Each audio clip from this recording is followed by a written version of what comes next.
On this fish-flinging episode of Mythbusters, Brian and John build fearsome rigs Just a blur of meat. to test a myth about killer carp. What this myth is about is an unlucky water skier who gets hit by a 2-pound fish Here we go!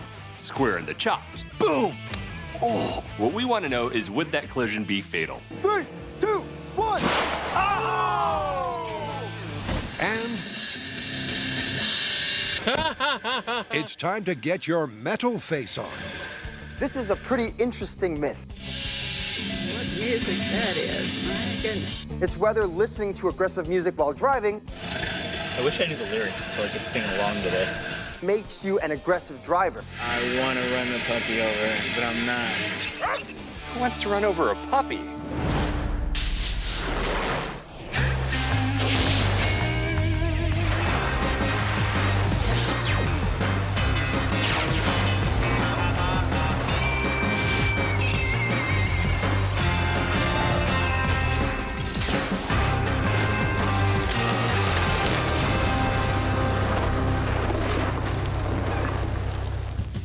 First up, the story of a water sports carp-tastrophe. Picture the scene. The sun is out, the lake placid, and a group of friends head out water skiing. The skier is skimming along at 25 miles an hour when suddenly the lake's surface erupts. Silver carp are flinging themselves from the water. Unable to dodge the bombardment, the hapless skier catches a 2-pound fish right in the kisser. Question is, would this be a mortal mishap?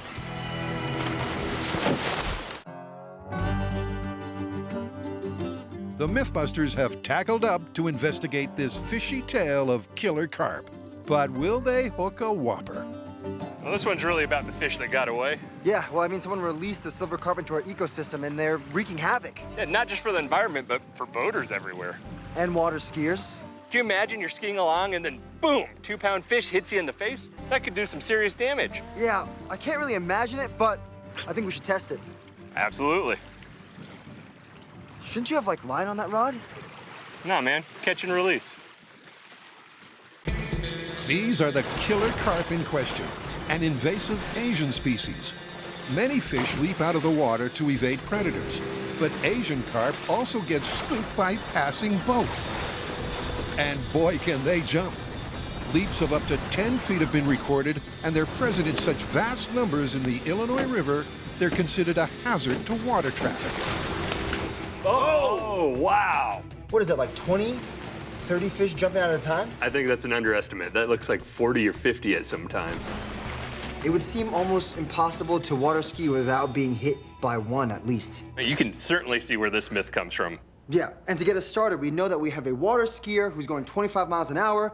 He gets hit in the face by a 2-pound carp and it snaps his neck. Yeah, but if you watch carefully, these carp are coming out not straight up, but at an angle. So it's a little more than 25 miles per hour. Well, then we should watch these videos and see if we can calculate how fast these fish are actually shooting out of the water. To do this, the guys pick a flying fish, Oh, that one. Perfect. measure how far it leaps on screen, It's our height reference for distance. and scale this up to get a real-world distance. Then they use the fixed frame rate of the video to work out the horizontal velocity of the leaping fish. We've analyzed our fish video frame by frame, and what we're seeing is by the time those carp get up to head height, it's about 10 miles per hour worth of additional impact.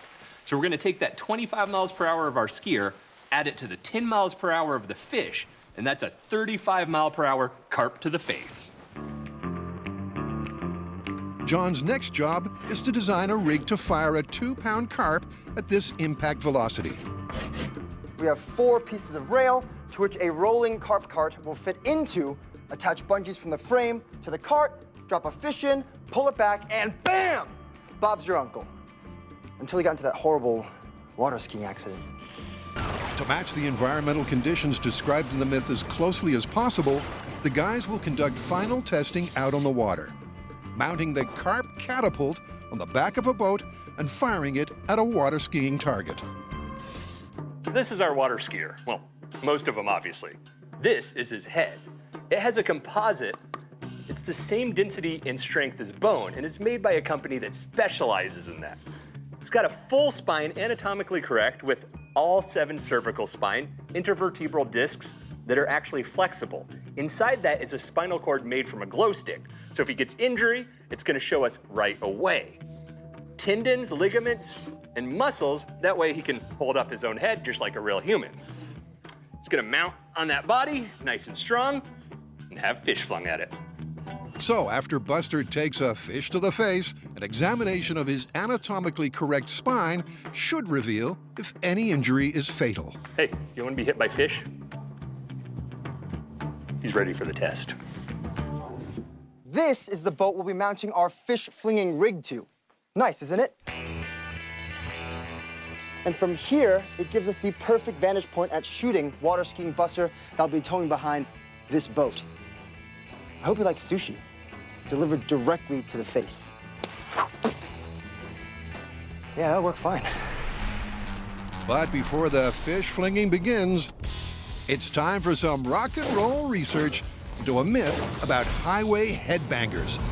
Sure, a moshing motorist looks hostile, but can their aggressive music actually cause them to drive more aggressively?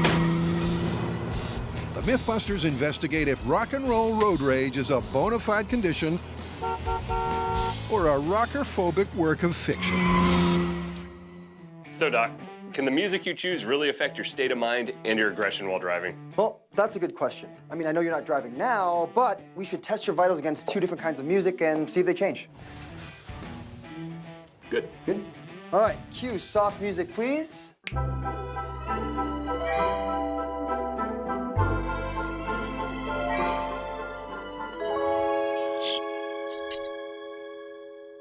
Okay, please cue aggressive music.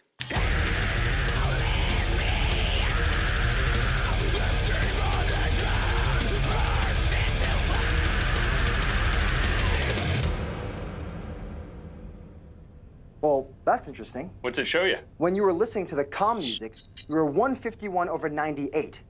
But then with the aggressive music, it jumped to 167/104. And your pulse from the calm to the aggressive music went from 76 to 83. This tells me 2 things. Yeah, 1, the myth is gonna be interesting to explore. that's true. What's the second one? Don't quit your day job as a Mythbuster, because as a doctor, you kind of suck. I guess that's fair.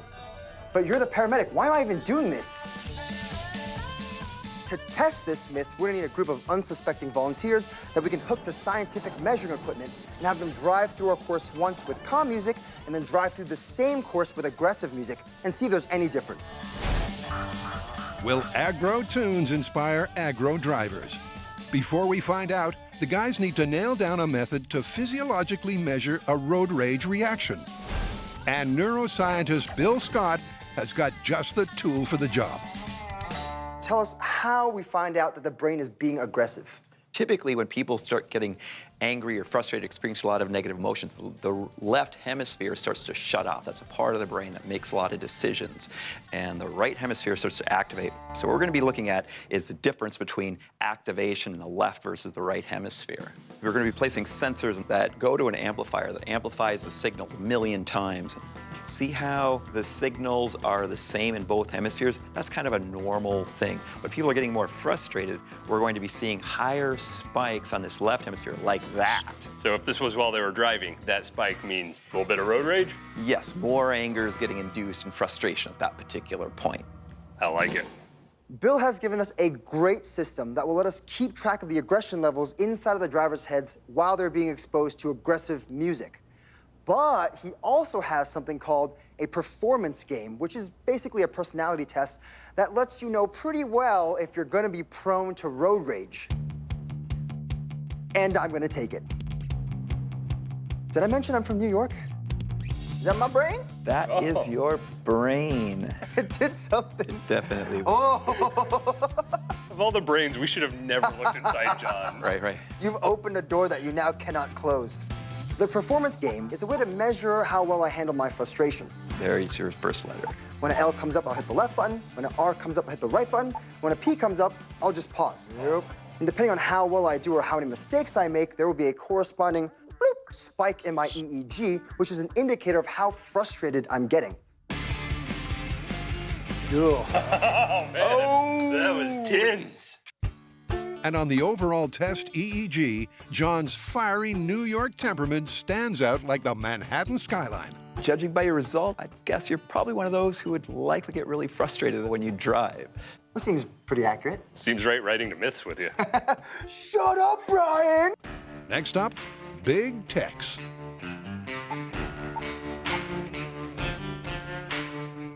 My run through the game was pretty calm and pretty accurate. There wasn't much sign of the left hemisphere spikes that indicate the aggression, which would mean that I'm likely to be a pretty calm driver. And I'm gonna agree with that. So, the performance test has provided a fair benchmark of both John and Brian's dispositions. And it'll prove a handy tool come myth testing time. We're gonna have our 5 volunteer drivers play this performance game to see if they have a high frustration personality like me, or a low frustration personality like the guy who put the Zen and Tex in over here. That way we can compare their driving while listening to passive music to their driving while listening to aggressive music and see if they drive more aggressively. And if personality type has any bearing on this. Namaste. Still to come, John and Brian set up a driving course, which is fiendishly frustrating My oranges from shopping. and horn-honkingly annoying. Get out of the road, Grandma! To test if raucous rock really can fuel road rage. Makes me want to drive fast. And the Carp are lubed, locked, Oh, you hear the winch? and loaded for a fishy flingathon.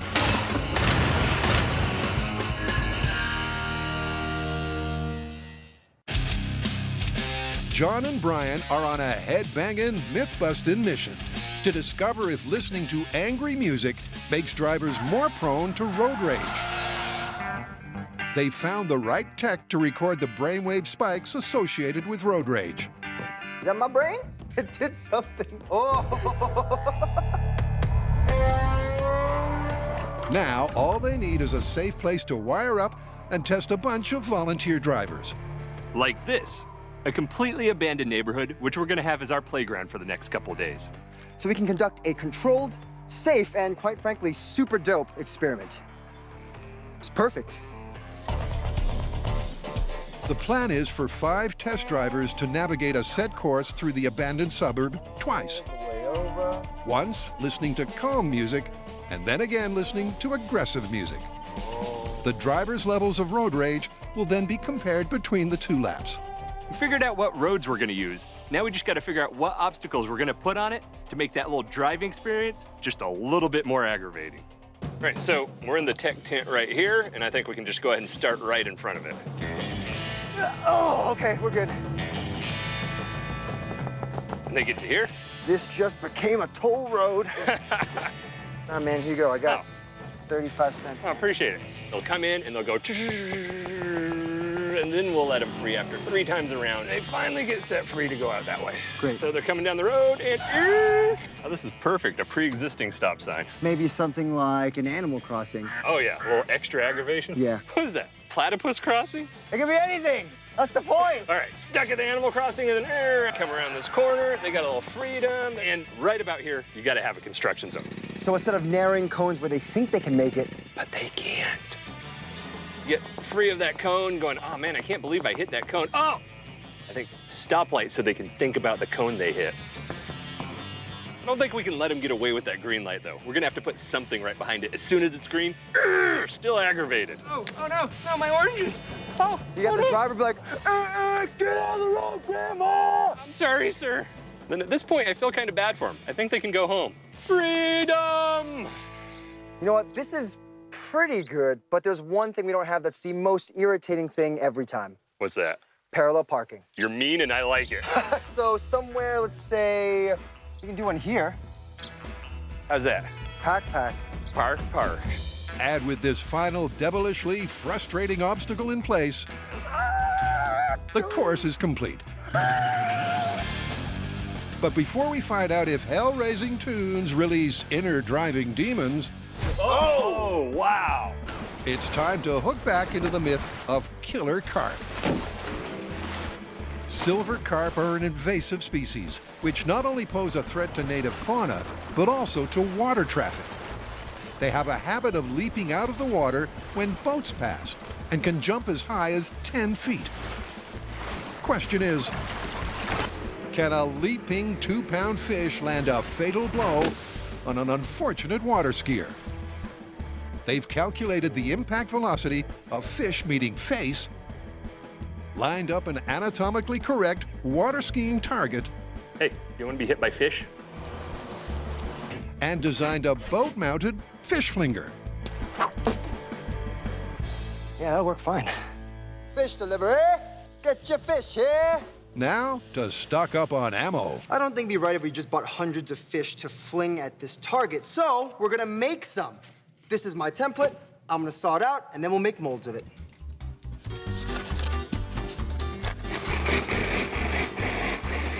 I think my favorite part of working in the shop is model making. I used to do it all the time as a product designer, so doing it now kind of is like taking a trip back home. All right, done. Oh no, it's maybe. This is what you call a block mold. We have our master sculpt of a fish. It goes whoop into the box. We fill the box up with silicone, and then we'll have our mold. The first part we have to do is spray release on it, so when we do put the silicone on, it won't just stick to our master.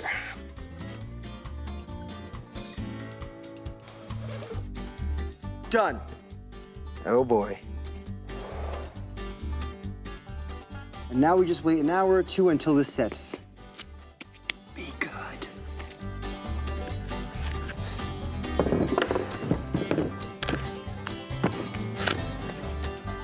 Well, now that we've easily removed the mold jacket from this block mold, I'm going to hopefully easily cut it open with this blade. Cut it. Cutting it in zigzags ensures that when I separate this mold, fill it with silicone, and squeeze it back together, it'll line itself right back up.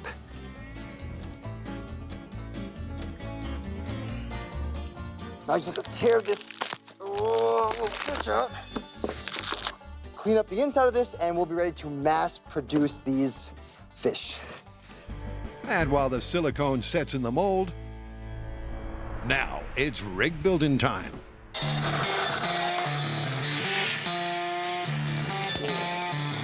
It's the blacksmith and beard. Oh, this is so smooth.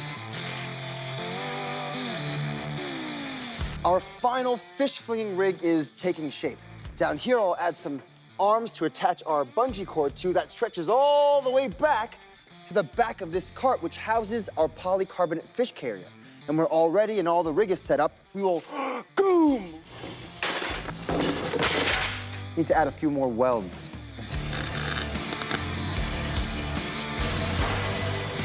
The plan is to progressively increase the power of the fish flinger by adding bungee cords until it hurls the 2-pound analog carp at 35 miles per hour.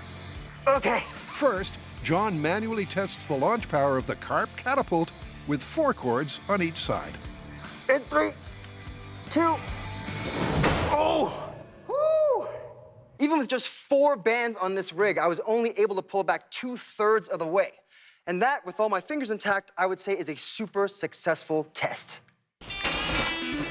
But before the fish begin to fly, the guys need to check an important detail. We're just gonna put the fish rig on the boat, see how it fits.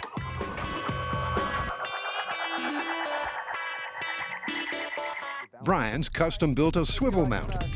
Okay, we're almost there. It's like weight's coming off. Yep. And the fish flinger fits perfectly. Oh, hello. Don't point that at me, John. Well, there's only one question now, man. Can it actually shoot a fish? Introducing our ultra-realistic slingshot test fish. It's exactly 2 pounds on the dot, and it's got all the physical properties, of a real fish. Well, all but one. One slippery fish. The guys start with 5 bungee bands on each side of the catapult. And it's already so powerful, they need a winch to prime it. But how fast will it fling its fishy payload? The high-speed scale will reveal all. 5 bands each side. Fish fling rig test in 3, 2, 1. It flung a fish, but I don't know if that's 35 miles per hour. We gotta look at the high speed and find out. All right, so fish moves from here to here in how many frames? By measuring the time it takes the fish to cross the 4-foot high-speed scale, the guys can calculate just how fast it's traveling. Everything looks good. So, does it match the 35-mile-per-hour impact velocity of the mythic carp? You ready? Yeah. 15 miles an hour. I'm good, only 20 more miles per hour. But before they refire the rig, they'll need to fix the damage caused by the carp cart. Look at the stops, man. It hit with enough force to split those boards just into splinters. That's why I'm saying this is insane amount of damage. And with extra bungee cords needed to fling the fish faster, That is obscene. the carp carriage will impact with even more force this time. We've gone for 40 bands. Hopefully, this is way over the top.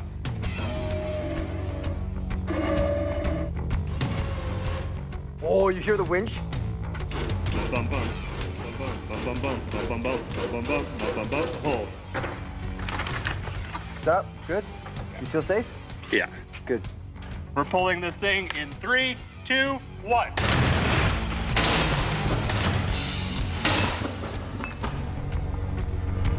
Well, if that didn't go 35 miles an hour, I don't think we can get it to go 35 miles an hour.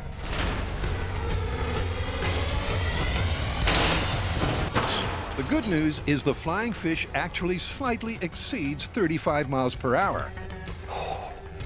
But unfortunately, it's not all the fish flingers flung.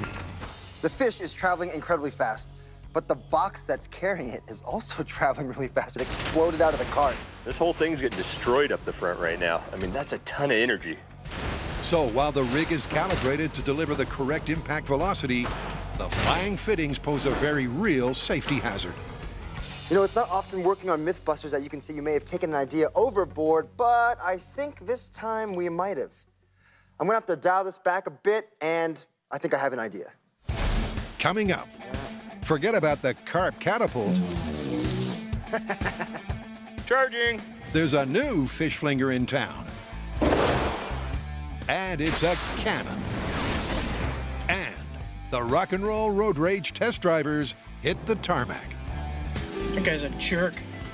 Jerk. Brian and John are investigating the myth of rock and roll road rage. Oh no, no, my oranges. Get out of the road, Grandma! I'm sorry, sir. Can jamming out to aggressive music make drivers more aggressive behind the wheel? 5 unwitting test drivers are about to find out. They've been selected to represent the gamut of the motoring public and will navigate the Mythbusters' devilishly frustrating driving course twice. First, our drivers will do a control lap listening to calm music. Soothing. After they complete the soothing course, we're gonna swap them over to something a little bit more aggressive.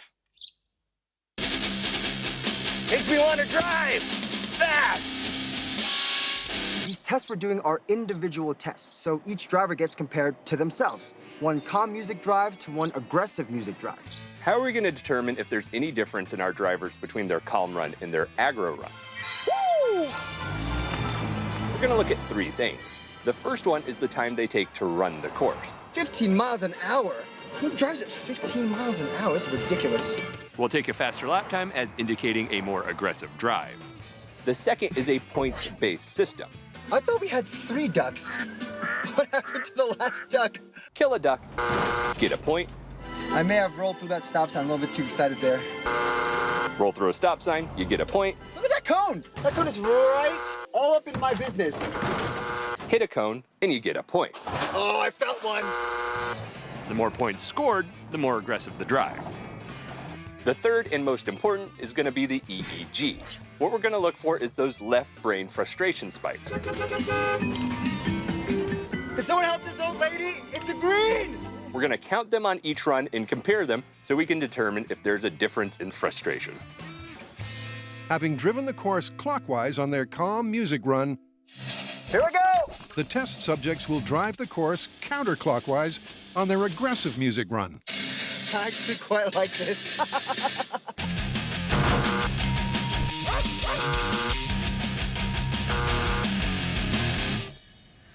So John's completed his aggro music lap. Done. But did he drive more aggressively and experience more frustration? Well, he drove the course faster and incurred more penalty points on his second lap. His EEG also recorded more frustration spikes. You're gonna bruise the apples! So, maybe you did have some rock and roll road rage, John. Well, maybe. But here's the thing. I knew the course, I knew what we were looking for, so really, my results don't count. And that's why we have the volunteers. But before the test drivers get behind the wheel, they have a task to complete. All of our volunteers are going to go through Bill Scott's performance game. It's going to give us an individual frustration baseline. We'll then give them the test and see how that data matches up to the test data. The performance game results show Andrew, Evelyn, and Khalik all have what's known as low frustration traits, meaning these three are likely to be calm drivers. Jill sits in the middle of the frustration spectrum, and Gary has high frustration traits.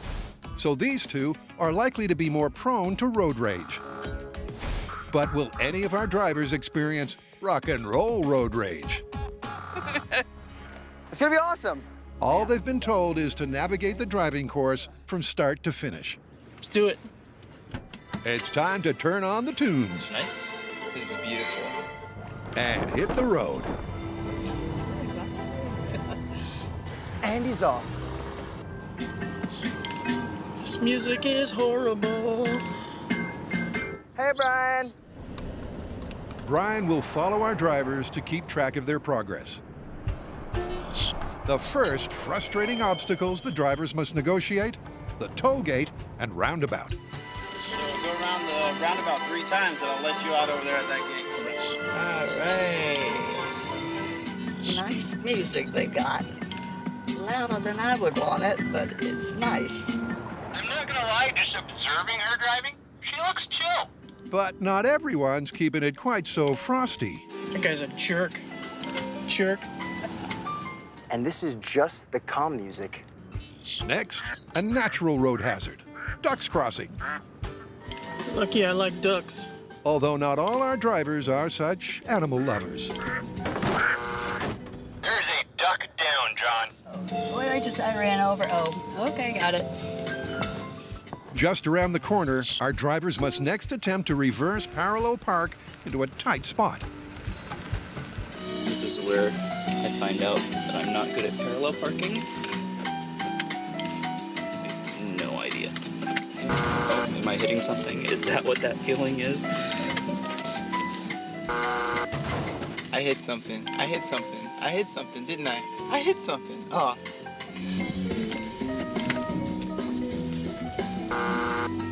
With repeated cone hits, that's gonna be 9 total cones at the parking. You. Yeah, I'd say she's a great New York City parker. This music really is horrible. And Gary's day is about to get even worse. Roadworks, featuring an impossible cone chicane. Oh boy. Oh boy. We have a solid 11 cones, I believe. Our drivers must now stop at the traffic lights. And when they go green, watch out for Old Lady Surprise. Surprise! It's actually the Mythbusters crew in drag. Oops.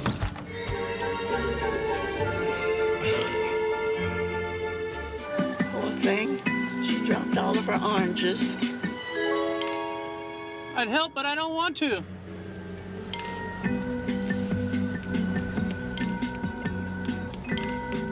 Okay. I'm gonna just go now. And back to the beginning. Whoa. You did it! Someone should tell her to stop! So with all 5 drivers over the finish line, here's how they scored. Remember, these results are only to set a baseline for each driver's aggression and frustration levels. So we can measure if there's any increase when they get back on the course and drive it again, but this time listening to aggressive music. But they do show something interesting. Jill and Gary had the most and second most frustration spikes. And of course, the performance game showed us it was those two that were most likely prone to road rage. Will that make a difference when we bring the noise? We're gonna find out! Coming up, Oh, this music. thrash metal is added to the motoring mix. So will the drivers keep their cool or lose their temper? Now, why would you do that? Come on! And meet the Carp Cannon, a myth-busting tool that's sure to be a blast. 1.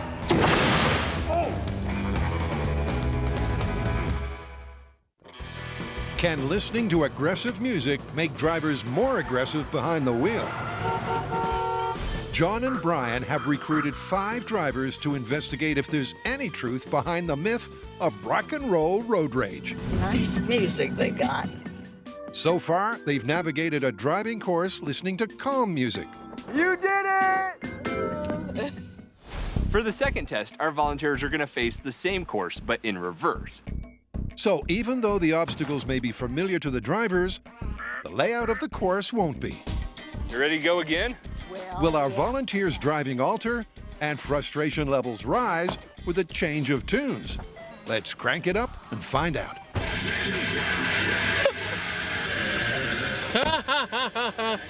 John, you set? We are locked and loaded. All right, here we go. This is more like it. This is really not my kind of music. What music that is. My goodness. She's approaching the construction site cones with a lot of confidence. This is where they have no choice but to hit some of those cones. There's these cones again. Who set these up? Obviously don't know how wide this car is. He's already to the cones, and he's just plowing through. That's 1, 2, 3. Yep. He's definitely hit at least 6 cones on the way out. She's actually quite calm and polite. Wish I could get out there and help you. She's sitting there very patiently waiting for this old man to pick up his apples. Get out the way. Come on, Gramps.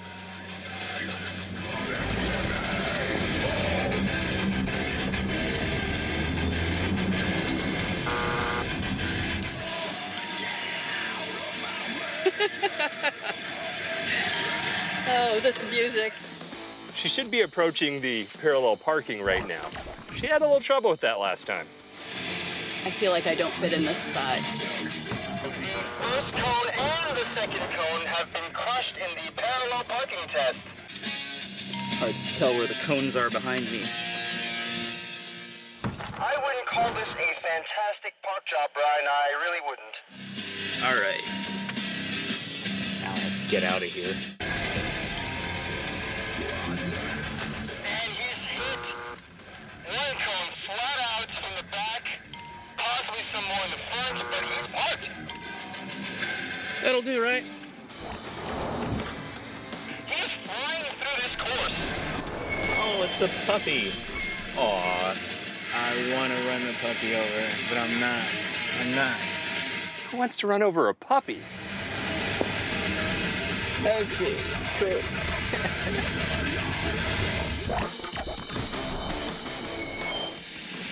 Now what?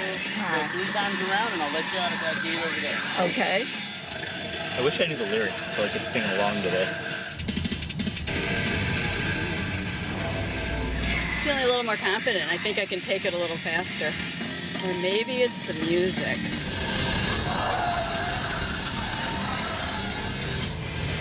I think I'm on the home stretch here now. With the test complete and tranquility restored, We can turn that music off. Thank you.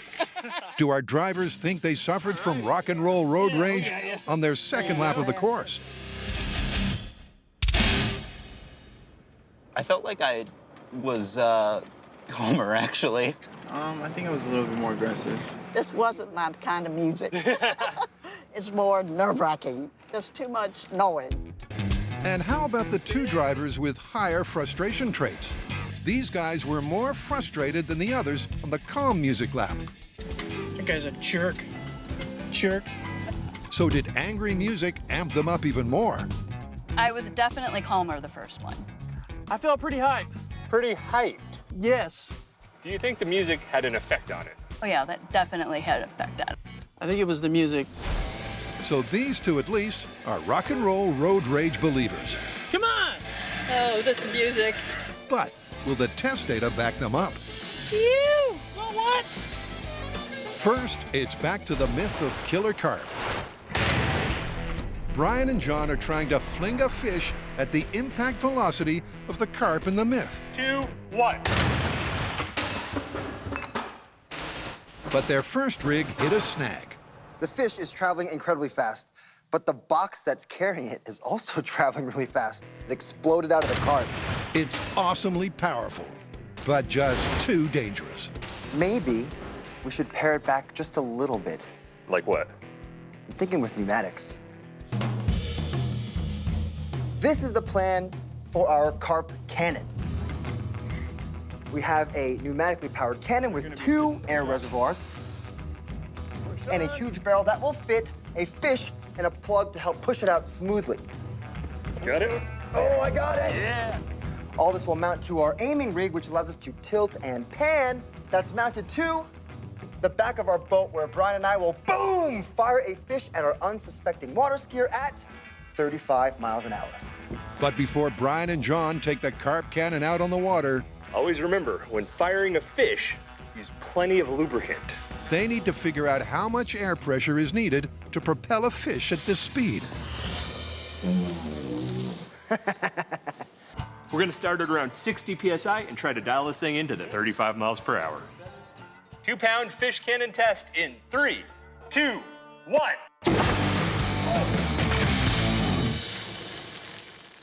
2-pound fish cannon test in 3, 2, 1. Fish hit the blast shield.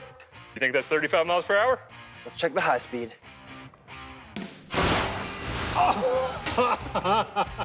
It's one fast fish. I can't even tell what part of the fish is the front and what part of the fish is the back. It's just a blur of meat. But was it fast enough? No, that's 116 miles per hour. We might need to back it off a fair amount. Yeah, just a bit. By priming the carp cannon with less air pressure, the muzzle velocity of the flying fish should fall. Let's give her a go. The question is, by how much? 2-pound fish cannon at 40 PSI in 3, 2, 1. Still seems fast. And the high-speed footage confirms the carp cannon's still firing hot. At 60 PSI, we got 116 miles per hour. 40 PSI, we got 60 miles per hour. So next stop, 35 PSI, trying to get 35 miles per hour in 3, 2, 1. That seems softer. Seemed just about right. And this time, the carp cannon's right on the money. We did our test at 35 PSI, and surprisingly, we got 35 miles per hour. So 35 PSI is what we're gonna use to get 35 miles per hour on the water. This is the boat that will be towing that houses our water ski buster while we try to nail him in the face with a bunch of fish. The problem is, when we have him in here in his skiing position, it's kind of unstable. I think this calls for some kind of boat stability rig. Nope, nope. Something like this. One, put the other one here, and then, outriggers. Plate, threaded rod. Threaded rod means that we can adjust the trim, so when the entire assembly's in the water traveling at speed, it'll be traveling at the right angle. I just have 2 more threaded rod on this side, followed by a kayak and more threaded rod.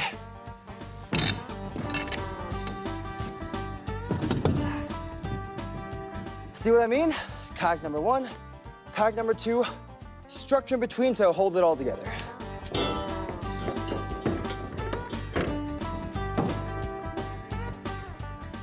It's a pretty nifty design, huh? It's rock and roll road rage results time. 5 very different drivers have completed the Mythbusters driving test. But did aggressive music increase their frustration levels and make them drive more aggressively? All right, the data's in. We're gonna start with Andrew. Andrew's time remained about the same during his second run. We saw a decrease in his number of errors, but an increase in his number of frustration spikes.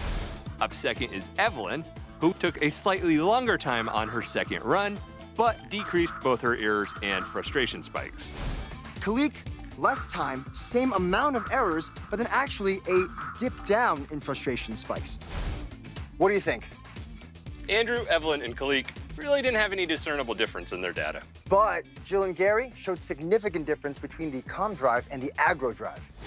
Jill had a faster time on her second run, actually a bump in her errors, and a way bigger bump in her frustration spikes. And then there's good old Gary with a dramatically faster second lap time, way more errors, and a pretty big jump in frustration spikes. Neuroscientist Bill Scott's performance test pegged Gary and Jill as higher frustration personalities, and therefore more prone to plain old non-rock and roll road rage than the other three test drivers. And the course and EEG results seem to suggest this could be a factor when it comes to judging the plausibility of rock and roll road rage. And based on Jill and Gary's results, I'm gonna have to say this myth is plausible. Totally, but the other three drivers do suggest it's not 100%. Right? Rock and roll road rage is definitely a thing, but you're more likely to feel it only if you're predisposed to road rage. I'm gonna go drive the course. I'll play rock and roll. Wham! Still to come. Here we go! Loading fish! Brian and John take final aim at the myth of Killer Carp. 3, 2, 1.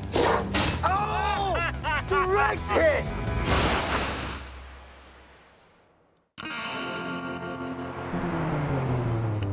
Brian and John have come to Lake Piru for the final test of the myth of Killer Carp. Look at this place. Beautiful, man. According to this decidedly fishy tale, a leaping 2-pound fish hit a water skier in the face, breaking his neck and killing him instantly. To simulate the collision, the Mythbusters have built a high-powered pneumatic cannon. So this day on the water's sure to be a blast. Let's go put a cannon on a boat. Let's do it. Here's the plan for today. We're gonna rig up our pneumatic fish cannon to the back of our towboat. Woo! Towed behind it will be Buster with his anatomically correct head and neck. You ready for this guy? Here we go. Remember, when you go skiing, don't forget your head. We're gonna fire a 2-pound fish at 35 miles per hour at Buster's head, see what happens. All right, safety first. 35 PSI. Here we go. This is the pressure required to fire a fish from the cannon at a muzzle velocity of 35 miles an hour. There it is. And because the cannon is traveling at exactly the same speed as water skiing Buster, Here we go. Loading fish. 35 miles an hour will also be the impact velocity when fish meets anatomically correct face. Ready? All right, man. Take good aim. Here we go. 2-pound fish at 35 miles an hour. Firing in 3, 2, 1. Oh! Well shot, sir. Well shot. The ballistic bottom feeder delivers a solid body blow. But remember, the collision in the myth was between fish and face. We're not going to pull Buster into shore just yet to check his neck because we think the fish hit his chest and then bounced up. So we're going to reload and fire again. Ready? Ready. All right, 2-pound fish, 35 miles an hour at Buster's head. And 3, 2, 1. Oh! Again, Buster takes most of the force of impact on his chest before the carp glances off his chin. Fired a couple fish, but I don't think we've hit quite the right spot. We've been chest and right below the chin. We need one to the face. You pretty much got it dialed in perfectly, just a little bit higher. Right to the forehead? Right to the forehead. Right to the face. 3, 2, 1. Oh! Oh! The replay reveals a devastating direct hit, the fish instantly rearranging Buster's fine features. In fact, it actually knocked some of them off altogether. think I can see the damage from here. It looks like a piece of his face broke off.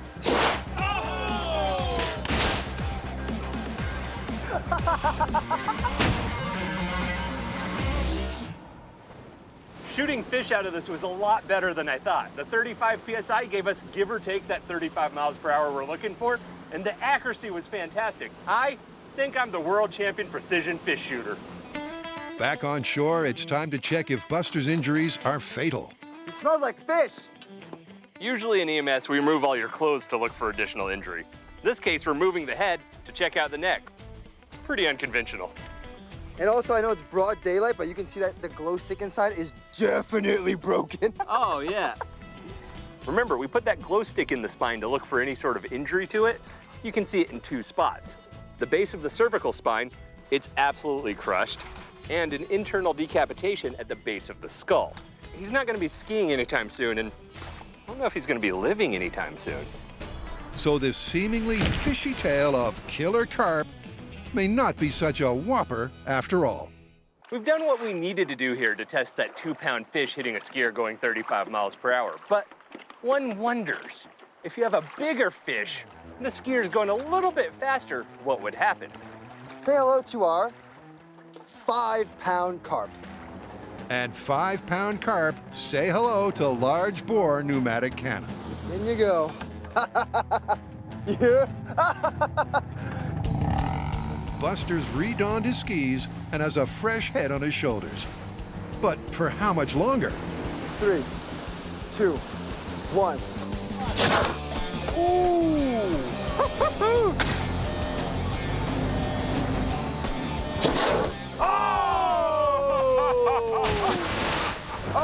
Oh! Okay. Holy moly. The back of his head might have touched the actual back of his body.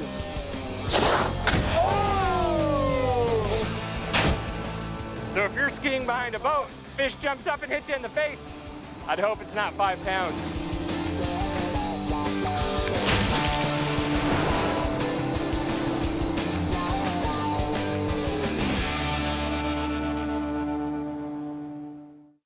So, 2-pound fish coming out of the water 10 miles per hour, water skier going 25 miles per hour. What do you say? I mean, your neck's definitely broken. You're toast. Myth confirmed. Confirmed. All right, Captain, let's get out of here. And watch out for those silver carp. Oh man, they're everywhere. Hey, how about sushi for dinner after this? Sushi sounds good, man.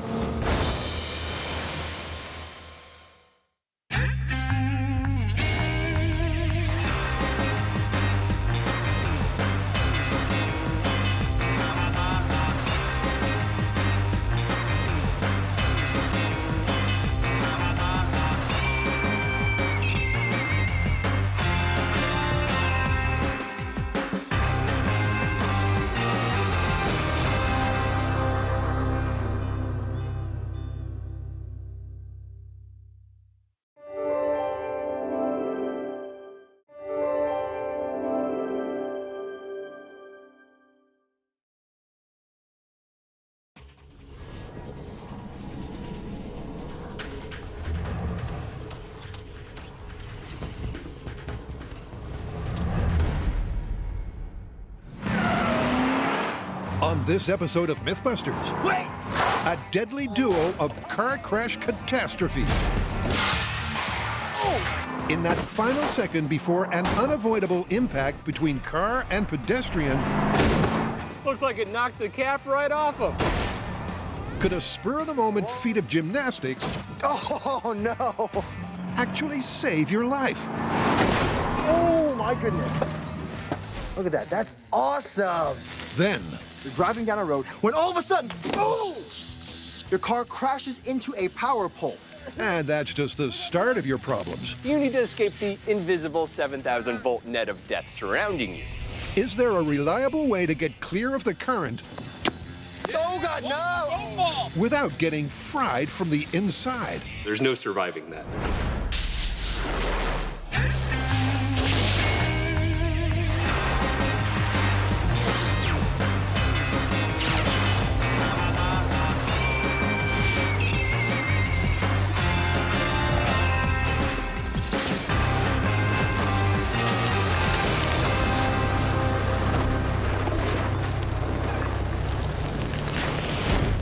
Our first myth is a tale of split-second suburban survival. Take one distracted driver heading straight for a daydreaming pedestrian. There's no time to jump sideways and avoid getting hit. But can a last-moment leap upwards make a difference, turning a certain fatality into something, well, less terminal? Question: what do you do if you're a pedestrian and suddenly notice a car coming straight at you? Hope for the best. This myth says that if you can avoid that grill and bumper, that you'll be able to survive. Sure, maybe you could even just skim over the hood of the car and roll up and over the roof and live to tell the tale. So is this your way of volunteering? Sure, what could possibly go wrong? To get started, the guys decide their best bet is to stage a worst-case scenario. We need to see what it looks like when a car going down an average street hits an average human and travels off with them. Wait! What? I think I have a better idea. No, don't worry, you won't feel a thing. After all, Buster's been trained for this sort of thing. Here we go, nice and soft. Ooh. One thing a crash test dummy can't do is stand up for himself. But they've come prepared. With the aid of a gantry, the plan is to let him dangle. This is our gantry to suspend our unsuspecting pedestrian Buster. He'll be standing there while the car drives right through, bam, knocking him off his feet, so to speak. We're gonna have our car going at a moderate city speed with a distracted driver and a distracted pedestrian. We're looking for that solid collision with no one taking action to avoid it. This car collision is about a fact-finding mission, and to gather data, we have a ton of cameras. There's 3 right here on the car, 1 behind the camera that's actually filming me, 3 high speeds, and cameras just about everywhere. High speed up here, camera in this corner, and this corner, and this corner. 1 under here, regular high speed, super high speed. That should be enough. And that's gonna give us the data behind this experiment. With Buster successfully strung up, Okay, we'll be sure to send flowers to the hospital. Brian's all set to mow him down. All right, Brian, you ready down there? I am set. Car full on into an unsuspecting pedestrian in 3, 2, 1. To replicate a typical suburban smash, the car accelerates to 40 miles an hour.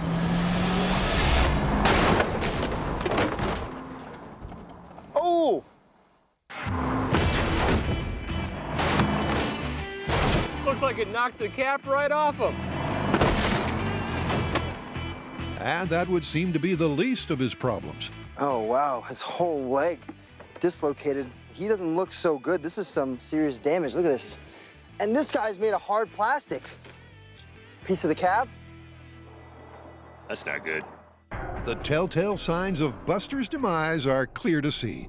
But for all the gory detail, it's over to the high-speed camera. Yeah, that is not an insignificant hit.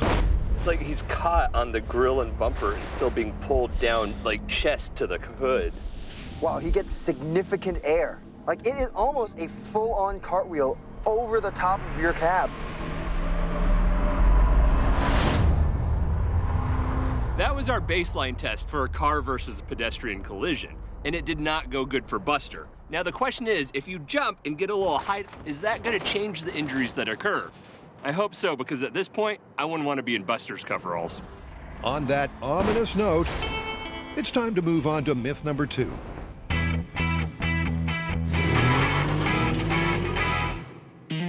Which is one of those occasions when, if the crash doesn't kill you, the consequences might.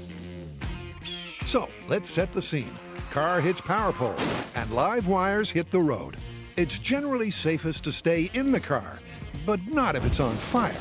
The trouble is that the whole area is now a high-voltage hotbed, where every step could well be your last. The myth is that by being ultra careful, you can shuffle to safety without getting barbecued in the process.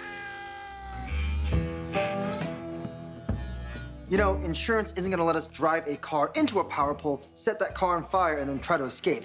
Yeah, you're probably right about that, but that's why we need to understand the principles that make up this myth, and then we can find an analogous way of doing it. Electricity is a complicated and tricky subject, and it helps to think of the whole thing as a waterfall. The height of the waterfall is its potential, or what we call voltage in electricity. The longer the fall, the more damage being done at the bottom. Now, the other thing we're going to be looking at is current, and that's the volume of water. A little trickle from a tall waterfall is not a big deal, but a lot of water, say just a 1-foot river flowing, is enough to wash away a loaded tractor trailer. And it's those two principles, voltage and current, that we're going to be looking at for this myth. There are two ways electricity can kill you. The first way, at the lower range, around 25 milliamps, it'll stop your heart by overriding your central nervous system.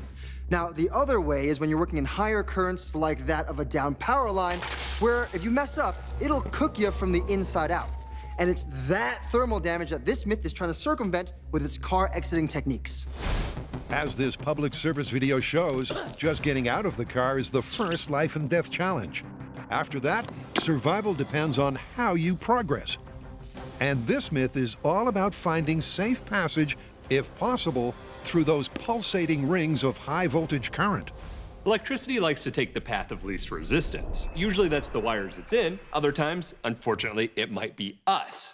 To give you an idea of just what sort of damage that can do, we're going to take 230 amps courtesy of our TIG welder, put it through this pig heart, and then cut it open and look at the damage. Pigs are a Mythbusters favorite for a human analog. That's true.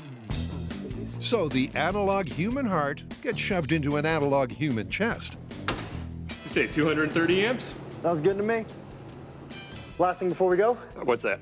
The ballistics gel torso should conduct electricity just like real flesh and blood. He's ready.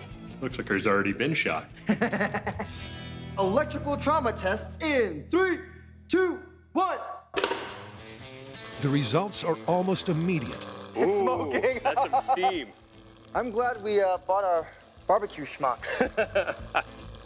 Oh, it's coming out over his head. Yeah, he's getting cooked. Well, I think we pull out the heart and give it a bit of an autopsy. All right, get my fork and knife. The guys plate up the damaged organ. Ooh, it's a little toasty. Wow, it's a lot toasty. Right beside it is a similar unelectrified pig's heart. Oh boy, right off the bat. I mean, look at this. That is almost completely destroyed along this edge, so that's half of your heart dead right there. There's no surviving that. We should probably cut the fresh, uncooked heart just to compare side by side. I think so. You don't need to be a cardiac surgeon on this one, just be familiar with dinner. That's raw meat, that's cooked meat. Holy moly. When we pumped electricity through this heart, I expected it to be charred and smoldering on the outsides, just like in the movies. But when we cut this open, this heart is completely cooked. You could serve this piece of meat at a restaurant because it is well done. Now, we always take safety to the utmost consideration on Mythbusters, and we'll continue to do the same because I don't want to end up like this. Did we mention don't try this at home? But the really scary part is that you can grill your gizzards without even getting close to those downed cables. There's no doubt that if your body becomes part of a high current circuit, it's not going to end well for you. Yeah, but I have seen incidents where there's a down power line, and even though that's a fair distance away, you could still get shocked. Well, it's that high voltage that's driving the electricity to do those weird things, and I think I have a pretty cool way of visualizing it, but I'm gonna need a car, a down power line, and a street. I can do that. Divide and conquer? Sounds good. Right. Still to come, an old friend adds a spark to proceedings. But next up, John takes a tumble in the battle of man versus car. Here I go. Just a, oh.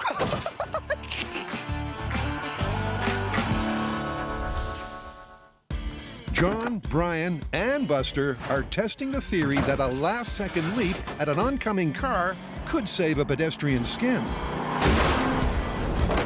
We gave ourselves an idea of what happens when you fail to make the jump. Now the next question is, how do you make the jump? You have to notice a car coming at you, notice how fast it's going, and time your jump just right as that car approaches you.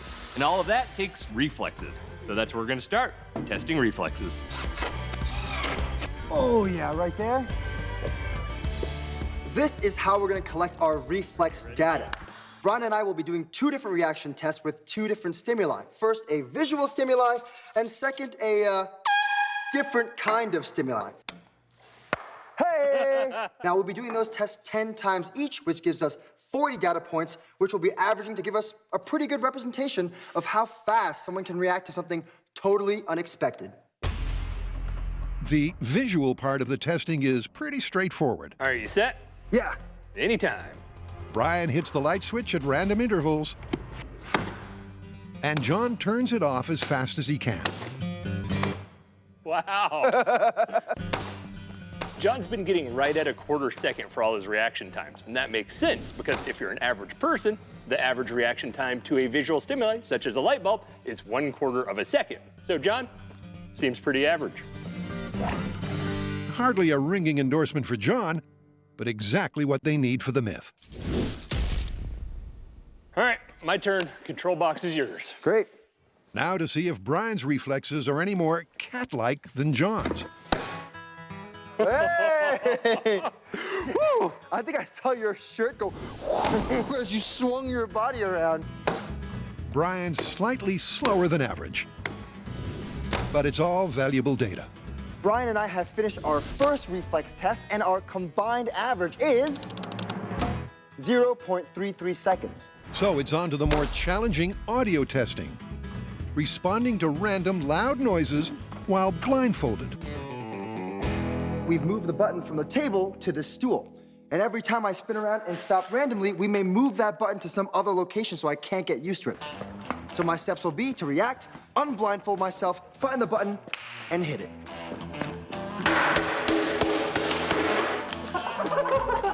For both John and Brian, these audio reflex tests are more of a challenge.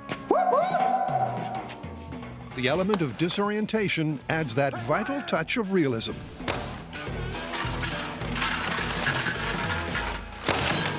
Woo, that was tricky. When they're done, it's time to crunch the numbers. Now that Brian and I have finished our best case and worst case scenario reflex test, we have a grand combined average of just a hair over a second. Now, to put that into perspective, our car moving at 40 miles an hour in that 1 second has traveled 62 feet. And that's just enough time for you to go, And to find out if that is time enough to take the mythical evasive action and how high they can leap, John has a plan. ta-da! Been doing some massaging? No, I'm actually using these to build a car bumper analog and then having them swing down at your legs to test your jumping capabilities and jumping technique. I like it. The rig John's planned resembles a circus trapeze. From the top, Brian can unleash the surrogate bumpers, each attached to 3 different lengths of rope. We clear the bottom roller, and we're gonna clear our bumper. We clear the middle roller, we clear the grill, clear the top roller, and we're good with the hood. It's a test of athleticism and reflexes. They've worked out that the tubes take just over 1 second to swing down from the top of the scaffold, which matches their reaction test times. This is how the test is going to work. I will be strolling along this padded pedestrian walkway while Brian up there will swing down a foam roller of a random height, to which I must react, jump up, and see if I can clear it before it hits me.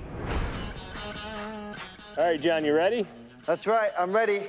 All right, jump test. Start walking in 3, 2, 1. Here we go. Just a, oh, Brian's gone high with the very first shot. oh God. But it just goes to show how hard it is to get airborne at a moment's notice. I think that's teaching us something about that response time. Yeah. The barrage continues at random heights, Oh, snap. Oh my goodness. and things are definitely looking up. You jumped that one, you dodged the grill of the car. Whew, still scary. That is surprisingly difficult. I mean, as soon as I was walking out, I just see a glimpse of something in the corner of my eye, and I immediately had to jump. There's no time to turn and look and gasp. You just have to jump. But those knee-high shots are still giving John grief. Even though I'm catching the glimpse right at the corner of my eye, by the time my legs start moving up, it just goes whap and hits me. I feel like I want to see that perfect jump and that you're getting there. So this one's about knowing whether or not you could make that jump over the hood at all. So you can look. Look and stand here. But try to make the full jump. You ready? Yeah, let's do it. 3, 2, 1. Oh, no. Well, I think that's all I'm gonna give you. There you go. You want to give it a try? No, I'm good. Look, we're not saying this jump technique is easy, but if you give John our average response time of just over a second, he clears the bumper and grill without any problem. When it comes to that hood, he almost clears it. So this jump is looking pretty good, but we're not done with this myth yet. It's time for some impact testing. And to do that, Brian and I are going to build an air cannon to power a model car into, ta-da, Mythbusters Man. Can jump a car in a single bound? Well, we'll find out. And later, Buster's upmarket replacement volunteers to bring this myth home with a full-scale bang. Now! Yeah!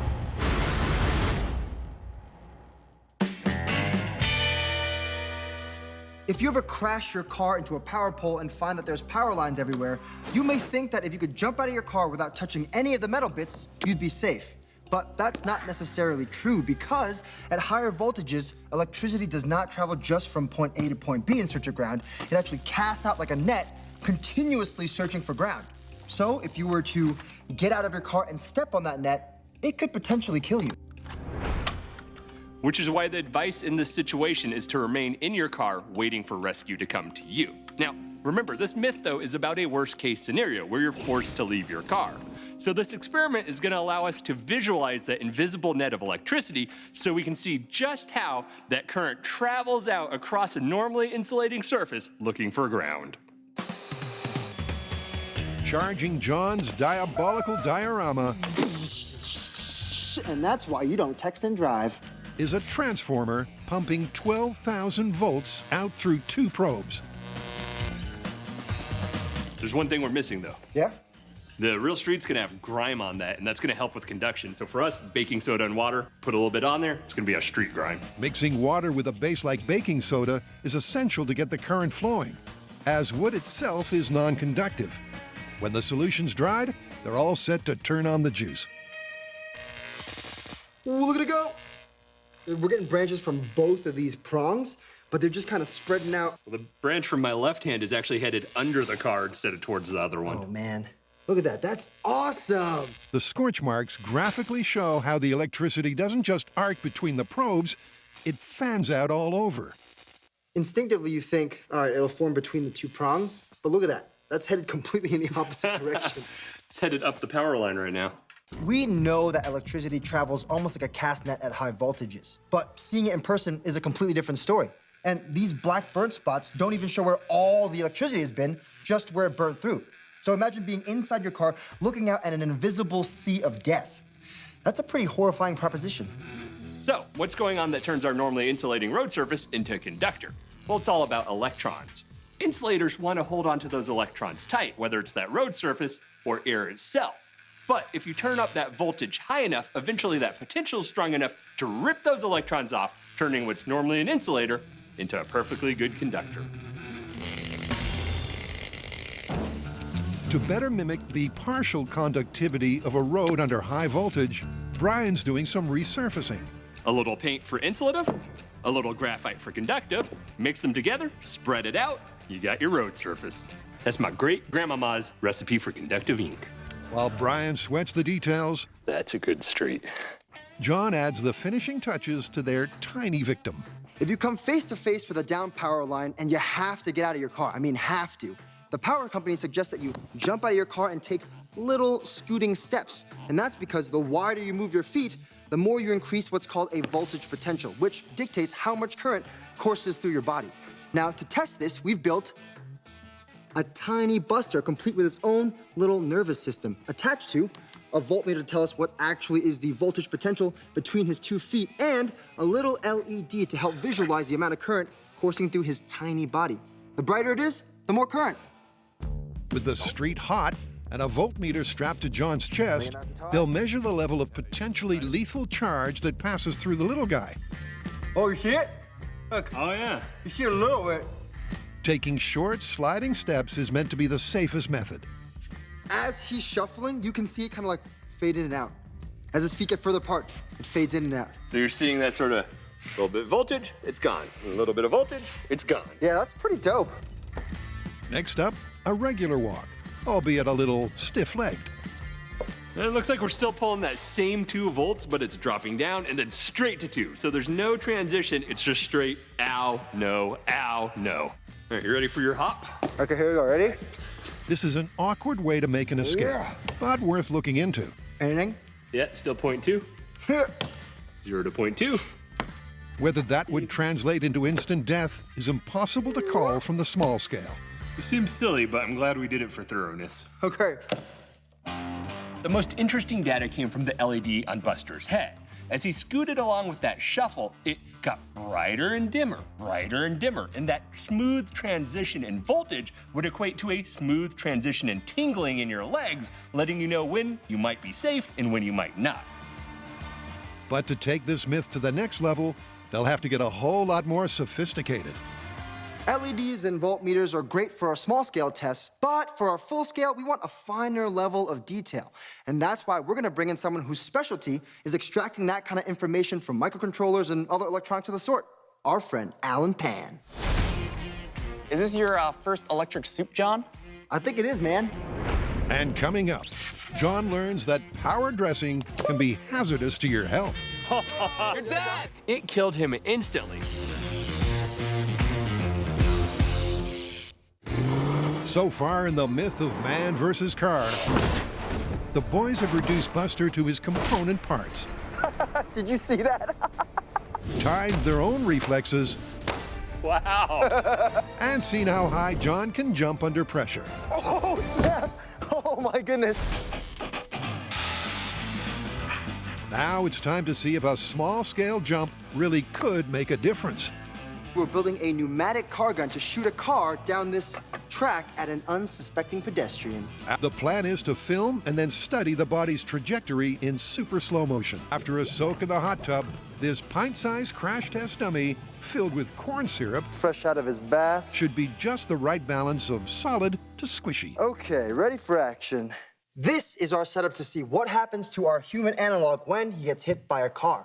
Now you notice our rig has height adjustment so we can change the level at which the car hits him.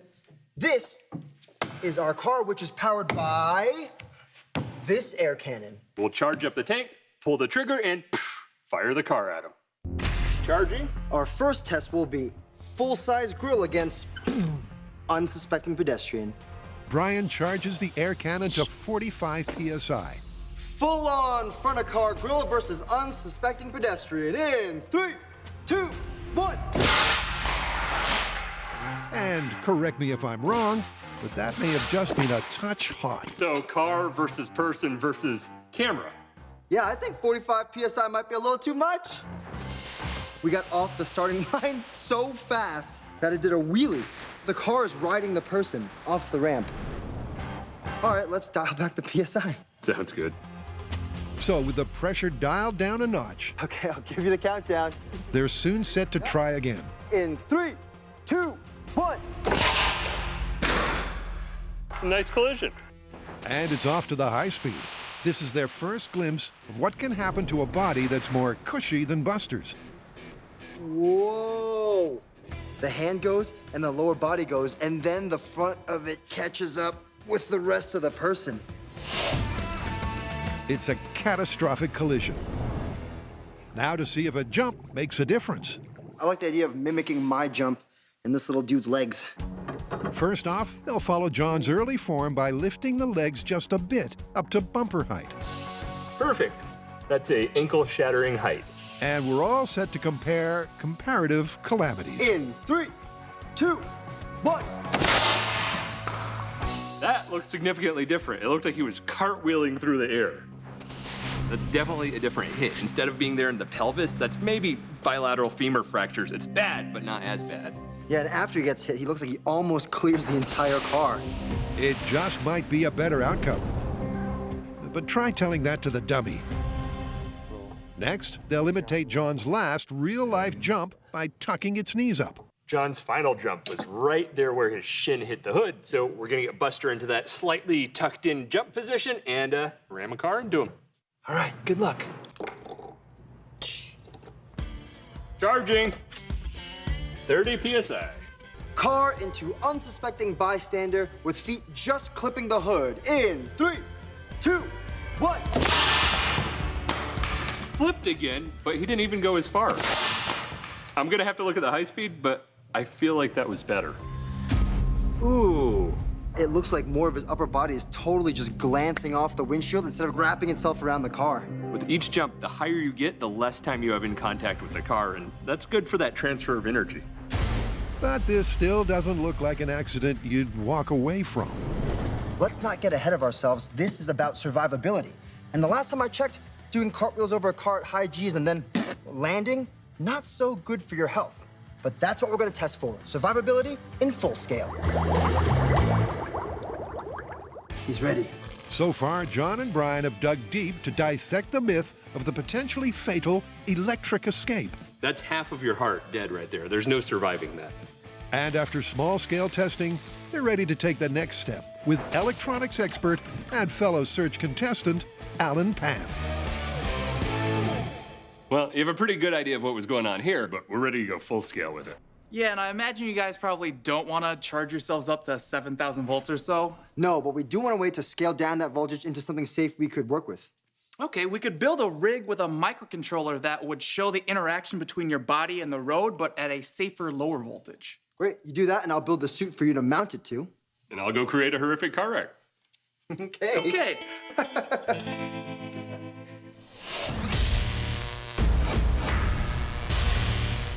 This is our grand plan for our electrified escape full-scale rig. It all starts out with Alan working on the electronic indicators which will show us when we're in the danger zone of electricity, which will be mounted to the suit that I will be building that will take us to the scene of the crash, where we'll be testing the myth that correctly executed maneuvers can help increase your chances of survival when escaping an electrified crash site. First up, John's off to his tailor for this season's must-have accessory, a string of LEDs that tells you when you're dead. I guess this bottom one I can just keep green, and then like green, yellow, yellow.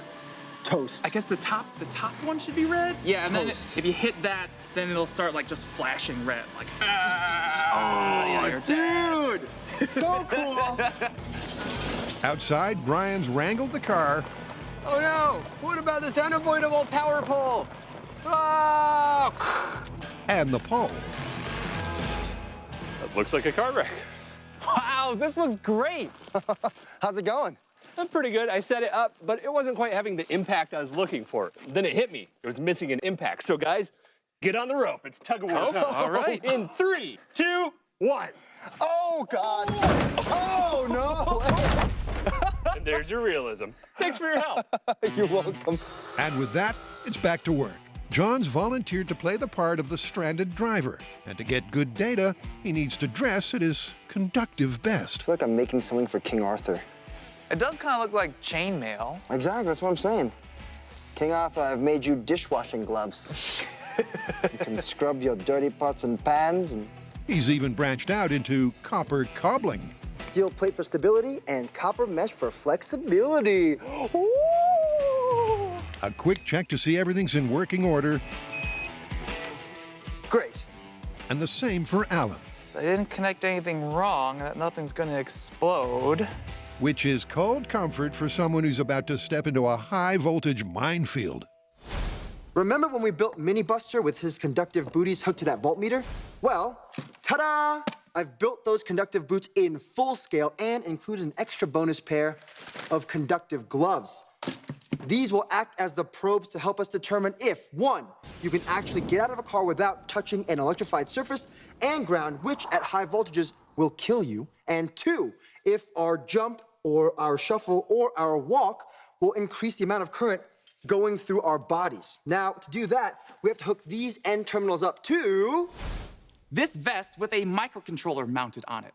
The vest can measure the potential voltage across John's body. This LED strip illustrates a difference between safe voltage all the way up to a deadly voltage. If that deadly voltage is reached, this buzzer and this vibrating motor go off to let John know that he has, in fact, died.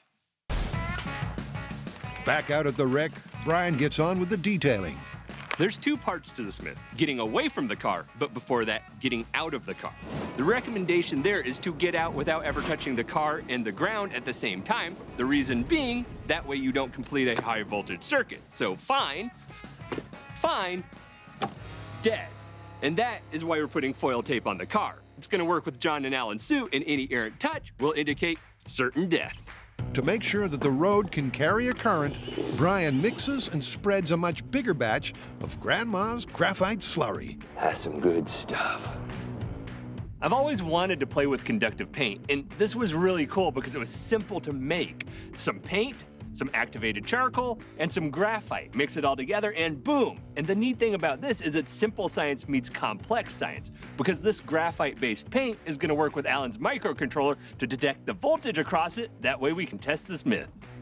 As Alan and John agree, First electric soup, John? I think it is, man. they simply must stay in contact.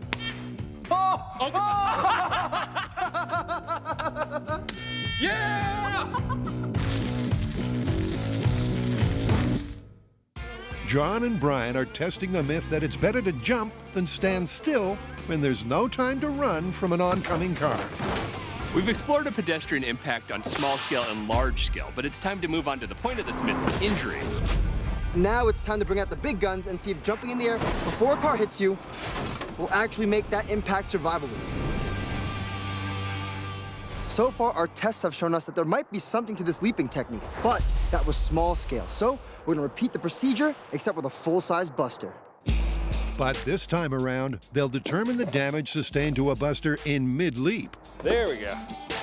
The course is set up same as last time. Decent advice. This next test is gonna be at John's maximum height, where those ankles and the shin were right at the hood, which is the final small scale test we did. We've added some breakaway tape here so that when the car hits him, he'll resume his natural pose. With John at the wheel, they're all set to see whether a brittle buster fares any better with some elevation. 3, 2, 1.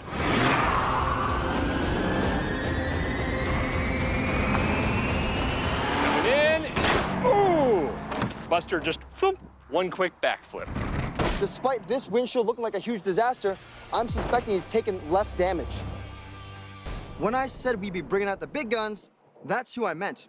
He's Boomer, our incredibly accurate human analog, and he'll be giving us definitive answers when comparing the injuries of being hit by a car flat on and being hit by a car whilst jumping through the air. These state-of-the-art Sindavers are fast proving indispensable on Mythbusters. Whoa. That looks like a human flesh wound. I mean, he dead. Dead, dead, and dead. But these high-cost synthetic cadavers are best saved for myths with a serious purpose, like saving a life. Skin's been ripped off the toe, complete ankle dislocation, super gruesome. As with the airbag disaster myth, Boomer will later be sent back to his makers for a comprehensive post-crash analysis. In case you're wondering what all the water is, remember, Boomer is accurate just like a human being, so he's 80% water, and he needs to stay hydrated in this sun or else he'll dry out. This first crash test is a straight-on hit. The one thing they know in advance is it will be ugly. Okay, highly accurate human analog Boomer being hit flat out by a car in 3, 2, 1. Brian eases the taxi up to 40 miles per hour on impact. Woo, okay. Oh my goodness. Well, that seemed bad. Yeah, it's not looking good from here. I think the skin of one of his limbs is right here. Well, let's go take a look. The thing is, it's hard to know where to look. Boomer's broken body parts are spread far and wide. We've just seen the result of that car impact directly into the Sindaver. They are very realistic, and I've seen a lot in my years as a paramedic, and I can tell you that those are lethal results. A post-test X-ray analysis will confirm the lethality of the control collision. But first, the main event. Could a last-minute leap up really save your life? To find out, they have to get another Sindaver to jump at the last second. Cue a left-field solution. Great, magnets on? Magnets on. We've created the opposite of moon boots. All right, magnets up. Once everything's welded down tight, they're ready to see if the magnetic release system works with a backup Boomer. All right, you ready? Yeah, go ahead and count them into a release. Boomer jump in 3, 2, 1. Perfect. We've rigged up our Endeavor to jump at the same height and speed John achieved during the small-scale testing. So with just over a second of response time, that's 62 feet of travel at 40 miles per hour for this car, and that's right at the end of these cones. And at that instant, we'll flip the switch, releasing the magnet shoes, sending Boomer leaping. Days of painstaking testing have come down to this. Okay, here's the big test, Brian. They know the result won't be pretty, but maybe, just maybe, this time the hit won't be fatal. In 3, 2, 1. Here it comes. Now!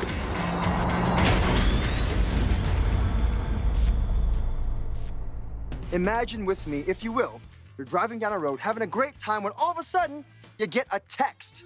Great. You know you should never look at your phone, but hey, it's a one-time thing. When all of a sudden, boom! Your car crashes into a power pole.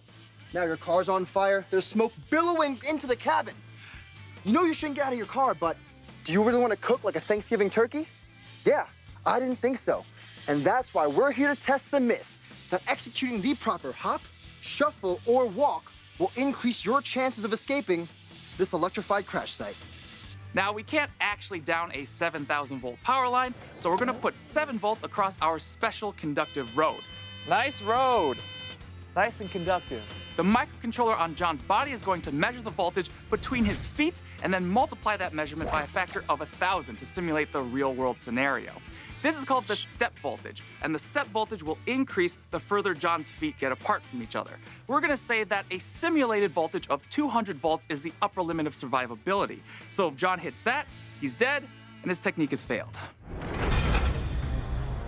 Unfazed, John slips into his fancy conduction costume, plugs in, and fronts up in classic fashion. The slow-motion strut.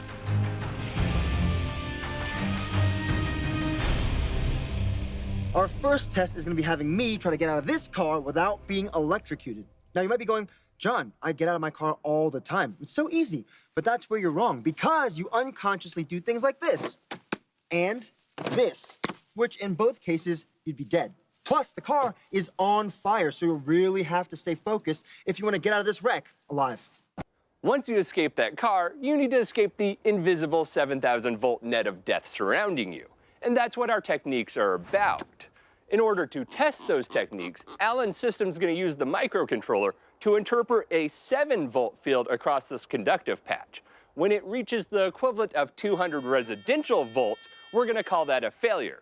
The reason being, at that point, your legs will collapse underneath you. You will have at least 200 volts coursing through your body, and you will be a significant risk to anybody who comes to rescue you. Did someone say fire? Got you covered. Woo! Good luck, man. Oh, snap! It's everywhere! Exiting safely means not falling victim to what's known as touch potential. John can't touch the car and the ground at the same time. Here we go, here we go. You're alive! I think it's safe to say, as long as you're aware it's 7,000 volts and take a moment to concentrate, you can jump out fairly easily. All right, guys, what's next? That! Like Brian said, staying alert is the key to staying alive. Now to see which mode of moseying off might keep him that way. Which technique do y'all want to start with? Let's start with the most natural way to get away from a car, just walking one foot in front of the other. Great, let's go for a walk. Wake up, John, you gotta get out of here. Oh, wow, that's real smoky. Once again, the first hurdle is jumping clear of the car. Freedom! All right, let's start walking. You're Did I die? You're dead. One small step for man, one electrifying end to a fledgling career, as John's LEDs all flash red. That's a pretty normal gait for a walk, too. That was just, what, like this? It killed him instantly. The walking technique, not optimum. But is there a way to get clear of the danger without becoming a human jumper cable? Small-scale testing suggests that it's possible. It does keep your voltage the lowest. But in real life, Sure do get in a lot of car wrecks. All right, here I go. Yeah. Oh, God, no!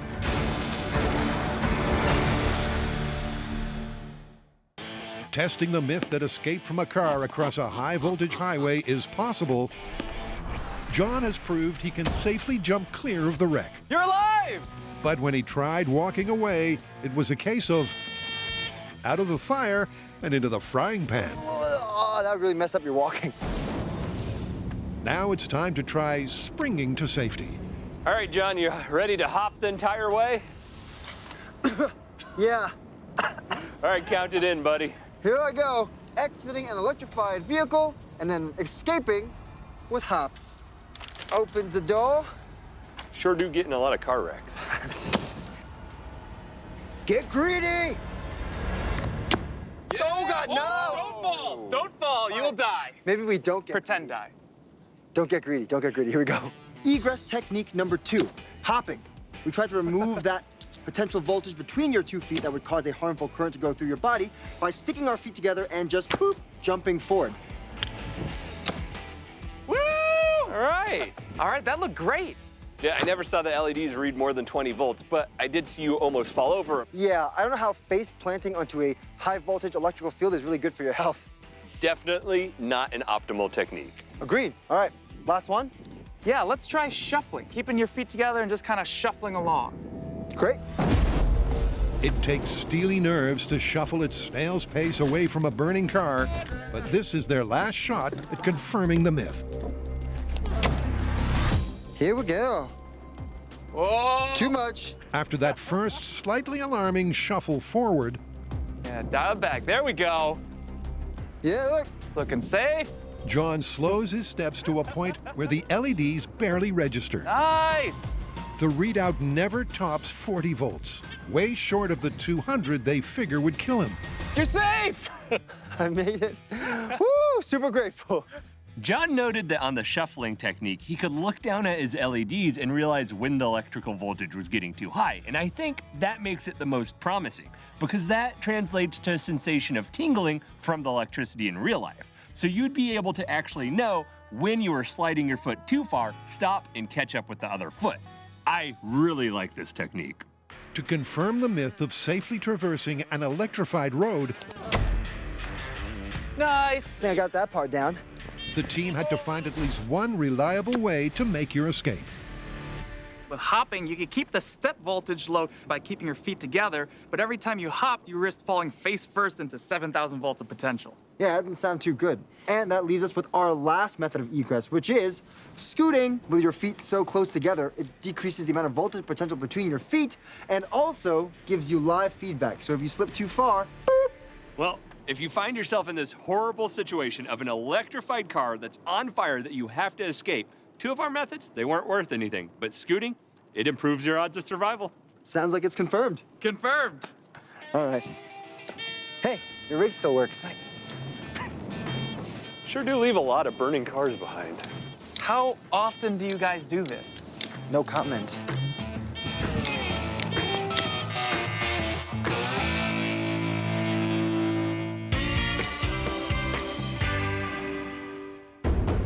Back at Car Crash Central, the boys have already destroyed Boomer 1 in a head-on horror crash. Oh my goodness. Now it's time to test the myth with a fresh cadaver. But this time, who gets to jump? Okay, here's the big test, Brian.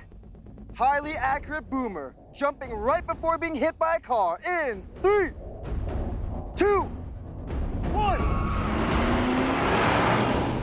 Here he comes. Time it so that right as the car goes, now! Yeah! That looked like a pretty good jump. Let's see how Boomer's doing. One thing is clear from the get-go.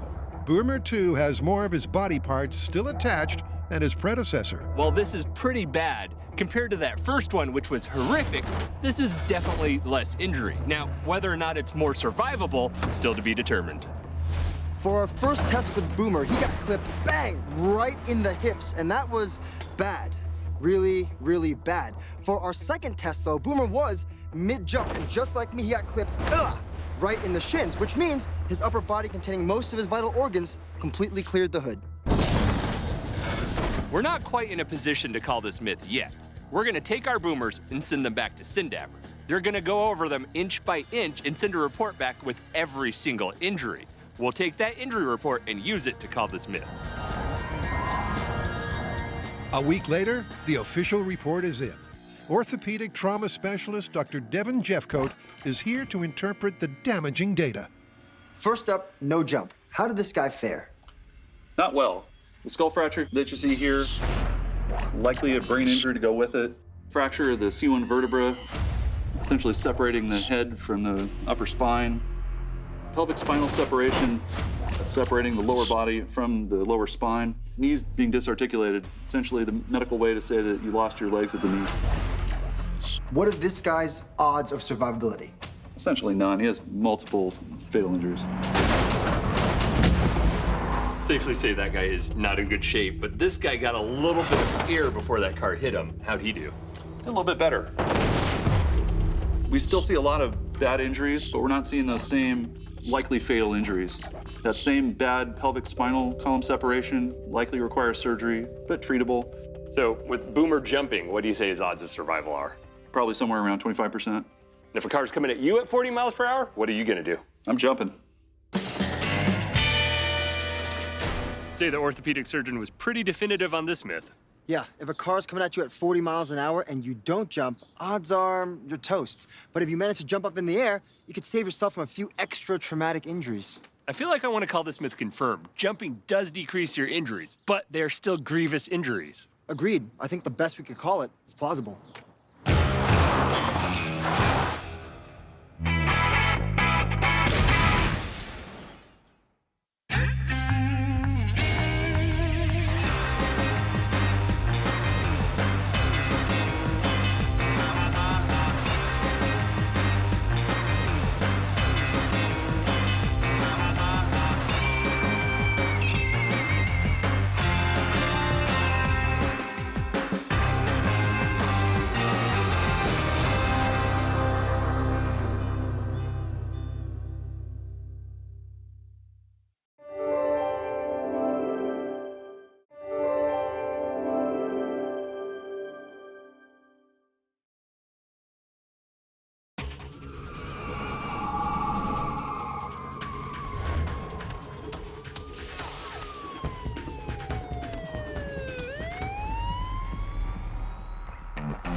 On this episode of Mythbusters, we're testing the truth behind two common sayings. Guys, look, I'm doing it. First up, Can you knock someone over with just a feather? with the help of two special guests, Am I on a big paper airplane? the guys go to extreme lengths to find out if a feather What you see being spread before you is used to help birth animals. really can fell a full-size human. Then, the boys tackle the term backseat driving I don't want to even look back. He's freaking me out. in the most literal way possible Go, John, go! Go! as they find out if a busted-up burglar could outrun the cops And the first turn. Oh my gosh. from the back of a stolen taxi. He is right next God. to us.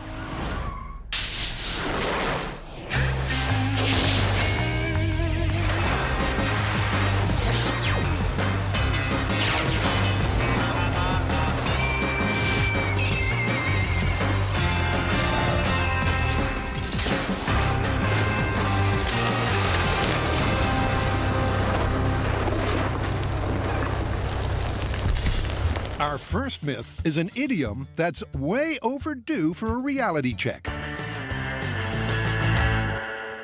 You could have knocked me over with a feather. You know, I've always wondered about that idiom. That's widely used, but kind of taken for granted. Oh, wait. I did see it in a movie once. How'd that go down? Like this. That was a bit of a cheat. Hilarious, but we have real science to do. All right. The phrase, "you could have knocked me over with a feather," refers to a mythical someone who's already so shocked or otherwise distracted that the gentlest of touches could send them crashing. So, is it really possible to take someone out with a feather? For this myth, it seems like a little head-to-head competition would make it a lot more fun. One-on-one? I'm thinking 2-on-2. That's right, folks, 2-on-2. That means we'll have to bring in 2 special guests to fill those roles, and I'm thinking Alan and Tamara from Mythbusters The Search. Both Alan and Tamara were worthy search contenders. Go red. I almost puked. In fact, Tamara's engineering skills helped her take home 2 MVP awards. It doesn't get any better than that. And Alan's team spirit inspired everyone. It's all on you, Alan, as high as you can get. Now they'll reunite over a table packed with plumage. So we have a large variety of feathers. Got a couple type of pheasant feathers, silver pheasant, goose feather, wild turkey feather. We have 2 types of ostrich. These are some of the biggest feathers known to nature. But will they pack a punch? In order to test this myth, we're going to start in its most basic form. Can you actually knock someone down with a feather? Taken at face value, this myth wouldn't seem to stand much of a chance. I really want to try and knock someone over, not impale them. Before going any further, it's worth finding out exactly how much force it takes to push over an adult human. Let's talk about the science of balance. Normally, when you're standing straight up, your center of mass is right above your feet. And there's actually a little bit where you can lean and stay upright. But if you go too far at a certain point, there's nothing you can do to stop from falling except for taking a step. We're gonna use a force gauge to find out where that is and what it takes to actually knock someone over. To measure that force we need to knock someone over, we have this force plate here on a chest mount. The person wearing it's gonna plant their feet because there's that little element of surprise and we don't want them fighting it. Someone else is gonna shove on them and we'll measure just how much force it takes to knock you off your feet. They start with their most probable pushover, which would be featherweight Tamara. Plant your feet, no moving, no fighting. All right, and then close your eyes. Oh boy. All right, you ready?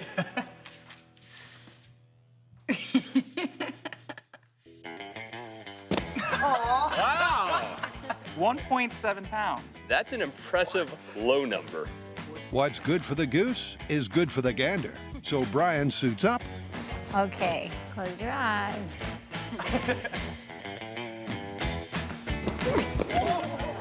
And goes down like a ton of bricks. What was it? 2.2. Ooh. Well, I weigh, what, probably about 1.5 times more than you? 1 pound, 1.5 pounds to 2.5 pounds. It's pretty impressive. It doesn't take much to knock someone over. Obviously, the bigger the sample size, the better. So it's worth giving our 2 middleweights a nudge. I feel like this is like a mock execution. Alan? Yes, I'm gonna lock my legs. No Ready. clenching. No punching. No clenching. No clenching. No one said anything about no punching. Definitely punch. Here we go.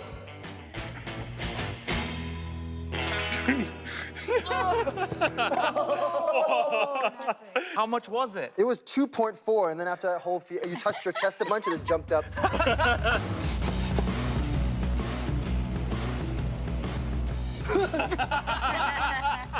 How is that? 2.7. They've discovered that when push comes to shove, it doesn't much matter the size of the fall guy. Pretty consistent. You can just about knock anyone over with less than 3 pounds of force. But can a single bird feather produce anything like that kind of pressure? To have any hope of success, they'll need to think laterally, not literally. So they divide into teams, John and Tamara versus Alan and Brian. That's not breaking. That would be pretty good. In essence, they have to find some way to simulate an unbalanced or frail mental state. Oh, snap! Unconventional methods of pushing someone over with a single feather. What do you got? We could mess with their balance, like with one of those exercise balls that rocks a lot. Oh, like the core exercising balls. Okay. How about something that keeps their feet from moving so that they can't make any adjustments to balance, and that would also make it easier to fall over. Exactly. For maximum impact, each team will keep their schemes a secret from the other. And as construction commences, imagine you're like trying to balance, and you see like just a. It's apparent that both teams are thinking way outside the box. It's like a clown's torture device. That's simple, but highly effective and dangerous. We're about to see serious science meet the circus. I think my butt's getting closer and closer to you. And what they've got planned has already put Bo in a tailspin. What is that? The most modern dog toy technology. Get it! What is that, Bo? Oh! You got it! But before the feathers start flying, it's time to take off with myth number 2.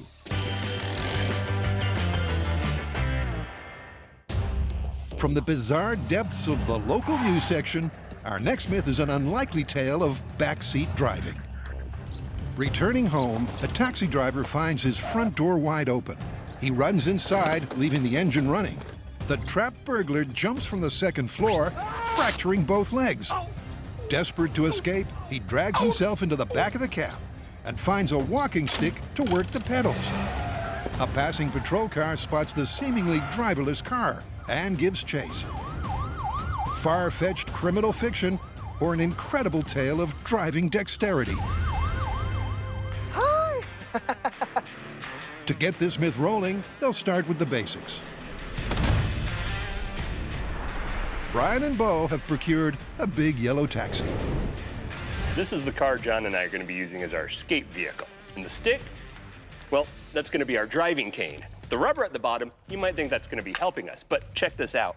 These tiny pedals, and with as cramped as it is in here, driving this while escaping cops, that's a big ask. And a significant safety risk. When we're driving back here with a stick and we're reaching all the way over, these seatbelts are basically useless. So we're gonna install our own harnesses to these existing anchor points. John, I think you're about to take the safest New York City cab ride you've ever taken. John jumps in for a test fitting. All right, so no use of legs. I'll be sitting like this. And gets the first hands-on feel for the myth that lies ahead. So you think that's where you're gonna be? Yeah, I think that's pretty good. my legs are noodles right now. All right, if you just hang out there for a while. With the harness in place and some last-minute detailing done, Oh! Great. they're ready to roll. Ready to go start our criminal career? Let's do it. All right.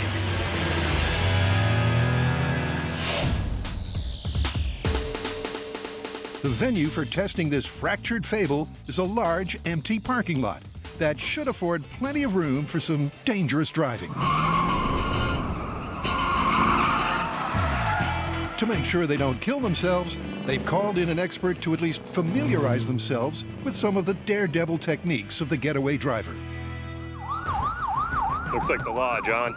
Yep, that's the car that's gonna be chasing us down. The man with the badge is veteran law enforcement pursuit driving instructor Marcus Smith. Right, so our cat burglar's gonna need some training. If you want to outrun a cop, what do you suggest? First off, no chance. But I got some things in mind. Who wants to go first? I think there's your answer. Let's do it. All right, let's go. Good luck. Taking the cane. Coming up, the going gets greasy as our two teams try for a one-feather knockdown. He's moving! He's moving! Keep going! Then the boys both take a crash course in evasive driving. Drive. Oh! And they'll need all the help they can get. It's the tall, skinny pedal on the right.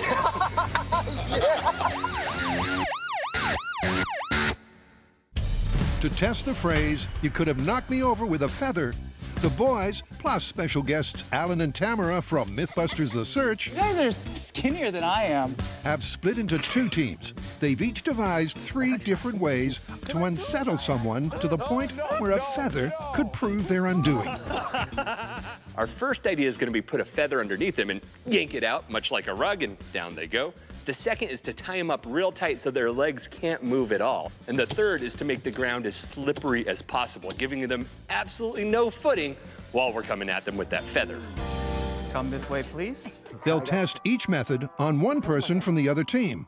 First up, it's Tamara's task to try to maintain verticality. Welcome to what we like to call the playground. To begin with, I recommend an outer suit. Do you feel prepared for the playground? No. What you see being spread before you is used to help birth animals. This is water-based, so it's fun. It's fun? I'm anticipating that this is going to be a lot like an adult version of a slip and slide, but probably way more epic. Please step into the middle of the playground, Juice. Whoa. As one of the slipperiest substances out there, the birthing fluid should significantly reduce the friction between the plastic and the soles of Tamara's feet. Oh no! Did you just break your pip? You broke it. Slipperiness is at the heart of our setup because that idea that you can knock someone over with a feather is about a surprise. That sudden jolt giving them no mental ability to find their footing. It's a perfectly sound theory. How's that going for you? Nothing. No. That's not translating into practice. Tamara seemed a little unsteady at first, but no matter what feather we tried, we could not knock her over.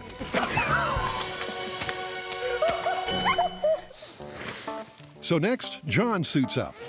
All right, so running start. To try out technique number 2, the feather underfoot ploy. John, would you be so kind as to step on this feather, please? With both feet or one foot? Both feet. Close your eyes. Everything's lubed. You're just kidding. Seems the plan here was just a bit too slick. The frictionless feather did nothing to upset John's equilibrium. But Team Brian still have one card left to play, a devilish device they've scratch-built called the Hobbler. Look, the spirit of this myth is that someone could be so disoriented or discombobulated that something as light as a feather would be able to knock them off their feet. Put your left leg through this loop. We want to replicate that emotional fragility with this rig that we call the Hobbler, which physically restricts the wearer's legs so that they cannot take a step back. Hopefully that means that the slightest push, like from a feather, will be enough to get them past the brink. Now, son, have you ever ridden a Hobbler before? No, sir. You'll want to keep your arms and legs within the ride at all times. With no flex in his lower parts, it should take less of a lean backwards for John to lose his balance. He's moving! Keep going! All to no avail. Oh. Even outright assault proves ineffective. He stopped moving. So, without a shred of success, it's time for Team Brian to step up as the featheries. You gotta hit him with it. And perhaps prove they're no pushovers.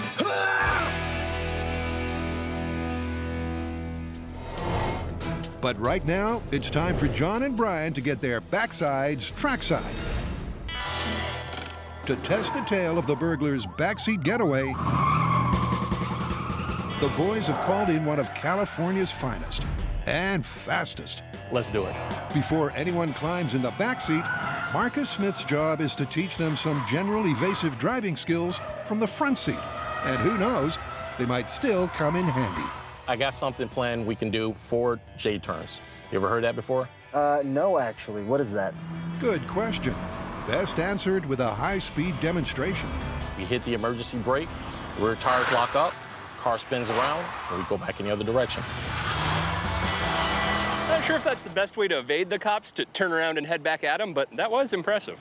You know a car ride's gonna be really fun when you're already laughing your head off just going in a straight line. And that was obviously the case when Marcus was driving.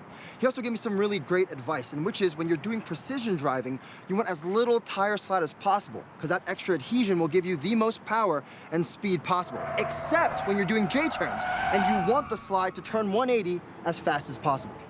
Oh boy. Now let's see how well John follows instructions. So while the car is spinning around, but the car remains in drive so that when Yes, so you don't have to change any gears. All you do is go back to the throttle, and you're going forward. Sounds so simple. When you say it and when you do it.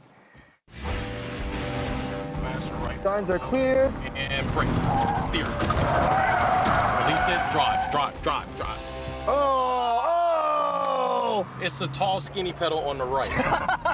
Yeah! It's a rookie mistake, but he will get another go. All right, this one might be better now that John's located the gas pedal. You at 20, and brake. Steer. Release it, throttle. There you go. Easy money. That was great! And with John in the swing of things, Marcus decides he can do it again, only backwards. Faster. 15. This, if it works, is a reverse J-turn. Oh, wait, we did it, yes! job. I think we got away. There you go. My first ever set of J-turns. How did I do? Well, I think I did pretty well considering how short this track actually is. And they feel just as intense as they look when you're hitting the throttle, pulling that e-brake and going, and you literally feel the G's pressing on your face as you hopefully, which I did, go 180 degrees and speeding back the way you came. Oh, yes! How'd the classes go? Good. You trust him? Now it's Brian's turn to sharpen the skills that might help a cat burglar slip through the arms of the law. And now. Let it go and throttle. Excellent. Woo! That was smooth, Brian. And that's an instant green light to carry on sternwards. Rotate hard. Good. Beautiful. I don't think I'm backing out regular ever again in my life. So much for stage 1 of Extreme Driver's Ed. Now it's time for a more advanced evasive driving course. Boop. I'll be riding shotgun for this one just so we can learn the ropes. Stage 2 of our training is a course we've set up to practice some evasion. As Officer Smith demonstrates, the course involves slalom runs and radical reverses, all designed to be driven at high speed. This is bread and butter for Marcus. But for John, it's all a blur. It was so fast, I almost don't remember what happened. Now it's his turn to take the wheel. Get up to speed, get up to speed, get up to speed, right there. Now. Throttle. Oh, snap! Looking from outside, it looks like you totally figured it out. Good. I'm glad from the inside. I'm just going, woo! The entire time. So let's see if Brian can restore a little dignity to proceedings. Here we go. Hey, that was great. Nice and easy. Boom! That was basically a picture-perfect run. Yeah, I'm ready to evade some. All those fancy J-turns that Marcus taught us were awesome, but the whole EVOC training was more to acclimate me and Brian to the swerving, the brake checking, and just the all-around adrenaline rush of a high-speed car chase. And they'll attempt the high-speed chase with one major impediment: driving from the backseat. Gaining on you fast. He's gaining on me. Go, John, go! Go!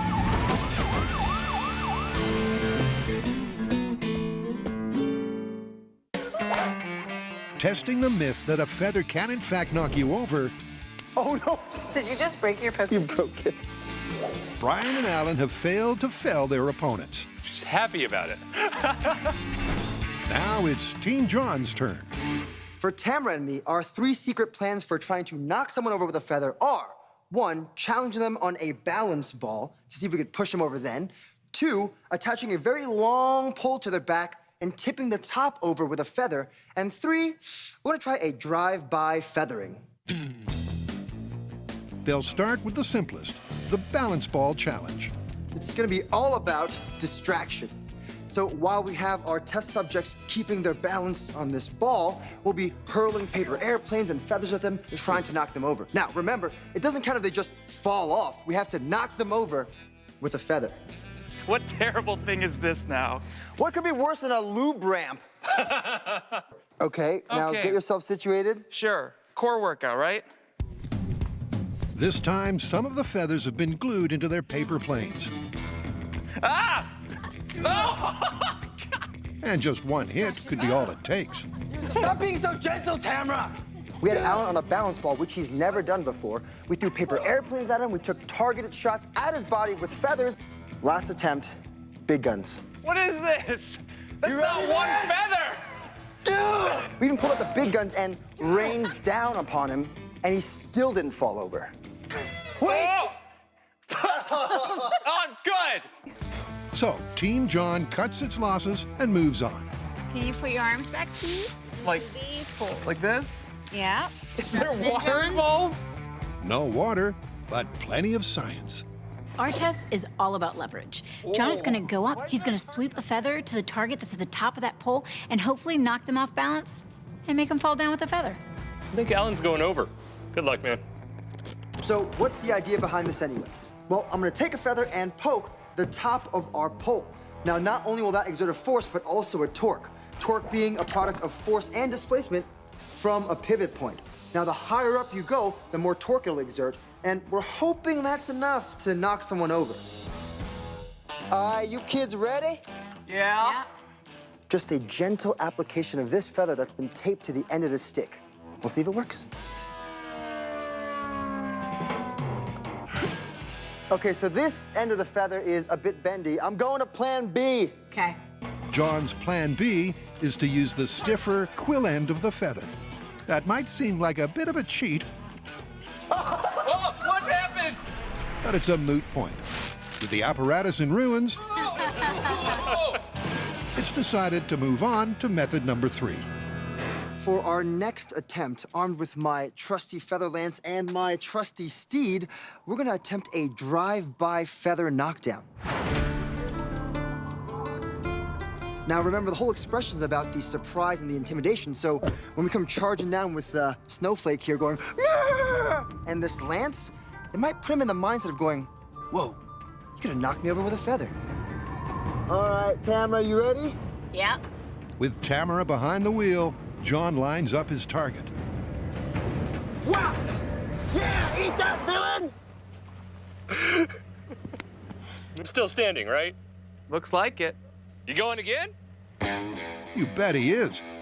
This is Team John's last shot at bringing down Brian with a feather touch. Drive-by feathering in 3, 2, 1. Yeah!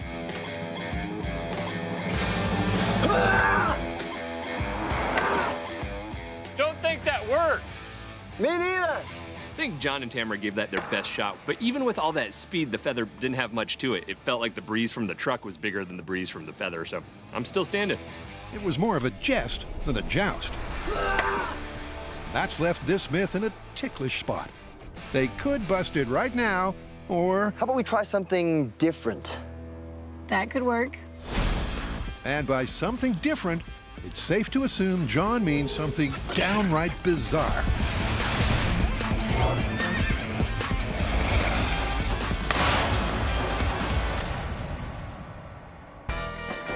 Meantime, the myth of the backseat burglar is about to kick into gear. Meet John, our cat burglar. My legs! Now with broken legs. He's got to get to his getaway car somehow, because I hear sirens. Good luck. All right, here we go. That's where this myth begins, as our busted-up criminal drags his sorry carcass into the back of the car to hide out. Okay, here I go. Finding the engine running and a handy walking stick, he attempts to not only drive off, but to outrun the law. If he can't... But what does outrunning actually entail? In our case, it means that the cop car can't catch the taxi cab in our half-mile course. And of course, by catch, I mean spinning out of control. We'll know everything is over when we get hit by what's called the pit maneuver. Marcus, can you tell us about that? Yes. What I'm gonna do is approach your car, place my fender on your fender, put a nice little gentle steer in it, which was gonna spin you around and stop you in your tracks. Well, that sounds nice and simple, but I'm sure it'll be terrifying once I'm actually in the car being pit maneuvered. It will. What makes the pit maneuver so effective? Well, it's all about something called sideways torque. Now, that happens because the front wheels are so far forward from where you're getting hit that it causes the rear wheels to slide out. When they start to slip, a term called kinetic slipping, well, the forces keeping the car going straight are way less, hence, the spin. And the best way to get a feel for the pit is for Marcus to demonstrate. All right, so what happened last time the cops pulled you over? The cops have never caught me before. Oh, I think that's about to change. All right, we are departing in 3, 2, 1. I don't like it that he's following us. I don't want to even look back. He's freaking me out on the camera. Just relax, just relax. Oh, jeez.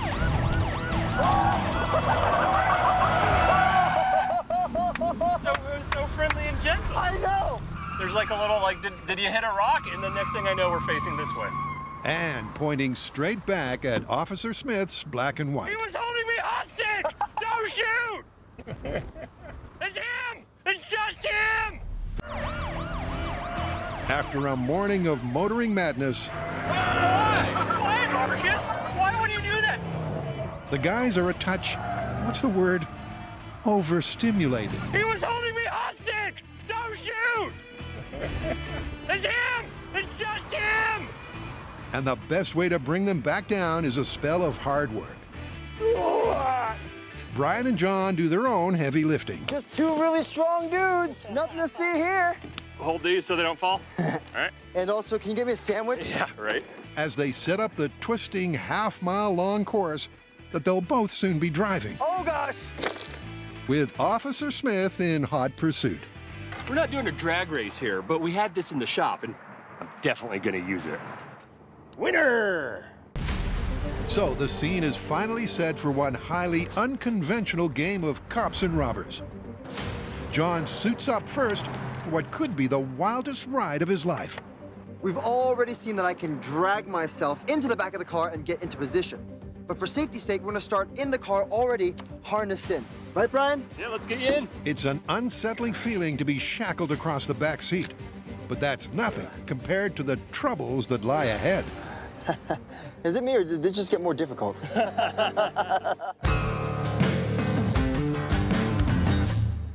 So where are we at with knocking someone over with a feather? Well, we tried all the conventional stuff.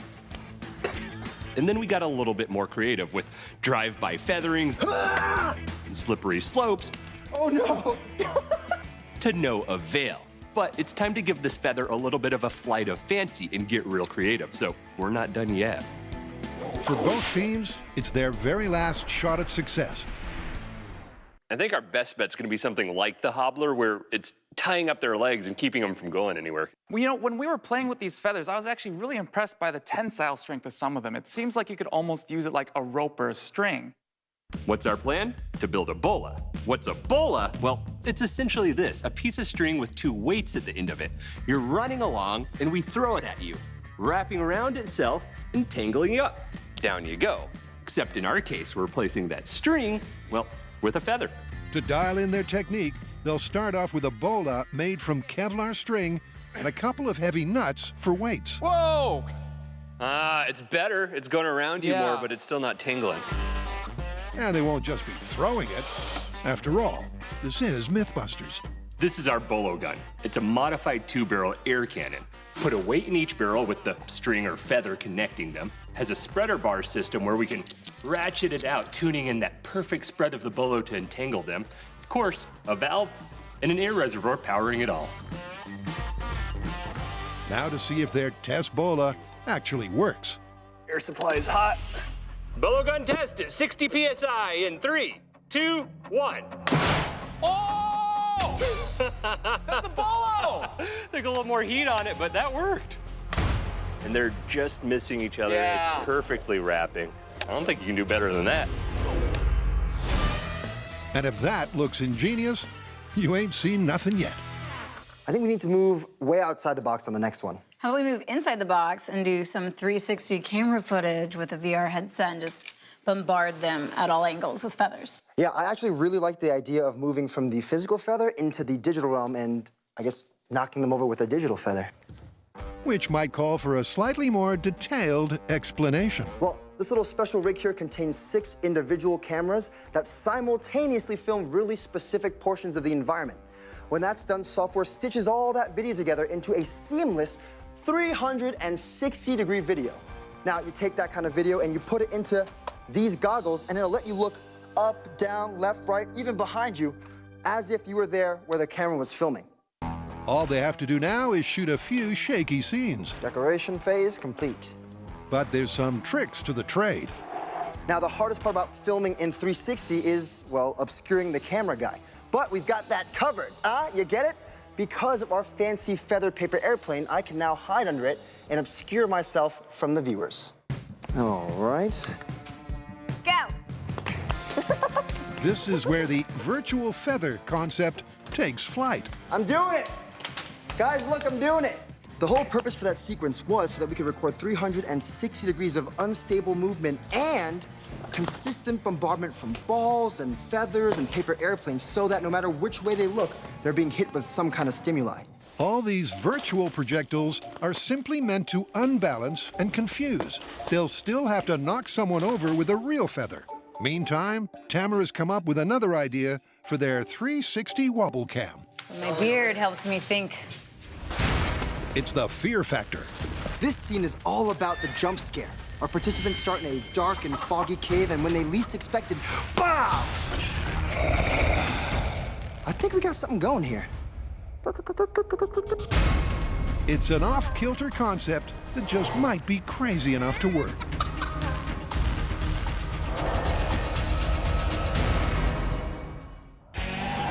After a day of high-intensity advanced driver training, Boom! Good job. the guys are ready to test the myth of the backseat burglar getaway. I'm watching the cop cars, John. They're coming fast. John and I each are gonna have 3 tries on this course to try to beat Marcus to the finish line and avoid being pitted. John's gonna go first, and I'll be riding shotgun. That way I can pull that emergency brake if anything goes drastically wrong. Well, this is it, and I'm extremely nervous.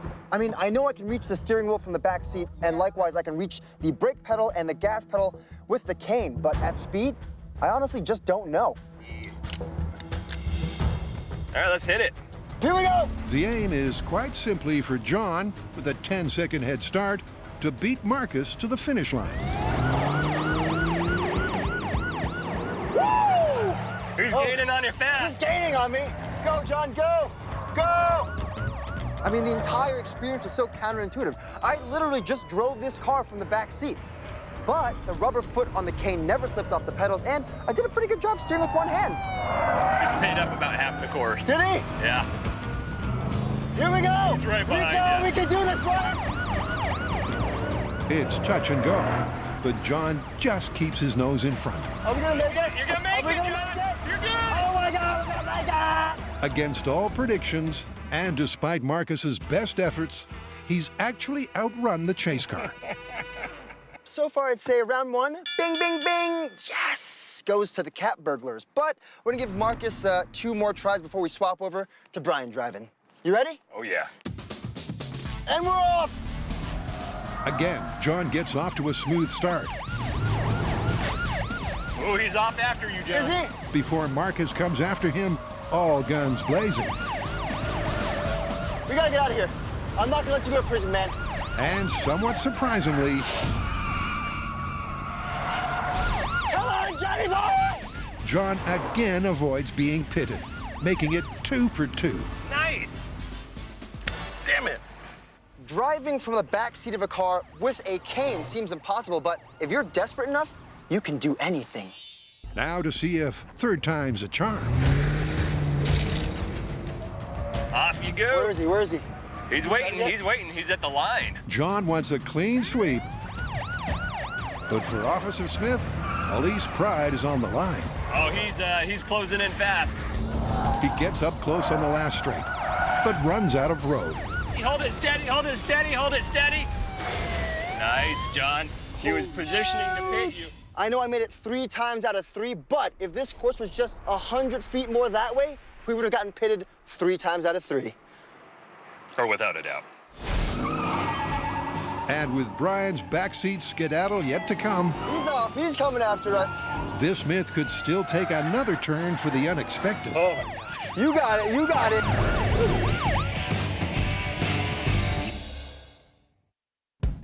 So far, we have tried several conventional and unconventional methods of knocking someone over with a feather, Don't think that worked. and they have all failed. He stopped moving. He stopped moving. We're hoping to crack this idiom with a bolo made out of multiple pheasant feathers joined together. Now, I know what you're thinking. The idiom is knock me over with a feather, but I will have you know there is actually a Japanese chicken called an onagadori whose tail feathers can grow up to 27 feet long. It's easier to string 2 pheasant feathers together than it is to say pheasant feathers. You look so silly. This is fantastic. Clear down range, going hot. Given this barnyard bola will have more drag than the Kevlar string, they dial up the PSI from 60 to 80. Feather prototype bolo at 80 PSI in 3, 2, 1. Oh! That's exactly what we're looking for. It works. The feathers are ductile enough to twist and wrap tight. Now they're ready to see if it works on real human legs. Woo! What do you think? It's pretty intimidating. The instructions for those about to become entangled are simple. You want to jog like you are trying to not go to the bathroom. So kind of legs together, gentle pace like that. Like a lady, John. Like you're holding a ball between your legs. Yeah. You'll start running at some point. We will deploy our weapon at you, and hopefully you'll come crashing down or live, one of the two. Or come crashing down or live. Yeah, don't worry about that. I have complete trust in Brian and Alan, but that rig still is pretty intimidating because it's just an air cannon basically pointed at you while you're running towards it. Nonetheless, John bravely lines up to be air cannon fodder. John versus a feather bolo in 3, 2, 1.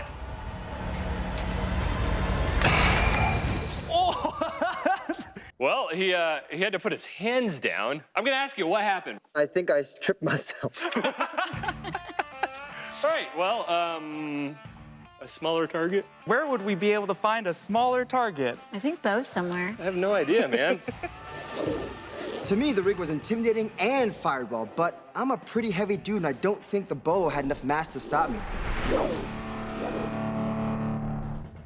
But lightweight Tamara's a whole different prospect. This will be Team Brian's best and last shot at knocking someone down with a feather. Tamara versus the feather bolo in 3, 2, 1.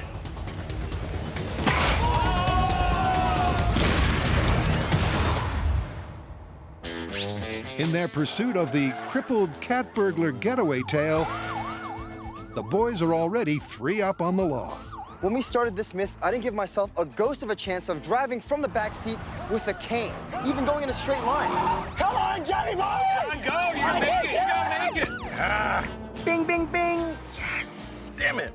John spent 3 rounds antagonizing Marcus, so it's my turn to be followed by a rather determined police officer while driving with a stick, which I have no practice at. So my fear is about here, but my curiosity, it's up there. This should be interesting. While it's Brian's first attempt at backseat driving, Marcus now has a real feel for the course. Here we go.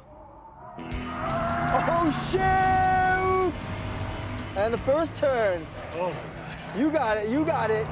Reaching the wheel and pedals wasn't a problem for me, but this whole thing, kind of hairy, because what you can't control is anxiety, and there's plenty of that coursing through your veins when the cops are after you.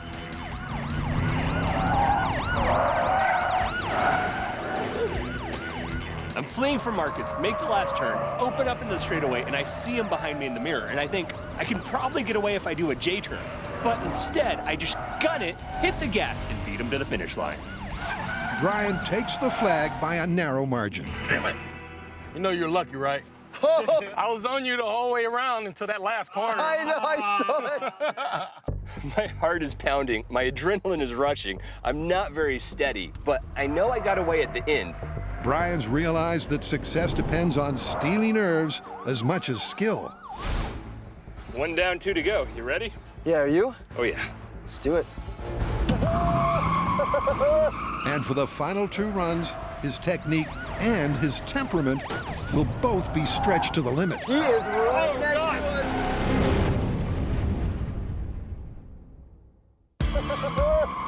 Against all odds, the guys are looking at a clean sweep as Brian starts his second run in the backseat getaway myth. Okay, he's off. He's off. He's off. He's coming after us. But Marcus, it seems, has other plans. All right, final turn here. He is right next to us. Oh! All right. You good? Yeah. And that purty yellow paintwork tells the tale. I'm coming around this last turn, and I look just at the turn, and all I see is cop car. And my thought is, how do I, and before I say evade him, I'm spinning. You came out like a ghost. Good. That was bananas. Yeah, I'm tired of playing with you guys. Yeah, I know. Close your eyes. With the score at Robbers 4 and Cops 1. Here we go. They're off in their final backseat rat run. Oh, no, okay. Back into that turn. But Marcus can smell blood. Oh, holy moly. You good? Yeah.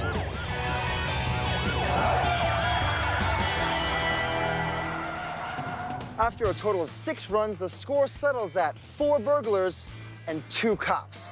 Now, you can really tell at the end Marcus was dialing in that pit maneuver because he's getting used to this really short course. When I realized that they wasn't as reckless as I thought they may be with driving with a stick, made me feel safer getting up there, taking care of Pit a little early. Police honor is still intact. Maybe so, but what about the myth? Well, seeing as the final score was 4 burglars and 2 cops, I feel like this myth wants to be called confirmed. Yeah, but it's such a short course, and with a few hundred more feet, I think Marcus would have had us every time. Okay, well, depending on the length of your getaway run, the least we could say is plausible. It's plausible. Hey, thanks for all the training, man. Thanks. Anytime.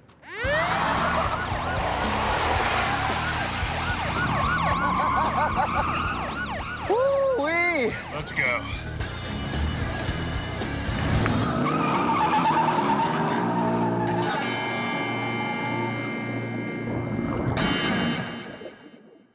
So far, the bizarrely brilliant feather bola cannon hasn't quite worked the way it was meant to. I think I tripped myself.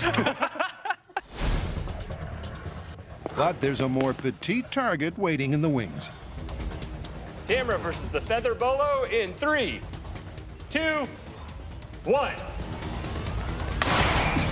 Oh! You fell over! You got knocked over! Holy moly! Check that out! At last, after multiple failures, a genuine knockdown. The bolo wrapped around, locked her in tight, and down she went face first. The legs couldn't move at all. So that went smashingly. I was definitely head over heels for the bolo gun, and it turns out I can be knocked down with the feather.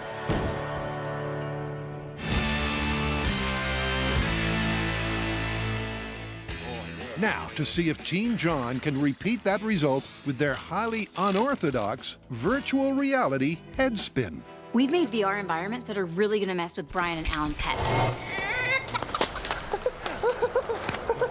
In addition to that, they're gonna be on an uneven platform, but it's not about falling off the platform. We actually need to knock them over with a feather. So we're also gonna be tickling them, poking them, and prodding them in hopes that they fall over. I've decided that Alan's gonna go first, so Brian, please go to the waiting room. We'll call you when we're ready. Okay. Good luck. Yeah, I'm gonna need it. He might also need a barf bag. Okay, where do I throw up? Anywhere you want. That way, on top. Hey! Comfortable? This is gonna be a nightmare. So far, it looks like their rig is designed to make my feet unsteady in the real world while giving me some kind of VR experience that doesn't sync up with what my feet are doing. All right, it's going. Is it going? Oh, okay. There's people throwing. There's people throwing things at me. With Alan's sensory confusion at peak levels, it's time to bring on the real feathers. Whip him, Tamara! Oh, no, no, no! No, whip him! No! Yes. No, I want to make it to the end. That was hell. I couldn't tell where my feet were. I couldn't tell what was going on. All right, here's the most important question. While you were teetering on the edge of falling, was it the feather that knocked you over? I feel like I would have just fallen over no matter what Tamara would have been doing with feathers. So, strictly speaking, Alan wasn't knocked down by a feather. And now there's just one man left standing. Can we start this one? Yep, whenever you're ready. Whap! Just whap him! This is great. Oh, look, there's a feather on the paper airplane. Aw. Am I a paper airplane? Woo! Brian seemed so in control for most of the video that I was pretty concerned that it wasn't gonna happen. Is this meant to be playing in reverse? How come my airplane is flying backwards everywhere? But then right at the critical moment. Oh. You okay? Yeah, I'm not gonna lie. I have to give you just a smidgen of credit. I was looking at this feather right as I was reversing with the airplane, and a feather hit me in the face right where I looked. And that's actually what caught me off guard. Yes. A virtual feather paired up with a physical feather. Just as the idiom says, a virtual feather perfectly timed with a real feather knocked him over. Well, I'd say we'd throw in everything we can at this myth. Yeah, and it was nice having Alan and Tamara back to help out. So, how are we gonna call it? Well, there were two distinct results. One, you definitely knocked Tamara over with your feather bolo. And two, we got you pretty unstable with our VR. And by your own admission, you did say it was one distinct feather that knocked you over. Sounds like myth confirmed to me. Totally, dude. So, that surprised you? I'd say you could have knocked me over with a feather.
On this high-velocity episode of Mythbusters.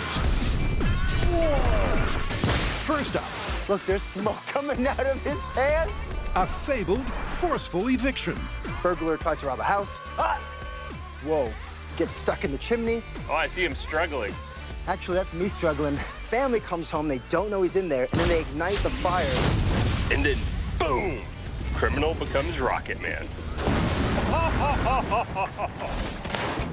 Then a mythical meeting of chainsaw and bullet. This is absolutely ridiculous. Someone shoots a bullet into a tree. There she is. And then years later, someone's cutting into a tree with a chainsaw, pulls the bullet out, and it kills him. What could possibly go wrong? I mean, this is quintessential Mythbusters.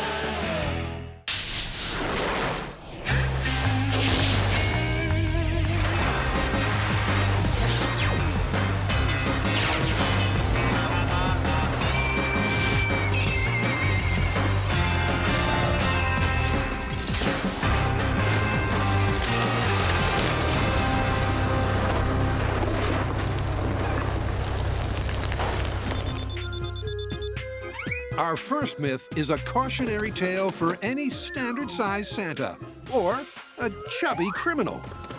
The story goes that during a rooftop break and enter, a hapless burglar gets stuck in the chimney. The unwitting homeowners light a propane fireplace that's been leaking gas. And boom! The wedged intruder is launched like a skyrocket.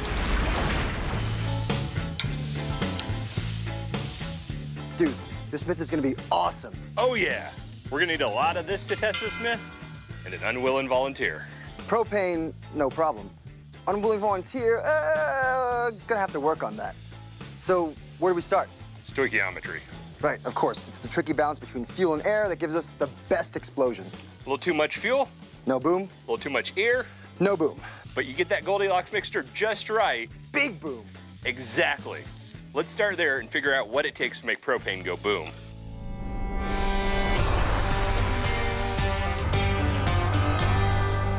Allegedly, this myth takes place somewhere out in the countryside. So they're probably not getting natural gas provided by the city.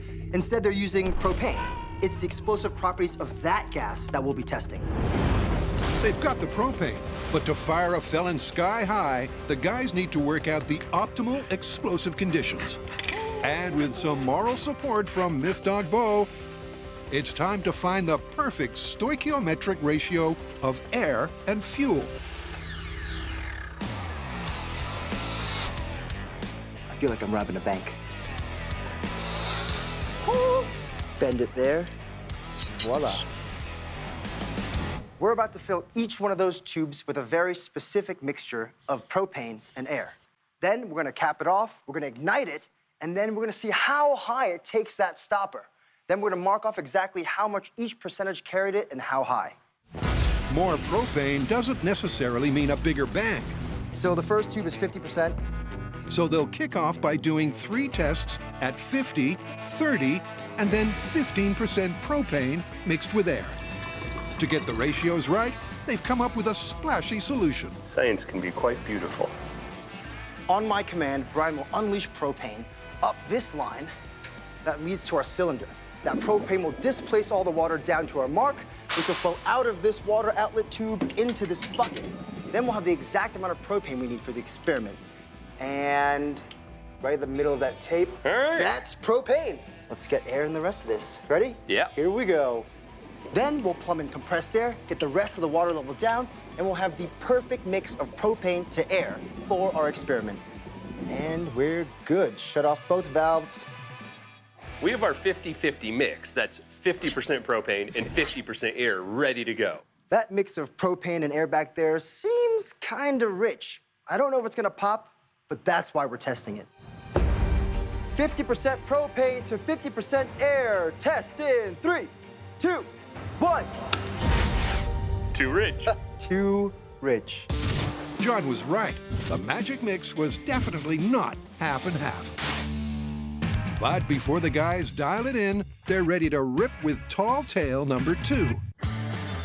It's another not-so-urban myth that you might call a shot in the bark. It all starts with a hunter who misses his mark. The stray bullet stays lodged in the tree trunk until, years later, the loggers roll in. Chainsaw meets buried bullet, which bursts out at lethal velocity. It's a lumberjack's worst nightmare. This is an insane story. And I love it because this myth's been around for a long time. Everybody's heard it. I mean, this is quintessential Mythbusters. Let's go do it. All right. To test this myth, we're gonna need 3 things. First off, a log, of course, a bullet, and our weapon of choice, the chainsaw. But what we're interested in right now is the speed that these teeth move around. So we need to look at high speed and determine what distance, in what amount of time, these teeth are moving. The myth's veracity rests on velocity. A typical hunting rifle has a muzzle velocity of around 2,500 feet per second. Let's see how the chainsaw stacks up. Normally when we check high speed, we put the high speed scale behind the object we're checking. But in this case, we want to see how fast this tooth is moving on this bar. So this time, we put the high speed scale directly on the object. If John's going to turn lumberjack, he needs to dig deep and channel the flannel. You're looking good there, John. You look like you can operate a chainsaw now. We'll see. All right, chainsaw high-speed test in 3, 2, 1, go! Just one brief burst at maximum revs. And it's off to check the high speed. You ready for this? Yeah, let's go. By tracking the tooth they marked against the scale, they nail down the speed. About 90 feet per second. 90 feet per second might not sound like that much when we're talking bullets, but in our case, we're talking a chainsaw hitting a bullet. With that weight of the chain, the flywheel, and the piston all behind it, that bullet can exit whoosh with much greater velocity than the chain, and that gives this myth a good chance. Yep, 90 feet per second doesn't compare with a real rifle. But the transfer of energy from the mass of the chainsaw to the lightweight bullet means it could potentially fly much faster. Fast enough to be fatal? Well, there's only one way to find out. Rig up a system to try from a safe distance. We're about to do a preliminary test with chainsaw versus bullet. But to do this test properly, we need this chainsaw to land on that bullet every single time in the same spot. What we need is a rig that is remote controlled and rock solid. So as that chain goes through that log, we have a nice steady cut and no risk to ourselves. And there's just a chainsaw on it. Cool. Is there gonna be like a stop on it? Yeah, we're putting a stop, so we'll lock it into like this being the kill zone. Okay. And before you can yell timber, Their mechanical lumberjack is primed for action. To let us throttle our chainsaw from a safe distance, we have this rig right here. This sits on top of the trigger guard, holds down the safety, and then, with this spring attached, we can pull our throttle cable, which revs our chainsaw. Oh. Are you loving your life or hating your life? Loving it. Look at this. Look at this. I wasn't sure what that sound was. That's fantastic. That's it. But the saw needs something to sink its teeth into. And for a proof of concept test, it's over to our resident Texan chainsaw masochist. This is my bullet sandwich. Why? Gotta feed your chainsaw something, right? We need to know how the bullet is gonna exit the rig. All right, bring me the sandwich. The chainsaw's attached. Okay, this is stable. Very nice. They test the alignment. That works. And the high-speed cameras are ready to roll. These are the lengths we go to just to get that single, perfect, beautiful shot so we can understand the science going on behind it. I mean, in this case, we've got a scissor lift and straps and plywood and camera mounts with weird assorted hardware and stuff like that, all for that single, beautiful, high-speed shot. You ready? I'm gonna go. Chainsaw versus bullet in styrofoam in 3, 2, 1. Oh, here we go.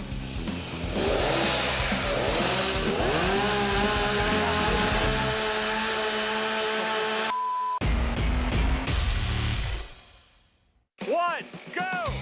John and Brian are testing the fatal forestry fable of a chainsaw and an embedded bullet. To find out if there's anything to this myth, the guys have set up a proof of concept. Oh, here we go. With a stand-in styrofoam log and a clear plastic viewing panel. The throttle cable works beautifully. We're just revving it.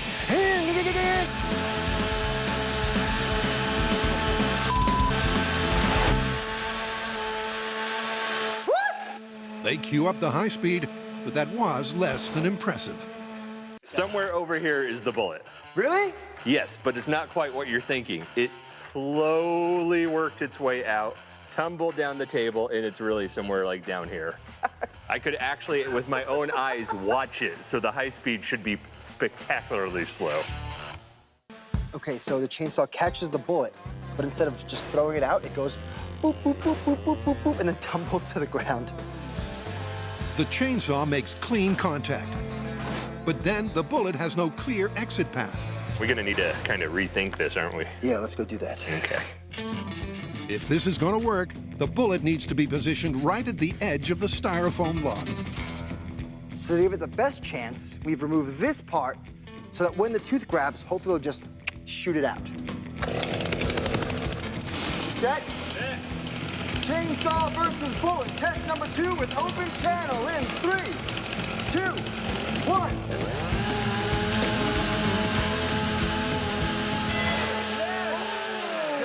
Hold. Was I going crazy? Did I hear something? No, it absolutely hit the glass. Yes, okay. So what just happened with this test? Chainsaw comes in, the tooth engages the bullet, boom, into the wall, right in front of my face. At this point with our small-scale tests, it actually turns out a chainsaw can grab a bullet and throw it out pretty hard. But now it's time to ramp it up with real bullets in real trees. But before they let loose with live ammo, it's back to the propane fireplace fable. To find out if it's feasible to turn a chimney into a cannon and a burglar into a cannonball. 50% propane to 50% air. Test in 3, 2, 1. Too rich. Too rich. That's what happens when there's not enough air for it to ignite. I'd say we should move on to 30%, and that's 30% propane and 70% air. Once again, the proportions are measured out to the milliliter. Stoichiometry test, 30% propane, 70% air in 3, 2, 1. It's a bit rich, yeah? Yeah. And yet again, 70% air, 30% propane, not enough oxygen to let it burn. By now, they're fully expecting fireworks. 15% propane, 85% air. 1, but it's another bust. I was ready to catch that stopper. Many of you have heard the term flooded engine. That's exactly what we have here. Too rich a mixture means too much fuel and not enough oxygen to let it burn. It's the same thing going on in your car when you can't start it, or if you're me, pulling that chainsaw, you smell those fuel fumes. There's no oxygen in that cylinder for it to burn. To have a fire or combustion, you have the fire triangle. You have fuel, oxygen, and ignition. We have ignition, we have fuel, but what we don't have is oxygen. So to raise their chances, they lower the propane. 10% propane in 3, 2, 1, boom! Or not. Even 10% was too rich a mix. You got ear. So the guys dial it down ever so slightly to 7. 7% propane, 93% air in 3, 2, 1. Yes! I'm gonna take another sigh of relief, just, and one more.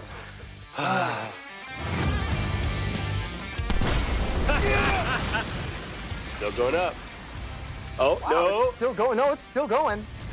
Slowing down, though. And That's it. that's where it is. Beautiful. 7%. Perfect. Or is it? Perhaps 5% propane works even better. Ready? Yep. Beautiful. At just 5% propane, that pushed our stopper clear twofold the length of our high-speed scale. The first cork at just 7% propane went 19 feet per second. The second cork at less propane, that's 5%, 30 feet per second. That's a lot more energy.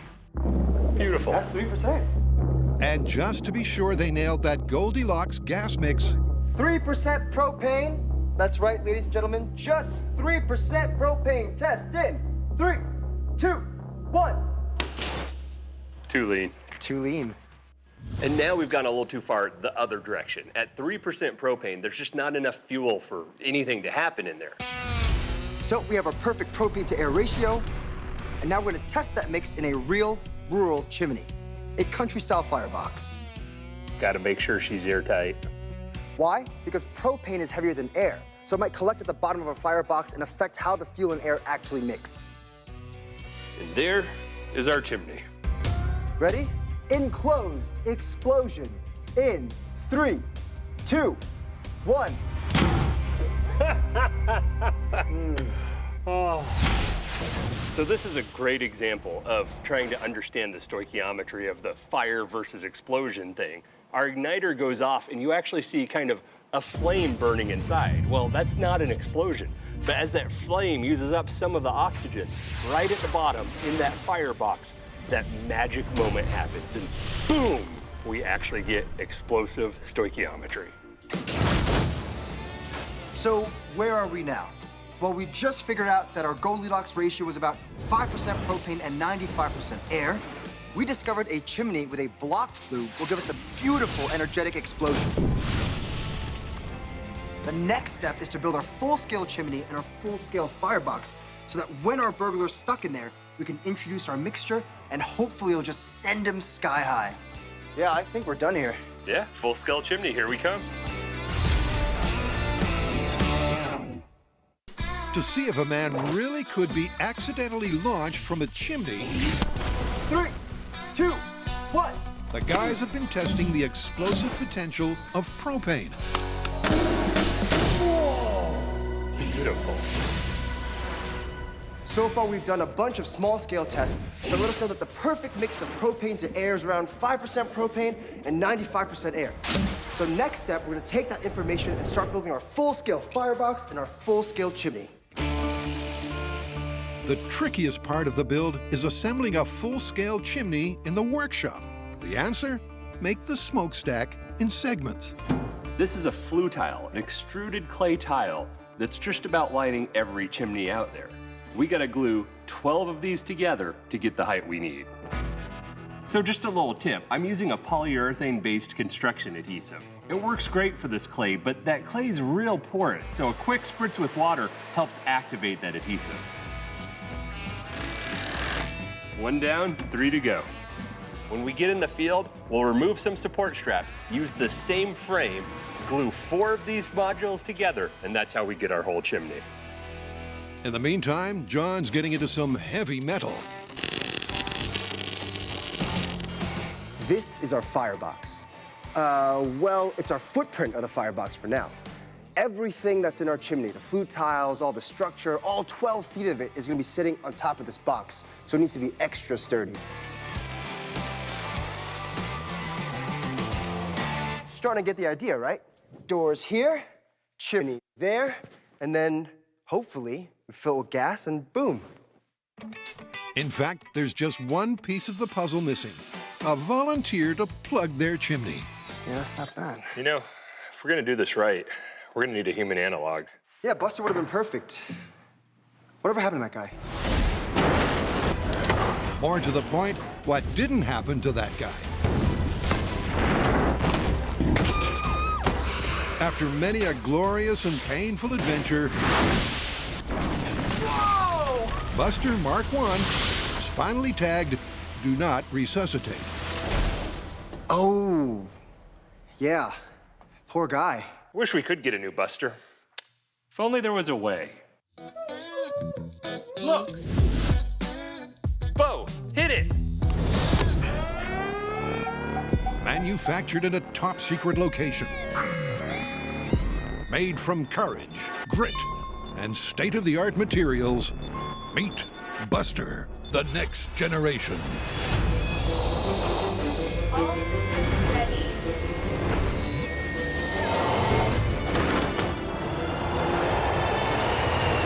Eagle to tower. Buster is in transit. Approaching drop zone. Packages away. We have a situation. Parachute has malfunctioned.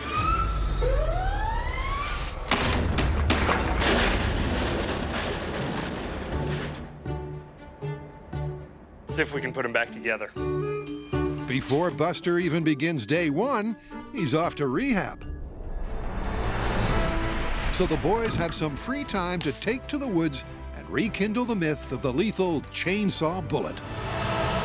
Remember, our myth is about a hunting bullet being lodged in a tree. Our weapon of choice, the World War II Russian Mosin Nagant. The reason is so many were produced during World War II that this became a common hunting rifle at the end of the war. And they've narrowed the type down to 3 top contenders. A soft core, a steel core, and a hardened steel core. Now this guy, I don't think it's gonna be very good, but it's another bullet to shoot. And for the moment, they won't be gunning for the local flora. That's because John's got a better idea. The tree the bullet was lodged in was a pine tree in the myth. And you might be looking at this and going, John, that's not a pine tree. But these are in fact pine boards. And the reason we're doing it like this is so that when we strap these boards together and we shoot the bullets in here, we can peel back to see which of the 3 different rounds we're using holds intact the best. Yep, I'd shoot that. Our first round's gonna be the soft core bullet. I don't think it's gonna be as impressive, but we're gonna give it a shot. Literally. You ready, John? Yep. So it's soft core bullet. Fire. The hardcore result. Oh, nice shot. Dead center. That's fantastic. That's not bad. That's a good shot. For a New Yorker. For a New Yorker. So, shall we peel them back? Let's do it. 1. 8. 9. Oh, here we go. Look, the boards are stuck together. That's cool. It's pinned it together. Doesn't look like much of a bullet anymore. But it is a sizable chunk of metal. That's true.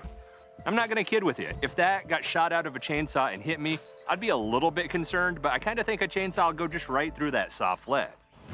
So it's Brian's turn to try a more resilient, mild steel core round. Mild steel core round, firing in 3, 2, 1. Oh, you want to count the boards? You want to count boards? Let's count them. Yeah, you go ahead and count them there, John. Yeah. 3. All right. 5. Come down here. 7. Look, actually exited the entire thing. 8. He's gonna be counting a while. 21. 22. 23. 24. I think it's over there. So somewhere out there is something that looks like a bullet. Seems a 1.5 foot of solid pine is no match for a speeding bullet. Fingers? The solution? Double down. Oh, fantastic. You think you can get it right this time? We got this. Mild steel core firing to 48 boards. In 3, 2, 1. Again, Brian's right on target. And right through it.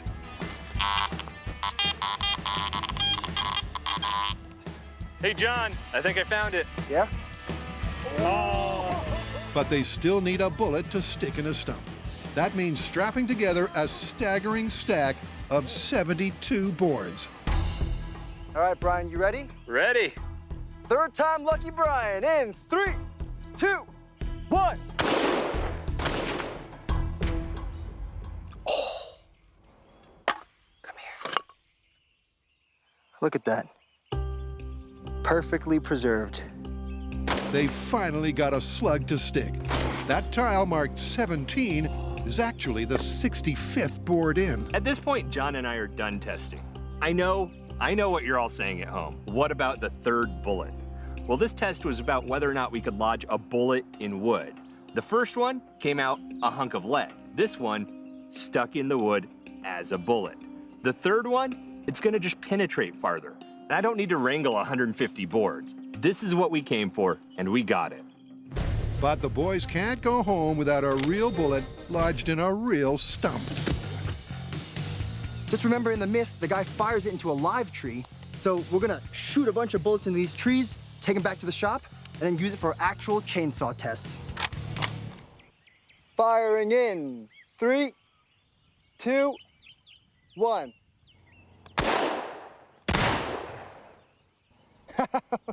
That looks like an exit wound if I've ever seen one. We need a bigger log.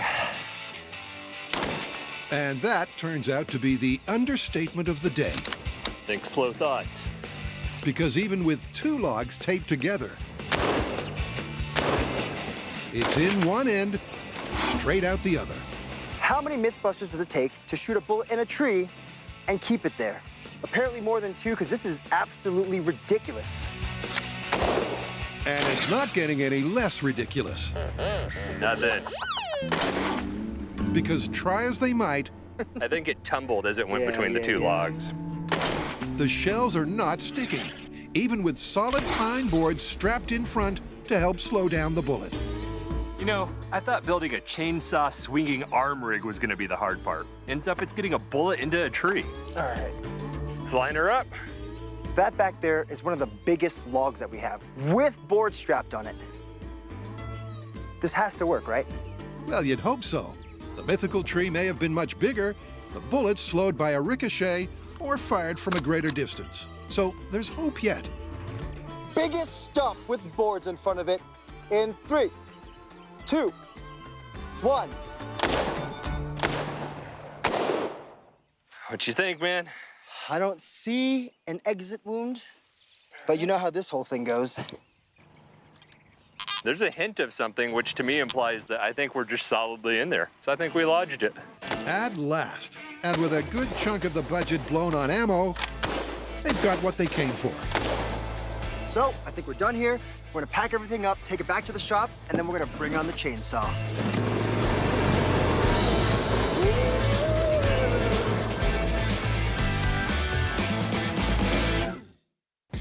Hey, John.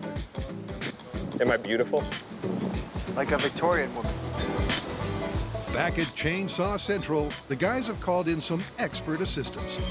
So, gentlemen, what I understand is you fired a bullet into the log, and now you're trying to figure out where in the log's the bullet. That's it in a nutshell. In and no out. Brian and John finally got a rifle bullet to stick in a stump. And Dr. Bradley Perdue has a portable X-ray machine to help find it.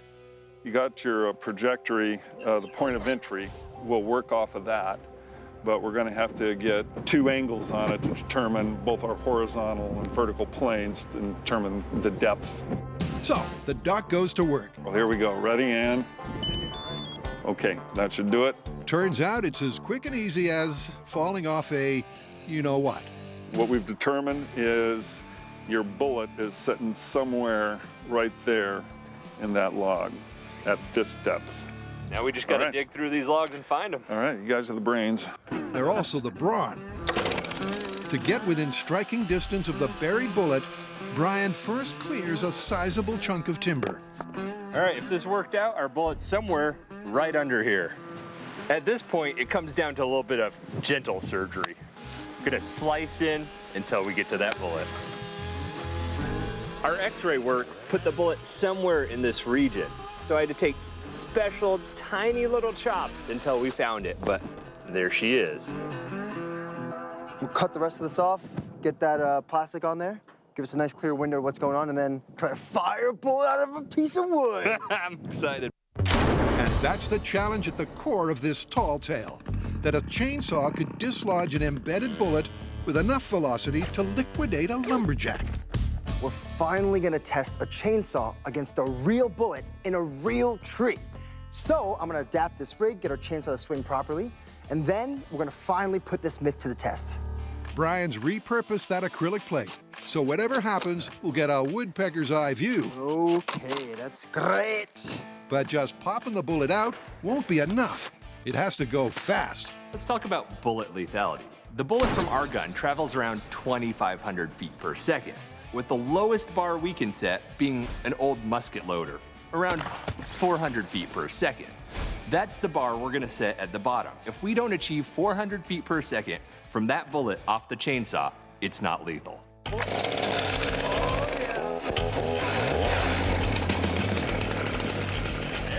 All right, here we go. You ready? Yeah.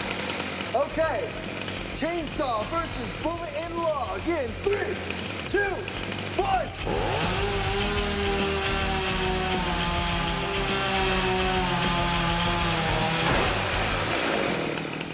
Ooh, I got you. Oh, I felt something though. I thought I felt something. I definitely felt it hit. Oh! Where is it, man? Wait. I thought I felt something like, choo! I can tell you, it disappeared faster than the foam. I didn't see where it went. Hey, I found the bullet, John. It's between here and the high speed. Oh, how is it? Oh, it definitely got a piece of it. Look at that. The bullet's in pretty good shape, but can the same be said for the myth? Oh! It didn't even make it out. It clipped the bullet, flipped it backwards, and then shot it almost out, and then stopped.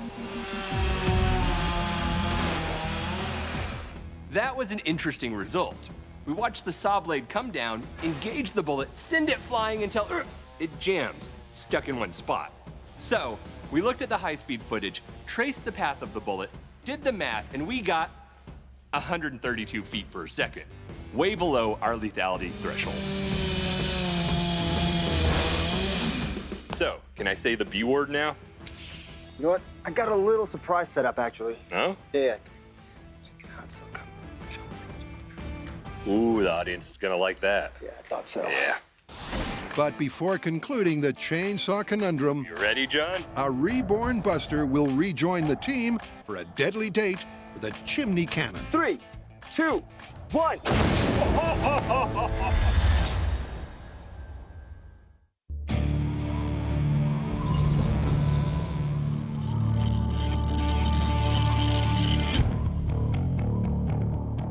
To find out if a propane-powered fireplace can actually shoot a man from a chimney, John and Brian need the right kind of house in the right kind of neighborhood.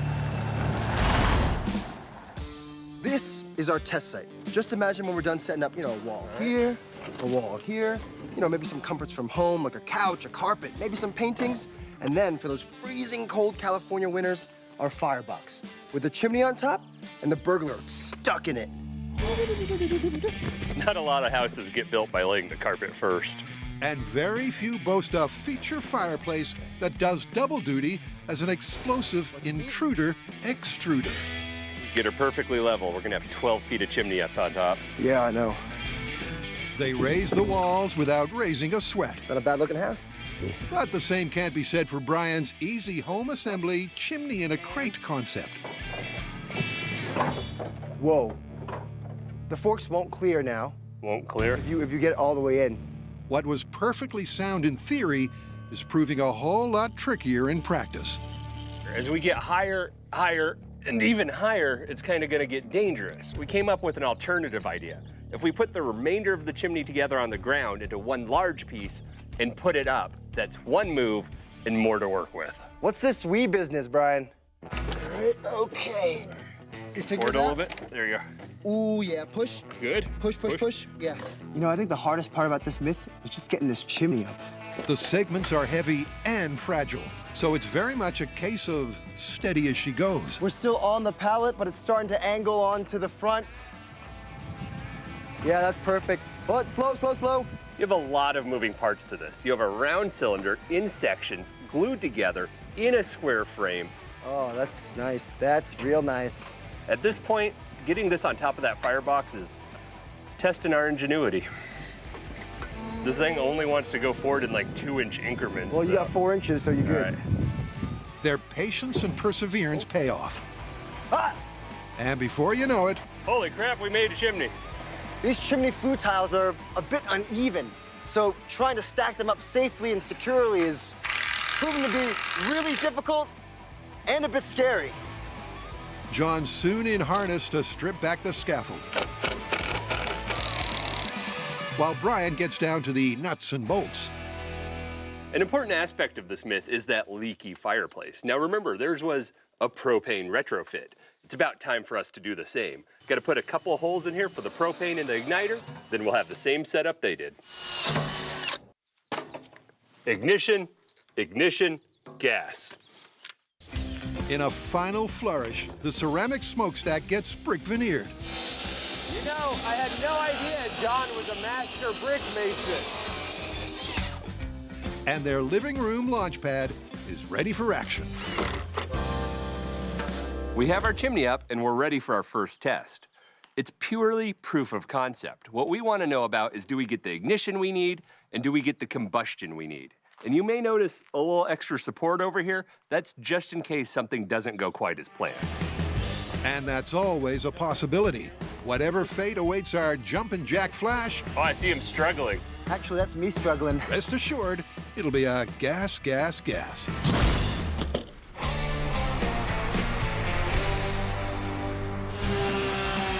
With the myth of the chainsaw bullet in splinters. We were trying to make a gun and we made what? A conveyor belt? We made yeah! Brian and John have opted to significantly upgrade the hardware. At this point, we're done with our saw, but it's time to turn that dial up to 11. Dennis Cahoon is a 30-year logging veteran who still has all his fingers and a supercharged shredder he calls a hot saw. Hey, Dennis, I see you bought the beast. Yep. How about a little chainsaw throwdown? Love to. Okay, let's do it. To see what makes Dennis's hot saw so hot, they've set up a challenge. One log apiece, with Brian on the trusty, tiny two-stroke. Come on, you little. Oh, I suddenly get the feeling that we're competing in the wrong weight class. The rules are simple. The first man to slice through his stump is the winner.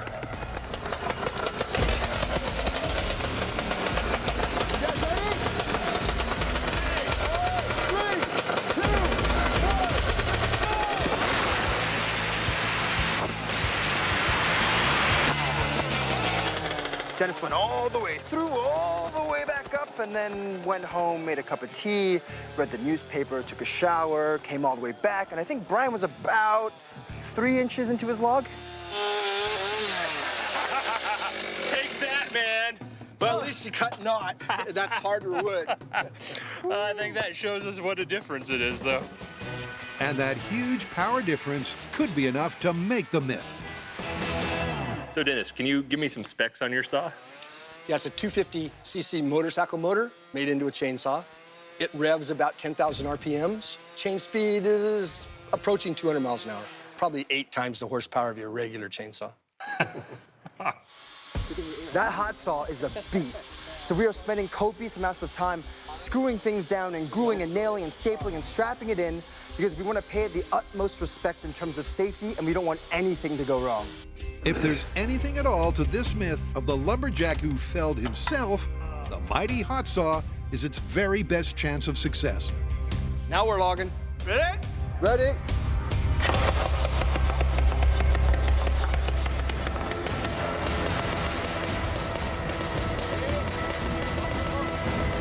They inch the speeding chain towards the embedded bullet.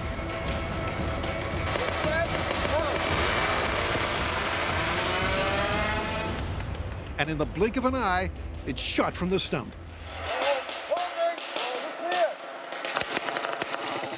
Oh, everything happened extremely quickly. We revved the chainsaw up, smoke blowing in my face, and all of a sudden, done. How did we do? It hit it, bullet disappeared. Sure not in here. It's not long before Brian's eagle eye spots the missing missile. Ah, guys, found it. Looks a little different than the other ones. It peeled the jacket off of it. That sounds more than promising. There it goes. Oh, it's in trajectory. It goes straight. It shot it. It did.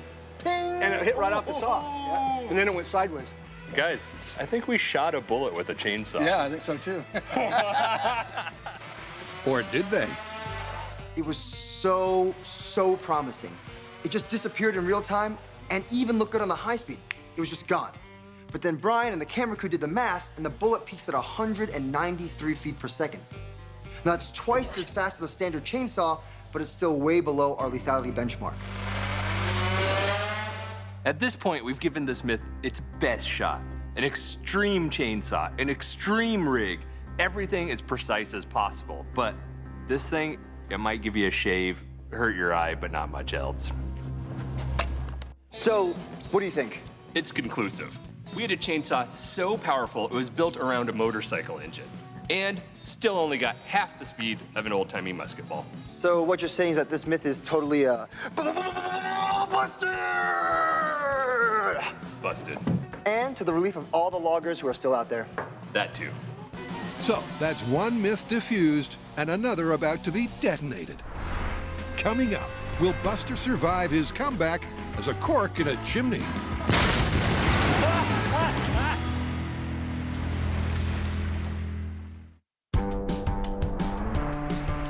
Oh, you ready, John? Yeah, how about I put the gas here, safe distance away, and then you plumb it over? Sure, that's safe. Let's do that. In their efforts to prove you can blow a burglar from a chimney, John and Brian have found the magic mix of propane to air is 5%.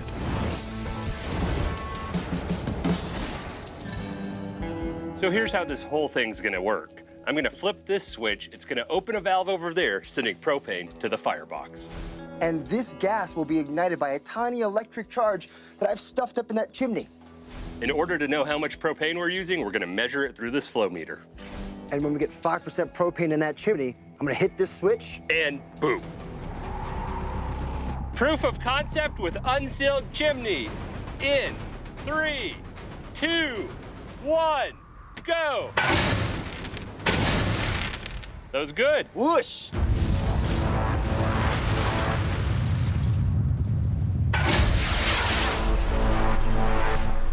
Obviously, we got the fuel mixture right because it came shooting out the top. I'm really liking how it's looking for the full scale. Time for a burglar to break in. The difference between our first test and our final test, hopefully, is the final test will be a contained explosion. Now, what are we talking about when we say contained explosion?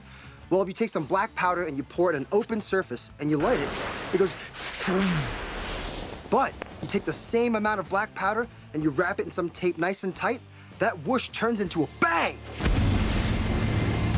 And so, hopefully, when we have that criminal stuck in the top of our chimney, he'll fly out of there like his butt's on fire. There's just time for a few homey touches before this myth gets put to the torch. Boom! Oh, beautiful. How's it look? Looks like a happy family to me. Think so, man. Think so. Add one not-so-happy burglar buster. This is the man of the smith. It's time for our burglar to get stuck in our chimney. Who's already having second thoughts about his first day back on the job. Gotta remember, John, this guy tried really hard to get in. We got valuable paintings of dogs. His ass is in? Okay. But there's one small snag. Oh, I see him struggling. Actually, that's me struggling. Despite appearances, Buster's not quite a snug enough fit. So we want our burglar to have a good fit in the chimney to get the best chance of an explosion. He's a little fit right now, so we need to make him a little more rotund. To do that, we put a little expanding foam around his belly in a plastic bag. With our beefed up burglar now firmly wedged in, they're set to bust or confirm this myth once and for all. At this point, our burglar's stuck in the top of our chimney. That makes an enclosed vessel, and I think we're gonna pop him out like a champagne cork. Fireplace leak with burglars stuck in the chimney in 3, 2, 1.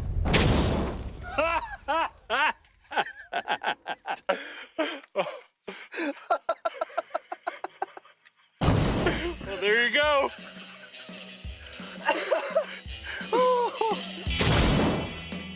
Look, there's smoke coming out of his pants. Straight out of the cartoons. Oh, John. Yeah? Our living room. Closed picture. Oh, really?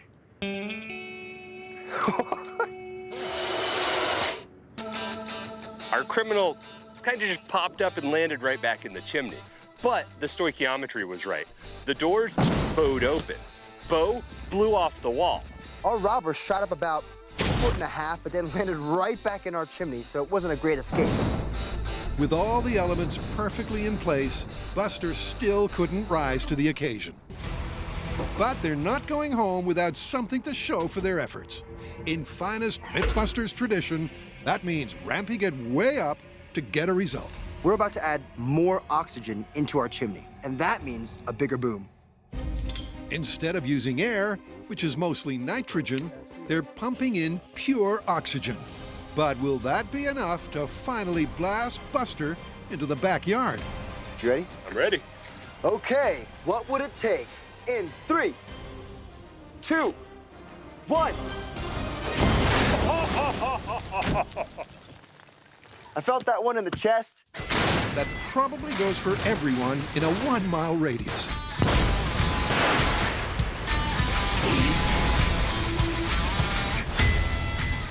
You think we'll still get the deposit back on the house? No.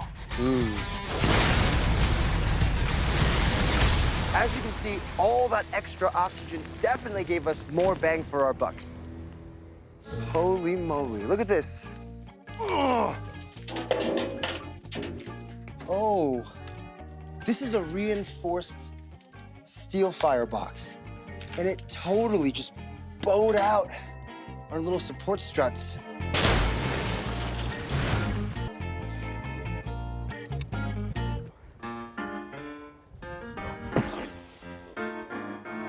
So, the house is gone, and come on. The criminal, I guess, does it count? Did he break back into the house? I don't know. But it did blow his pants off, so that's a win for me and Brian. Look at the burglar. It blew his pants off. Oh, wow. I don't know, though. I think he mostly fell. I don't think he shot. Yeah. He's not far from where he began. That means that his body and the fireplace were a good enough seal that when it went off, it just, boom, blew it apart. And there you have it. The mythical propane mix barely budged Buster. And the ramped-up oxygen-rich mix brought the house down. But there was a definite failure to launch. Definitely busted. Yeah, he definitely popped up a little bit on that chimney, but he didn't shoot out. Yeah, but he definitely shot out when we turned it over the top. Yeah, he did. All right, let's get out of here. Yeah. I told you, crime doesn't pay.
On this episode of Mythbusters, Best day at work, John. an explosive criminal caper Let the heist begin. and a cute canine conundrum. Oh my gosh, look at his face. First up, Can you blow open a safe from the inside? and leave the dollar bills intact. One. That's why we stand behind blast shields. And nice head carriage. do dogs and their owners Does this dog look like me, Brian? Because I'm keeping him. really look alike? I guess it's time to see if we were right.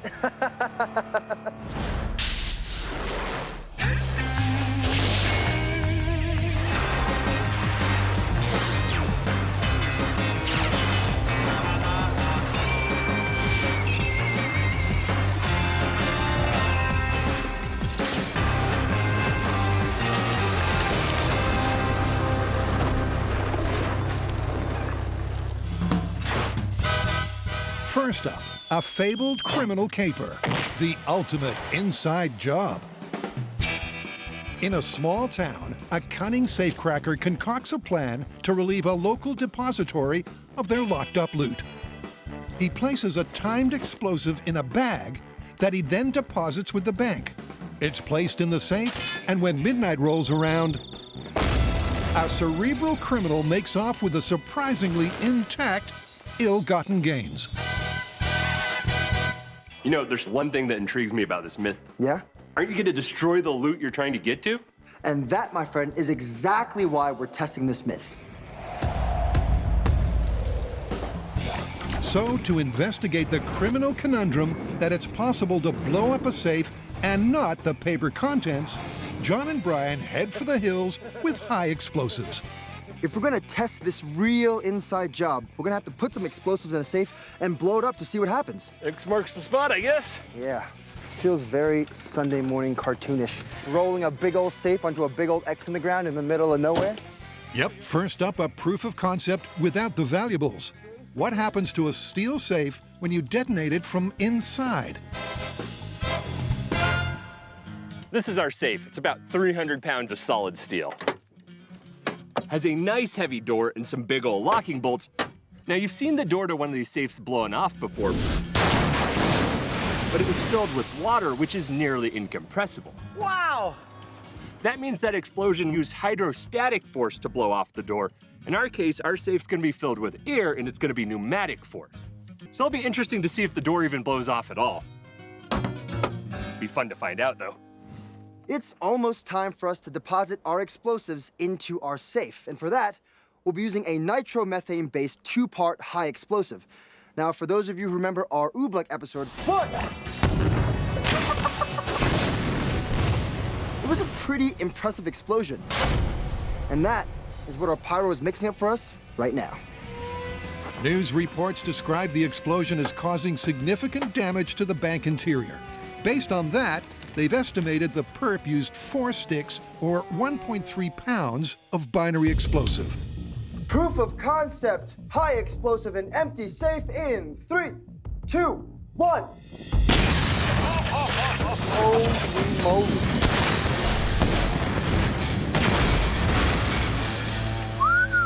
Oh, look at this. Well, not much left of that. Yeah, it looks like it got blown up like a balloon. I think it's safe to say that you can blow open a safe with high explosives. Walls, roof, it's totally gone, man. And when you review it on high speed, it's even more spectacular. One moment the safe is there, the seams give way, shooting doors out that way and walls out that way and ceilings up all the way into the sky and just a cloud of shrapnel and dust. And I have to say, it's a bit more disappearing act than actually is a bank robbery. That's the back of the safe. Looks like a crumpled piece of paper. If our thief was able to blow the door off and get away with the money, I'm pretty sure he used a little bit less than we did. But it was fun. I think it's time to go back to the shop and investigate how our thief might have actually pulled this off. Sounds good. Before the booms continue, cue myth number 2. From the very beginning, pups have been part of the Mythbuster family. High five. Other high five. Oh, you're such a good puppy. Mwah. And not just as canine companions. Mush. The team has tackled a ton of furry, four-legged fables. From guard dogs to bloodhounds, the world of woofers has provided a rich source of material. We're gonna release the urine and anal secretion. That is messed up! But there's one classic canine conundrum that is yet to be addressed. All right, Bubba, you ready? Go get it. Do dogs really resemble their owners? You know, some people say Bo and I look alike. Really? I don't see it. Yeah, me neither. Some people are just like their dogs. They act the same, they're completely dialed into one another, and some even dress alike. But that is not what our myth is about. Our myth is solely based on looks. So hair, facial features, body types, and that's exactly what we'll be basing our tests on. Yep, to dial in on the veracity of this well-worn cliche, John and Brian will be carrying out a trio of tests in paw and order. What kind of demeanor? A nervous excitement. A police artist has to render 5 pups as people. That is exactly what that dog would look like as a person. Then in Pick a Pooch, 10 humans choose their ideal canine companion. But first up, best in show. 10 pups, 10 owners, and a game of match. Have to say is this guy right here. I think there's no doubt. What do you think? How should we quantify this myth? Well, we have 3 different tests where we're matching dogs and owners, and we're using all those volunteer dogs and all those volunteer owners. So how about this? We have a few tests. Each one has its own result, and those results are based off of the percentage of correct guesses we get for matching up dogs and their owners. Then at the end, we'll take each of those individual results, compile it into one final, average, and that'll be our score. Right, I like that. We have the meta result, and I think we have to say anything under 30% of that is just pure luck, though. So over 30%, and we call it plausible. Great, and for 50% and higher, I think it's safe to call it confirmed. All right, let's go play with some dogs. All right, let's do it. With the parameters set, the guys have let the workshop go to the dogs. If you're gonna hang out with a lot of dogs, you gotta hang out at a dog park. In honor of our very own myth dog, we got Bo's Bark Park. Go get him. For our first test, we're gonna have 10 dogs and 10 owners. We're gonna separate them out and look at the dogs. What up, tiny dog? Get to know their faces, really get to understand them, then swap the dogs out for their owners and do the same thing. We're gonna take the 10 dogs, 10 owners, compare them, try to match them up, and see how we do. Helping them out is a well-groomed expert. Got beautiful pigment, nice dark pigment, nice head carriage. Overall structure of the dog is really beautiful. Evan Ginsberg is an experienced show dog judge and a German Shepherd owner. Could you tell? First up, John and Brian take their time and get to know each of the pups. Does this dog look like me, Brian? Because I'm keeping him. On this test, they're looking at broad physical characteristics. Very intelligent looking. Nice muzzle. Trying to get a sense of each of the dog's features. You look at the muscling on the shoulders of that dog. That is a powerful dog and big expressive eyes. Record them. I'm gonna call this one Buff Dog. And get a summary to compare to the humans. So I don't know how to say this other than to say this, but if I was looking for that dog's owner, I think I'd be looking for someone a little bit bug-eyed. There's a psychological mechanism that might explain why we choose one dog over another to be our pet, and it's pretty simple: familiarity. Just because we see something and get exposed to it in the future, we like it. Someone who looks calm. And intelligent. This is an intelligent dog. Looking for a well-mannered and wise-looking person. Good temperament. It can be why you choose to date someone. Look at this gigantic dog. Oh, hi. Hi, gigantic dog. Why you choose the house you're gonna live in. So strong, silent type. I'd look for a man, a little macho maybe. But is it why we choose our pets? Let's find out. Beautiful, alert dog. Do you think we'd be looking with someone with bangs? Tiny baseball dog. There are other theories as to why people choose dogs. Seems kind of timid, super adorable. I would look for someone who kind of looks shy. Now, some experts say that we view mates and pets as an extension of ourselves, while others say that people desire what they lack. So a shy person might pick a more outgoing dog. Great family dog. Oh. And he shows that, and he wants to go play with the other dogs. Get off there. Oh, nice. Hey! We've looked at all 10 dogs, and I think Brian and I have a pretty good idea of what people were looking for to match these pups. I mean, we're looking for like beautiful, expressive eyes. We're looking for shaggy, unkept hair. Maybe someone who's slightly older. Someone who's more excitable and smiling all the time. I think we have that down. I also found my new dog, right? You're coming home with me. Coming up, Brian and John meet the owners. Okay. Can you pick who's with who? Is it possible to match pups and their people judging only on their looks? Do dogs really look like their owners? I think there's no doubt.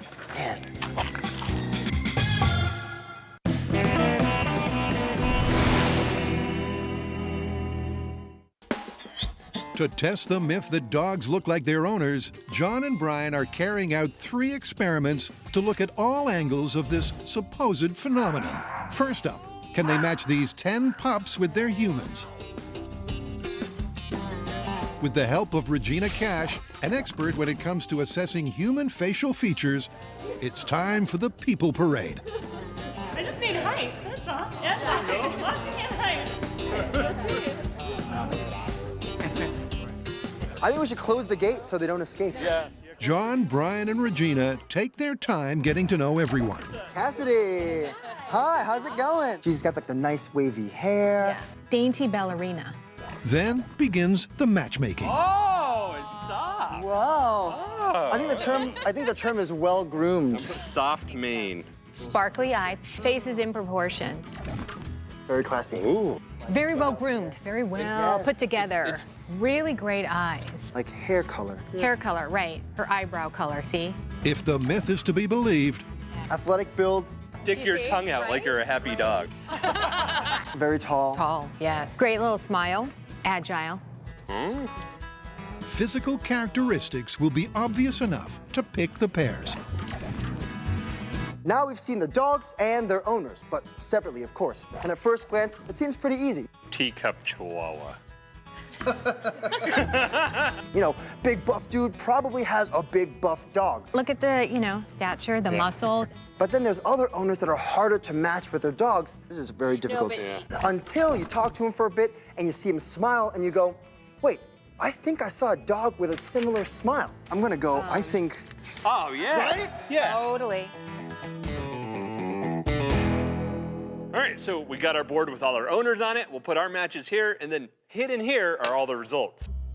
With the help of both experts, they've assembled their matches. Contestant number 1, Esther. She looks friendly, but also confident, and she's well-groomed, and has got a lively, expressive face. I think there's only one dog that matched that, huh? If this isn't her dog, we should just give this dog to her. Cody! He was pretty difficult to place. So that was the one me and the judge were looking at. I was pretty sure I knew who that dog belonged to. Well, then on top of it, I think that long, slender look kind of rules this one out, and I think we got to go Opus. All right. All right. Next one is Garrett. The judge said he had a great smile, smooth, soft hair. That little waft going on. Yeah, and I think it was like based off of all those that we said, real-life teddy bear. Real-life teddy bear. That's Jordan. All right. We said that her build was petite, great smile, and sparkly eyes. Yeah, it's like face for face, I kind of think the same. Definitely the same happy, enlightened face. That's the one. So Mario. There's always a chance that the biggest, buffest dude's got the tiniest, cutest dog. If we're going purely on looks, I have to say, is this guy right here. I think there's no doubt. Man. Big dude, big dog. That's Sarah. All right. We said she looks shy and has emotive eyes. And we went with, the dog I called Baseball Dog. Poor girl. Because of his baseball shirt. Haley! Okay, so our judge said she had great eyes, and I described her as having quiet confidence. This is what we said. Petunia? Next person, Max. We said in terms of build that he's buff, but it doesn't mean that he's tall. So not necessarily a big dog, just a dog that's got physicality to it. That's the one.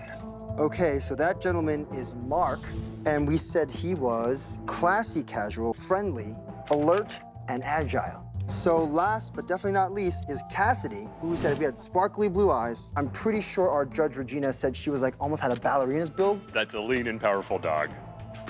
Looking back at our list of dogs and people, and I'm pretty pleased with the connection here. I know, I'm seeing that physical relationship between dog and owner. I guess it's time to see if we were right. But before the grand reveal, it's back to the myth of dynamite deposit. 3, 2, 1. Is it really possible to blow up a sizable safe from the inside and keep the bank bills from being burned or shredded in the blast? It seems unlikely, but the Mythbusters are on the case. To see and understand what happens with an explosion inside a safe, well, you're gonna need a clear safe, and they don't really sell those, so we're gonna build our own. It's like I'm breaking into the safe I built myself.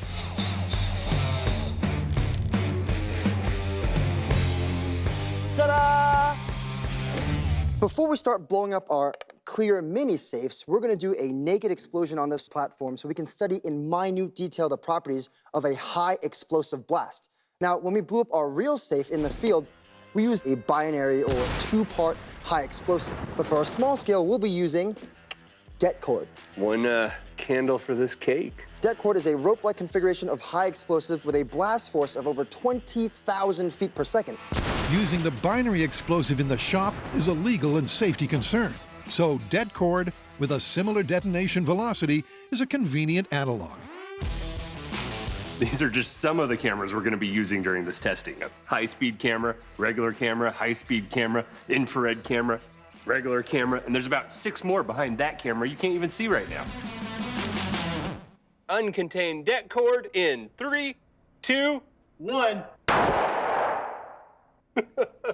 I'm looking for stuff to rain down. Ready for the high speed of the det cord in open air? Oh, yeah. What is this, 12,000 frames a second? Yeah, 12,000 frames per second and an explosion at over 20,000 feet per second. So that's like, what, 2 frames we got there? I can't, it's still like a blink. We need a bigger frame rate. They reset with the camera to run at 65,000 frames per second. All right, unprotected piece of det cord in 3, 2, 1. Woo! That was energetic. And to appreciate the scale of the energy, here's the high speed. 3, 2, 1. Even at 65,000 frames per second, Pause it and you can go frame by frame. it flashes by in the blink of an eye.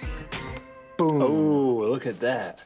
That's really interesting. You have this solid fireball just in the shape of that cylinder like the cord is. And it evens out. Look at that. It's just a big ball now. Wonder how that'll be any different inside that safe. To find out, cue the see-through safe. In 3. This is gonna cause some back pressure, and that's where the science gets interesting. 2. What happens to that flame front with the extra confinement of a safe? 1. Whoa! And that's why we stand behind blast shield.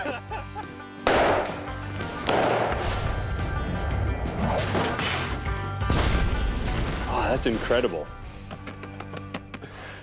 Right, so that means that safe has enough structural integrity to hold it together while that pressure wave's building up, which means all sorts of adiabatic, crazy things going on before that finally blows apart.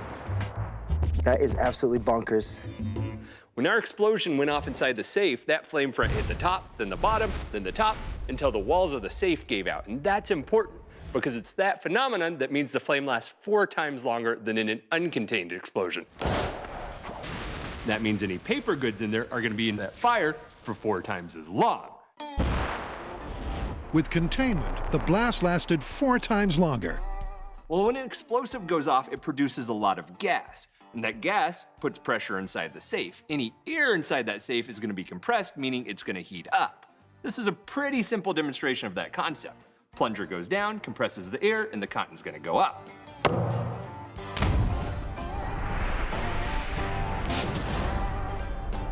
So that means any paper goods inside our safe are gonna have to survive the explosive heat plus any compressive heat. So the question now is that long enough and hot enough to do any damage to that paper? Coming up, Starting to end. it's time for the best in show result. Brian and John have assessed 10 dogs and their owners. No one has pooped on the floor yet, so it's gonna be hard to judge that one. And paired each pup with the human they believe they resemble the most. This one's hard. The probability of guessing correctly is 1 in 10. And if there's anything to this myth, they should match significantly more than that. Starting with these two. All right, starting down the end.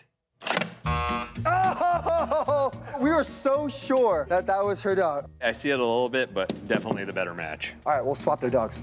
Pair number 2. Go.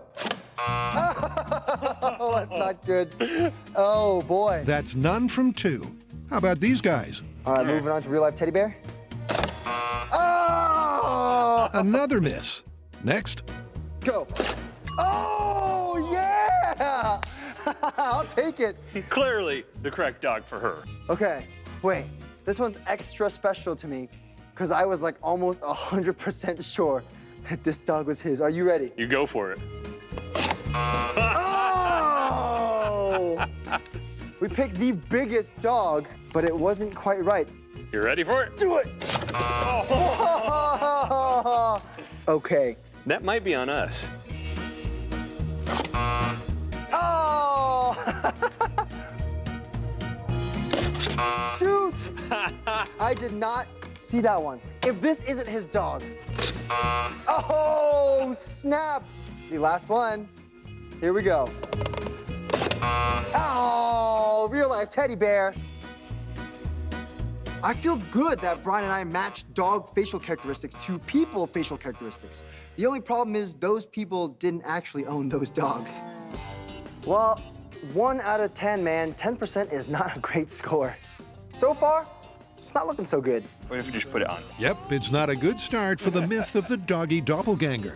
But the guys aren't done yet. Next up, they're bringing a little forensic science to the proceedings. To see if the specific facial features of a dog match that of their owner, we've brought in an expert in the study of facial features, a police sketch artist. Cue police drama music. Melissa is an experienced forensic artist. So today we'll be describing dogs and turning it into a sketch of a person. Got it. Yeah. But today's challenge will be a little unusual. John and I are gonna be describing dogs in non-species specific terms. Long hair, dark piercing eyes, you get the idea.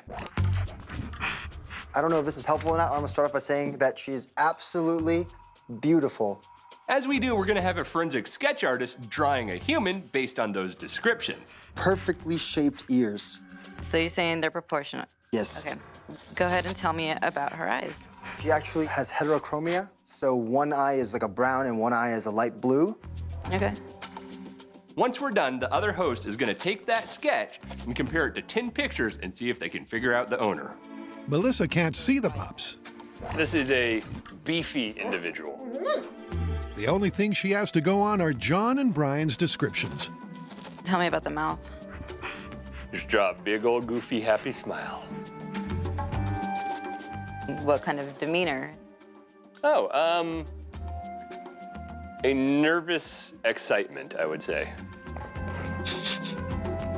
Trying to turn a description of a dog into a description someone can use to draw a person, What is the shape of her face?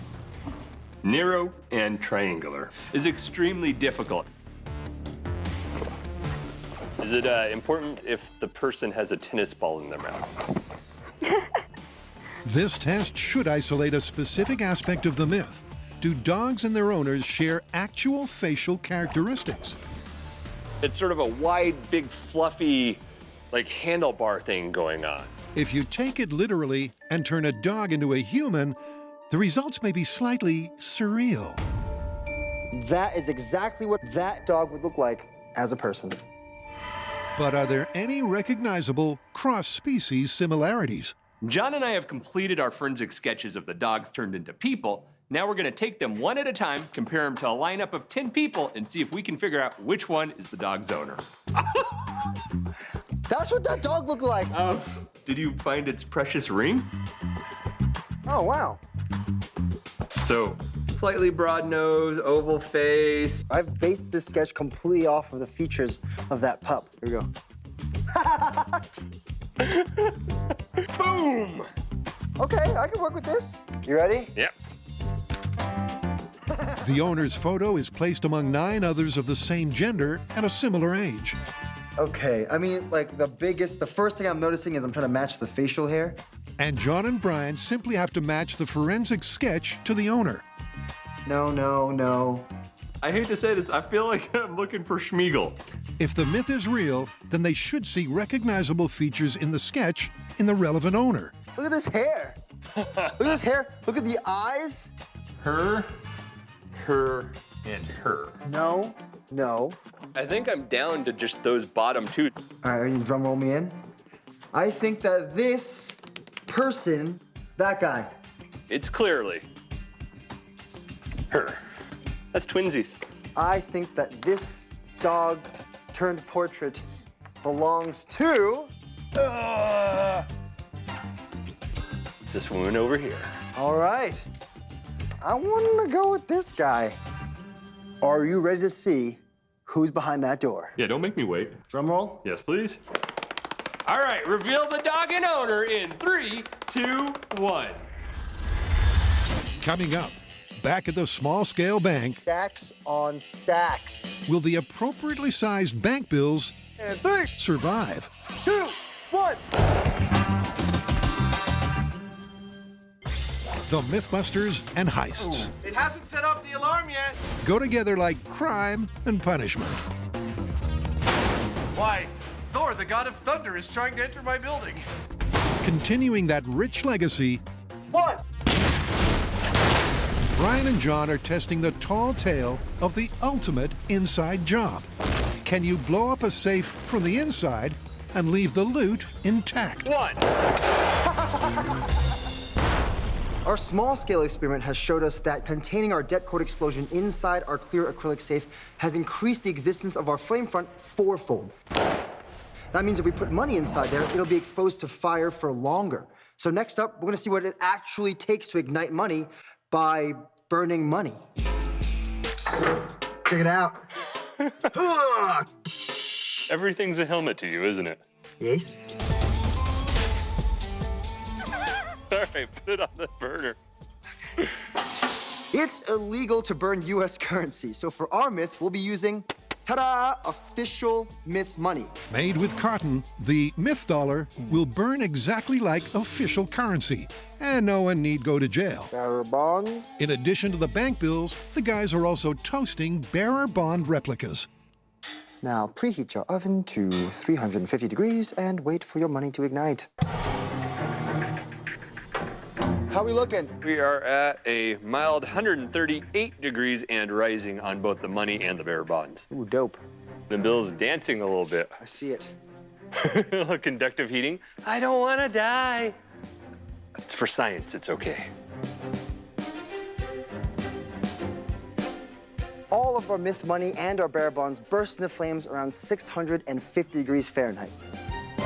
Oh, there's ignition. On both of them. Now we checked the data sheet and we know that our det cord explodes with a temperature of 7,500 degrees Fahrenheit. Woo, look at that, it's up. Oh, there goes our money, man. There's our retirement savings. Oh, it's gone. You think that any money inside a safe with that explosion would just go boom, up into flames? I'm gonna recommend a sweet mustard-based barbecue sauce for this one. But ignition is a function of heat and time. For example, if I sweep my hand over this fire, I am unscathed because the amount of time my hand spends in the fire is negligible. But if I hold my hand above the fire, eventually I'll burn myself. I'm beginning to think that our money will survive the flame generated by the explosion. Let's find out. First, in small scale. This is the kind of score our would-be thief is hoping for when he blows that bank safe open. Oh, yeah. Bare bonds. Stacks on stacks. Look at this.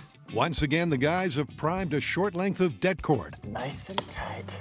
It'll generate something in the region of 7,500 degrees. All right, we're ready. All right. Clear mini safe filled with mini myth money and mini myth bearer bonds. In 3, 2, 1. Hold. 1. Hold. That doesn't get old. Let's go take a look. All right. Combine a small-scale high explosive with a small-scale safe. Oh, look. This is not even burned. Stack of bearer bonds. And you end up with relatively unscathed small-scale bundles of money. It seems like our would-be thief has a really good chance of getting away with a ton of loot. Because after the safe explodes, all the walls come off perfectly as the money tosses in perfect bundles, spinning around like a ballerina on stage, slowly through the air. Then we watch the bearer bonds go and almost landing back in a perfect pile on our little explosive platform. All the bills and all the bearer bonds were perfectly intact. That's kind of crazy. We've seen what we can see from small scale, and it's looking pretty good for this myth. Those paper goods are making it out of that safe relatively unscathed. But when we go to full scale, that larger safe's gonna require more energy to blow apart. It remains to be seen if that paperwork's gonna get out in the same condition. It'll be interesting to see if those small scale principles apply to our big scale safe, because if they do, that robber's gonna be making out with a lot of loot. Let me recap what happens in this myth. Our would-be thief deposits a briefcase with a bomb in it in his local small-time bank. Now the teller puts this into their safe overnight so that the thief can, boom, blow the safe from the inside out at the dead of night. But if he's gonna do that, he's gonna need some kind of remote system to activate the bomb. And to do that, he's gonna use an alarm clock.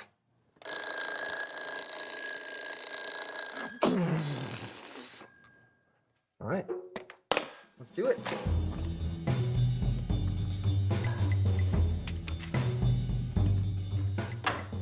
Now, we're not gonna show you all the ins and outs of building a bomb timer for obvious reasons, because when we say don't try this at home, this is one of those where we're not gonna even let you know how to try this at home.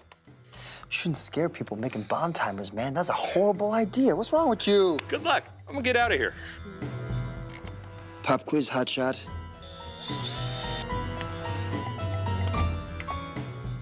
This might seem kind of messed up, but I've been making fake bombs since I was this tall. I mean, I'd take apart like toasters, remote controllers, all that kind of stuff, hot glue it all together, and then run a piece of floss across a doorway for a booby trap. Obviously, they didn't work, but look where I am now. Now I'm on a watch list. I went to go visit my mom in the laundry room. There's just a little tray with all like sundries in it and stuff.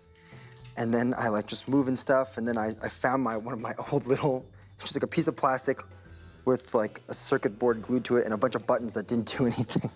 I was like, oh, my bomb! It's still here. So your mom's like doing your laundry and just pulling stuff out of your back pocket? Yeah, she's like, here's a bomb. And that's been, she didn't know what it was, but that's been like, that's probably like 16, 17 years old. Did the TSA know what it was? I did not take that with me on family vacations. Okay. Continuity test. That means boom. Boom. All right. So this is what you did with my alarm clock? Yep, and now it sets off bombs. Well, we'll see if it sets off the det cord, and then we'll use it to set off our bomb. Great, if it works, we'll take it to the field. Let's do it. We've hooked our alarm clock timer to a piece of det cord inside our clear mini safe. Now to test the whole system, we're gonna set the alarm off, run back here and press this safety button and see if the det cord goes off. If it does, we have a good connection. All right, I think we're good to go. All righty. You ready? Yeah. Okay, alarm clock bomb timer test in 3, 2, 1. Alarm's still going.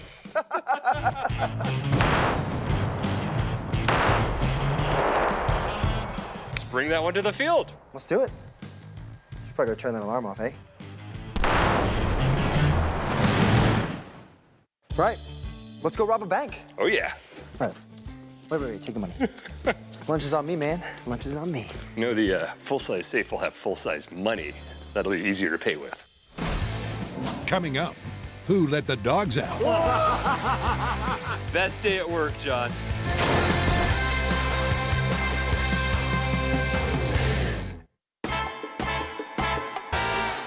Do dogs look like their owners? John and Brian have had a forensic artist draw 5 dogs as humans. Beef had, like, Almost like clouds on like a sunny day. They're like white, but there's a little blue in it. And from a lineup, pick the human they most resemble. Her. So it's time to find out how many they got right. First up, Jackson the Dachshund. All right, reveal the dog and owner in 3, 2, 1. Hey! You did it! That's crazy. It's just interesting that like that sketch doesn't look like her exactly, but out of all the pictures of people up there, that sketch looks the most like her. I gotta say, I feel like you look like your dog, and I think that's a compliment. The guys are off to a strong start. Next up is Jada the Husky. Actual dog and owner in 3, 2, 1. I can safely say that I did not pick Arya as the owner of Jada at all in this. That's a swing and a miss. Next is Rosie. 3, 2, 1. All right, so well, you're a little bit off there. I was off. And once again, it's a fail. A result that's repeated 2 more times. This is what you're meant to look like. Oh my God. Meaning this myth is once again on its last statistical legs. Hey! Oh, look at this pup! Best day at work, John. Yeah, I think so. Well, that was a lot more fun than last time I had to work with a forensic artist. Yeah, I mean, we came up with some pretty hilarious sketches, but in the end, we only got 20% right. Well, you know what that means. That means we're gonna have to do more testing, which means playing with some more dogs. Sweet! For this next test, we want to find out what sort of dog non-dog owners prefer. If you were to choose one dog to take home as your own, which one would you choose? The kind of dog I would love to have would be a long-haired, Cute little perky ears and short legs. Probably would be big. Warm brown eyes. It'd be fluffy and soft. We want to find out if people intentionally choose dogs that look like themselves. Yep, after a yappy hour mix and mingle, these 10 people will pick their perfect pooch. oh my gosh, look at his face. What our non-dog owners don't know is that we've selected 1 out of the 10 dogs as a plant that we feel looks like them. We're making friends here. What we want to know for this test is, will those people select their doggy doppelganger plants? So much fluff. That one I really love. This experiment is based on a well-established psychological theory. Every day we see ourselves in mirrors, pictures, and other sorts of reflections. Now, science suggests that on an unconscious level, we grow fond of things we see often. In this case, our faces. So when dogs look like their owners, they're playing into that mirroring effect, becoming a reflection of their owners. Why do you think you're gravitating towards this dog? It looks like a pillow and it's just so fluffy. I want to take home all 11 of them, including Bo. Including Bo. We've given our 10 singles time to mingle at the Bark Bar. Now that they have time to make a selection, they're gonna reveal it to us, and we'll see if they match the dogs we thought they looked like. This golden retriever. Brian and John have pre-selected their matches. All right, I really like this one. We got Stuart with Arthur. Now it's time to find out if the theory of selecting a dog based on how much they look like you is correct. Which one did you choose? I pick Penny. Great. It's a great start. The physical resemblance is obvious. But Oh, Stuart! Yeah. from there on, Dog I'm picking, go with Thor. it goes downhill rapidly. I have to go with Nimbus. If I had to pick one, it would definitely be Huey. I think I'm gonna go with. Oh, McLaughlin. Oh, there you go. Nimbus! Picked Rex. Oh! It's a clear result. And not just in the final round. All 3 tests returned only a single correct pup and person pairing. And the numbers don't lie. As far as matching up dogs to their owners went. We got 10% accuracy. And the forensic sketch artist? That was 20% accuracy. And for pick a pet? 10% accuracy. So when you average all those together? It's just above 13%. So this thing? We have to call it busted. Absolutely busted. Here you go, Playbo. Go get it.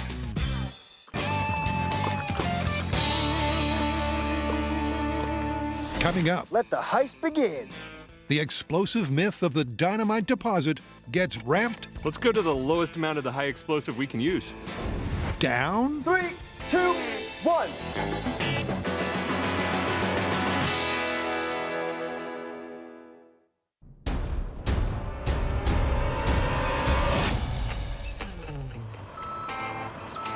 So, where are we at on this myth? Well, we did prove that you can blow up in a safe from the inside. We just used a little bit too much explosive.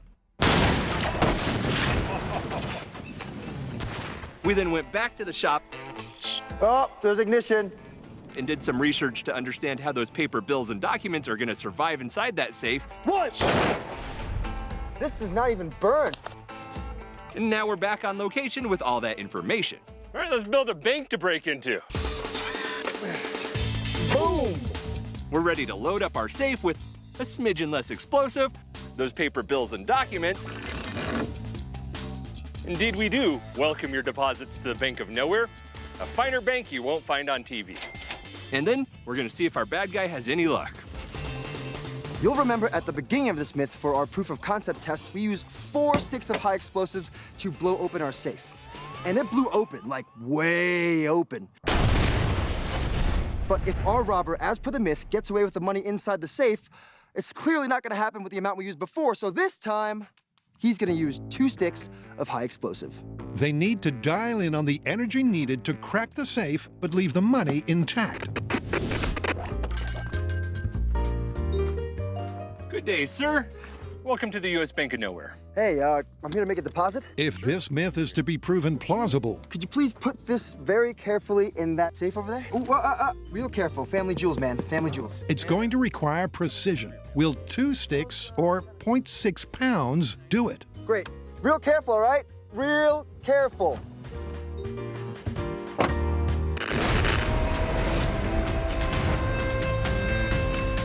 The scene is set. Set. Okay, I'll count you in. The bearer bonds and cash are in the safe.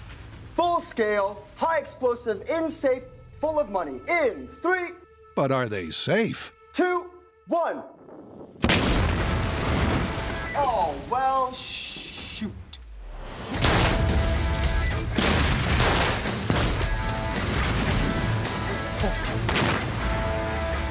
You know, I've always wanted to be able to use this line from Butch Cassidy and the Sundance Kid. You blow up the train, money's raining down, and he goes, "You think you used enough dynamite there, Butch?"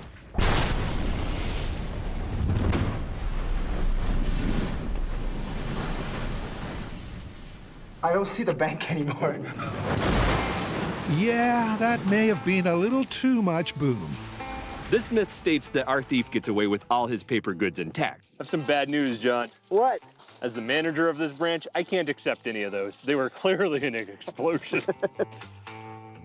So this result is more fire kindling than loot. This has been shredded. Look at this. It's like a dog got into it. What's next? Let's go to the lowest amount of the high explosive we can use. All right. Alrighty. Now, we've been feeling our way to see how much high explosives it would take to blow a safe open like this, and our demolitions expert has told us that this is the smallest amount we can use to get the job done. If this doesn't work, then this myth is blown. They're going again with a new safe and 0.3 pounds. And explosive, just close it real gently. It's the bare minimum that will crack open the steel safety box. Sure am a trusting bank manager. John and Brian are walking away fake money rich, or with a busted myth on their hands. Hit the bunker? Oh, absolutely. Let the heist begin.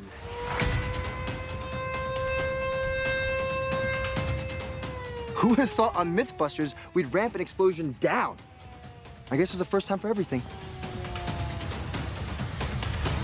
Okay, our best case scenario in 3, 2, 1. Oh, that's beautiful. Look at that. The safe is just blowing maybe like 30 feet back instead of being totally destroyed. Yeah, it opened up like this instead of having each individual piece fly out. Oh, I gotta get out there and look. Yeah, our money's blowing away. Ah! The real-time evidence shows substantially less destruction. And although the cameras took a beating, they did survive. Ooh. Oh, that doesn't look good. Still rolling. Did you take that door to the face? Good on you. But could fragile bank bills really survive a blast like this? Ooh, look at this. Incredibly, yes. Besides like the 3 or so there that are burnt, the rest of this money's fine. How about that? You put the right amount of high explosives inside a safe and boom! Cash money. Look at this, John. That is a fat stack. I mean, this stuff is completely intact. They're like pristine.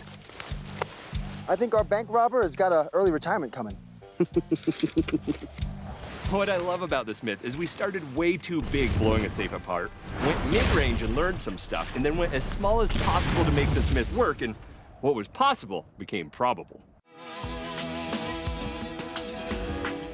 Oh, nice. Ooh. Wow, it's intact. It just blew the plate off. I can tell you the combination.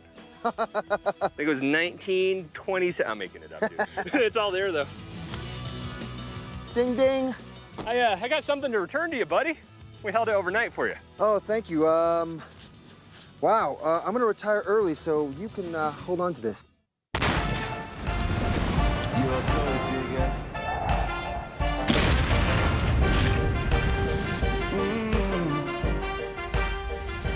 This is a perfect indication of just the right amount of high explosives because besides missing a felt line panel, this door is almost entirely intact. These bolts haven't bent. It just ripped the hinges off the door. Even the front is almost completely intact.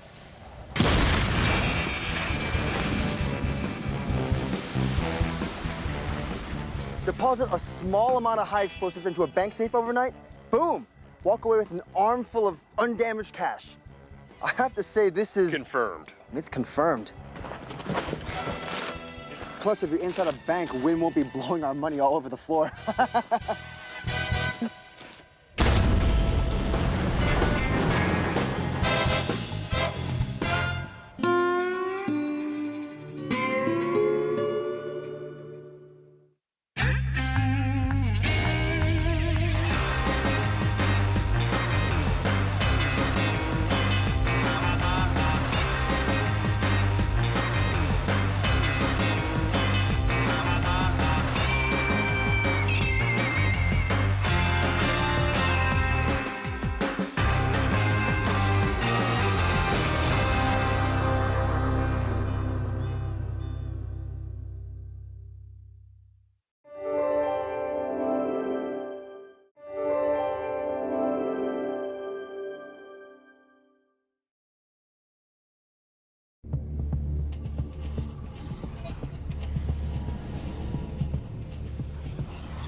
This is fantastic.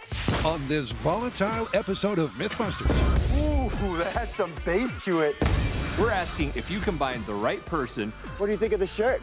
With the right diet. To squeeze and beefers. And the right circumstance. Do you end up with an explosion? Could a malodorous sleeping bag backfire? Which fart do you fear more?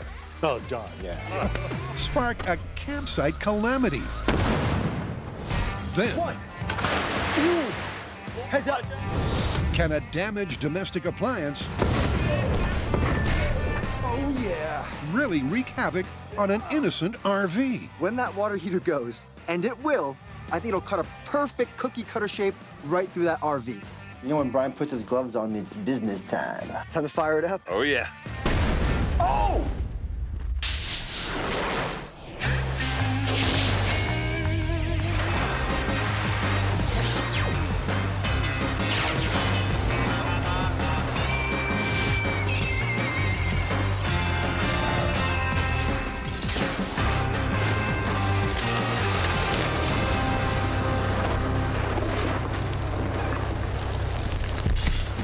Our first fable unfolds in a mythical location that we like to call Twin Cheeks. Let's just get this out of the way and explain what a Dutch oven is for those of you who don't know. A Dutch oven is when you're lying in bed at the end of the day, nice and relaxed, next to your partner, and all of a sudden you're like, what is that? And they pull the bed sheets over your head, forcing you to wallow in their perfume. The story goes that after sharing a hearty campfire meal, a couple retire to their tent and a double sleeping bag. The man lets off a Dutch oven blowout just as she lights a cigarette. And a practical joke ends in camping catastrophe. It's the kind of bonding behavior you'd think would ruin the romance. But could it actually stoke the fire? The only way to really test this myth, we're gonna have to collect some farts and have them analyzed. You know, no one's gonna donate their farts to us, so we're gonna have to collect our own. No problem. Pull my finger.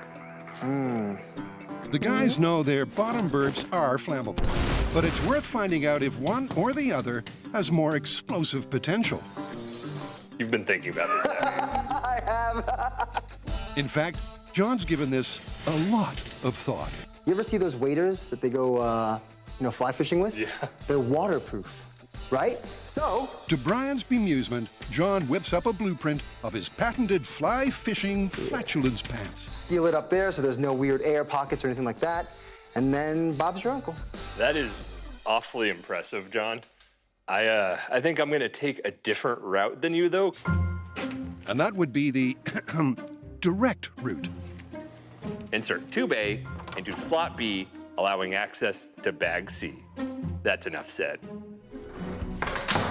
Hope we got lube.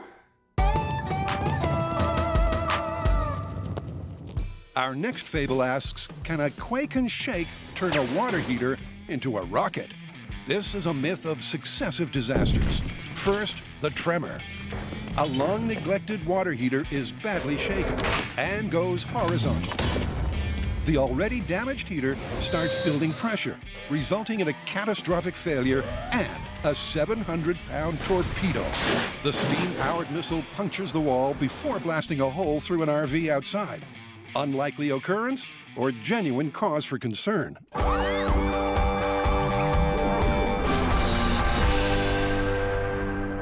Man, this is gonna be awesome. I know, right? There's nothing more Mythbusters than turning a household appliance into a rocket. Right? All right, so how are we gonna test this? We're gonna fire a water tank torpedo through an RV? Love it. I think we should start with the specific circumstances of this myth and test the orientation of the water heater. Like horizontal versus vertical. Exactly, see how that affects the mechanics of the launch. What do you say we start with some water bottle rockets and see how those go? Brian, you had me at rockets. Brian and John have already dabbled with rocket water heaters in the Search finale, when a mythical prisoner made his unconventional bust for freedom. The in vitro testing should be short and simple. All they need is water, a flask, and a Bunsen burner. I guess we'll have to cork it. And then as this thing boils, we'll put a nice high-speed scale. Yeah. And that way we can figure out what the optimal mixture of air and water would be. Always love corks and high speed.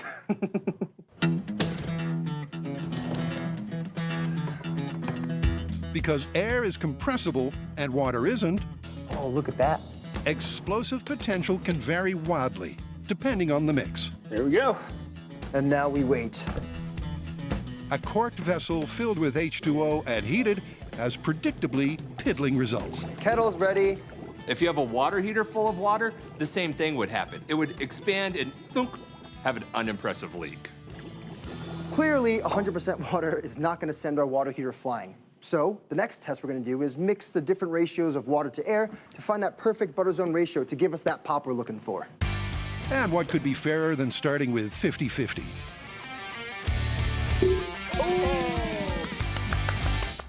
That's pretty good. Looked like maybe about 6 or 7 inches. Yeah, that's not bad. Yeah.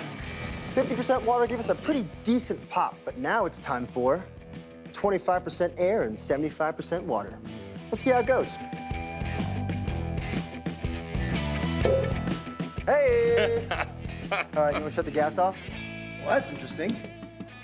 It sure is precisely the same thrust as last time, but 75% water is the ratio they'll go with. That's good for us. On the full scale, in the water heater, we need to keep those elements submerged. So the more water, the better. So for a working hypothesis, the mythical heater lost a quarter of its water from quake damage. Filling a vessel 3/4 with water not only gives maximum explosive potential, it also minimizes the chance of prematurely rupturing the tank. So they're using the same ratio for their small-scale tests with bottle rockets, powered by 40 psi of compressed air. So out here, we're gonna figure out if there's a difference between a vertical launch and a horizontal launch, because this is what the myth is about, right? Perfect. The first firing aims straight for the skies. Ready to fire! Get back here. All right, water bottle rocket vertical test in 3, 2, 1. Ooh, heads up. Here we go. I always enjoy those. That was very nice. Okay, let's take a look at that high speed. Ooh, that's such a beautiful launch. It's about 39 feet per second. Hey, that's not bad. So what changes in a horizontal launch? For one thing, there's a major shift in the ballast. Come take a look at this. Right now, the air is sitting on top of the water this way. But before, when we launched vertically, it was sitting this way. So we want to see if the change in orientation affects how much pressure we get and also how fast it'll go. Charging it up. That's good. Horizontal bottle rocket test in 3, 2, 1. Oh. That was energetic. To see just how energetic, it's off to the high speed. So all the water is down, but look, as it begins to accelerate, the force of the acceleration drives all the water to the back. That's awesome. So it's kind of acting like a normal vertical launch after about 8 inches there. Okay, and it looks like it is 61 feet per second. That's faster than the vertical launch. I think that's real interesting for the myth. Without gravity holding it back, the rocket packs even more of a punch fired horizontally.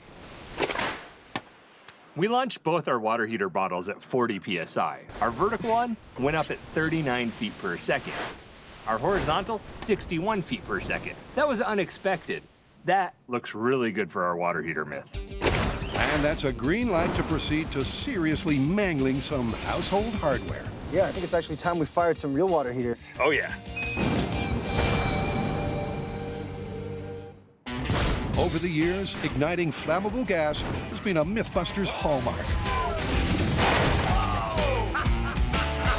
But this time around, it's more personal. Oh, got it.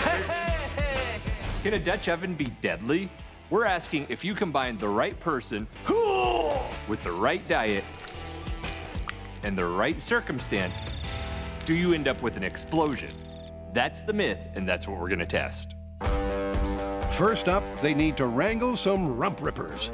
John's building a fishing pants filter. Let's just say it's an intricate interplay of hoses, pipes, and holes. And voila, got a fresh bag of my backdoor breeze. Now I just gotta fill it with water. Hey, Brian. Yeah. I need your help. What can I do for you? I need you to fill this with water. Oh, gladly. Hoses outside. Go. And in the true spirit of exploiting useful things in ways never intended,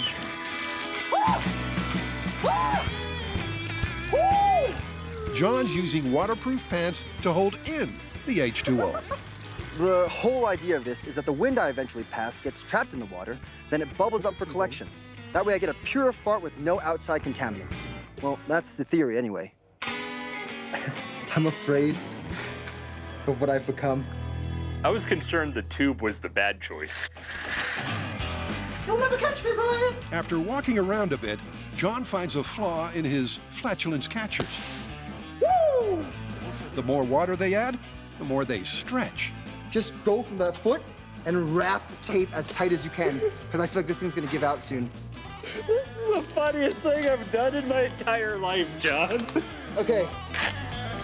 I honestly didn't think these things would stretch very much, but they did. And so that's why I had Brian squeeze me into the pants, or squeeze the pants into me, and I think we solved our problem, except it's a little wet. So they're all set to harvest some bubbles. John. Yeah. Gas station's ready. Come fuel up. Once the furnace is properly stoked. Ooh, nice. We got quite the spread. Can we just start eating? Eat away, my friend. Dude. There we go. Oh, yeah. Oh. People naturally produce varying amounts of methane and hydrogen as flammable gases in their farts. But we can influence that. Meat for the methane, fiber for the hydrogen. We'll throw in some CO2 to increase the volume. To squeezing beefers. Oh, yeah, cheers. I love to eat, so the fact that I'm doing it for science just makes it all that much more delicious. How's the wings? It's actually really good. All the things that help me crank out those sweet, sweet air tulips. There you go. Although we pass gas on average 14 times a day, few have the talent to do it on cue. Exercise can help. Digestion takes time, but we're hoping to help bump it along with just moving around. But exercise is hard, especially when you're wearing water-filled fart-catching pants. I'm pretty sure no one said that before. Brian. Come here real quick. I have a gift for you. Oh! That's a small one, but it's a start. It's a start, man. It's working. It sure is. Within the hour, they've both baked enough brownies for a professional analysis. The way we're gonna find the composition of our gases is handed over to a lab who will run it through a gas chromatograph mass spectrometer. This GCMS will do two things: take our sample, break it down into its components, and then identify the components. This will give us a rough baseline of how much methane or hydrogen you find in a typical dirty duck call. Gas collection's coming along nicely, but we need about 200 milliliters for the lab, and if we overdo it, it might get a little bit toxic. Doesn't look like much, but that's a good volume of fart. Even though they just ate the same food, they're about to discover that one sample is fundamentally far more flammable. All right, we gotta get these off to the lab. Yeah, handle with care. If launching domestic water heaters has taught us anything over the years, I see a hole in the roof, man! it's that it's best done in wide, open spaces. Here it comes. I never get tired of that. Brian and John have located a prime piece of acreage that should fit the bill. This place looks tailor-made for launching water heaters. Yeah, real nice. But before going full scale, they've decided to field test a smaller 12-gallon heater. What do we get? What do we get? Yeah, water heater! The data they wrangle on speeds and trajectories could be invaluable. Besides, it's a beautiful day for a plumbing catastrophe. I feel like I'm holding a giant baby. Oh, it's okay. Oh, shush. And right now, this baby needs changing. First, it's off with the primary fail-safe features, the thermostat and the pressure release valve. Oh, yeah. It's been standard practice for every water heater myth to date, replacing the safeties with gauges to track the tank's vital statistics. So when we launch this water heater, we're gonna wanna do the same thing by keeping track of temperature with this thermocouple and pressure with this pressure transducer. Should we set the thermostat on very hot or crazy hot? Steady. But don't think they're not taking the proper precautions. What is this whole thing here all about? Well, when we heat that water heater up, no one is getting near it. So, for safety reasons and emergency reasons, we have a string tied to the valve, so when we yank it, pressure gets released. Once the tank's filled to the magic 3/4 mark, Wiring set. it's good to blow. Well, all the heavy lifting's done. All we have to do now is wait. And you know, these things take a long time to build pressure and blow. So I'm gonna leave that to you. I'm gonna go back to the shop and start building our tipping rig. You sure? Yeah, just bring back some beautiful high-speed footage. Absolutely. All right, good luck. With John back at the workshop, it's all up to Brian to give this mid-scale missile its very best shot. Remember, this myth's about the water heater in the garage being knocked over by an earthquake, launching horizontally, blasting a hole in an RV. We've got our water heater in its horizontal launch position ready to go. Temperature and pressure sensors in. All plumbed up, just the wiring. So in order to get some data, we've set up our high-speed scale so we can track both the velocity and the trajectory. When it's all set, Brian retreats to the bunker for what could be a very long wait. When we first start energizing our water heater, we see a really slow buildup of pressure. And what we're seeing is the water converting into steam, filling that air gap. And that steam in the air gap's where the pressure comes from. The pressure! It's getting to me! And that pressure is 43 psi. As the heating water expands, there's increasingly less space for the steam, and so the slow rise in pressure. Brian knows it's not likely to blow till the pressure hits at least 320 pounds per square inch. And that's still a ways off. I wonder if John's having as much fun building as I am out here.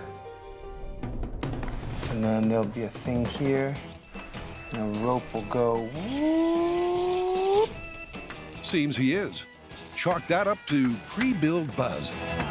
This myth requires that we tip a almost ready to explode water heater on its side.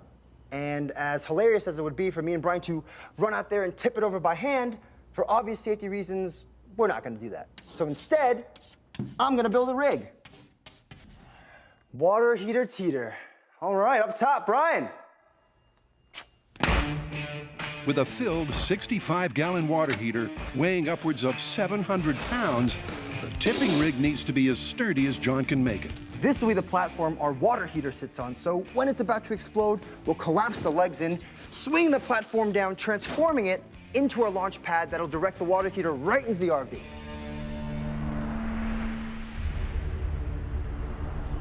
Back in the bunker, the pressure is building. Any moment now.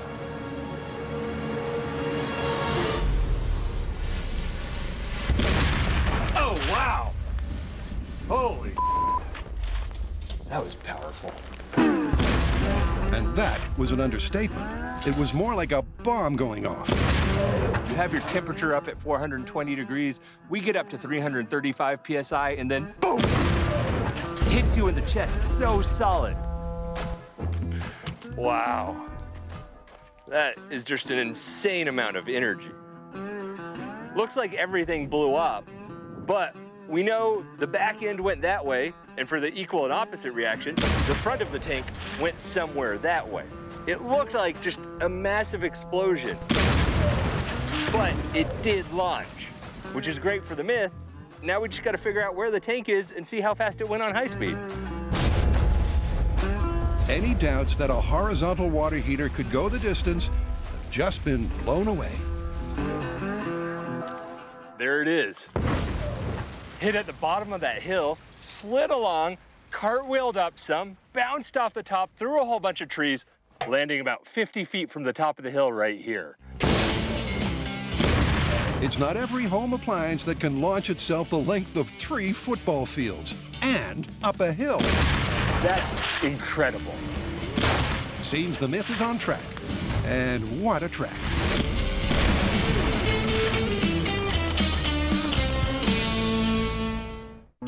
To test the myth of the exploding Dutch oven, John and Brian have each captured some sample exhaust fumes for expert analysis. We got your fart. Oh. And the rather comprehensive results are in. I don't know if I gave you this much gas to analyze. Val Mallory of Air Technology Laboratories normally tests things like landfill emissions for the EPA. So breaking down a couple of butt blasts was a relative breeze. How did you do, Brian? I got 4.8% hydrogen and 0.01, so almost no methane. How about you? Wow, really? Let's see. Hydrogen, 17% by volume. And methane, 4.4%. It looks a lot like a landfill gas sample, actually. Here we go. That sounds like an accomplishment to me. Methane and hydrogen are the 2 key combustible gases in flatulence. The balance of one to the other can differ widely, most likely due to the different types of bacteria found from gut to gut. So, as a professional, I want to ask you, which fart do you fear more? Oh, John, yeah. We had, we're gonna have to dispose of it differently than yours. Thank you very much. You're welcome. This amount of data is fantastic. It gets us that baseline we need to really see what sort of dump type mixture we need for the explosion here. My pleasure, thank you. That's a perfect cue to start blowing things up. Specifically, party balloons filled with different mixtures of noxious vapors. So we have your baseline and my baseline to start with. So we'll need some kind of rig to measure and dispense gas. Mix them within that range and get the biggest fart possible. The need for precision is paramount, and this is where John comes into his own. His custom gas delivery device is even more complex than his fart-catching water pants. Here's how it works. We start by taking these two tanks and filling our reservoir balloons respectively with hydrogen and methane. Then we come over to the valve, open one that allows me to draw one of the gases into the chamber. Then we can close off the gas valve and open the one to our target balloon where I can then fill it up here. And when we're all ready, we'll just take it, tie it off, over to the high speed, and measure the boom. As for getting the ratios right, well, Brian's done the math. I've looked at our two reports.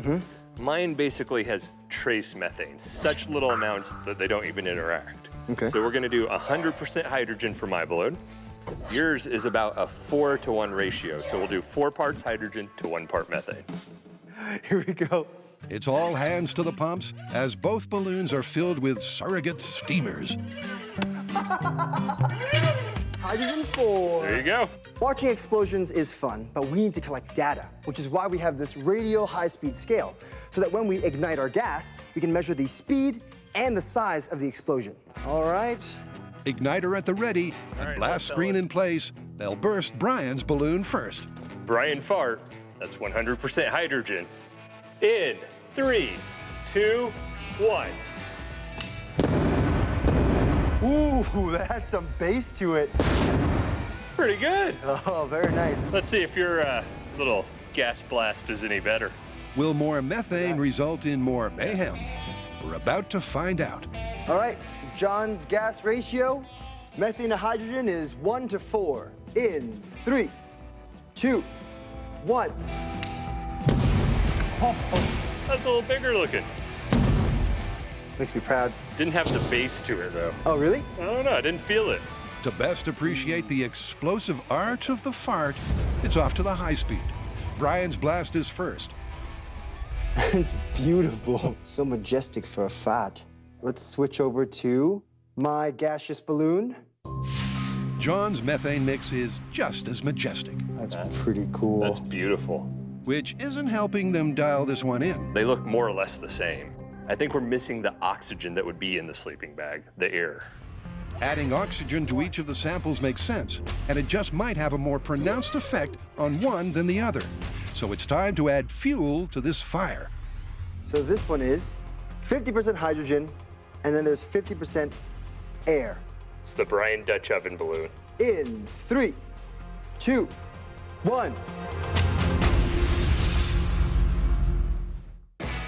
In pursuing the myth of the earthquake water heater, oh, wow! Our diligent duo briefly went solo. John built a solid steel heater-teeter. And Brian made a 12-gallon tank torpedo. We found an impact point. Oh, wow! Now the teams reunited to swap notes. Hey, John. Here, hold this. This is fantastic. It's a mighty solid piece of construction. But after hearing Brian's tale from the test site, boom! Everything's just gone in a blink. Your rig is in shambles. And seeing the high speed, oh! That's it, yeah. John's suddenly not sure it's solid enough. My old rig looks like someone took my tin foil from a sandwich and went, ugh. And so I'm looking at my full-scale rig, and this is 2x2 quarter-inch box steel that I've seen survive explosions before. And I'm wondering if I'm just feeding the larger water heater a bigger ball of tin foil.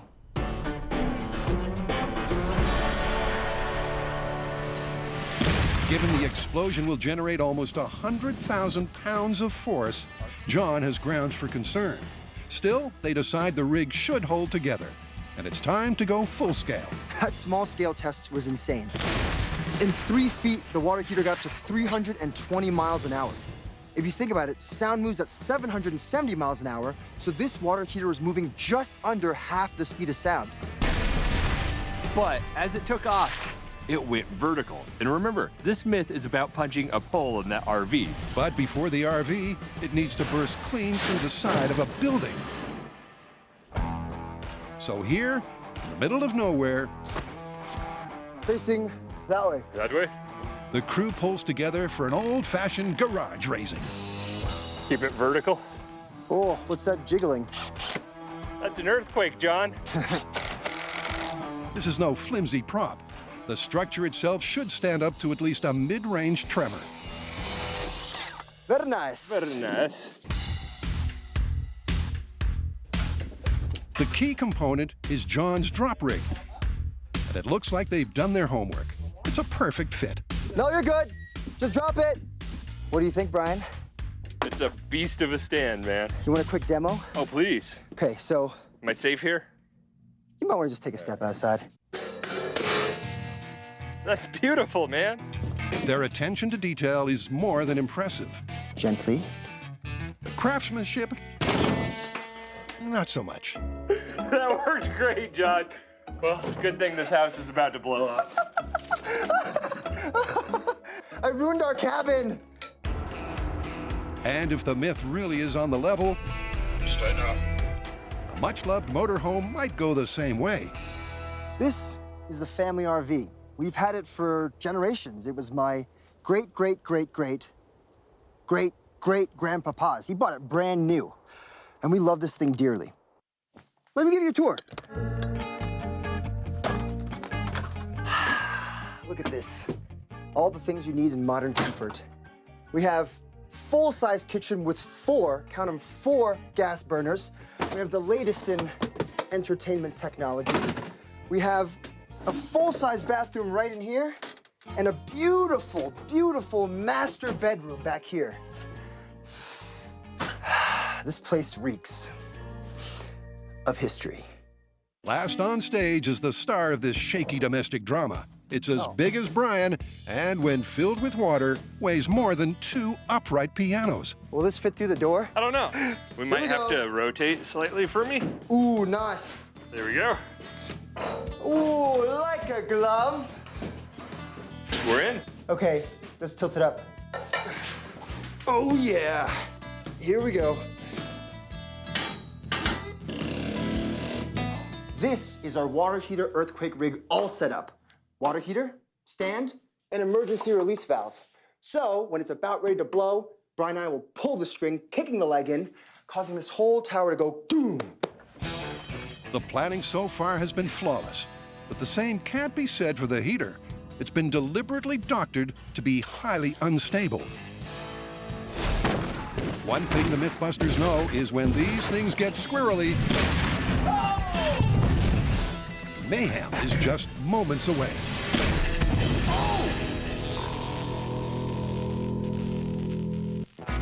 To get the best gas ratio for an explosive Dutch oven, the guys are comparing their own flank fizzers. It looks a lot like a landfill gas sample, actually.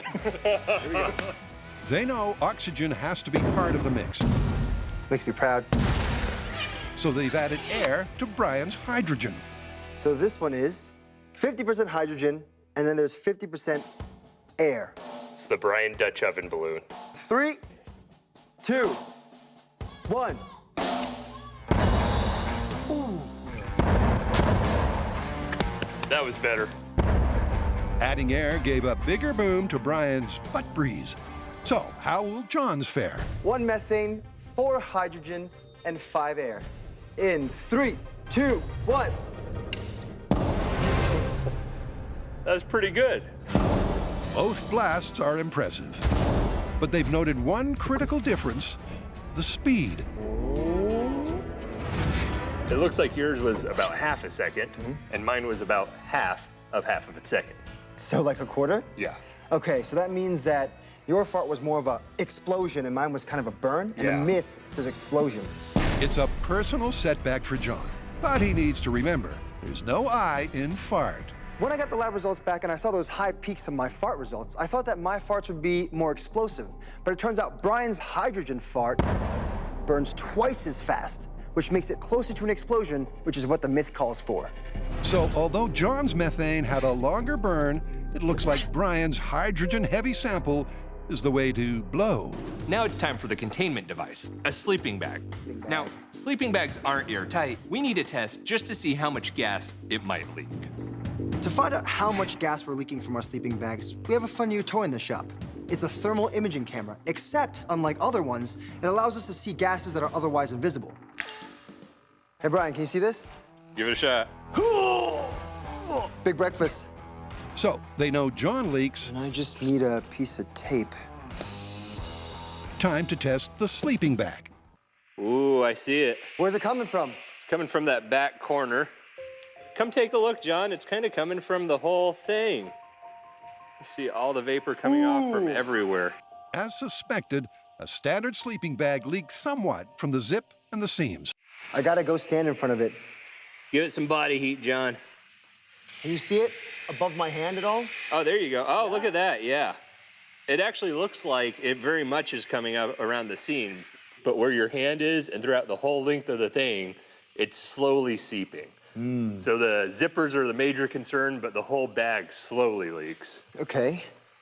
But there might be a simple solution.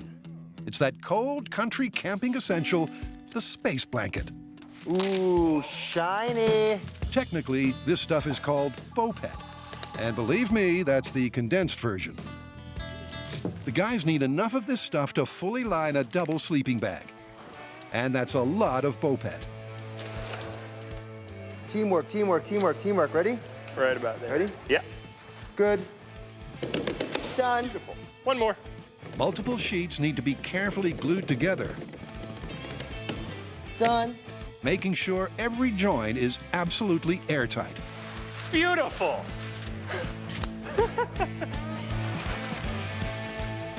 It's also easy to tear, so this is a delicate procedure.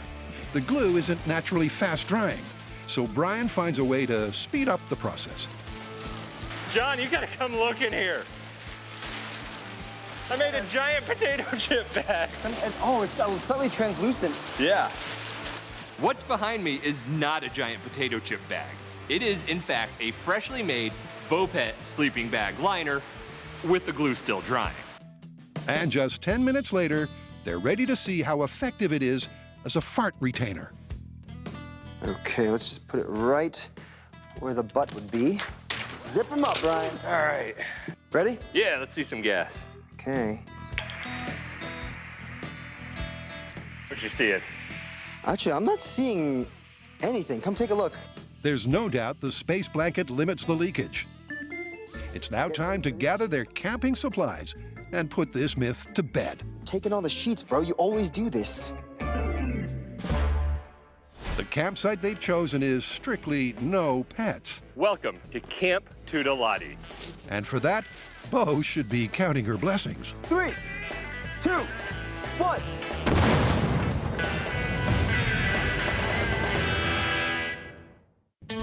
To replicate the myth of an RV puncturing water heater torpedo, the guys have painstakingly set the scene.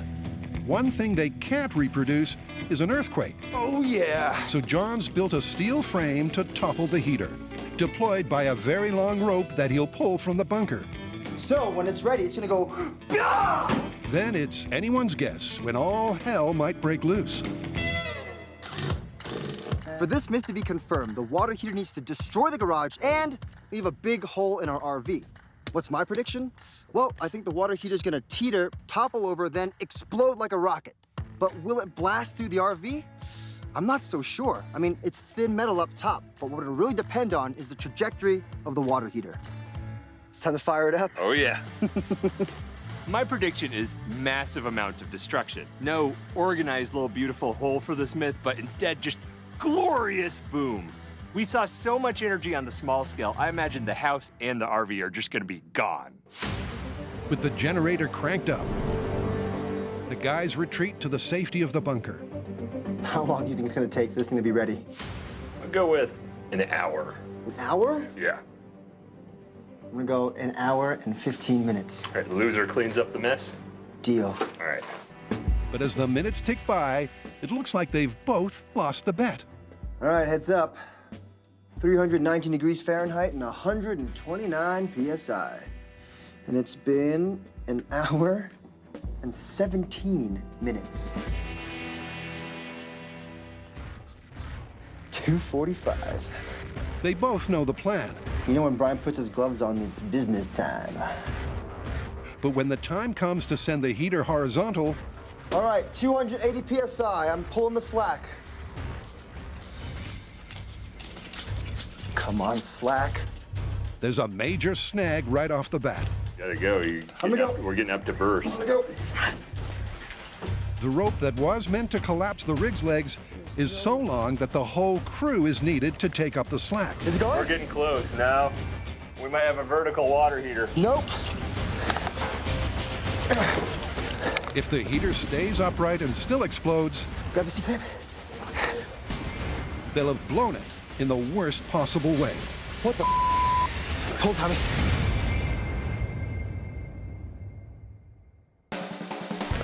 It's seldom the guys are forced to put their butts on the line to test a myth.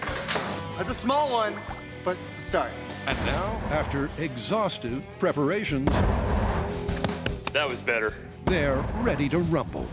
We're ready to find a location, build a campsite, and test this myth.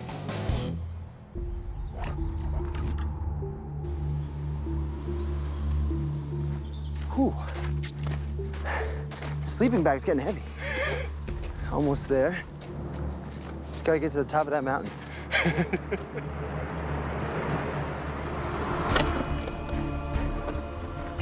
Welcome to Camp Lethality. This is where we're gonna test the myth of the deadly Dutch oven. We know what gas we're gonna use.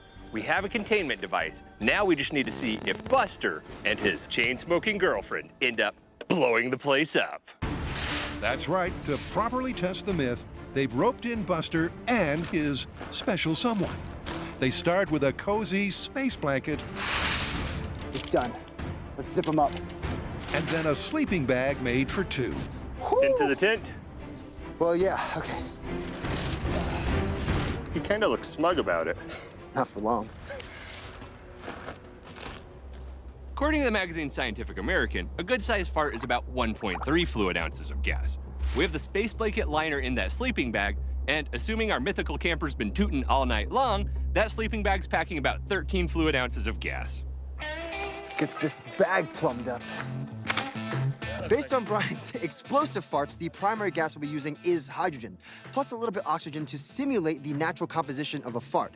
What do I think is gonna happen? Well, we'll definitely get combustion, but will we get an explosion? That remains to be seen. All right, let's tuck them in. Of all the things that could go wrong on a camping trip, this would seem to be one of the least likely. All right, we better get to the bunker. But could a Dutch oven really be lethal? You ready for this? Heck yeah, let's do this. All right, entire night's worth of backfires loaded up, igniters ready to go, deadly Dutch oven realistic fart test. Dude, this is nuts. All right, in 3, 2, 1.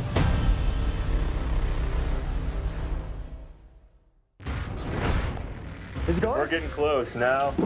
We might have a vertical water heater. Nope. Back on the water heater rocket range, things are definitely not going according to plan. Help me out, Brian, with this. With the pressure at 280 and climbing, John's simple trip rope has failed to bring the water heater down. Can y'all help pull for John? It could blow any second, so the entire crew leaps into action. What the Pull, Tommy. Okay. Finally, the rope trips the rig. But their problems aren't over. The pressure suddenly drops. Our pressure dropped. Oh, God. We're thinking at this point, maybe, just maybe, there's some kind of rupture in the tank. A small rupture could spell disaster. 299. But before long, the pressure is back on the rise. 300 PSI. In less than a minute, they're back on track. 302. Temperature is 268 degrees Fahrenheit. Oh! Holy crap! That was intense. Oh. One part of the prediction is resoundingly confirmed. The garage took a cataclysmic hit. That just about knocked me on my ass. But what about the myth? Well, my question is there a hole through the RV? Good blast radius. The door's already open. Oh! Look at that destruction. Sure enough, it's a San Andreas-sized shakeup. But there's one or two aftershocks to come. I mean, the bottom just blew off perfectly. Just swoonk. It went through the wall at floor level, just like in the myth. But the RV, while damaged, isn't sporting the air vent the myth called for. I mean, that's the start of a punched hole, but even where it punched a hole, it doesn't look very round to me. Oh, wow. It's like when you try to smash a can on your head, but you don't quite succeed, and it just goes thunk. How's Buster doing? He's just watching TV. He's fine. Fact is, their water heater torpedo ran smack dab into the RV's chassis. That's where this myth hit a solid steel speed bump. The water heater shot through the wall, which, if you remember, we built a code, but then hit the chassis, which stopped it dead in its tracks. Buster didn't even notice, didn't even spill his drink. So, what do you say? Well, we got everything that happened as per the myth, right? The water heater fell over, it failed catastrophically, and it slid all the way across the ground. Yeah, but with the garage perfectly level with the RV, that doesn't mean busted for me. Yeah, if the mythical RV just sat a little bit lower or the water heater actually veered a little bit higher, we would have had a perfect hole in one side and out the other. So, I'd say it's plausible. And you know what that means. Prime candidate for our first ever revisit? Yeah, but I think we're gonna need a new RV. Nah, that'll buff right out. You think so? Yeah, I know a guy. All right, let's get out of here.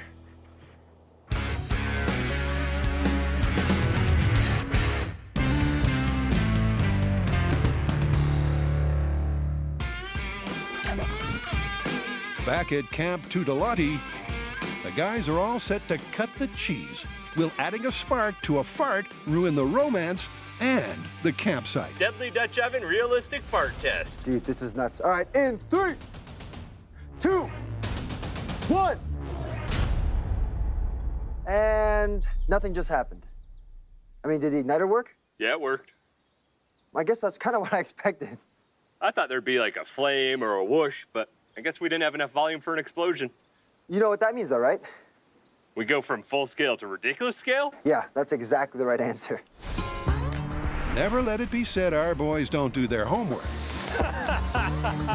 Back in the shop, they ran tests with beanbag pellets. Make sure you're getting all the nooks and crannies, John. To find out the exact cubic capacity of an occupied sleeping bag. It looks like it's actually 10 cubic feet. That's perfect. That's the equivalent of almost 1,000 booty bombs. There's still no guarantee all that gas will go boom, but it's sure worth finding out. All right, we're set. So it's time to fill up the bags, eh? Yeah. So with these regulators, it's about 10 minutes of hydrogen. Correct. Go. Hopefully this wind doesn't pick up or else, it'll mess with our explosion. The wrong type of wind for this myth. We're just seconds away from taking this myth over the top, and my prediction is destruction on a massive scale. I'm talking about goodbye tent, goodbye sleeping bag, and most likely goodbye Buster's lady friend's hair. All right, Brian, you ready? Yeah. Deadly Dutch Oven myth, what would it take test in 3, 2, 1. That was a heck of a fart.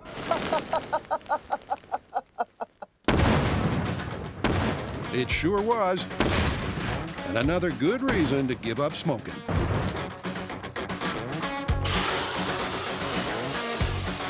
Let's just assess. It ruined our tent and the sleeping bag. I was kind of going, where did the fluff come from? I didn't realize until just now it was the sleeping bag. Did it just tear it open? It's all over there. This is fantastic. And I like this. We put the gas lines by the exit, and that's where the burn was. This used to be hair, but now it's a helmet. A plastic helmet. Oh, no. If you look at it, the only parts of him that actually survived unscathed by this were his head and his arm holding down the blanket. You ready for the high speed? I can't wait.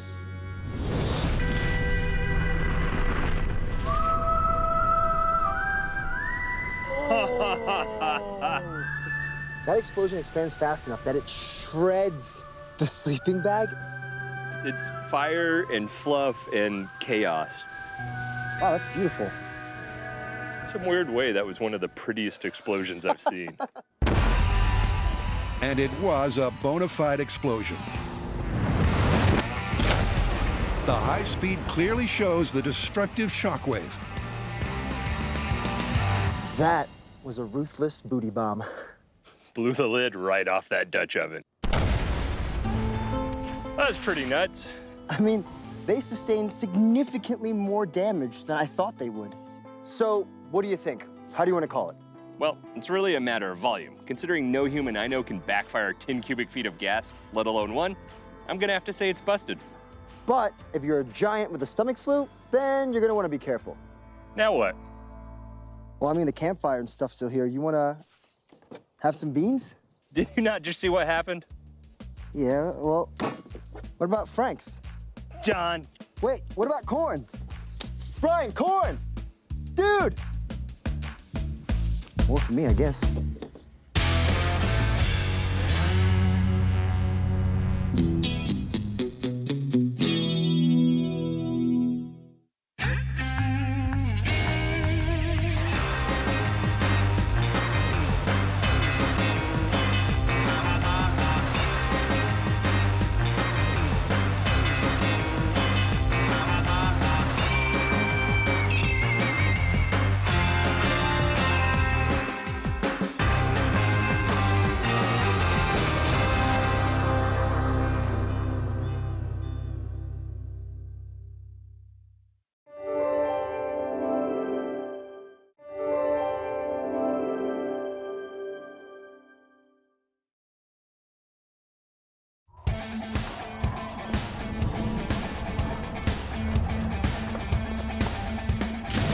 On this flaming hot episode of Mythbusters, Feel like a space pirate. Brian and John test two tall tales of bows and arrows. Ha! First up, a fiery fable. We know that a car can burst into flames. 3. But the question is, 2. Can a single fire arrow cause that burn? Oh yeah, it's on fire. Oh! Direct hit. And then, doink, a supposedly death-defying rite of passage. Ooh, nice. If you fire an arrow straight up, I found it. Are you in mortal danger? If it penetrates this much, we're gonna call it lethal. Ooh.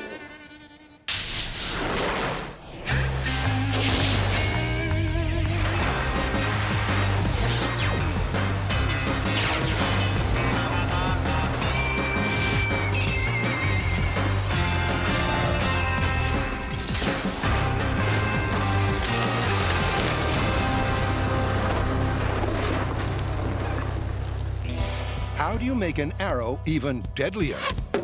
Light it on fire. A recent pizza ad suggests a direct hit from a crossbow to a car's gas tank will result in an instant inferno. But when the Mythbusters take aim at this incendiary claim, will it crash and burn or fly straight and true? So, this, plus that, sounds pretty Mythbusters. Right? Catastrophically burning gas tanks and fire arrows? I love this job. So with all the movies that are out, it makes it seem like even if you look at a car weird, it will burst into flames. But is it really that easy? And do gas tanks even go up like they show on TV? That's probably where we should start. Try to ignite gas inside a gas tank, and besides,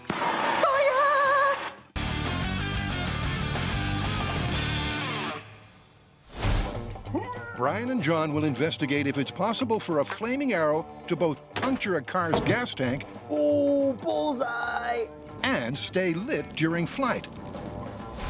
But first, they're kicking off with a small-scale test. What would it take for a gas tank to go up in a Hollywood-style fireball? A small-scale see-through gas tank.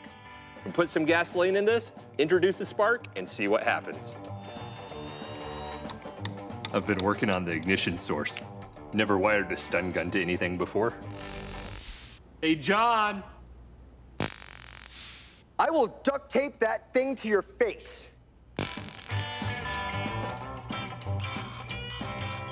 Lightning in a bottle. All right, 1 mini gas tank. I'm getting your gas set up right here. Excellent. As long as I get more in this little Erlenmeyer flask than I do on the table. I think I'm gonna choose self-service next time. Done. You know what? Everyone always assumes the more gas there is, the bigger the boom. Let's just start there. Maybe almost to the top, right under the electrodes. Sounds good to me. With the gas tank wired for stun gun ignition, this small-scale test is sure to be shocking. Let's get out of here. But will there be fire? The high-speed camera is rigged to catch the action once the guys trigger the stun gun from behind the blast shields. All right, mini gas tank literally full of gas. Fire test in 3, 2, 1.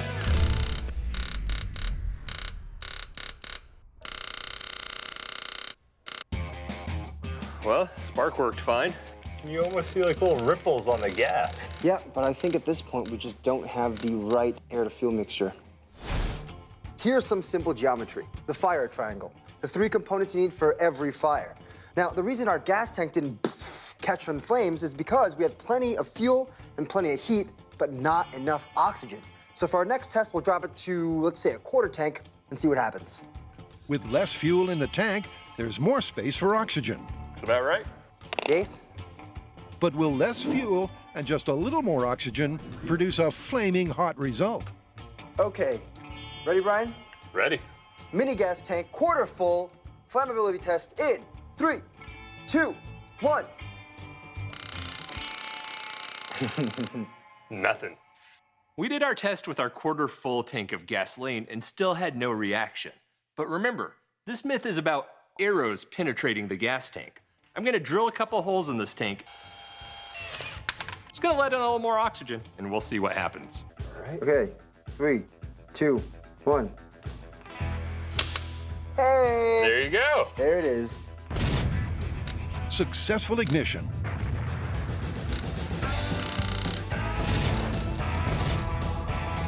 But the flames were short-lived, burning out in a split second. We got fire, just not that Hollywood burn. The flame consumed all the oxygen inside the gas tank and it put itself out. But this myth does call for someone shooting arrows into a gas tank, which would probably lead to some, spillage.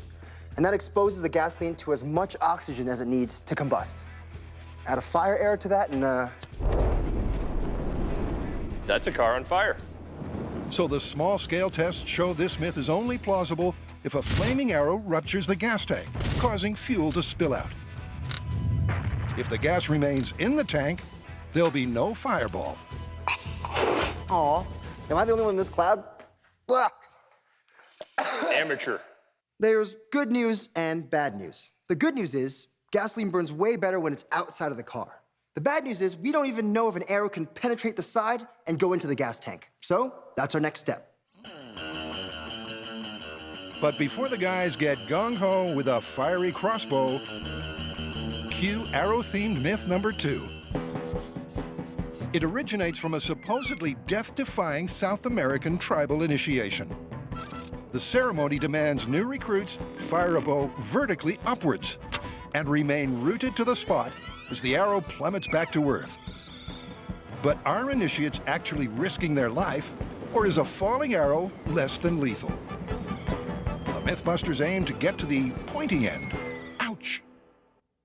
So this myth definitely falls under the do not try at home. Yeah, this is one initiation I'd be ducking out on. I value my eyes. Yeah, but it's pretty unlikely you'd be hit by a falling arrow. But what I want to know is if you're that unlucky dude, does a falling arrow have enough force to actually kill you? We could go Dr. Frankenstein on this and build a human analog head. That way we can fire an arrow straight into it. Yeah, but before we can mimic the force of a plummeting arrow, we need to see how fast they actually fall out of the sky.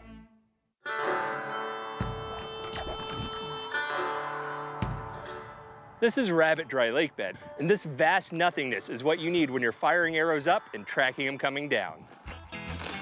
Before going vertical, the guys will get some tips on plain old horizontal bowmanship from champion archer and certified instructor George Ellison. Just simply pull it on back. You look down the string at the tip of the arrow, and that's how it's done. Right about there. Oh, I actually realized I'm holding it too high. There we go. All right, that one didn't go past the line. We'll give you a mulligan, John. But eventually, George's instruction pays off. Ooh, that's a hit. Good job. There you go. Good job. And after a bit more practice,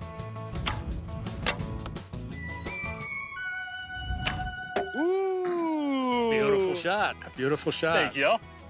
now that they can handle a bow, it's testing time. And the data they need is speed. The plan is to fire an arrow directly up and then measure its impact velocity when it hits the ground. To do this, the arrow must land in the target zone of a high-speed scale. It's about 7.5 to this one. Before they set up for real, the guys lay out a mock target zone, gauge the sweet desert breeze, I could stand here all day. and have a practice run. Hey, looks like a square. I want to be the first one to fire this arrow straight into the air. And if everything works out, it should land somewhere in these 4 boxes. But don't worry, as soon as I fire it, I'm gonna run in the bunker, because this is definitely not my bravery test. Okay, arrow straight up test, and then run and hide. In 3, 2, 1. Go in, go in. Ooh, Where is it? It's right there. It's coming down. Not far from target. That's not bad. Firing an arrow straight up into the air is pretty nerve-wracking, because the whole myth is whether an arrow falling from the sky can kill you. We're good. Now, wait a second. How is it? Not on target. And also, it's not particularly accurate. In fact, it appears the guys have set themselves a task even an expert archer would find close to impossible. Every arrow they test fire lands outside the target zone. So they'll need a more accurate means of arrow delivery if they're going to successfully measure impact velocity. Good penetration, straight down, but no accuracy anywhere. Yeah, we definitely need some kind of mechanical assistance. I'm in. Coming up, Search and destroy tiny robot. say hello to the mechanical assistants. Oh, it's burning a hole in the thing. A laser-toting drone. Holy though, it set that thing on fire. And the guys test the gas tank piercing punch of a high-powered crossbow. Oh, bullseye!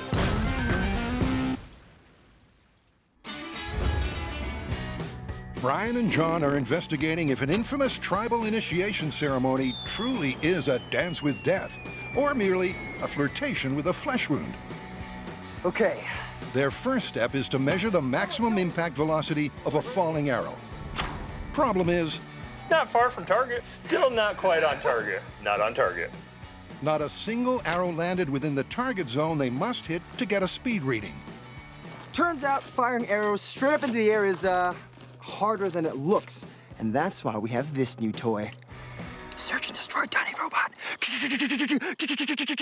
Whoa. No, not cool. But before they can take aim with the drone, they need to determine the correct height to drop the arrow from. This rig's designed to steady the bow. That's gonna allow the arrow to go up as far as possible, because the higher it goes up, the faster it's gonna come down. This is a pico altimeter. It's used in drones and amateur rocketry, and this is gonna tell us how far this goes up in the air. This goes on here. Vertical arrow with altimeter. Keep drawing. Yeah. Ooh, nice. That looked like a good one. I have no idea. I don't know either. I found it. And that's what the bunker's for. Here we go. 232.8 feet. It's not bad. But they're not stopping there. Some people see an arrow. I see data. The guys each fire off 3 arrows That's some good acceleration. and take their highest reading of 300 feet as a fair maximum altitude for the arrow in the mythical initiation. Brian and John's next job is to set up the drop zone. The high-speed camera will record the speed of the falling arrow on impact, as long as they manage to hit the target zone. Well, that's why we're employing these two drones. That one takes the arrow straight up, and this one hovers right above that one so that it gives us a bird's eye view of the bullseye. Then when we're ready, we drop it, and there you go. I'm happy. The drone will position the arrow directly over the target zone. Then just... Beautiful. The guy's new toy even has a precision targeting system. All right, it's on. Whoa, that is bright. Oh, it's burning a hole in the thing. It's off. Holy though, it set that thing on fire. Yep, that's one tricked-out drone. But will it conjure up a bullseye? It's time for some high-altitude archery.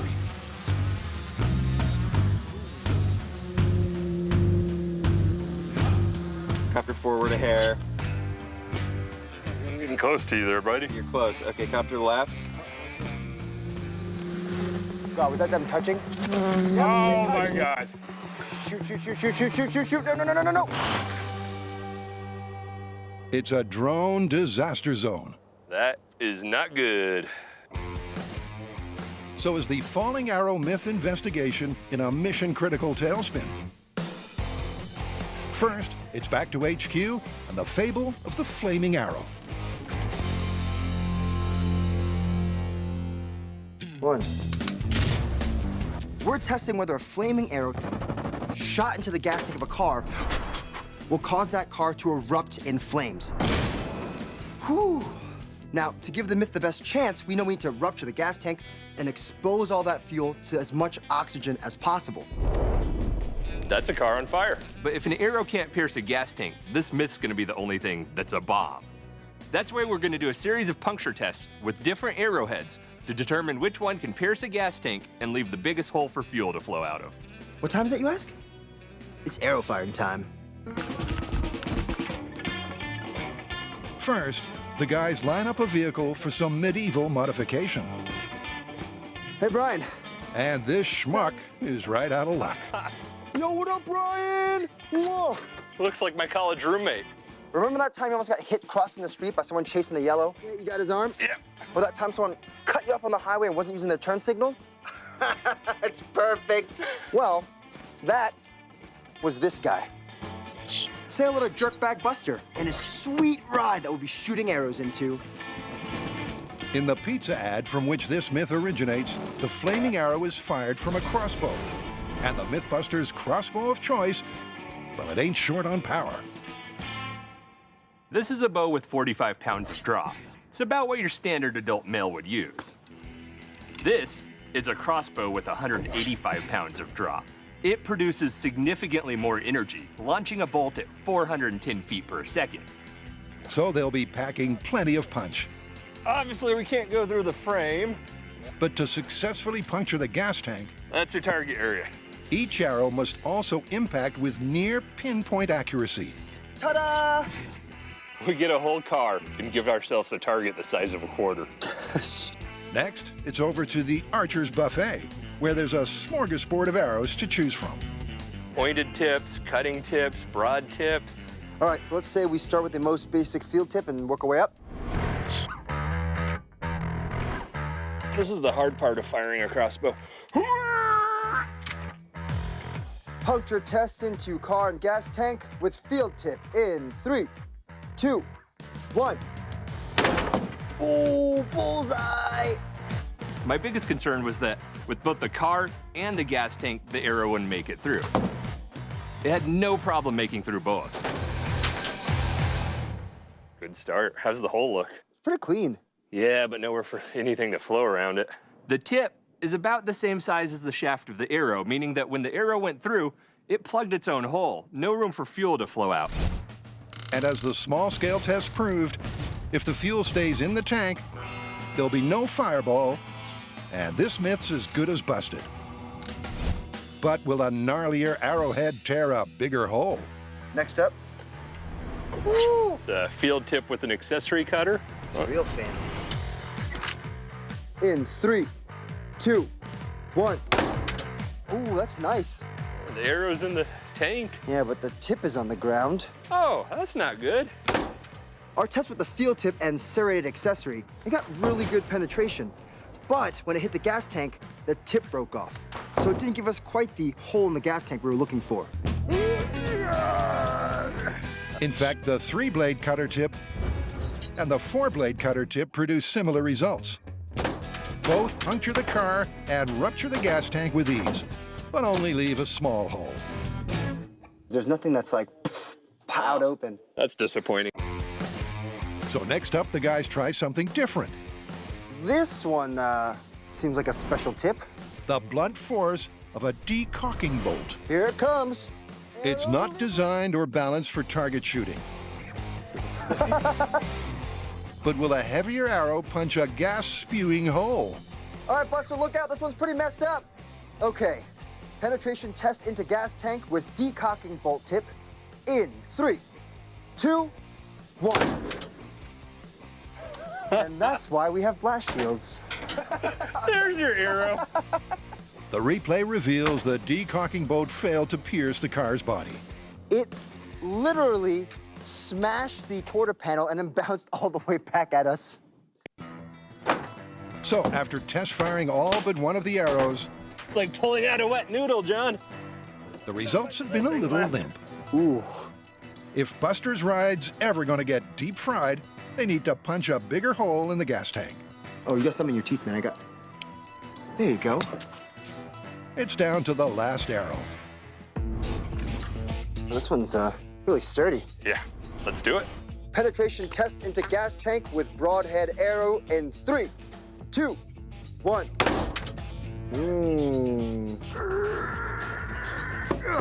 Dude, this is one of our better holes. Ooh. It's not just a point, it is an ellipse. So we'll probably get a lot of air traveling through the rest of the shaft, letting the gas out. That's what we need. Think we might be able to do better? Oh, we can do better. Now that we've done the penetration test, we know that none of those arrowheads really give us that hole we're looking for that lets a lot of gas out at once. So my job is to create the ultimate arrowhead that lets more gas out without compromising the arrow itself or its trajectory. Ta-da!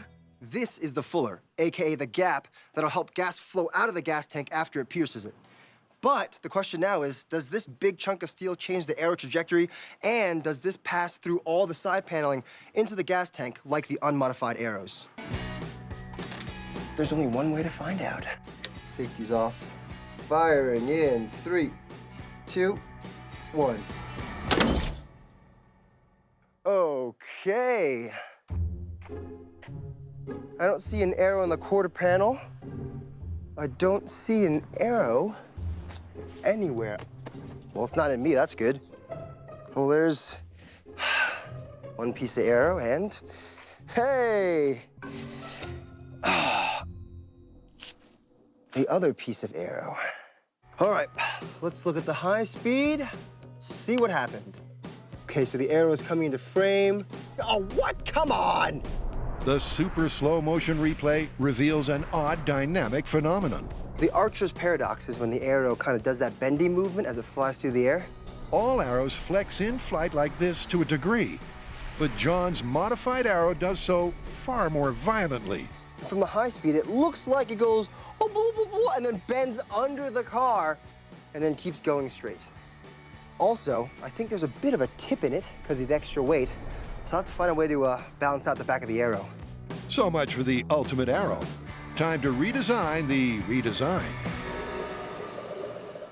Okay, this is our new and improved arrow. I mean, it looks the same, but I put counterweights in the back so that it balances where it should. So when we shoot it, it should travel perfectly straight instead of going. Firing in 3, 2, 1.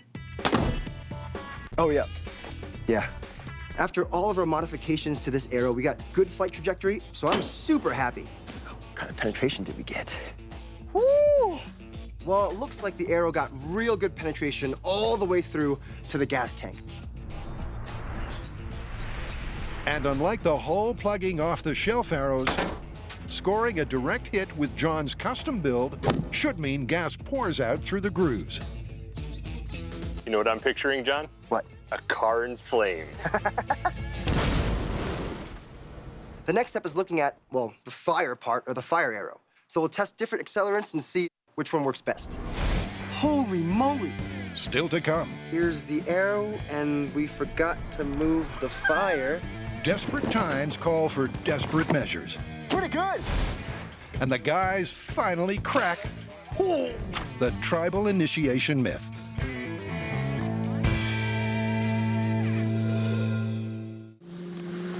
God, was that them touching?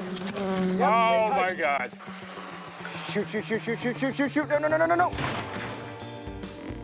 John and Brian are investigating if an arrow fired straight up could be lethal on its way back down. All right, coming into land. They're attempting to measure the impact velocity of a falling arrow. Kill it! But their first shot at dropping one into the target zone ended with an RIP drone, resting in pieces.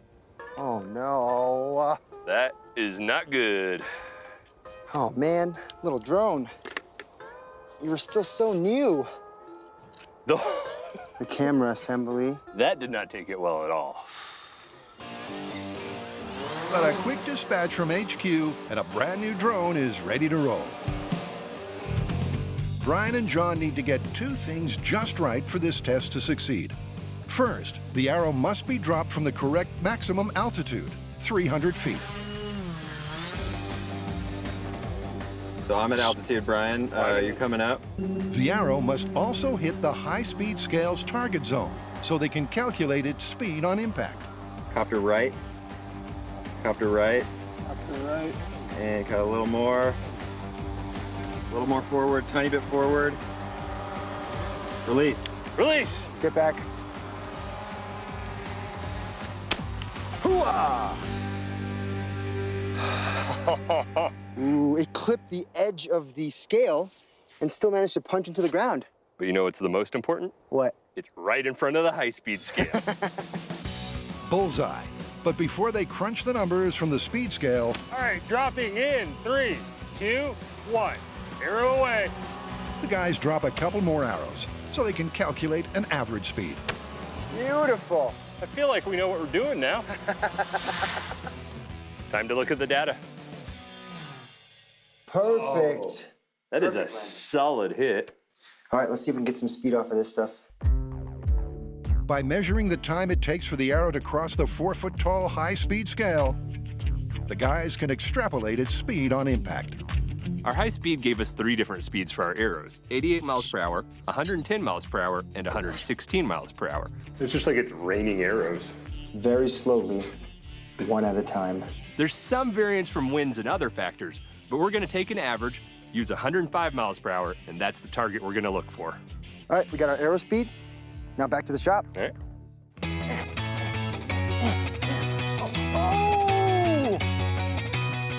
So they have their magic number. 105 miles per hour is the impact velocity of the falling arrow in the myth. Question is, would that be lethal?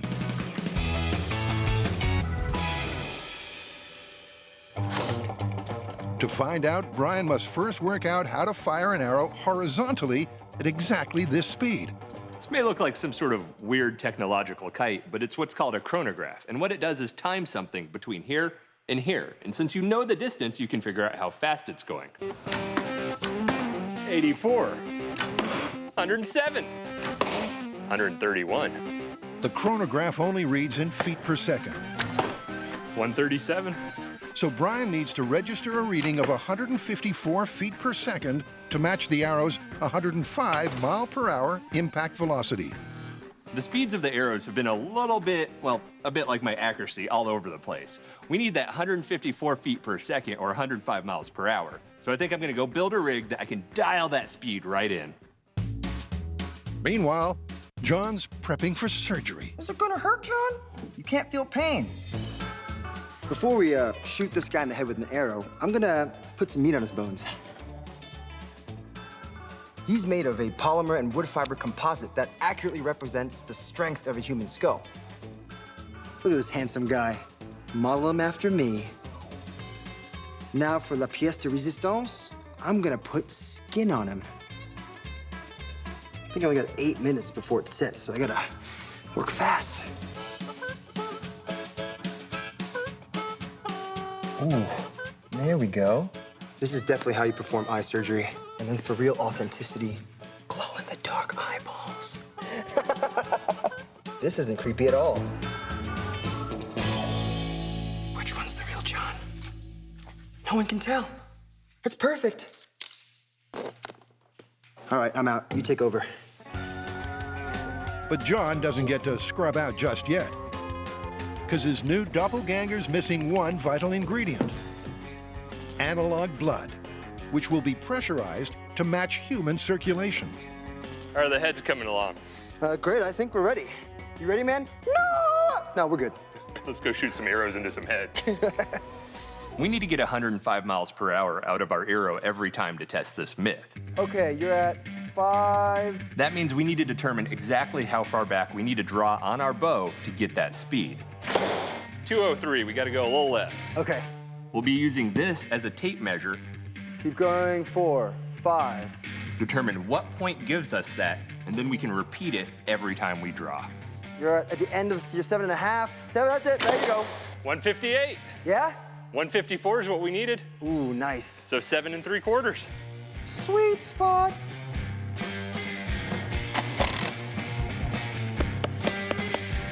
Solid. And give him some blood pressure. Ooh, yeah.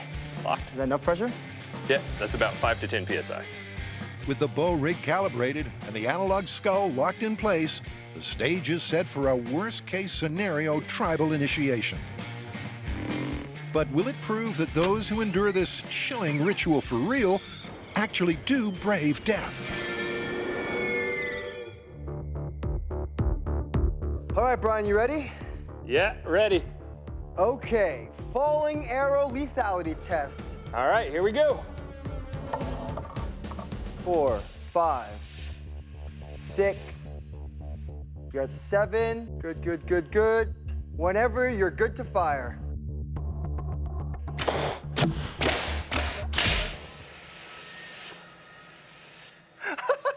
I feel bad. I shouldn't be laughing. Oh! Ooh! A glancing deflection sent the arrow through the forehead and eye socket. I don't know if he's dead, but he's blind. Yep, as horrific as the wound is, it's not definitively lethal. But would a direct hit have fatal skull-penetrating power? There's only one way to find out. All right, let's pull it out and do it again. Yeah, let's do that. Okay, falling arrow lethality test on Brian's mark. All right, 2, 3, 4, 5, 6. You're right at 7. Ooh.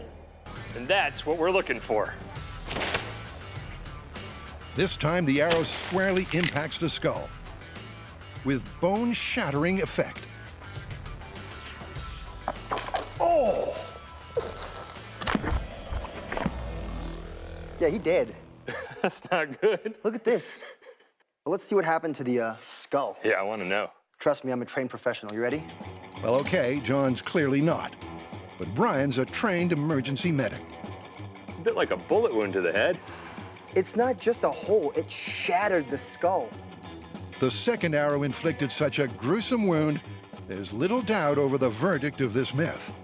Where'd we land on this one? Well, if you fire an arrow straight into the air, odds that it'll hit you, not so much. But if it does hit you... You dead.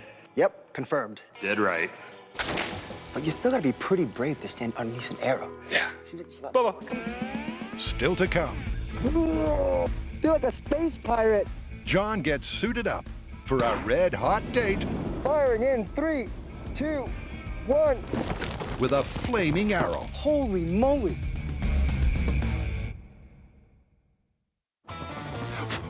Whew. That's a car on fire. Brian and John are testing if it's possible to set a car ablaze with a flaming arrow.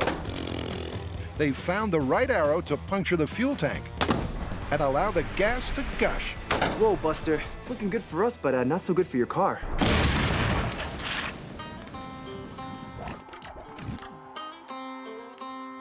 Now the question is, what sort of flammable material can we actually put on the tip of that arrow that will survive its flight? We're gonna be shooting fire arrows into flammable targets. So we're gonna need some gas. Does Mel know we're here? No? Oh well. Let's get started. Fresh cup of kerosene. John and Brian's first test will compare the burn temperatures of different flammable materials. And to do that, they've got a state-of-the-art thermal camera. Is my deodorant working? Oh, look at that. You're 102 degrees there, man. You're rocking the Mohawks, though. 112. Really? Oh, yeah. Whoa, that's insane. Oh, it's hot in the Mythbusters kitchen, all right. Ready? Ready. And it's about to get hotter. Rope soaked with kerosene. Oh, it's on fire. Gasoline-soaked rag. Ooh. Contact cement. Oh. So, which combustible course burned best? The rope soaked with kerosene performed really well. Pretty consistent in terms of temperature and burn. Good burn time. It really is. The rope itself absorbed a lot of the fuel, and it gave us a great burn. And plus, in all this wind, the entire thing stayed lit. Oh, wow. Looks way bigger, though. The cloth soaked in gasoline was great. It had a huge flame. Over 1,200. But I'm worried because the cloth itself didn't burn, and I think it's the vapors burning off it, and that might blow out easy. The contact cement seemed to have a mind of its own. It almost looks like it's alive. Help me! It's kind of messed up. But overall, the fire's a lot cooler on this one. 1,100 degrees right now. They're murder giggles, John, and they're worth it. We got some really good results from our burn test. Each material showed interesting characteristics, but what it all comes down to is how each one performs in flight. The challenge for our flight test is going to be how to best affix that flammable material to our arrows. We need it to stay lit, stay on the arrow, and have minimal effect on the flight path. And to test that, John requires a wardrobe upgrade.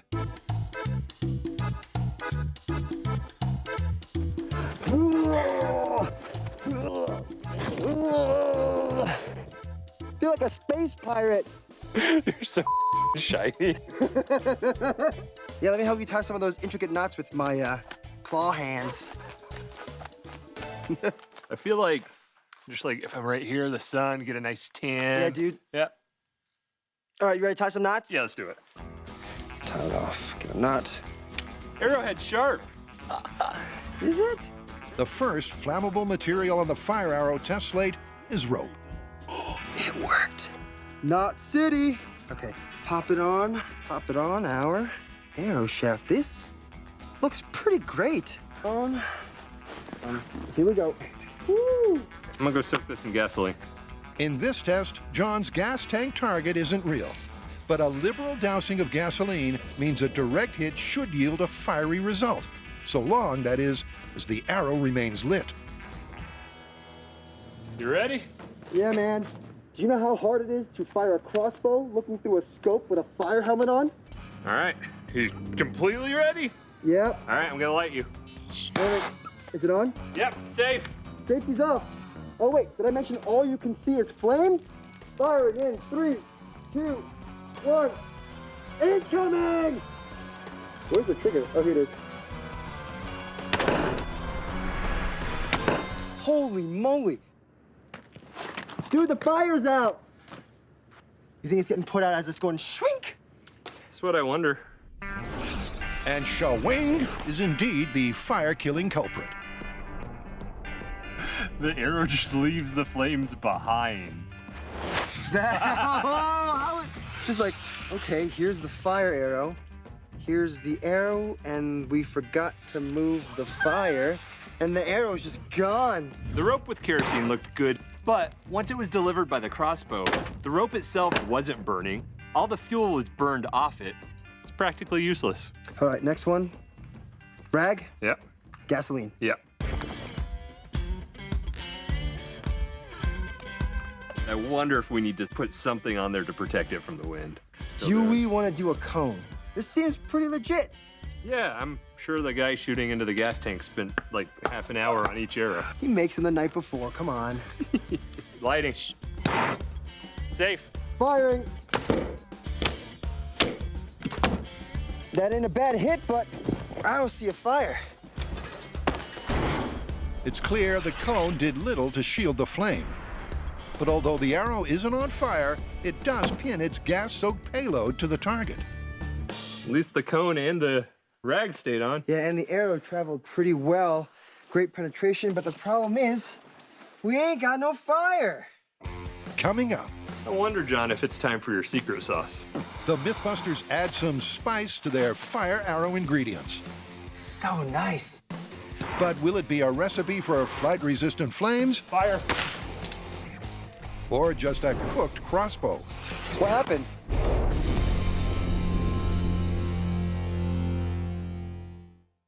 John and Brian are on a mission to build the perfect fire arrow. The problem is, we ain't got no fire. But have yet to find a recipe for flying flames. Next flammable material? I think so. This time it's a slathering of contact cement. Served flambé. Safe. Fire. Well, there's your fire. It's a familiar story. So there's a trail of goop, but the fire's in the same place. Is this burning or just ribbons of... I think it's ribbons of goo. But the testing so far hasn't been a complete failure. The arrow delivered a small blob of contact cement all the way to the target. But the gas frag did even better. It delivered the entire payload all the way down. So we know we can get fuel down to the target, but the problem now is keeping it all lit. But we're not gonna give up yet. I wonder, John, if it's time for your secret sauce. And this stuff is hotter than habanero. Cannon fuse. Notoriously hard to blow out, and I heard it stays lit when it's submerged in a liquid. Let's test it. There it goes.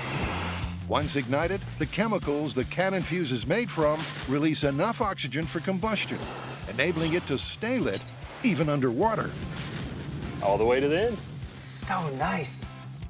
So in theory, the cannon fuse should also stay lit when attached to a speeding arrow. We got the most fuel to our target with the gas-soaked rag, so by adding the cannon fuse to the mix, well, that gas tank might just be going up in flames. You good? Yes, sir. All right. But there's only one way to find out if the special sauce will really bring the sizzle. Lighting. Tell me when to fire. Fire. What happened? Oh, God. The problem with shooting fire arrows is that fire's hot, and it sometimes melts things, like your crossbow. That looks great, though. The arrow works. So now we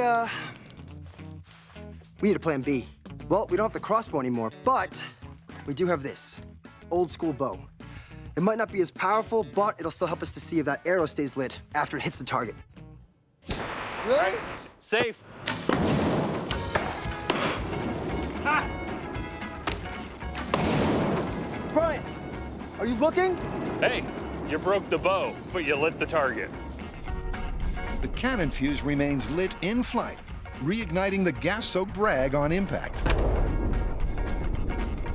Dude, I think we found our flammable material. I think so.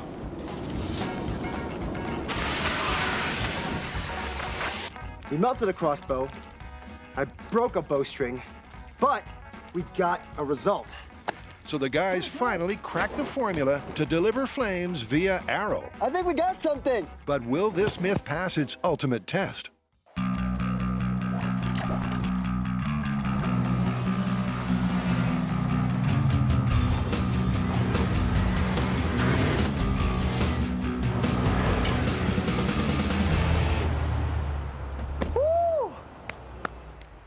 Always love it out here, man. Yeah, it's a perfect place to set a car on fire. Oh, yeah. Oh, dude, this guy again? And he parked in the only handicap spot in this entire dry lake bed. I really think this guy has it coming. Him and his car. So they can ignite and fire each arrow from a safe distance, Brian's built something special. Got the remote crossbow rig ready to go. Remote igniter with a wireless camera to make sure our arrow's actually lit. Remote trigger pull. All right.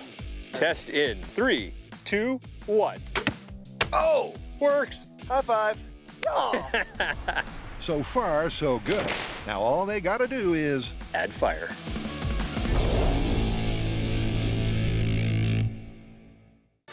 Oh, dude, this guy again? Can a flaming arrow cause a car to erupt in flames? I really think this guy has it coming. Him and his car. The Mythbusters are about to find out. We have cannon fuse. Yep. Cloth. Yep. More cannon fuse. Yep. Dunked into gasoline. I don't think you can go wrong with that. The arrow's an incendiary cocktail, which should pack a fiery punch if it hits the right spot. Just one more for insurance. So, with the final test setup complete, will a well-placed fire arrow result in instant auto inferno? I'm getting the heck out of here. Come to safety. Flaming arrow into gas tank with gas-soaked rag and cannon fuse. In 3, 2, 1. Oh yeah, it's on fire. Oh! Direct hit. Smoldering, but it didn't go up in flame. That's in the gas tank? I don't know. All right, you want to pop that thing, and in case you burst into flames, I'll put you out. All right. You ready? Here we go. How's it look? Oh, no. I think we're safe. That's a little ways away there. The arrow failed to penetrate the gas tank. Our first arrow was delivered perfectly on target with all our flammable material lit, but stopped about 8 inches from the gas tank. We think our flammable material jammed up and kept the arrow from penetrating through. So this is our simple fix.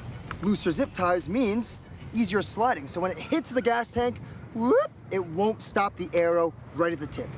3, 2, 1. Well, something went wrong there.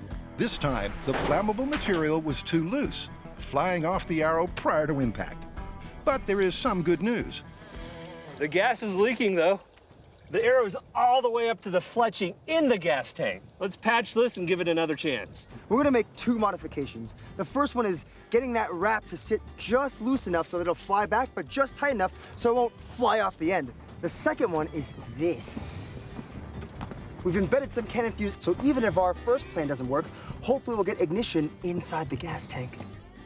Drink up, thirsty arrow. Okay, in 3, 2, 1. Approach with safety? Yeah. What happened here?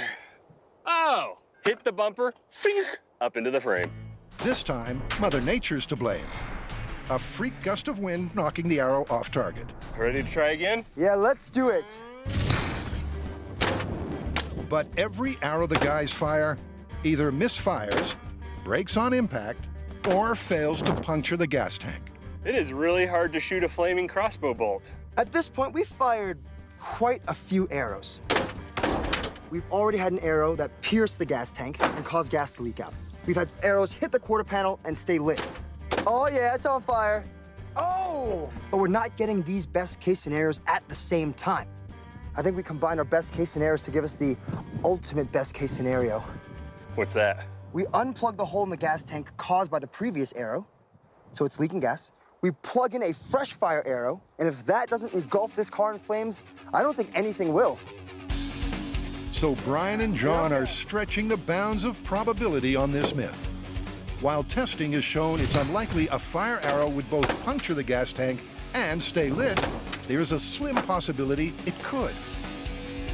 They'll simulate this improbable sequence of events by rigging a fire arrow in a hole in the gas tank and igniting it remotely. Sorry, but I think your days are numbered. Okay, here we go. Man-made, ideal situation with leaking gas tank and fire arrow already in gas tank in 3, 2, 1.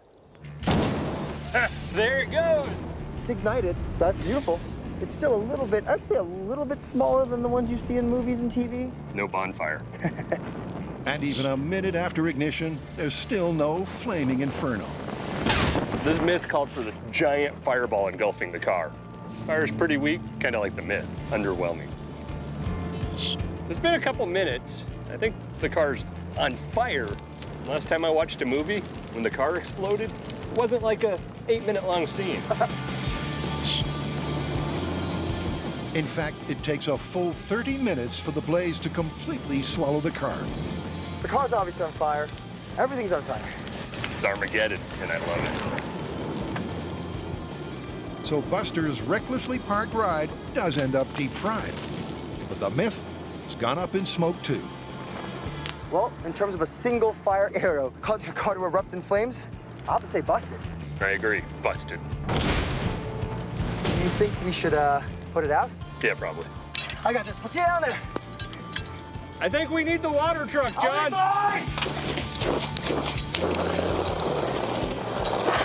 Maybe get the water truck! Maybe get the water truck now!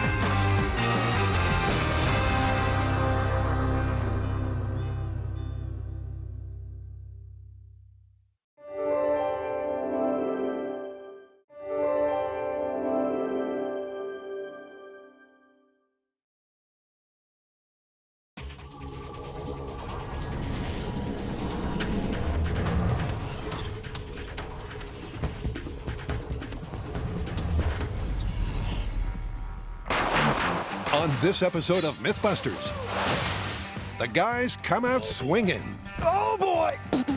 With some desperately dangerous high-rise heroics. We're testing the Hollywood movie trope that a good guy, with nowhere else to go but off the roof of a building, will take a leap of faith.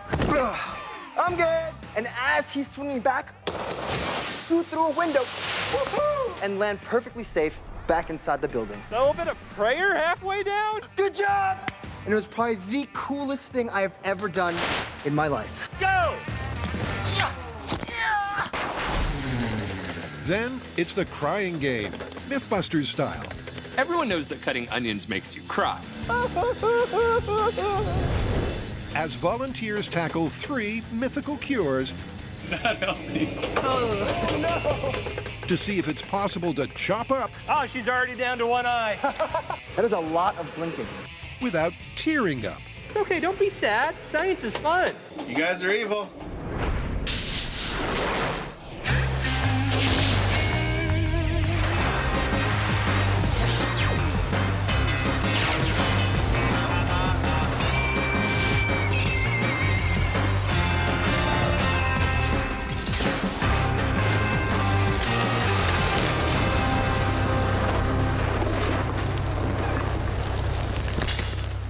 Our first myth is a shattering stunt taken right from the silver screen. It's been the high point of many an action movie. The hero is trapped on top of a skyscraper with no obvious means of escape. Attaching a rope, he leaps, spins, and shoots out a tempered glass window several floors below, before swinging safely inside. It's a great set-piece stunt, but would it be feasible and survivable in real life? This myth might be possible, but it's got a lot of factors that have to go just right. Exactly. It's not just how the action hero acts, it's how the window reacts. And from past experiences on this show, we know that glass can have some surprising properties. Why, Brian, is that a cue for a Mythbusters flashback? Yes, it is. It's gonna be a horror show. Over the years, we've tested many of the surprising properties of ordinary glass. For instance, it can be shattered by a human voice. But it's actually quite resistant to a sonic boom. In Falling Lawyer, we set out to see if a man really could hurl himself out through a skyscraper window.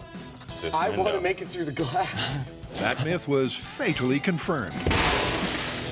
That was spectacular. It worked. But this time, we're crashing our hero in through a window to see if he lives to tell the tale. We're gonna have to have more than one story, though. No action movie with this trope has their hero swinging down just one floor and crashing through the window. We need some serious height. You know, speaking of serious heights, how about we just finish cleaning these windows and get to testing? All right. The guy's first task is to determine just how much rope to give our action hero. And they've sourced a suitably lofty location. Today, John and I are here at Del Val. It's Los Angeles County's largest fire and disaster training facility, and that tower behind me is part of it. But for our purposes, it's gonna be our skyscraper. What we're testing here is the part of the movie trope where our action hero jumps off the roof and is able to swing smoothly back towards the building. A, without getting severely injured, and B, without getting severely dead. This structure behind me is 8 stories tall, the perfect height to test our skyscraper jump from.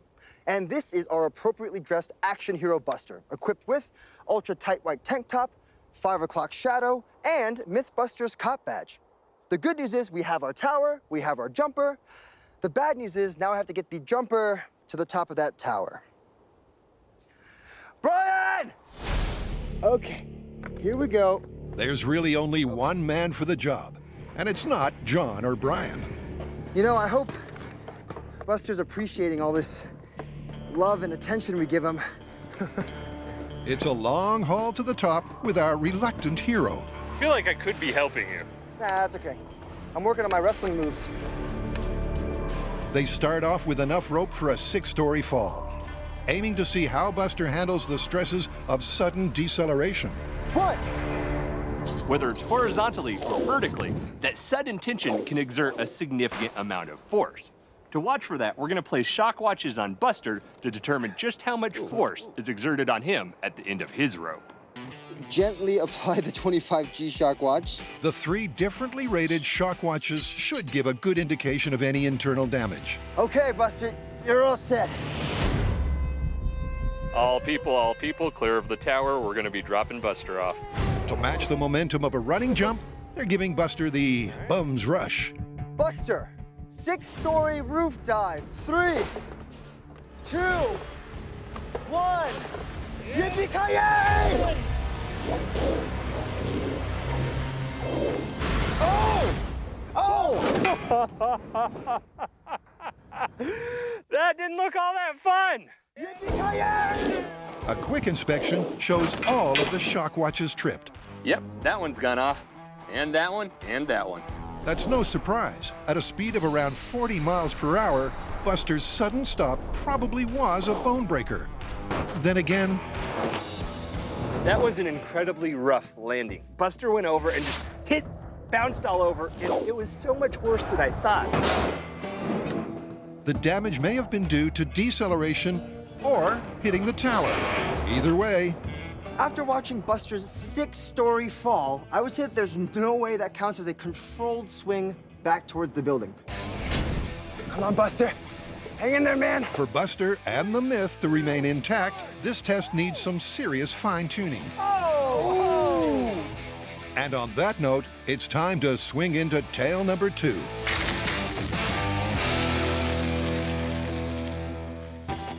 It's a kitchen sink sob story in dire need of a happy ending.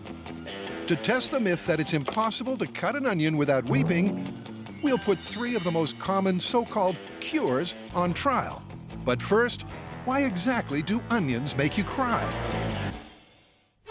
Onions and You, starring Chive Wellington as Brian, Reginald Van Shalit as John, and introducing Lassie as Bo. Say, John, what smells so swell? Onions, Brian. Why, I'm making an onion sandwich. Don't you have the feeling that John is hiding a secret? Is something wrong? It's these onions. They make me want to cry. What John doesn't realize is that cutting onions don't make you sad at all. When onions are cut, damaged onion cells release molecules containing sulfur compounds.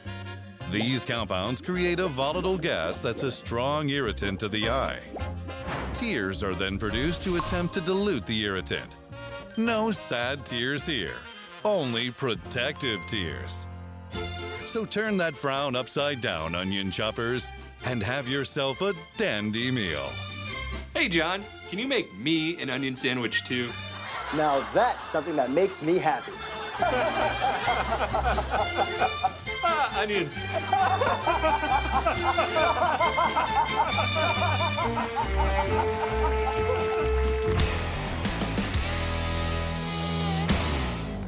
There are probably hundreds of ways people have come up with to prevent an onion from causing tears while you cut it. But we're gonna choose the 3 most well-regarded and common. Cutting an onion and then spraying lemon juice on it, cutting the onion after you freeze it, and then cutting an onion while chewing gum. Getting started means finding out which kind of onion stings the most. That could be your whites, your reds, or even a yellow. All right, got us some onions. Yeah, I think we have enough because I'm already starting to tear up. You know, that might be a good spot to start. We know onions make you cry, but we need to know which of these is the most powerful. Right, so how about we collect a group of the most common onions, chop them up and see which ones we react to the most.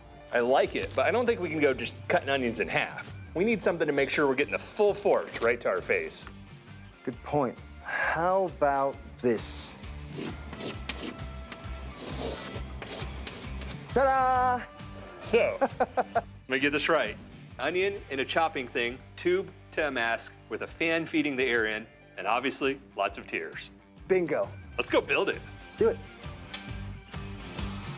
To focus the fumes, John's built a highly unusual reverse gas mask. Okay, this is how it works. Wait, hold on a second. Can you hear me? Hold on. Can you? Thanks. Can you hear me now? Perfect. This is the onion hood of doom, is what I'm gonna call it for now. And how it works is, we put some onions in this little push-to-chop device. I plumb this into that.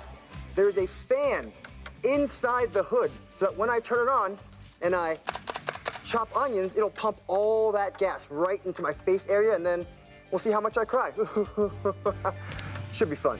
Both John and Brian will don the helmet 3 times for 3 minutes per onion. Gotta set the mood. And then rate their distress from 0 to 5. Are you ready, John? Lay it on me, man. All right, here we go. John's the first to feel the burn. And it's not long before he's weeping tears of joy. My eyes are burning.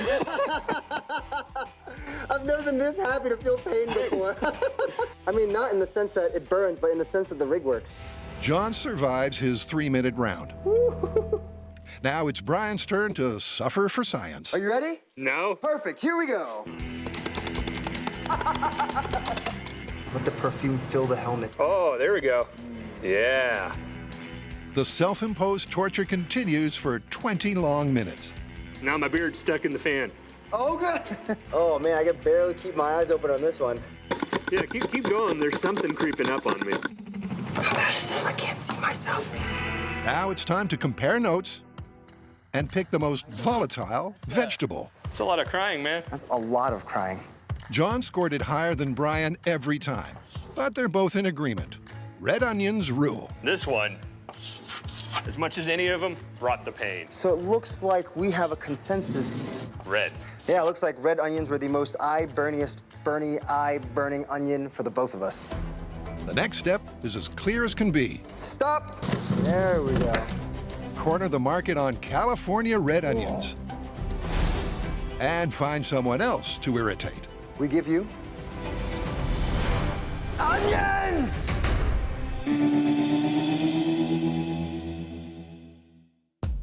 So far in the swing through the window myth, Yippee-ki-yay!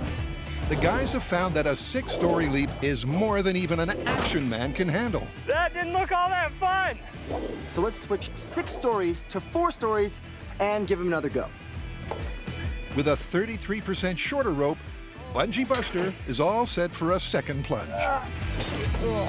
Buster jumping off a building, 4-story rope in 3, 2, 1. Woo! Ooh! His foot got caught in that line when he was out there. Let's go check the shock watches.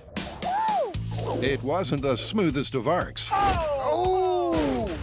And again, the data confirms their misgivings. Post-match analysis, his 25 one definitely went off, but the 37 and the 50 did not. 25 Gs is a significant amount of whiplash and probably some brain damage.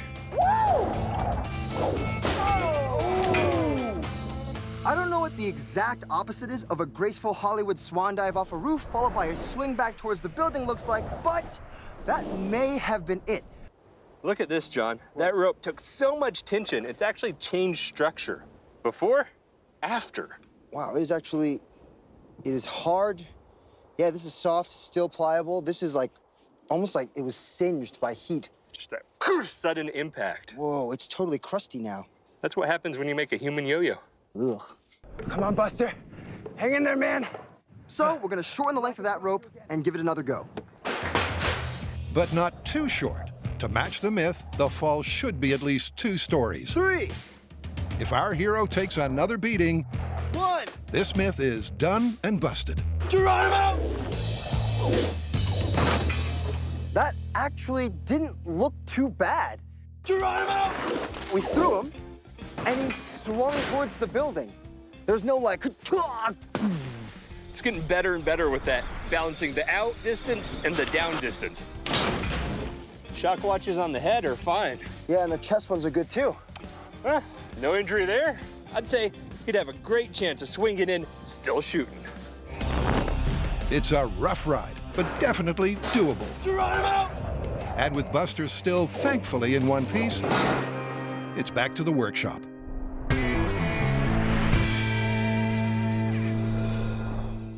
Now for phase 2, we're gonna see if it's feasible to shoot out and crash through a 1/4-inch thick pane of real skyscraper glass. The first thing we need to test is how skyscraper glass reacts to a bullet being fired through it.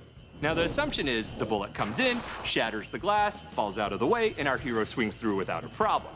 But with such tough glass on skyscrapers, that bullet might leave just a small little hole, in which case our hero meets a little bit of resistance. So, we need to know just how many bullets it takes to shatter that glass, drop it out of the way, and what happens when that body swings through it. Over there on that side behind Brian. So now we're gonna set up the glass in the frame, anchor it down. Hold. That's perfect. Send Buster through it right as John releases 3 bullets into it. And I expect that that glass falls out of the way and Buster makes it through no problem. Every action hero needs a shirtless action scene, but head injuries are no joke, so hold on a second. Oh, safe!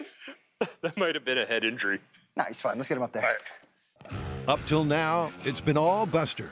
But despite the danger, Hey, if you tip over, I promise I'll try to catch you. Thanks, man. we will eventually have a live human in harness for the full-scale testing. And it's either going to be this guy or this guy. Let's see, it's gonna be the call, and then 3, 2, 1. Action, action. Yep, perfect. It's a simple setup. Gun's hot.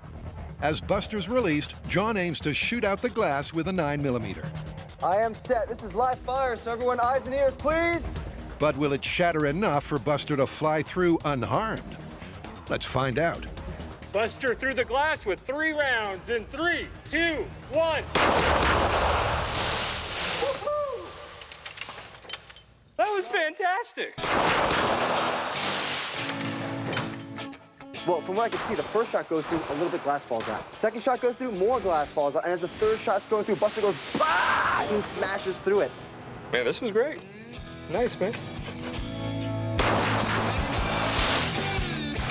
Ooh, there's your first shot. 1. I think that first bullet really compromised the whole structural integrity. I don't think we need that many bullets. Achieving a one-shot shatter isn't crucial to the myth, but it's tempting to see if it works. Single bullet with Buster test. Yippee-ki-yay in 3, 2, 1. Oh. I think there could have been a pause between the pull and the shoot. Yeah, this glass seems like it just completely fell away before Buster had a chance to make it. Yep, the glass shatters just fine after one shot. But this little sideline experiment highlights the need for split-second timing. It's like the last bit of glass falls and it just goes, woo! This is just a timing issue. But if the timing's too late, our stunt hero, and that'll be one of these two, could be cut to ribbons.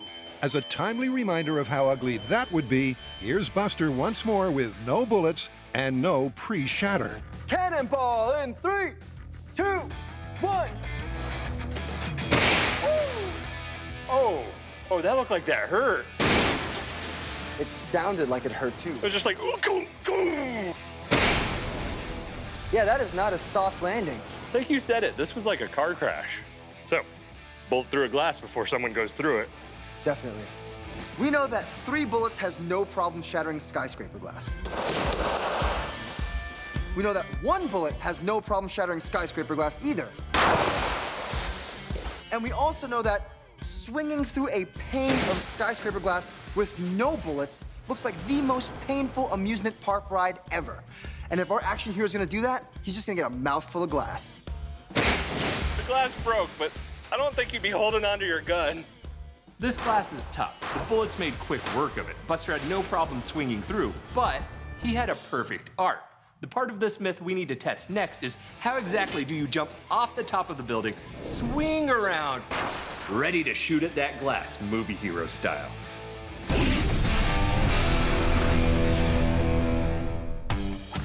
John and Brian are testing 3 popular cures for onion tears. That one's pretty potent. Your eyes are a little red, and they're glistening like a princess. I always wanted to be a pretty princess. You know, in order to test this myth, we're gonna need a lot of these onions. And that means a lot of eyeballs. Yeah, I like where you're going with this. I think if we bring in volunteers, we'll have a much larger sample size, and if we don't have to do it, I think my eyeballs thank you. You're welcome. We need to keep the amount of onion and the amount of onion tear cure, though, consistent. So it sounds like we need isolated chambers for each part, some kind of onion chopping chamber. That sounds like a rig. I think that's gonna be the easy part, though. Good luck finding volunteers. To maintain consistency through the upcoming trial by onion, So, how's that? Oh, yeah. The boys are constructing a one-off contraption to funnel the fumes. Essentially, what we're building is a couple boxes linked together with a piece of ducting and an extractor fan. Stay. Now, while Brian builds the box which you stick your head into, I'll be putting the finishing touches on the onion chopping box, which, for the most part, is airtight. So why do we need an onion mulching machine to do this test? Well, we need to control a couple of variables. We need to make sure that our volunteers are given the same amount of onion and the same amount of cure each time. Onion! It'll hold up, I think. I like it, man. The apparatus is duly christened. All right. And then given a test run. There's a little tear. Oh, there's another one coming. This guy's got one. I've never seen him tear before. Oh, man. Our rig is working perfectly. We got onions, we got fumes. The only thing missing now is the volunteers. Volunteers who have no idea what they signed up for.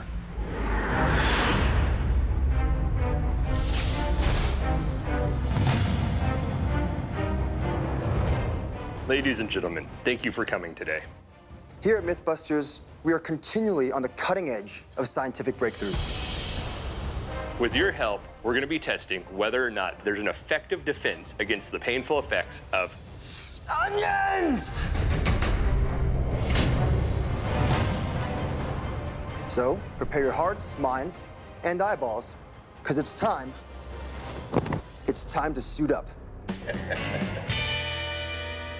It's also time to establish the ground rules.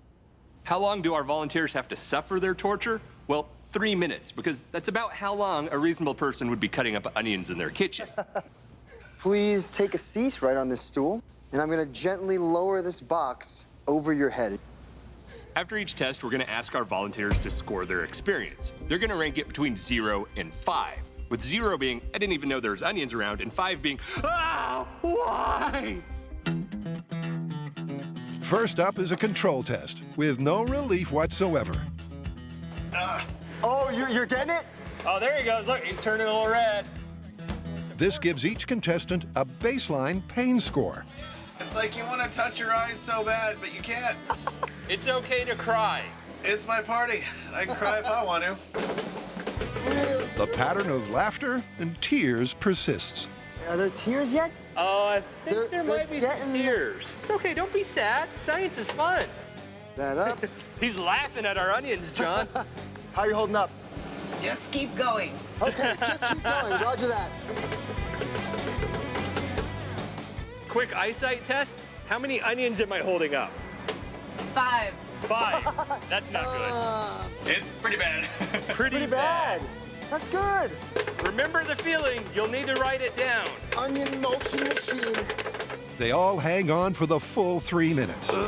5, 4, 3, 2, 1. Fresh air. Wow. All right, John, scores from the baseline test are in. Perfect. I mean, I saw a lot of pink eyes and a lot of tears, so I'm expecting some pretty high numbers. Remember, 5 is maximum discomfort, and 0 is none at all. 5. Okay. 3. Surprising one. Tough cookie. 5. Right. 4. 5. 4. That's not bad. It's about what you expect. All right, let's see if the numbers get any lower on the remedy tests. Seems like a good time to reflect on the words of Will Rogers. An onion can make people cry. Oh, yeah. But there's never been a vegetable that could make you laugh. You guys are evil.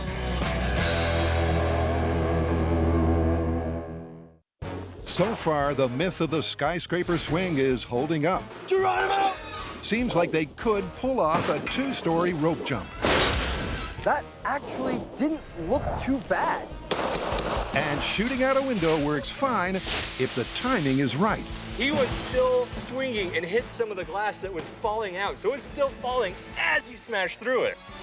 But to properly test this movie trope in real life, they'll need a live-action hero from here on in. I got her.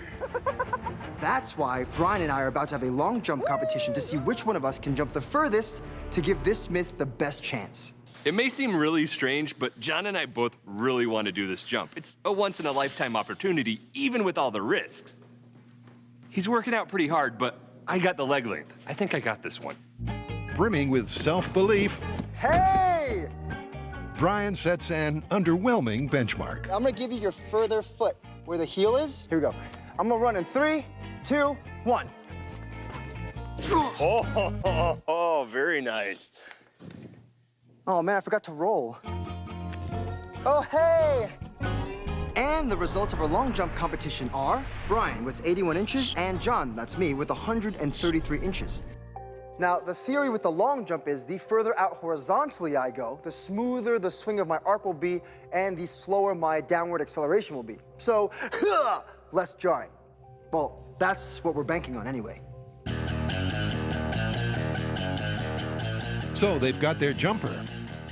And up on the roof is a man who can give him the right kind of push. When we tell you that we're professionals and not to try this at home, the professionals are usually John and I. But in this case, we've brought in Hollywood stunt coordinator Kyle Weissart and all his equipment.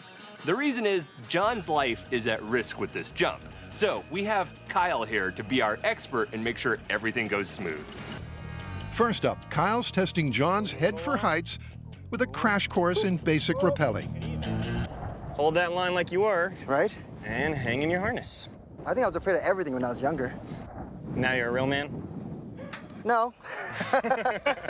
But you play one on TV. That's right! Let's do it. Oh, I like that, okay. So go ahead and let some line out. Okay. It's right about now that Brian might be grateful he lost the long jump. The main thing here is John's gonna get that experience he needs to run up and actually jump off the ledge of a building.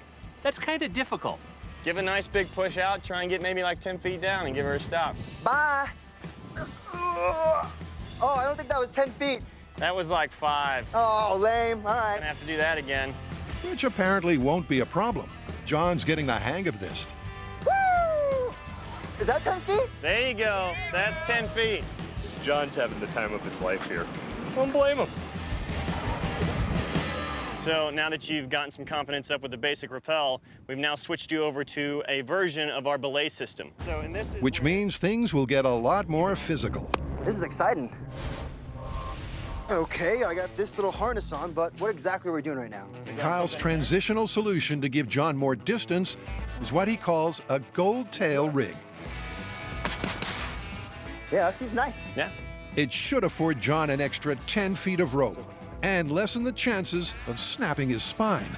As you run and hit that jump, it starts pulling one part through the gold tail, then the next part through the gold tail, and the next part, and each time adding more friction, and having this progressive decel is actually going to really help smoothly transition you from your jump and fall into a nice big swing. I really like the sound of that. John will now have to run off the roof and twist in midair. What I would recommend is that you keep left hand on the line. Copy. Right hand on your gun. Yeah. You don't want to be looking for that thing midair. If John can pull it all together, All right, Ryan, you set? he should have the hang time to squeeze off a shot or 3. And 3, 2, 1, go! Oh boy! John! Yeah? That was a great spin! I think I got all the bad guys. Not too bad for a dry run. Go! But there's plenty of twists and turns still to come. It's time to give you a gun. Yeah!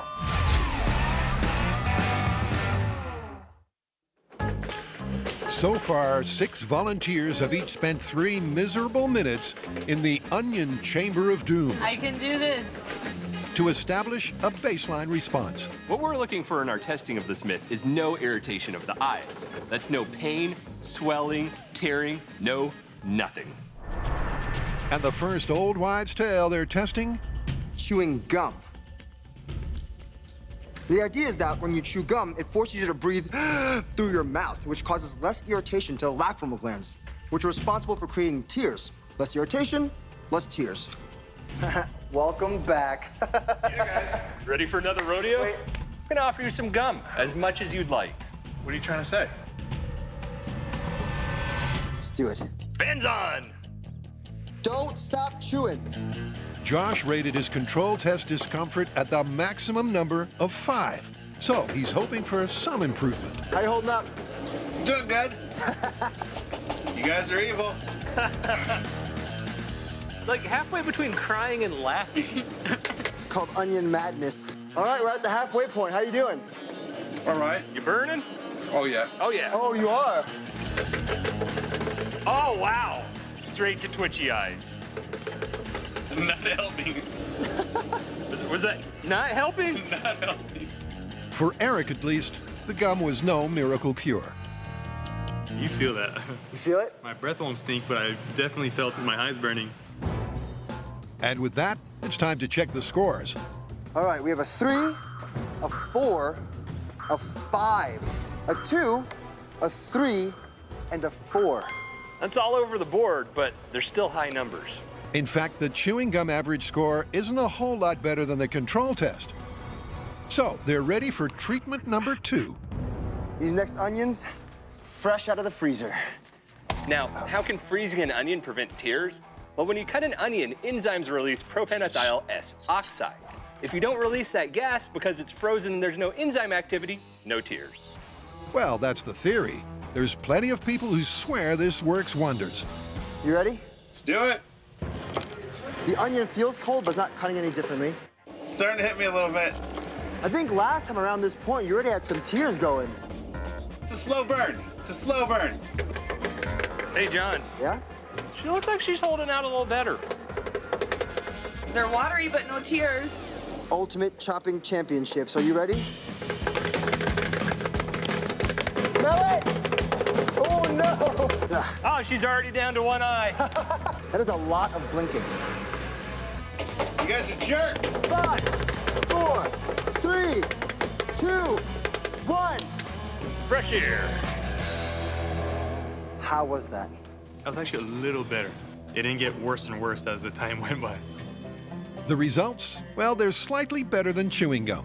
3, 2.5, 3, 4, 3, and 2.5.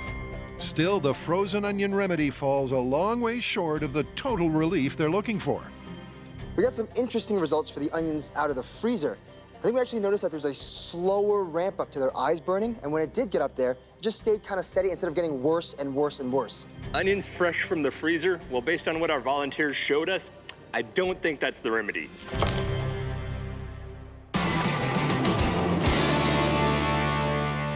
All right, Brian, if anything goes wrong, I'll give you the hand signal. An essential part of being a Mythbuster is a willingness to learn new skills. Oh, my God! Today, it's rappelling, and John really has got the hang of it. It was dope. You know, I think I did a pretty good job, but apparently insurance doesn't want me swinging through the air while shooting a real gun. Are you surprised by that? I'm more disappointed, but I totally understand. But that's why we need a system completely remote that I can trigger while I'm swinging right to the glass so I don't smash my face into it. In fact, John's already hatched a plan. Something like this. Using a suction cup frame, and a modified paintball gun that shoots marbles to smash the glass. The frame that holds the gun sticks right on the window, so the marble can be safely fired from point-blank range. That's pretty. Yeah. That holds well? Yeah, I didn't even put in the bottom suction cup, and it's got no problem pulling, right? Because the leverage is going this way. Excellent. But it's, look at that. It's pretty sturdy. And here's the really clever part. Brian's remotely rigged up a dummy gun to the marble gun, meaning John still gets to swing and shoot. So, that trigger is hooked to this servo, which is hooked to that trigger, which means that if you pull that right now, this'll fire. Like right now? Right now. Ooh! Keep pulling it. The proxy pistol concept works perfectly. Awesome. This is great. Now to see if their glass-smashing gizmo is all it's cracked up to be. All right. This is our remote-controlled glass-breaking rig. It's a marriage between my suction cup mount and Brian's glass ball shooting gun. And what it's mounted to is the exact same thickness of tempered glass we'll be using for the final test. We want to make sure that this glass ball actually shoots through this pane of glass so that when I come careening through it, I don't smash my face on it. Okay, glass breaker test with glass ball in 3, 2, 1. The marble shot through the glass, and then the rig fell off, but left the glass perfectly intact. Not a total success, since the glass didn't fall away. But Brian thinks going full scale with a much bigger pane will make all the difference. The bigger the pane, the weaker the glass, the heavier the person, the less the problem. This'll be great. Well, our glass breaking system works because all the glass is broken. But you may have noticed, even though we shattered the glass, it didn't collapse. And that's because it's in a smaller sheet versus those larger sheets where it's just so heavy, it'll collapse under its own weight. They've learned all they can from the small scale. I think he's worried. Now to see if that translates even remotely to a full-scale swing and shatter. Go!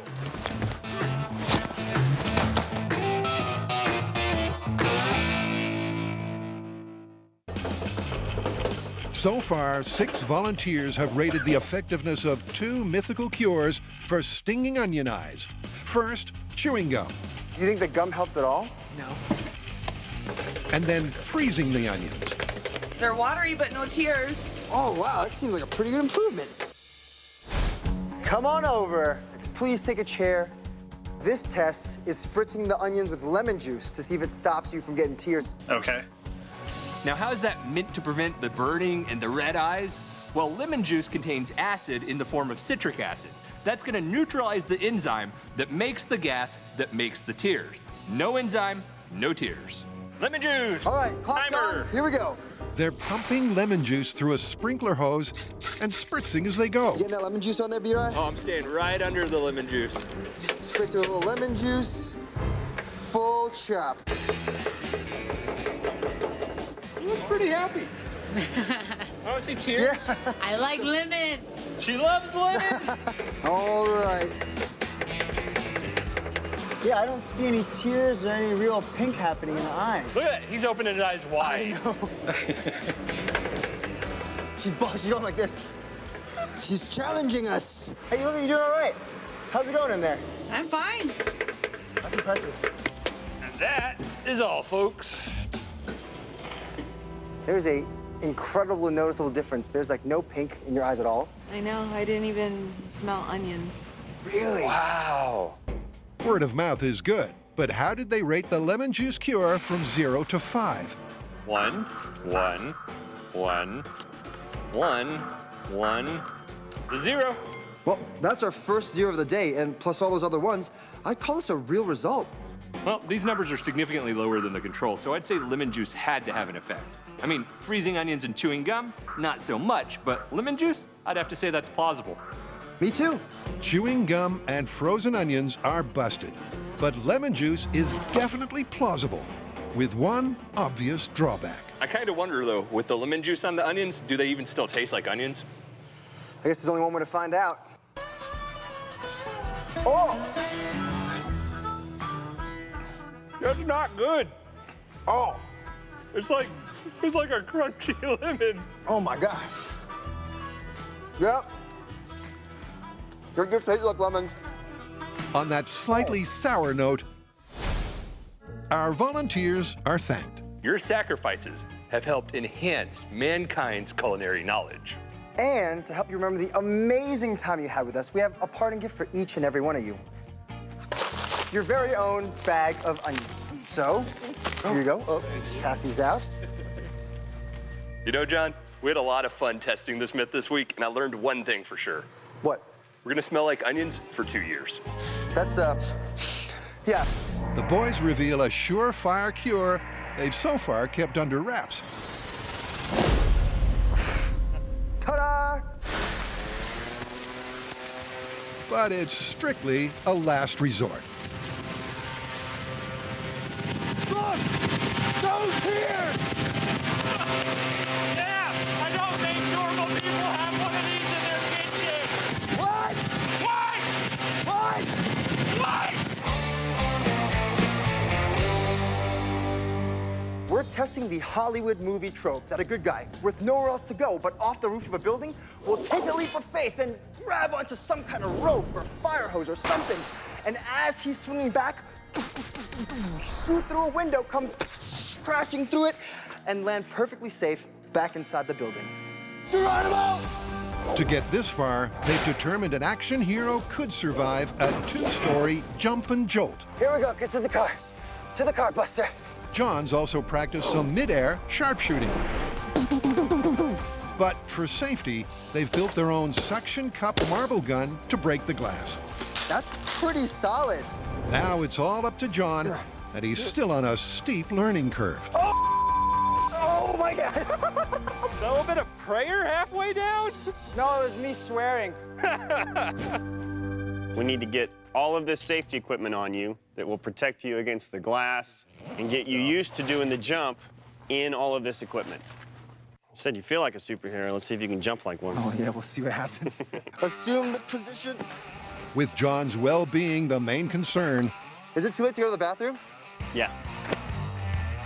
it's also decided they'll stick with the belay harness instead of the rope for final testing. Go! The belay rig's gonna allow John to have a much smoother arc to his jump than he would have with that fixed length of rope. John! What? He said you need more practice. Yeah? He's gonna have someone at the end controlling the tension and slack, making a nice, beautiful arc. You want to try and jump into the next parking lot. Oh, I can do that. You don't need to jump down there. Gravity does that. With just that fixed line, he'd have a sudden jolt and then bounce over, which, for our hero, isn't so bad, because in this myth, he only has to make that jump once. How was that? Looks like he's honing it in. Yeah. Go! But John's gonna have to learn how to do it just right, which means over and over again. So, to protect his spine, we're gonna let him use Kyle's belay rig every time. I think that was pretty straight. I believe John just got promoted to action hero. I think so. With that upgrade, they up the degree of difficulty to see if John can stick a landing. That calls for a small mountain of rubber and cardboard. Go!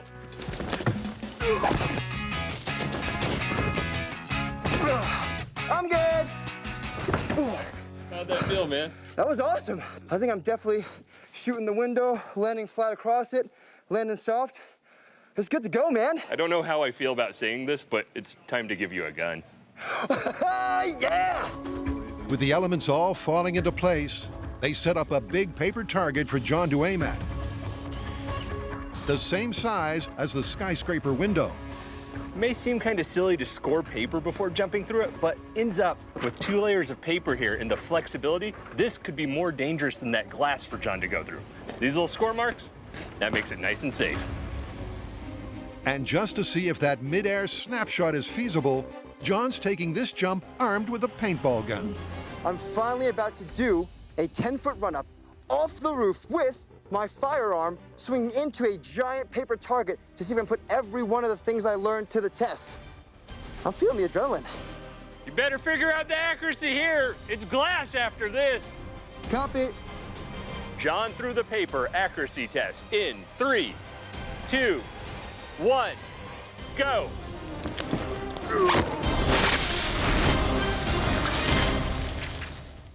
In their bid to try the skyscraper swing movie trope for real, Oh, that looked like that hurt. Buster's been mothballed. The stuntman du jour is flesh and blood John Lund. And this is his final test jump, hopefully right through a target. John threw the paper accuracy test in 3, 2, 1, go.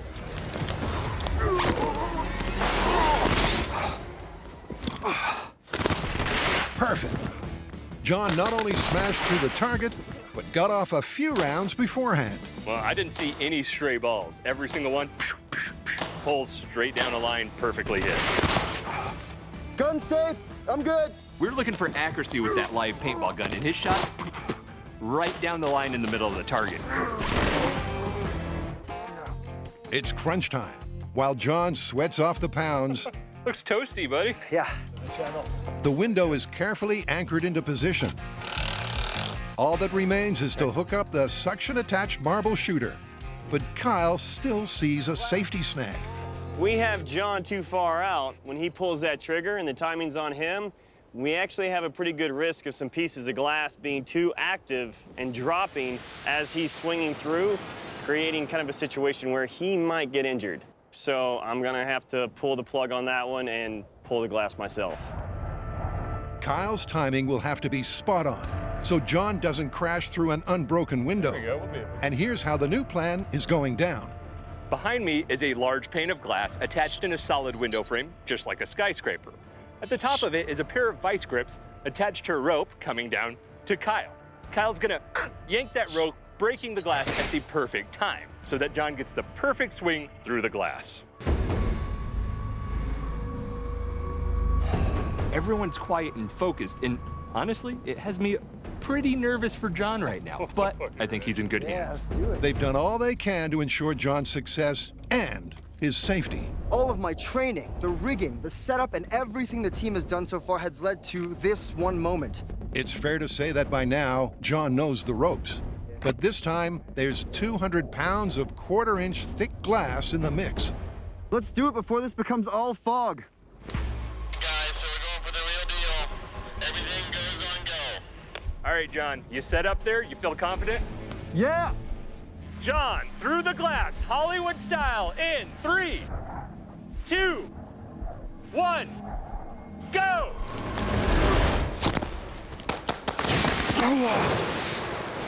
We're good! Woo! He nailed it. As per the myth, he ran off the roof, spun, pulled out a stunt pistol, and swung smoothly through the falling glass. You see that stuff? I came swinging down and I was like, that glass ain't broke. And I was like, well, and it went boom, right as I was right up near it. It shattered, I went right through, and it was probably the coolest thing I have ever done in my life. The timing was incredible. Thank you guys so much. No problem. And obviously everyone else. But yeah, that was awesome. Holy moly.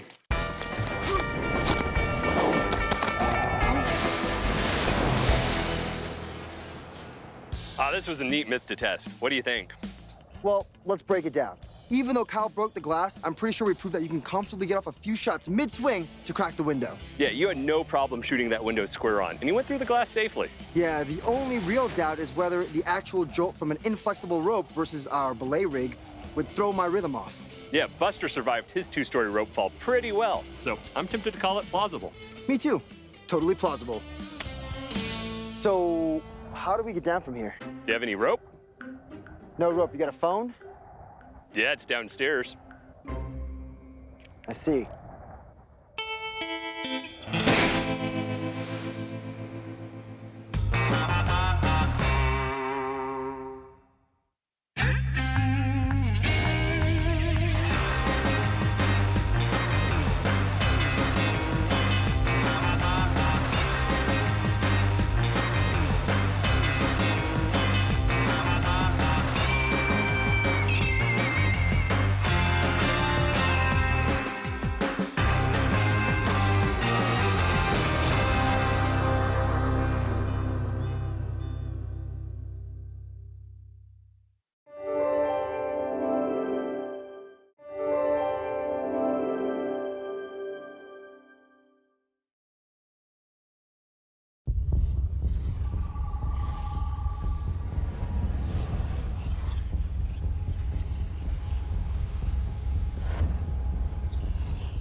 this episode of Mythbusters, John and Brian get their spy on with 3 ingenious makeshift booby traps. We're testing the movie myth where a secret agent shoots a nail from a fire extinguisher into a bad guy. Let's shoot him. Secondly, is it possible to use light bulbs and shotgun shells to make fragmentation grenades out of a chandelier? 2. Let's play with some fire. 1. And finally, we're testing the myth that you can make an effective booby trap by hiding shotgun shells under a floorboard.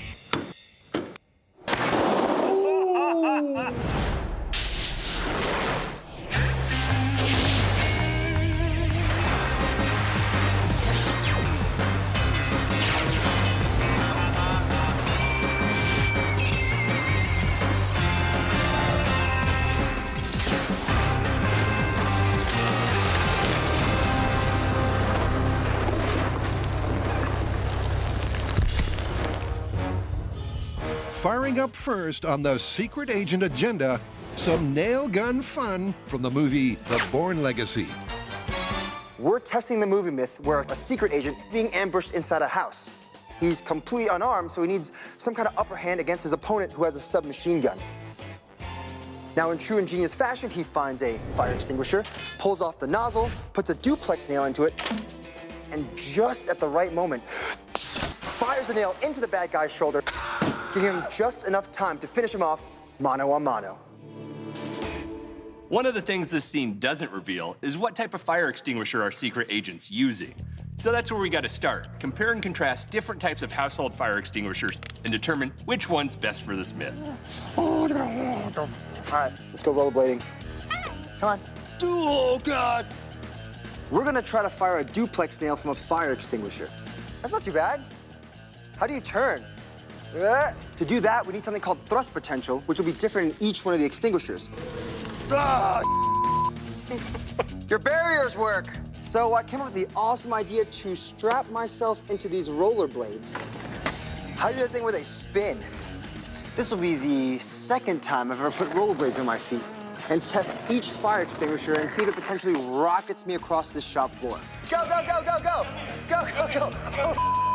Oh, yeah! Here we go, test the pads!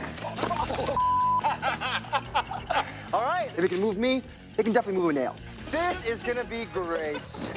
Good job. Oh, good girl. Oh, okay, good job, bro. Oh, yeah. Oh, okay. All right, here we go. These are the 3 fire extinguishers we'll be working with. We have a water, dry chemical, and a CO2. I'm gonna hold it with my hand like this. That's my technique if things go bad. And it won't hit me right in the or anything. Ready? All right, here we go.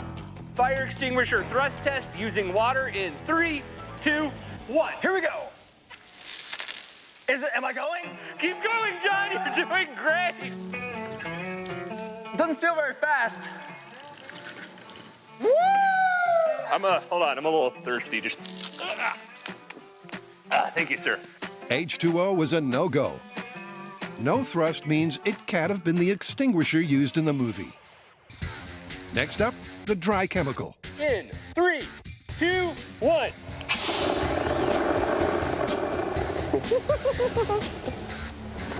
It's more impressive and makes a mess, but also provides no thrust. Cue the CO2.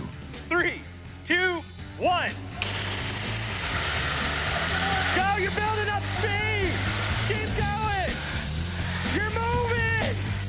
It's clear when it comes to turning a fire extinguisher into a nail gun, there's only one candidate. That was cold, right in this area. So we know which extinguisher is most likely to provide the thrust. But will it fire a nail? So, with the standard pressurized fire extinguisher, if you remove this cone here, you'll find that valve right there. Now, that's called a flow regulator, and it makes sure the CO2 comes out at a safe and controlled rate. But with that there, a nail can't go in. However, in the movie, when we see the close-up of the nail being inserted, there's no flow regulator valve. Now, we don't know why it isn't there. Maybe our hero cut it off, but the important thing is, if you do cut that valve off, this tube looks exactly like the one in the movie does. And the duplex nail, boop, slides right in. Okay. Which begs the question, without the nail in place, what difference does the flow regulator make? This feels like a trap. For science. Here we go. Ready? 3, 2, 1.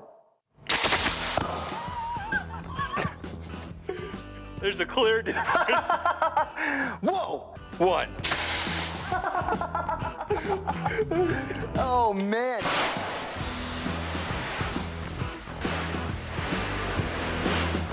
The difference between an unmodified and modified fire extinguisher is dramatic. 1. Ooh. Dude, that sent me back a couple steps. That's pretty nuts. Even though we're just going off what we saw in the movie, cutting off that little regulator dramatically increased the thrust on our fire extinguisher.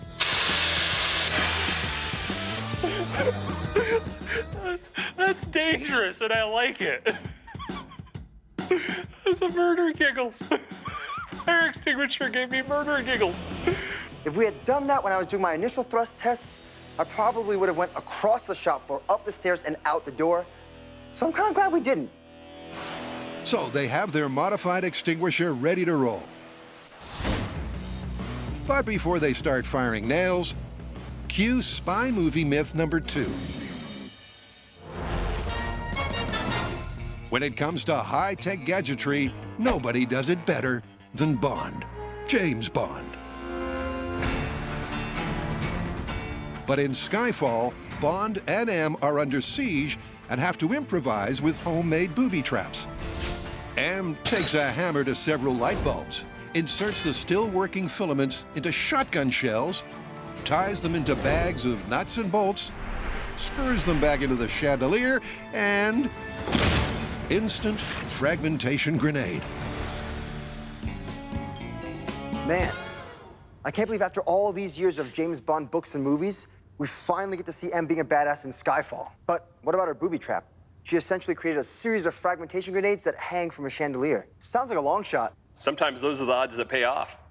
Ready to go do this? Yeah, all I can say is these bad guys come up to this deadly chandelier. It's not a bright idea. Up top, because the light bulbs are bright and their idea's dumb. So, first up, can fragile light bulb filaments survive M's method of extraction? Hey! It looks like one of those things Hollywood got right. Yeah. Next, 2. will those exposed filaments set off the gunpowder from a shotgun shell?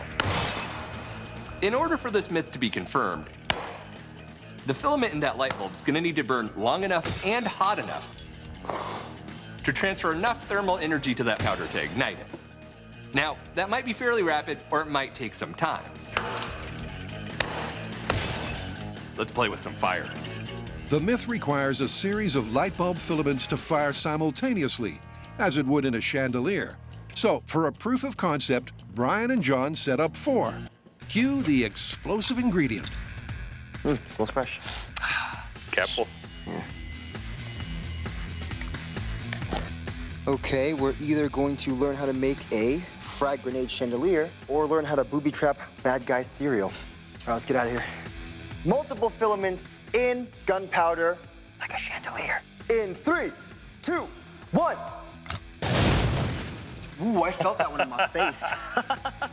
That's great. That test went great. You can indeed ignite gunpowder with an exposed filament. But now it's time to look at the other ingredient in our test, the shotgun shell. Will it actually cause a pop big enough to shoot out shrapnel?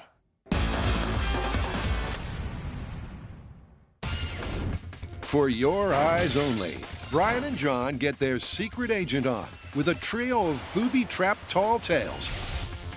In the Bond movie Skyfall, M uses light bulb filaments inserted into shotgun shells to turn a chandelier into a deadly fragmentation grenade. What? The guys know the exposed filament will light up the gunpowder. Ooh, I felt that one in my face. Now they want to know if it'll work inside the shell. So there is the shot.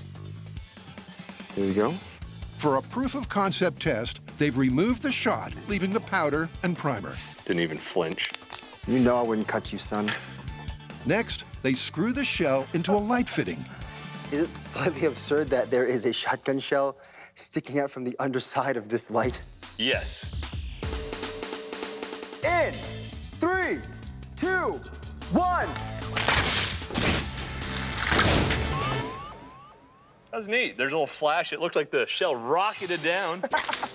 On the high speed, it doesn't just look promising for the myth, it's spectacular.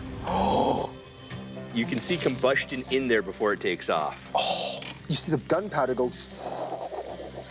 This is insanely beautiful. It's like looking at the sun. Right, there's the swelling of the cartridge, so it's building up some pressure. Oh!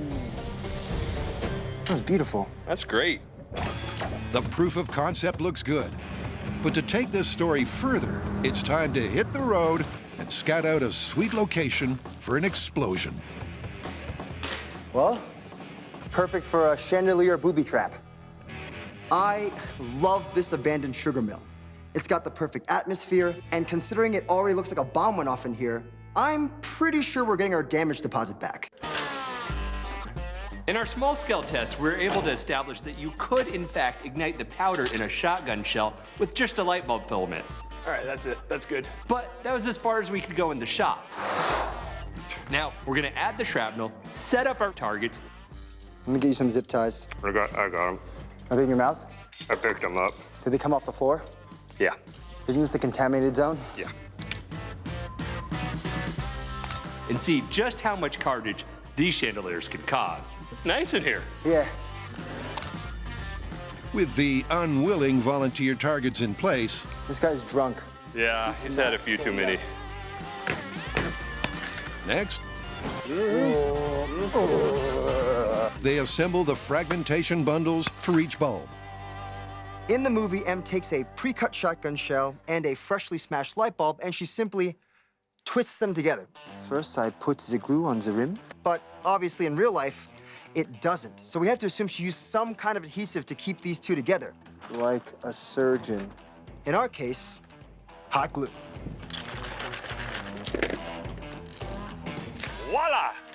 Nice. All right.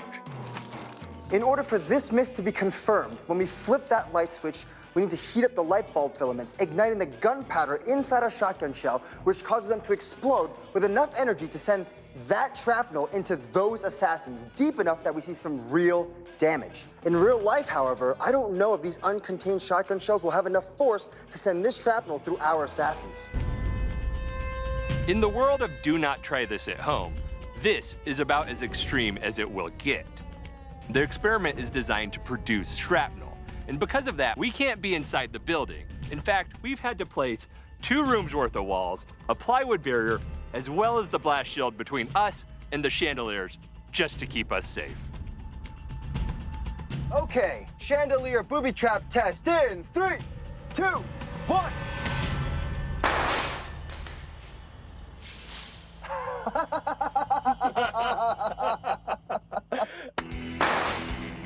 That was hilarious and adorable because it went off. It looked like one sort of popped, and the other ones just heated up and then melted through the bag, and the shrapnel went, oh, and rained on the floor.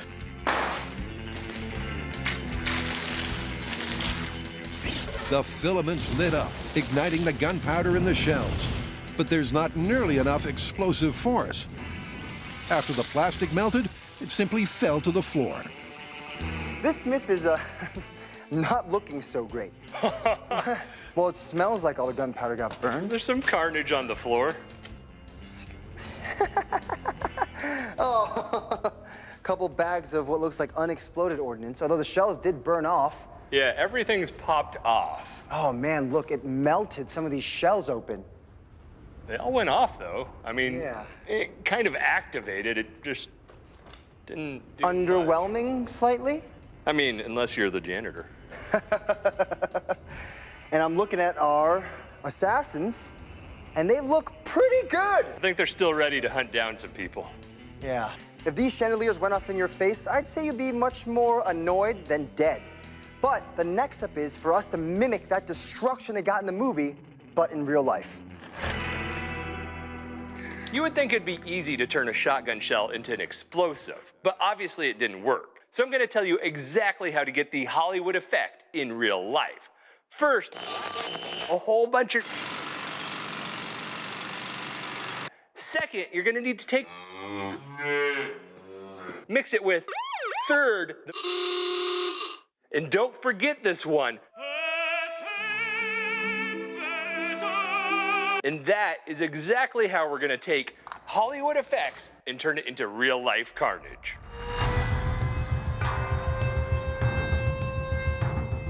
All right, range is hot. Okay. Whoo.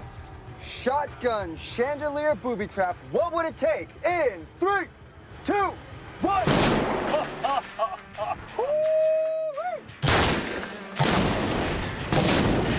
Yeah, that was definitely equivalent to the Hollywood, like, bam, stuff raining down.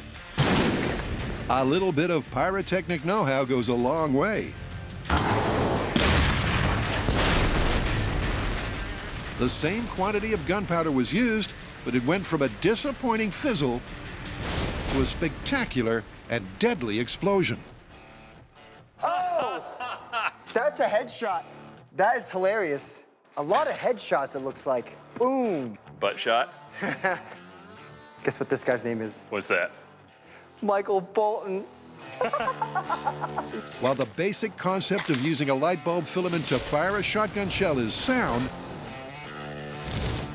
unless the explosion is contained, there's not nearly enough force for a fragmentation grenade. Well, at least one part of this myth was easy. Getting that gunpowder to ignite with a light bulb, that worked. Yeah, but if you just take a smashed light bulb, put the filament into a shotgun shell with gunpowder and wrapping in a bunch of random nuts and bolts, does not yield the same results as it did in the movie. I'm gonna call this one busted. Definitely busted.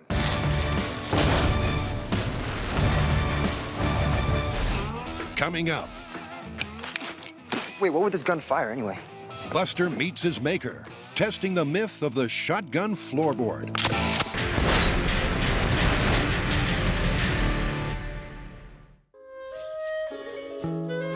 Next up, a third secret agent tall tale, also from Skyfall. While M is busy lighting up the enemy with her shotgun chandelier, Bond puts in the groundwork for another makeshift booby trap. Beneath the floorboards, he places 2 shotgun shells, puts the boards back on top, and when triggered by a footfall, the bad guy goes down with a bad case of missing leg. This is a pretty cool technique, but modern ammunition is incredibly safe and incredibly stable to handle. Exactly. This is like trying to fire a shotgun shell out of a gun without the gun. Yeah, but this is James Bond, man. Doing the impossible is what he does. Yeah, but in this non-super cool guy world we live in, is it impossible or impossible? Firearms manufacturers design their guns to last a lifetime. So in order to achieve that, they hit the firing pin against the primer with more force than necessary. That will accommodate for any poorly manufactured ammunition, as well as wear and tear on that firing pin until it ultimately needs replacing. But we're dealing with a booby trap that only needs to fire once. And it needs to work from the pressure of a full-grown adult footstep. So let's do a hammer. So next up, we need to figure out the precise amount of force it takes to set off that shotgun primer. And to do that, we need a very specific rig. That is a majestic hammer. Oh, why, thank you. Hammer. Well, then a little firing pin to it. And that'll come back and go. And so we'll have this attached to some kind of swing. That's not bad. Hammer machine, high five. Oh. We'll do a plate here, and we'll have it so that the shotgun shell fires that way. Ears.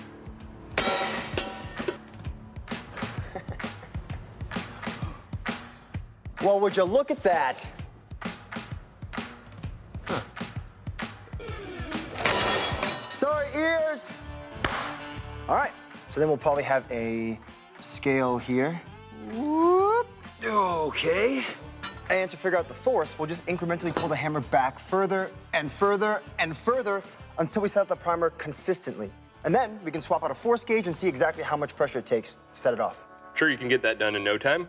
Yep, it's a simple rig to recreate the force required to fire the primer of a shotgun shell. Okay. Brian and I have decided that hitting shotgun shell primers with a nail and hammer is a bad idea. But say hello to our good idea. This is our shotgun shell primer test rig, and it's gonna help us determine the minimum amount of force it takes to set off one of these shotgun shell primers. This is how the rig's gonna work. We're gonna take a shotgun shell, cut down to only the primer, we mount it here. There's a free-floating firing pin. We raise the hammer and drop it, firing the shell. Shotgun primer test rig, firing from a full 180 degrees. In 3, 2, 1. That works. Yeah, it totally works. Now we need to just find out where it stops working. Each time we're gonna incrementally lower it. Tick, tick, tick, tick, tick, tick, tick. 145. In 3, 2, 1. To find the minimal force that reliably fires the shotgun shell. Primer test at 90 degrees. In 3, 2, 1. At which point we'll replace this get up with the force meter, measure just how much force it takes to fire the shotgun shell. 80 degrees, 70 degrees, 60 degrees. World's most inconvenient gun. 30 degrees, 20 degrees. So, 30 degrees it is. Consistency tests at 30. Okay, we know at 30 degrees, this hammer will consistently fire shotgun primers. Right. Right. And at 30 degrees, that amount of force is what's consistently firing the shotgun primer. So the question is, how much force is it? So, force meter. Primer firing force test at 30 degrees in 3, 2, 1. 16.93 pounds? As much as I could watch this rig fire primers all day, we need to move on to the next step. Good news, we have some data to do that. 16.9 pounds of force was what was required to reliably fire our primers every time. And that means I need to go build a floor. So Brian begins building a floor with movie-accurate hardwood boards. This test will determine if the force of a footstep on a hinged board is enough to fire off the shotgun shell primer. Never would suspect a thing. It's a pretty sturdy dance floor you got. Welcome to our hardwood, beautiful floor here. This is where all the action's gonna take place for the testing. And how's that gonna work? Well, our shotgun mortar is gonna be right here. This board's gonna be on a hinge with that shotgun shell just ever so sticking up. All right, the floor is loaded. When in creeps our person, click, boom. In the movie, Bond lines up the primer with a nail to act like a firing pin. So that's how the guys set up. Wait, okay, you removed everything except for the primer, right? Probably. Probably's good enough for me. Here we go. All right. No, you're set. It's safe. Okay, get my gun. Check if it's loaded. Walk in the house. You ready? Ready. Here we go.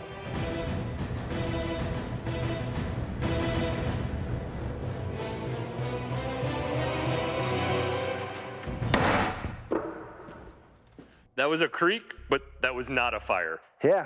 Actually, I went, huh! So, a movie-accurate, gentle, creeping footfall, and the primer didn't fire. Maybe they need to take a less stealthy approach. Here we go. Stompy bad guy on booby trap. In 3, 2, 1. That fired. Ooh, look at that. It charred all the wood inside the hole, and it went straight through the primer. Well, that worked beautifully. Except that I had to stomp on this. So we have to figure out a way they did it in the movie where you can kind of tread on it, walk on it, and have the primer still go off. We got the primer to go off inside the floorboard, but I had to stomp on it. In the movie, the bad guys just tread gently over it, and boom, it blows their legs off. I won't look, you can surprise me. So we need to figure out a way to get primed with a very gentle push. And I think I have an idea. This is a center punch, and people use it to mark things on steel. And as you slowly depress on it, a spring clicks back and delivers that impact almost instantaneously. Super stealthy bad guy with center punch in the ground. We're gonna install this inside our floorboards and see if the shotgun primer goes off. Here we go.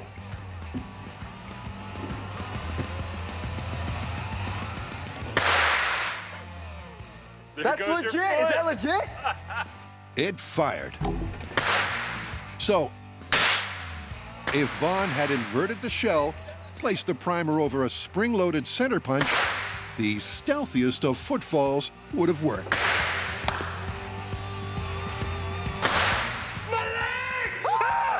That worked great. Now it's just a question, if that has gunpowder and actual lead in it, what's gonna happen? Yeah, I think it's time to go full scale. Full scale.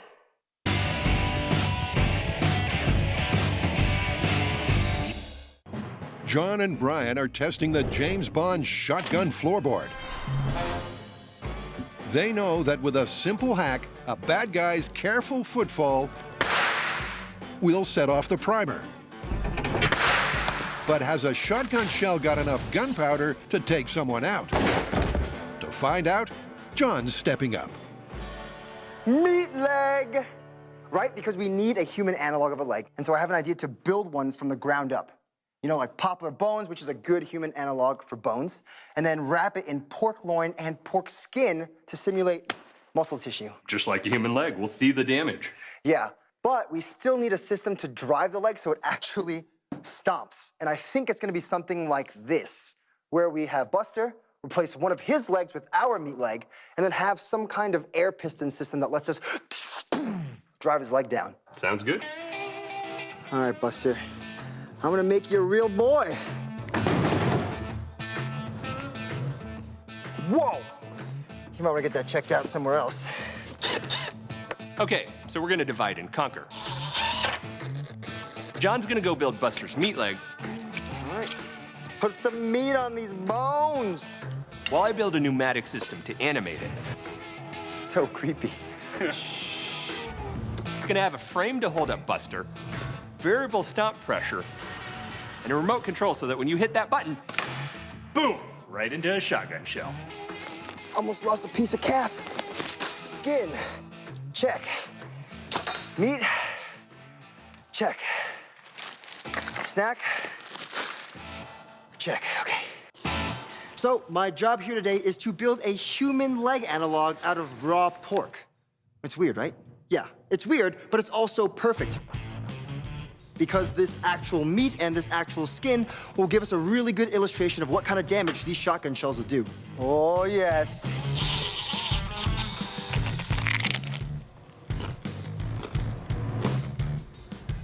Pretty sure sewing up a person is just like sewing up a backpack. As long as it stays closed, should be fine. Can you put chicharrones in my mouth because I got gloves on?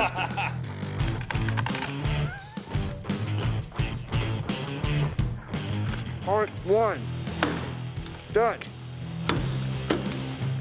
Now I'm gonna graft the new skin onto the new leg. I don't know why everyone spends so much money and time on med school. I basically got the hang of this and it only cost me about 65 bucks. Uh-oh. Uh-oh, I've been infected by swine flu. The back of the needle poked through my glove. That's how you spread zombie virus.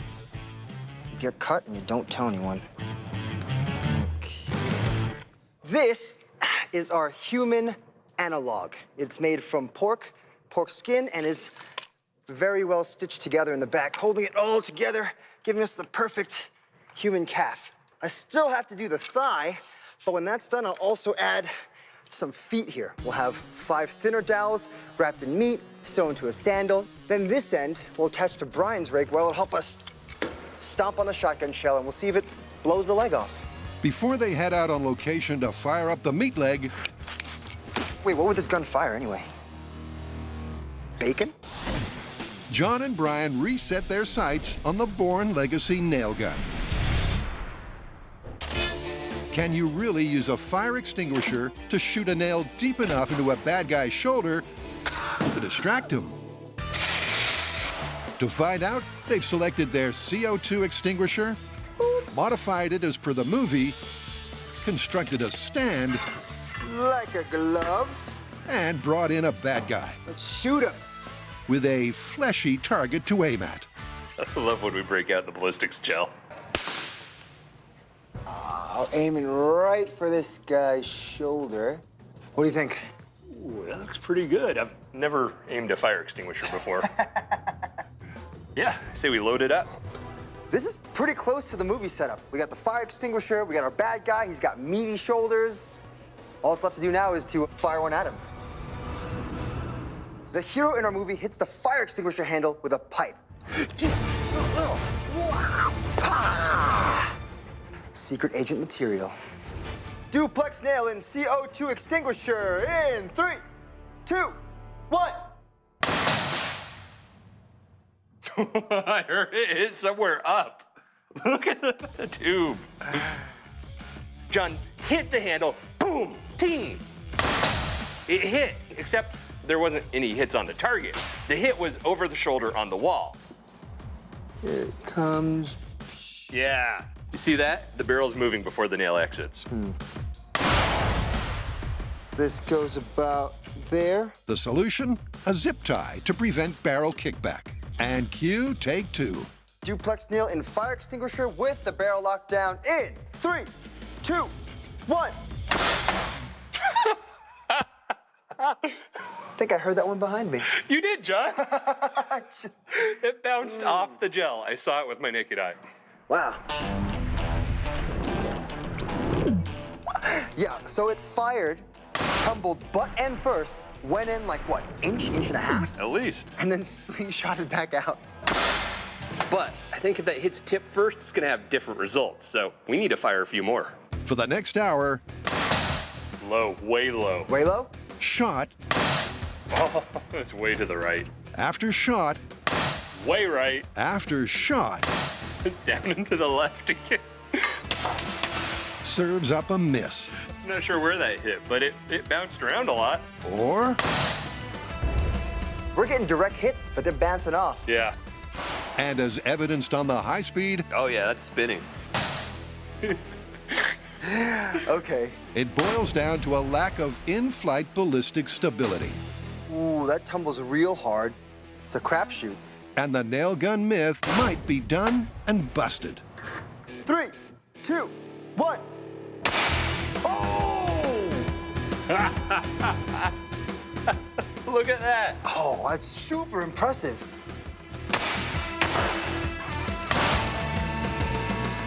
That is a tip first hit, and it hit so hard that actually swung like that. It may have taken a while, but that is 2 inches deep and is surely going to distract the bad guy. And several shots later, with the ballistics gel reorientated, they get a repeat result. Ta-da! Look at that. That would slow me down, and I think that would just about slow down anyone. But he is still naked. Yeah. You thinking? Yeah, let's suit him up. All right, let's put some clothes on it.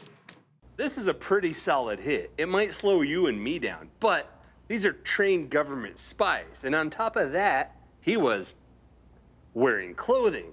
So I'm gonna pull these nails out, put some cloth on the ballistics gel, and then we're gonna fire at it again and see if those nails make it through the clothing. With the bad guy now suitably suited. All right, nice tailored super secret spy jacket. The barrage continues. 2, 1. Off on the left again. 1. Ooh, that bounced off it. Once again, the ballistic instability of the projectile puts the veracity of the movie's one-shot hit in doubt. 1. And although they eventually get one to stick, it's far from convincing. How far is it in there? It's about an inch in. An inch. So these are working. They're going through the material, but they don't have all that much strength. And I mean, how many do we fire to get this one? Like 40? Many of them. Yeah. We finally got the nail to punch through the suit and into our ballistics gel. But this isn't that impressive. The problem is power and the nail's stability while it's flying through the air. Part of the ingenuity of this super secret spy trick was in the simplicity. He needed something quick and dirty that he could throw together as a trap. Well, it didn't quite work out like in the movies. So we're gonna have to see what it takes to make this myth a reality.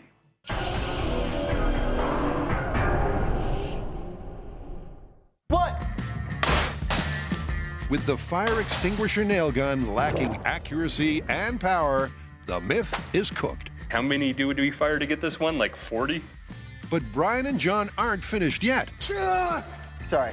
They want to know what it would take to make this fictional spy gadget a frightening fact. A barrel extension's a simple way to capture the potential energy of that compressed CO2 that we're missing.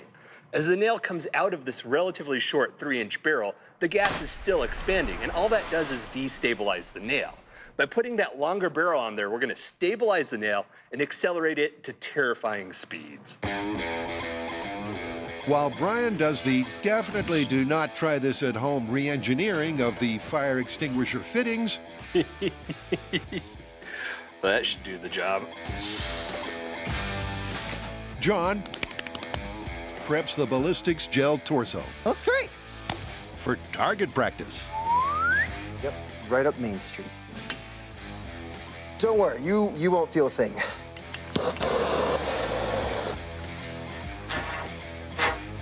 There you go. Ah! Ooh, yeah. What? Let's put the head on. It's perfect. Next, our bad guy is dressed for high-speed camera access. Not bad. The suit fits, but I think you need to tailor it a bit to really match your body type. So I think I'm gonna classic look, sideless suit, really show off those lats. Perfect. Say hello to Bad Guy Buster, who, with his submachine gun, has chased our hero into a dark and dank basement. But little does he know, our guy's already lying in wait with his fire extinguisher nail gun. And as soon as Buster turns the corner, he hits the handle, sending the nail through our extended 6-foot barrel all the way down and into his shoulder, giving our hero just enough time to finish the job. For our small scale test, we loaded our nail head towards the target. But that's not the optimum way. That's where all the resistance is, making the nail want to flip over. We have this nice optimized 6-foot long barrel. So we're gonna load the nail the optimized way with the pointy end towards the target. Lower, lower, lower. Stop. Hey, that's perfect. So, this is it. The movie may have gotten it wrong, but will Brian and John's quick fix get it right? Extended barrel at Bad Guy Buster in 3, 2, 1.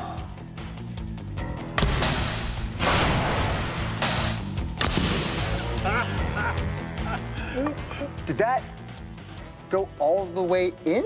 It might have gone all the way through him. I'm not even sure. Yep, that worked. The extended barrel acted like a rifle, improving accuracy and power. You can see the travel all the way through to here, right there. Wow, the exit wound's not very big either. Look how small that is. Ever since I first saw this movie, I've always wanted to shoot a nail from a fire extinguisher into a bad guy. I can check it off of my insane bucket list. It's sideways, flat, embedded in the foam.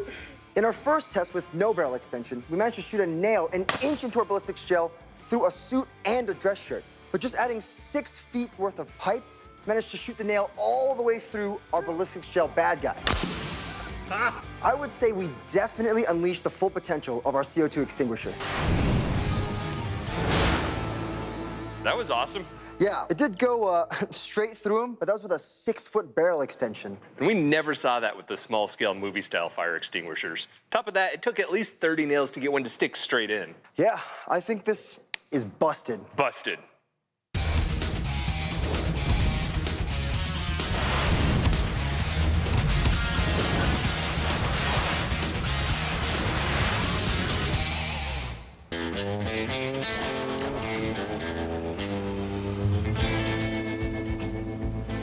let's go.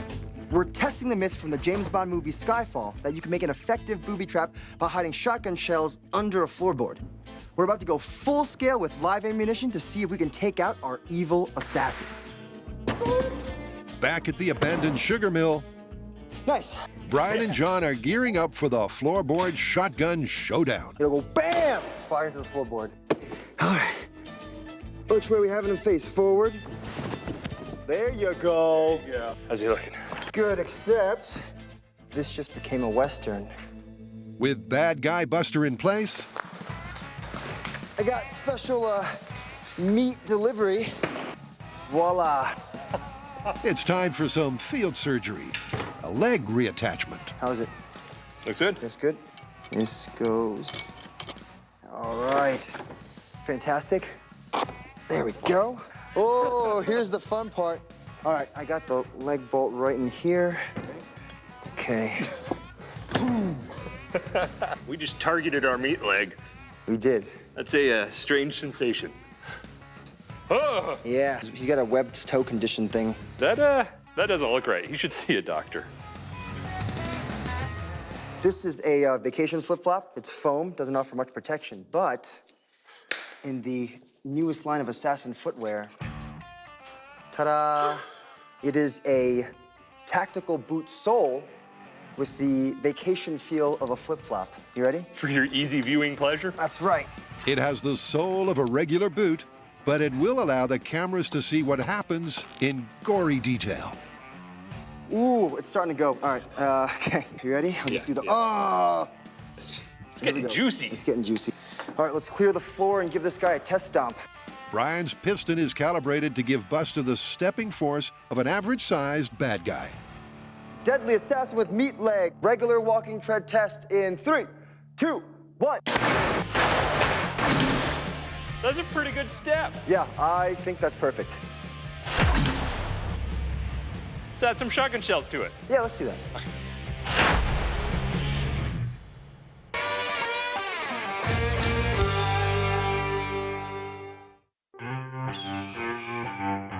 If you smell something funky, it's probably this.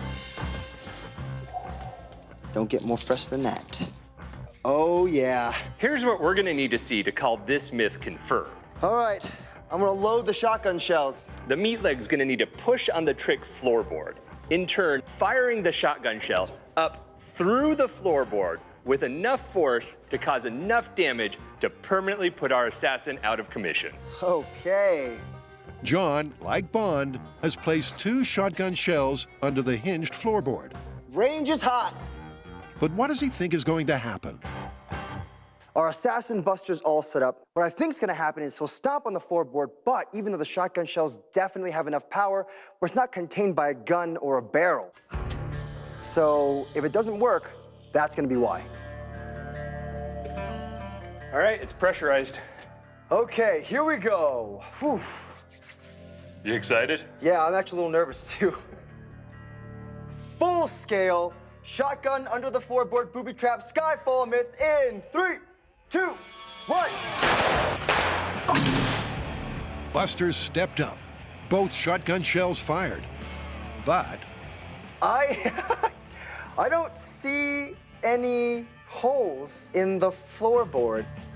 they're going to need a closer inspection. Not much carnage there. Yep, the leg appears to be intact. And here's why. Look at that, that's awesome. They both fired. This board, heck of a lot stronger than a little bit of shotgun shell. Clearly not a great booby trap. Yeah, definitely not. Looks like this guy lucked out. Oh.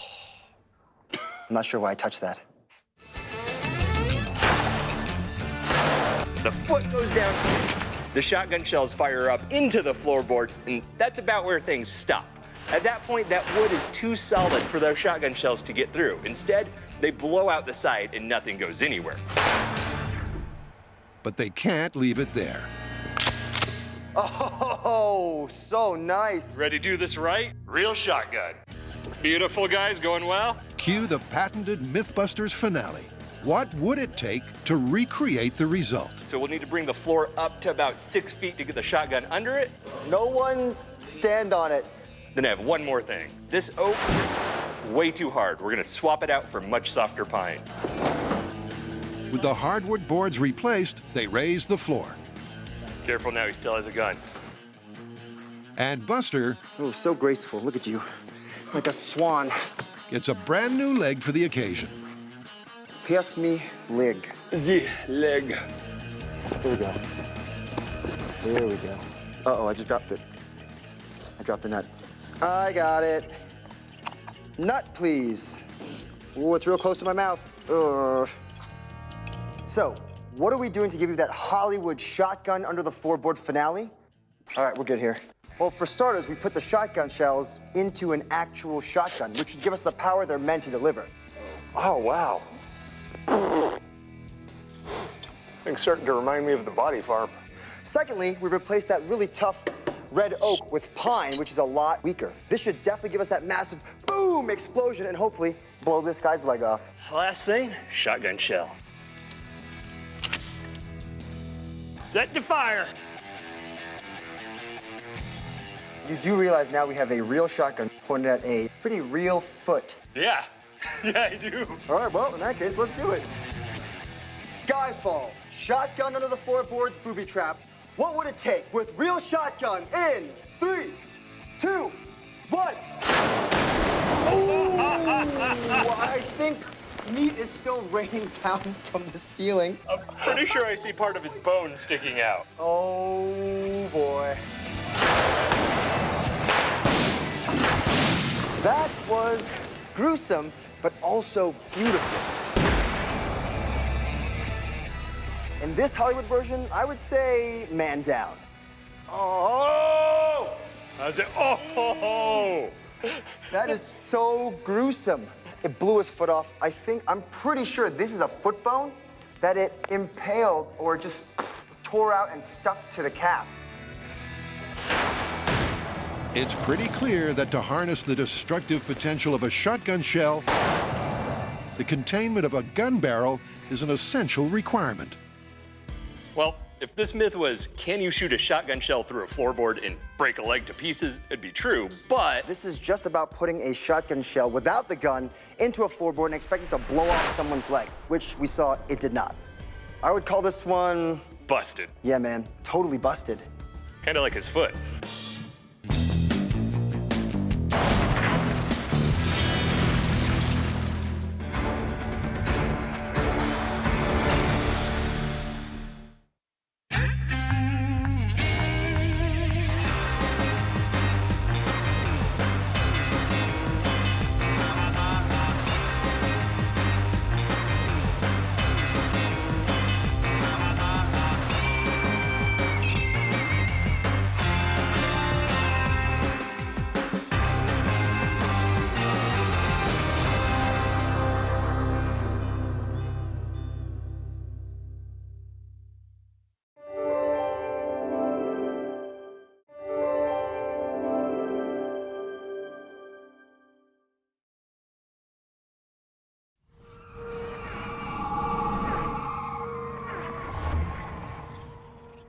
On this wet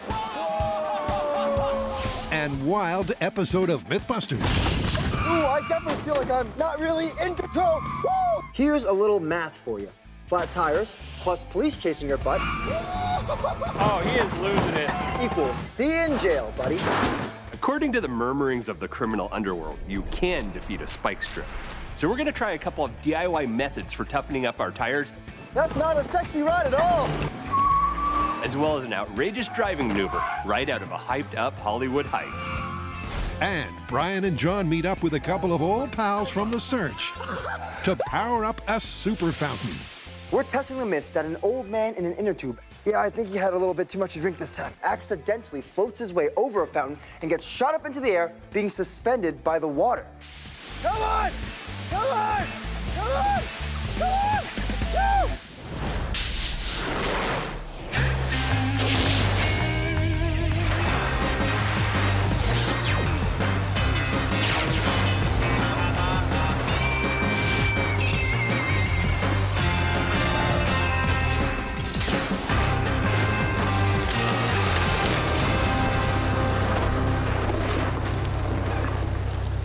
The first myth off the blocks involves an enticing yet highly dangerous cocktail: alcohol and water.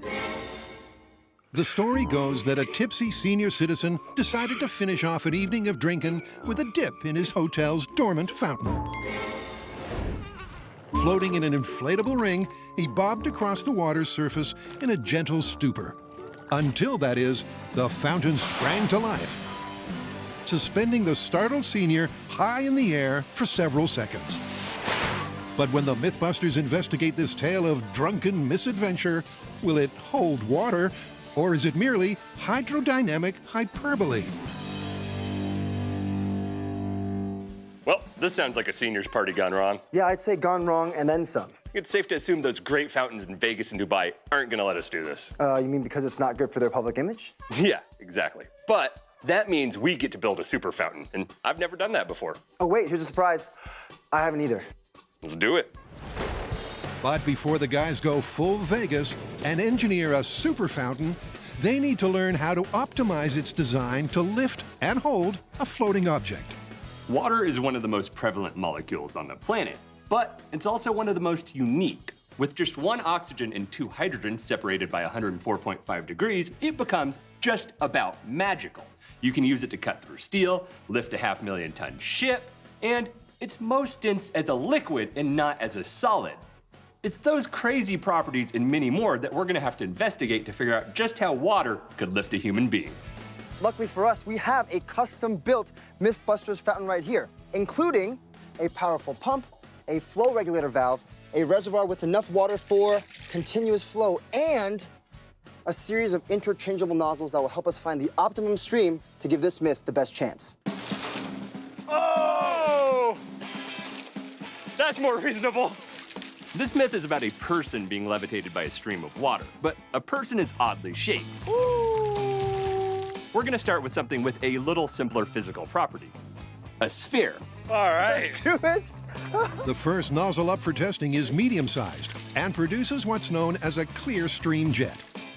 So is it capable of suspending a foam ball in midair? Oh! It looks so promising. You know what? I started to see something, though. It's gonna fall out to one side, but watch as it comes out, it starts to spin and slow down its fall. Ah, you see it hang up? It rolls off the stream. I think we need a little more stream. Let's do it. Woo! Oh! Oh! That ball's levitating. Whoa! That's great, man. Holy moly! It's kind of like black magic. But the high-speed footage reveals this is no witchery. It's pure physics.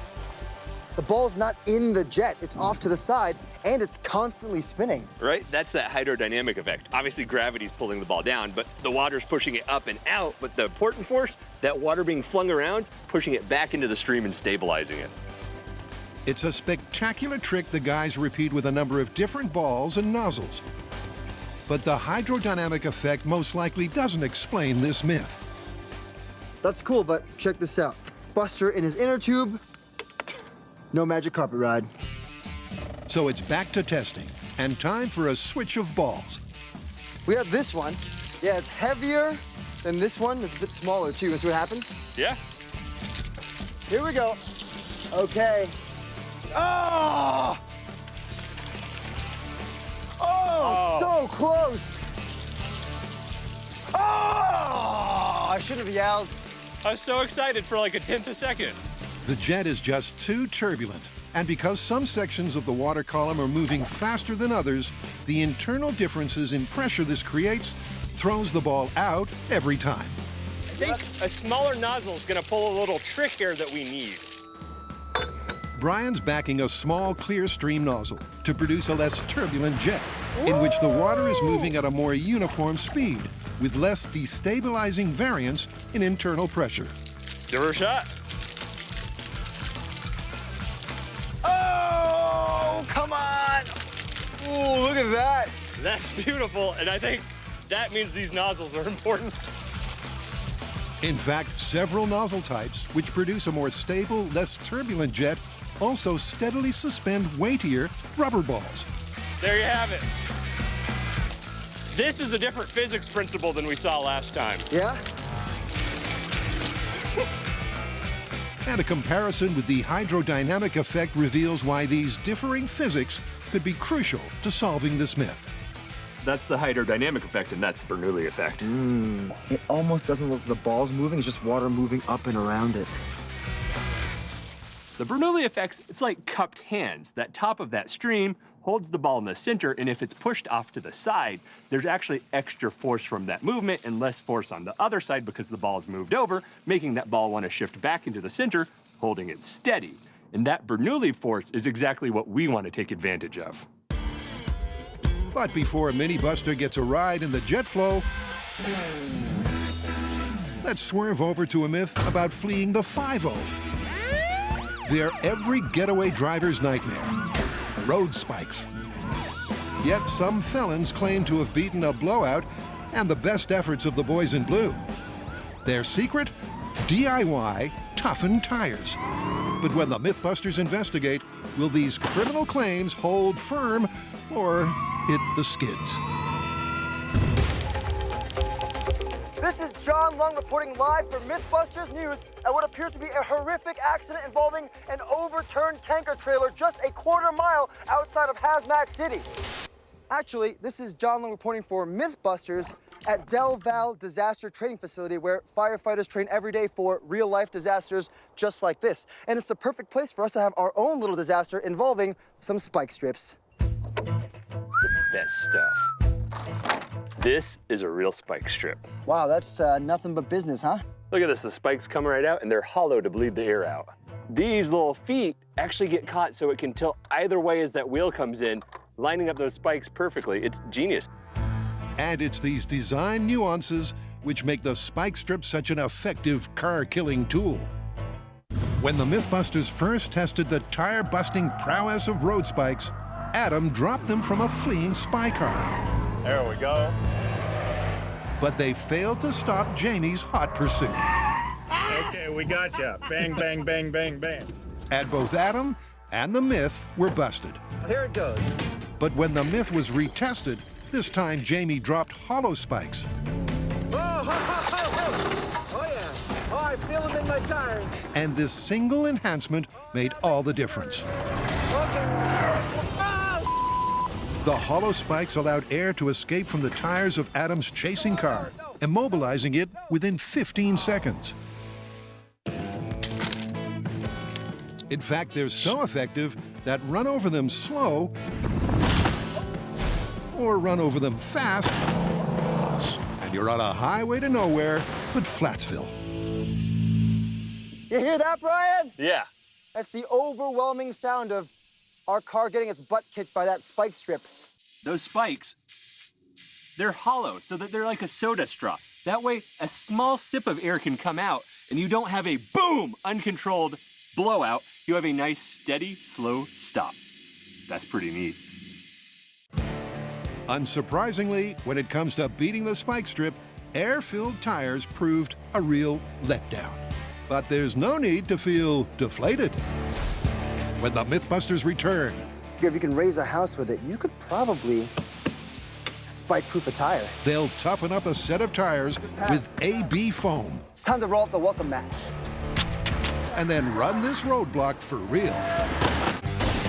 And in the myth of the Geezer Geyser, Look at that! the fun continues at a pool party with old pals. Definitely enough force. Push and hold Buster up. You think?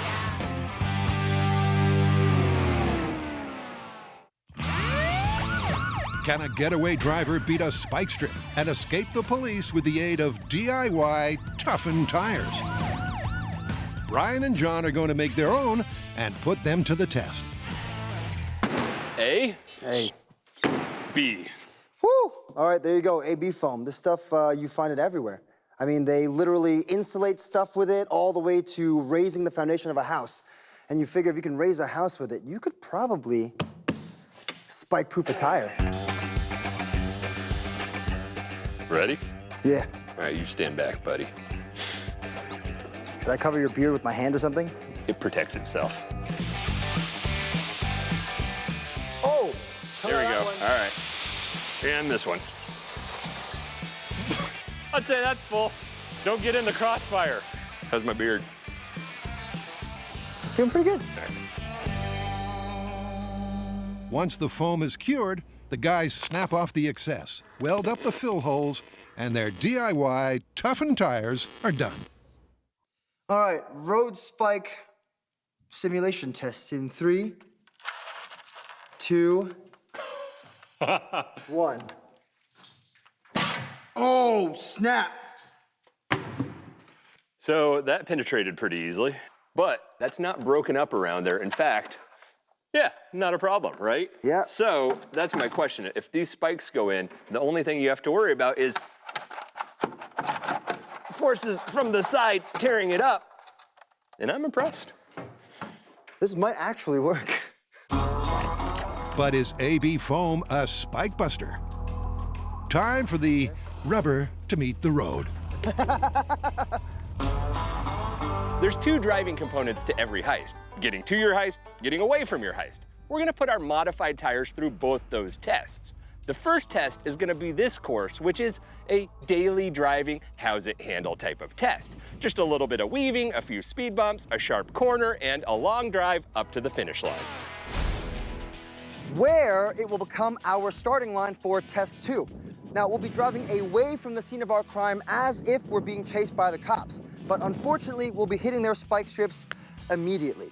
Not only do we care about what happens to the tires on the spike strips, but also what happens to them afterwards and how the car handles. Because what good's a getaway car if you're not getting away? Ooh, good pass, good pass.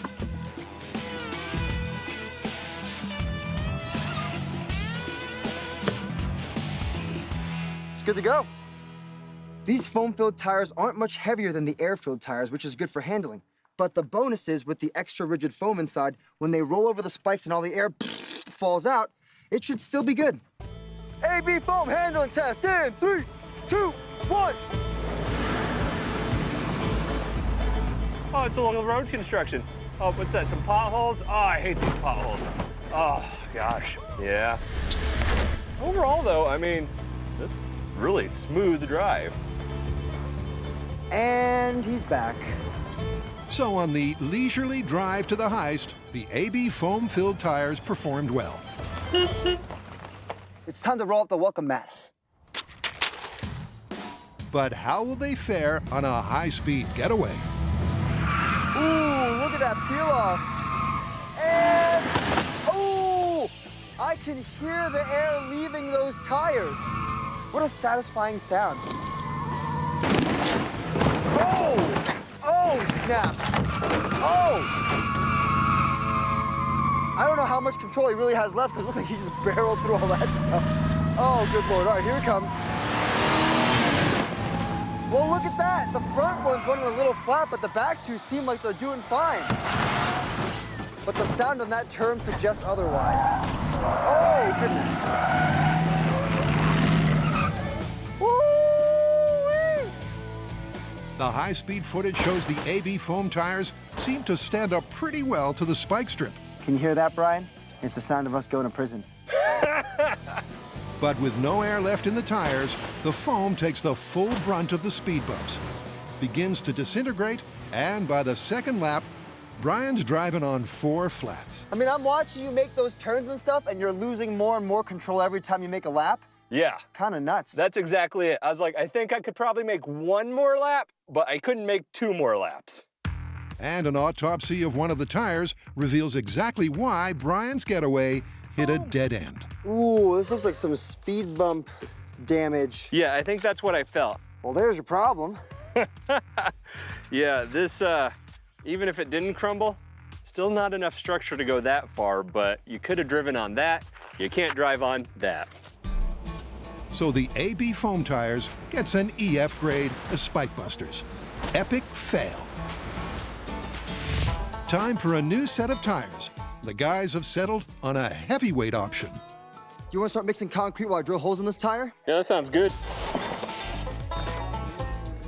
But will concrete-filled tires deal a knockout blow to the spike strips and make for a clean getaway? Each one of these concrete-filled tires is 185 pounds more than a tire just filled with air. Now, to put that into perspective, I'm 185 pounds, so that means before anyone even gets in the car to drive it, there's already 4 of me sitting on the car. Now, I have no doubts these things will survive those spike strips, but I feel like they'll totally just shear off the threads that hold them onto the car itself and roll away. I mean, if I don't get away from the cops, I'm sure these tires will. Momentum! Oh, yeah! Whoop. All right, John, concrete tire handling test in 3, 2, 1. All right, here comes my very slow, very deliberate start. Probably a smart move. With each concrete tire adding 180 pounds, the wheels could easily shear clean off the car. How's it looking from the outside? Well, John, I've got to be honest. Like my grandmother's driving. So while old Rollin' Thunder makes his way to the heist, All right, here we go, first speed bump. there's plenty of time to check back into the myth of the geezer geyser. A tipsy senior citizen had a drink-addled brainwave. Why not go for a dip in the hotel fountain? He bobbed happily across the water surface in his inflatable ring until, that is, the jets fired up, lifting him skywards and suspending him in the powerful stream for several seconds. Or at least that's the story. But does this tale of hijinks and H2O actually hold water? All right. The Mythbusters have discovered how to stably suspend a rubber ball in a jet of water. Ooh, look at that! That's beautiful, and I think that means these nozzles are important. But can they pull the same levitational trick That looks beautiful. on something a little more like the drunken old geezer in the myth? Ta-da! So, on the drunken night, he hung out and said, I'm gonna sit in a giant watermelon. Yeah, he's drunk. Yeah, okay. Gas it a little. Gas it a little. Feels like it's gonna take the weight. You ready? Yeah. I'm gonna let go. Oh, snap! That's something right there. I think this actually applies to this myth really well, because if Mini Buster was drunk, he wouldn't be hanging on to that, would he? I mean, he literally just fell off of it. I don't think a single nozzle is gonna cut it. I think there's a fair amount of physics and engineering that's gonna have to be done to make this work, but I have an idea. The Mythbusters are going to rebuild the small-scale fountain with an array of jets encircling a central jet to better replicate the Vegas fountain in the myth. Woo! And that process starts with a complex design. Right. Our small-scale rig consists of 2 distinct parts, an outer array of nozzles and a single inner nozzle. Now, that outside array has a manifold to help distribute water and pressure evenly among the 6 individual nozzles, which are built like this. Hose, reducer, PVC pipe, and the most important part, the flow straightener to make sure we get the most laminar flow out the top. Now, the inside nozzle is the same thing as that, except it has its own pump and its own flow control valve so that we can regulate the outside and the inside pressure differently. You know, usually some ideas look easier on paper. This is not one of them. Let's go build this thing. Let's do it. All right.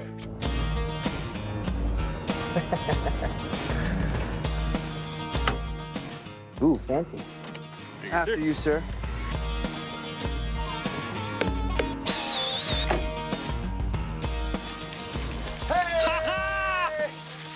All right, this looks good. Let's shut it down, tighten those down, and try to float Buster. Coming up, the guys get some expert help from old pals I just like hugging it. to upsize their small-scale fountain to Vegas proportions. And okay, here we go. It's concrete tires versus spike strip. But will this heavyweight duel Spike strips engaged! end in a knockout or a blowout? Oh, yes! The Mythbusters are investigating a tall tale of drunken misadventure in a water feature. The first time we tried to levitate Mini Buster and his inner tube, we had a single nozzle, which resulted in some kind of interesting lean on the inner tube where he fell out. But now, we have an entire array of nozzles, which I think will give us a pretty stable levitation of Buster and his mini inner tube. What say you we start with the outside ring first? Sounds good to me. Oh! That is pretty cool. It seems to be riding the outside, and it fell right down where that central nozzle isn't flowing right now. So what I think you're saying is you should try this with the inner nozzle. I think it'd be a good idea. All right. All right. First, they'll try the center jet a little higher than the outer array. It's straight over the falls for Buster, but the guys are going to give the inside jet another chance. Down a smidgen on the inside? Yeah, you think we can get to like about 6 inches or so below the... I can get anything you want, John. That's getting close, man. Close, but no hydraulically suspended cigar. Mini Buster's jet ride lasts for less than a second. But a lower central jet did at least improve hang time a little. I have no doubt there's one important thing this taught us, and that's that we're gonna have to tune this just right to really make this work. So let's tune it. Next, the guys dial up the power of both the inner and outer jets and increase the difference in height between them from 6 inches to a foot. Going on my shirt! That's beautiful. This time, the inflatable ring is suspended in the jets for several seconds. And John has an idea, which may allow this geezer to hang on next time. I think we'd benefit from a slightly more realistic weight Mini Buster because he's pretty light.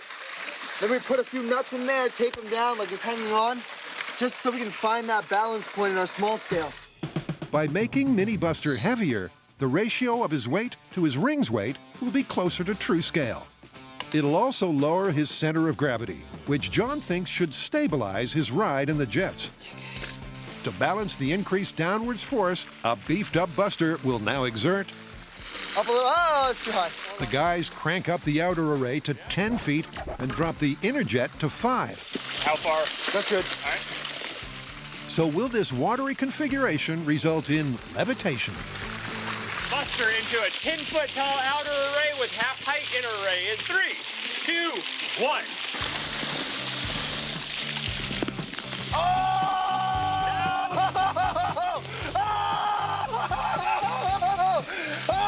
What do you call that? Levitation. It's a pretty turbulent jet ride for the little guy, but he clings on to his ring for the duration. And clocking a total flight time of 7 seconds, this small-scale test suggests there may yet be some truth to the myth. Holy moly! Right, so I think there's only one question now. You think that sound still works when it's under the water? Yeah, how did Buster float on top of that? We just saw a pretty good levitation of our Mini Buster in his mini inner tube. But the myth does state that our old geezer does float accidentally into a bunch of fountain heads and then gets lifted upwards. So our next step is to drop our nozzle array down under the water and see if we can get the same result. Buster's in position. Go ahead and fire in 3, 2, 1. That looks different. More like a wave pool than a beautiful fountain. The stuff is raining back down, it's rippling out, and the ripples are coming back in, and so we're getting like intermittent flow when the nozzle's above water. Wait, you ready? Yeah, pretty. now. Nope, now. pretty. Nope, now. pretty. Nope, now. pretty. Okay. Well, I think that might be a setup issue. So the guys try again, and this time they're going to give the jets more juice. You can fire them in 3, 2, 1.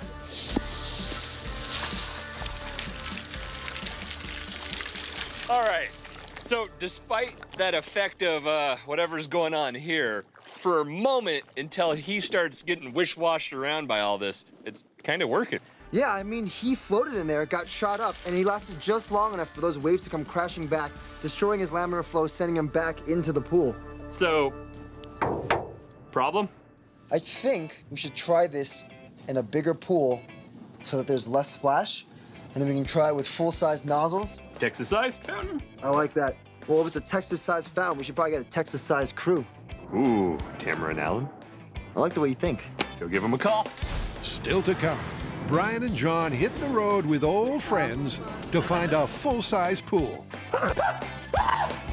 and give their small-scale fountain a Texas-sized upgrade. And John's in for a wild ride as he attempts to beat a spike strip. Oh, he is losing it. Yep. and make a clean getaway. Woo! Save the camera, you're welcome!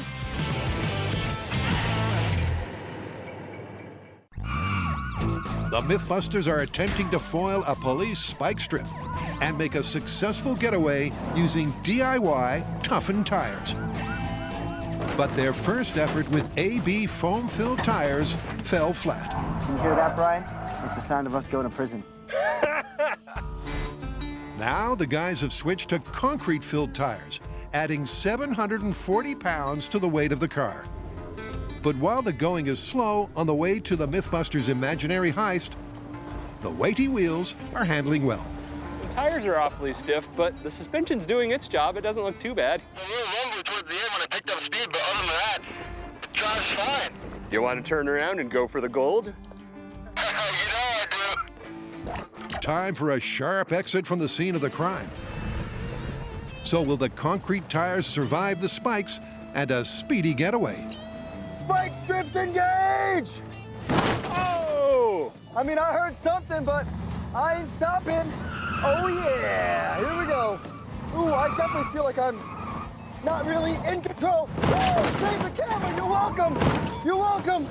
Oh, oh, oh. Going around for another lap. Oh, across that spike strip again. Woo! Oh, he is losing it. Yep. Oh, that's not a sexy ride at all. It's getting pretty crazy. Maybe this is gonna be my last lap. Copy that, John. Here we go. Oh, still good, camera. And here we go. Ah!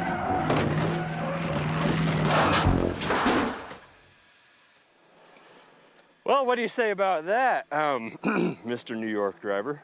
If you're going at like 25 miles an hour, you have complete control of the car. You go 35 miles an hour, and then the entire thing is just you going like this down the street. So I'm not perfectly educated on it, but what's the top speed of a police car? I'm pretty sure significantly faster than 35 miles an hour. Even though the concrete-filled tires not only survived the spike strip, but almost ripped it in half. Their added weight and lack of traction also destroyed the car's handling. So it looks like it could be the end of the road for this myth.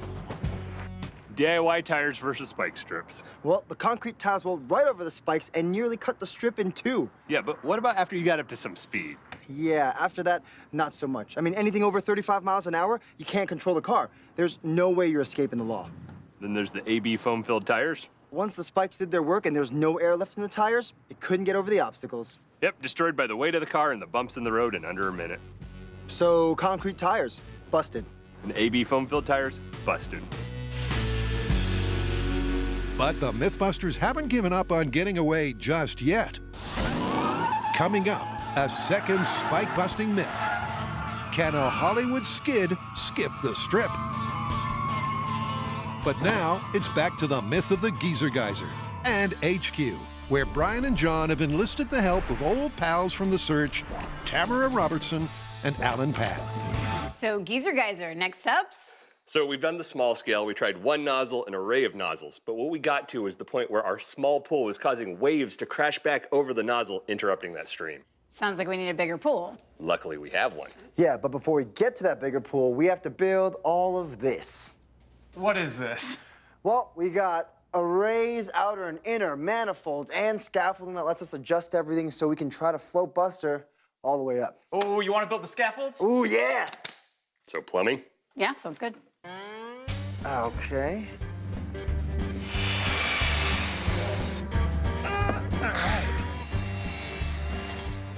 Right now, John and I, hi John, are using perforated C-channel to build a scaffolding system to hold our middle nozzles in place and keep our outer nozzles adjustable so that we can actually dial in the streams to give Buster the best possible chance of actually being shot up and suspended with water. Brian and I are working on our water distribution manifolds. We're gonna have 2 of them that are fed by 3 pumps. That'll give us enough pressure for the outer and the inner arrays for our nozzles. Tamara and I have to spend a lot of time making sure every connection here is right. I just like hugging it. We're not dealing with a ton of pressure. I mean, it's a fair amount, but not insane. It's a ton of water. Each of our pumps can handle about 900 gallons per minute of water. Any little leak and one of those nozzles might not be right. No flying buster. It's a demanding and complex build. But after some serious number crunching, So it's 2x squared equals 18. Oh, actually, that's a pretty smart way to think about that. and some not so serious plumbing, Now, the fountain gods will honor us. the scaffolding and pipework for a Vegas-sized fountain are complete. Cool. Looks like we got all the pieces. Why don't we bring them out there and put them together? Let's do it. But you can't just build a super fountain anywhere. Time for a drive out to the country where the Mythbusters have teed up a location for final testing. Oh, that's a nice looking pool. Yeah, it reminds me of when I was a kid going to summer camp. You went to summer camp? Nope, too many allergies, couldn't go. With summer long gone, the pool's deserted, and the perfect spot to build a fountain of Vegas proportions. All right. The fountain's inner jet array will be powered by a single pump, while the outer array can take either one or two. Clear. So the Mythbusters have ordered in 2 large units and 1 very large unit, which they'll use in different combinations. 3 massive pumps in place. While Tamara gets to grips with the oversized pipework and Brian supervises, Oh, that's using everything you got. All right. John and Alan make a start in the pool.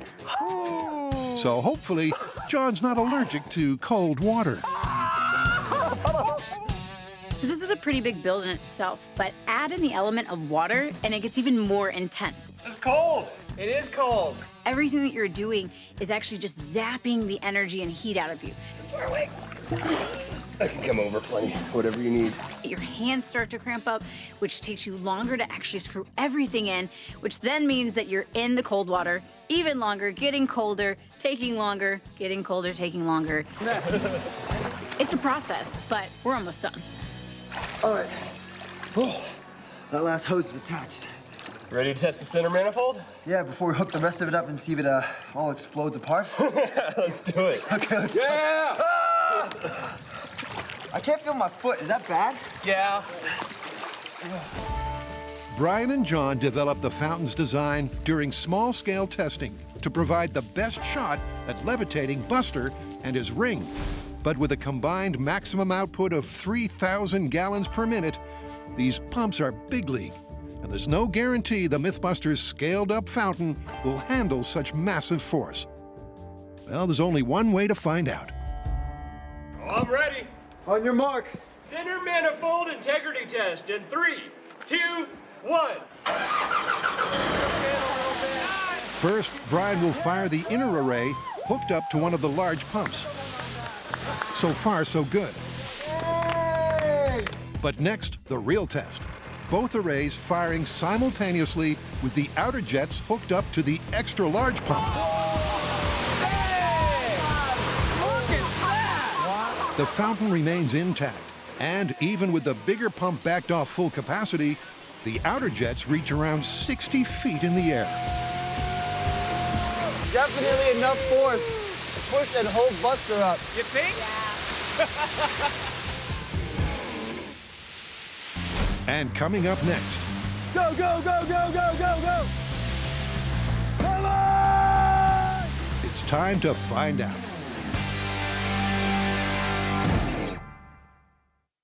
The Mythbusters have put their super fountain to the test, and the response was gushing. But are its powerful jets capable of suspending a drunken old guy in an inflatable ring, as claimed in the myth? According to this myth, this geezer has to float exactly on top of a fountain right when it goes off. To make sure that happens, me and John and Tamara are going to be guiding the float with these lines. But for initial testing, there'll be no Buster, just his inflatable ring. And the Mythbusters will start small, firing only the outer jets powered by one of the large pumps. In 3, 2, 1. All right, let it go. Go, go, go, go, go. Come on, baby! But even with the large pump at close to full power, the outer jets fail to lift the inflatable ring. What if we trapped it with the outer like that and then actually use the center to start raising it? So use both sets of pumps. Yep, so I'll bring up the power on the outer array too to lock it well in. Copy that. All right, let's do it. All right, let go. Come on. Oh! The inner jets did provide extra lift, but not the sustained, stable suspension described in the myth. Do you think the weight of Buster would help? Let's throw Buster in there. In earlier phases of testing, a realistic scale-weight mini Buster with a lower center of gravity was critical to successful levitation. So could the addition of this guy make all the difference? This guy's got to get that partying under control. Yeah, I think he had a little bit too much to drink this time. And what better way to sober up than with a relaxing float in a super fountain?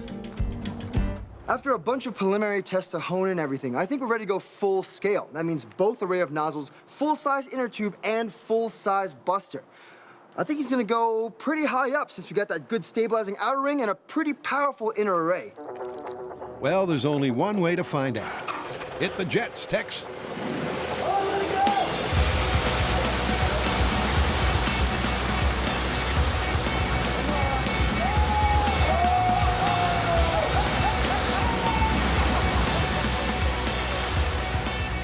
Much like the previous test, the fountain tips the inflatable ring, and Drunken Buster tumbles into the turbulence.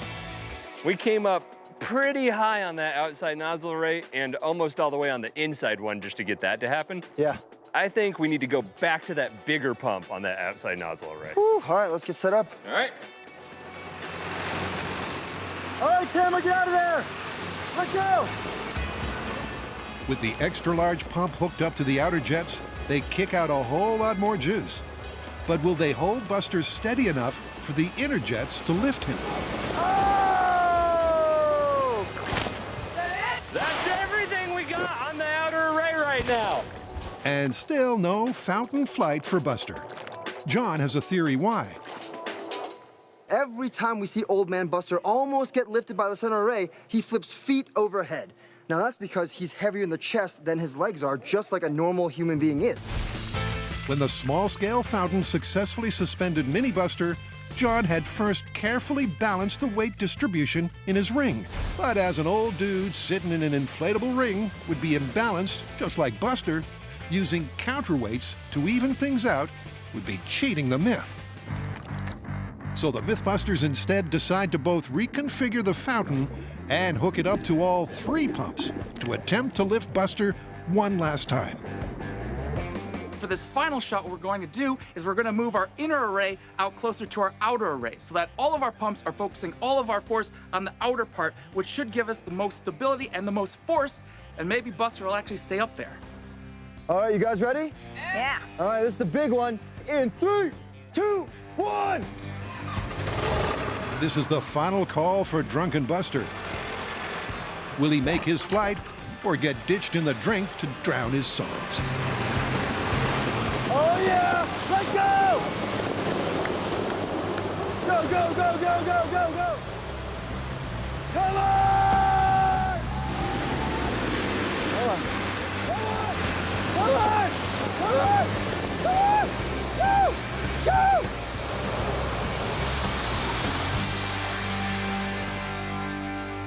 I think we maxed out. That didn't work at all. No, it didn't.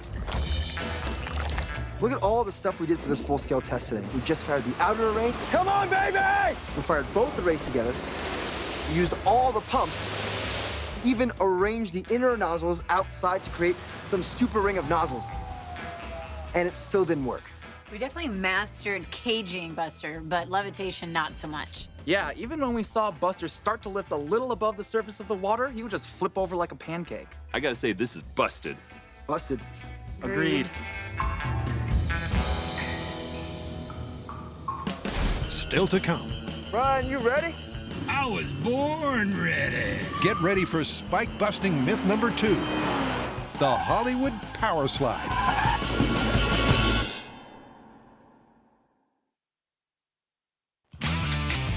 When the Mythbusters tested if DIY toughened tires could beat police road spikes, Oh! I can hear the air leaving those tires. the myth ended up as busted as the tires. But what if there's another way to beat a spike strip? Well, according to the movie Baby Driver, there is. All you need is a high-powered car, a skilled driver with nerves of steel, and you can drift those spikes clean off the road, then escape to freedom.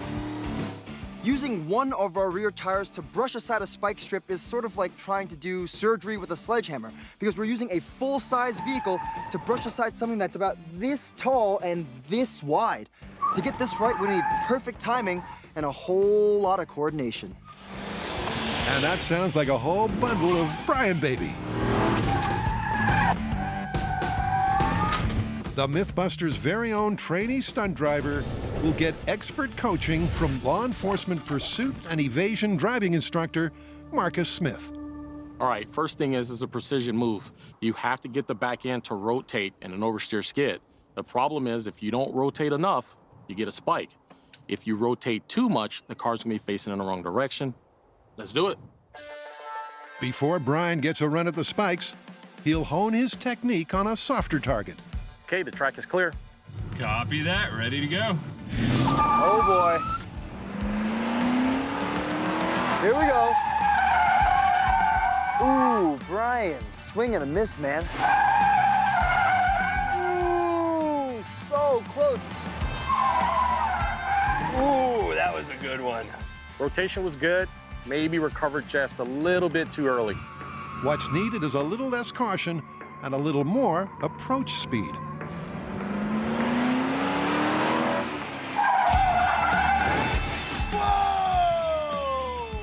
Nice. Not to mix my sports metaphors, but bullseye! This time, Brian clips the boxes. But does he really nail the maneuver? Perfect placement. I feel like, though, not quite enough rotation, but tire placement was spot on. Yeah, you want to lead with the rear, not the front of the car. Right, so plus for me is tire placement. Downside for me is not quite enough rotation. So if Brian's going to beat the spike strip, he'll need to commit even more to the power slide. Okay, it's time for the real thing. How do you think he's gonna do? I actually think he's going to do a good job, but I'm rooting for a spike strip. I understand where you're coming from. All right, let's call him in. Power slide spike strip removal technique in 3, 2, 1. Here we go. Here we go. Oh no! Is that the sound of air leaking out of a tire I hear? Sounds like it. And the proof is in the pudding. Or in this case, stab deep into the sagging rear tire. All right, you wanna see a sexy maneuver on high speed? Oh, yes. Ooh, oh.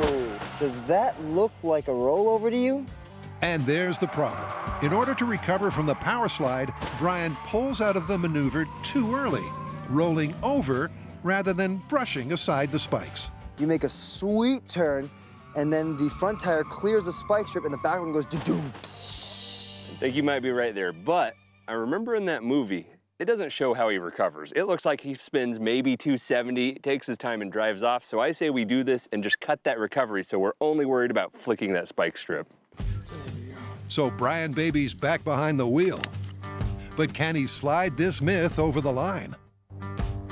3, 2, 1. And he's off.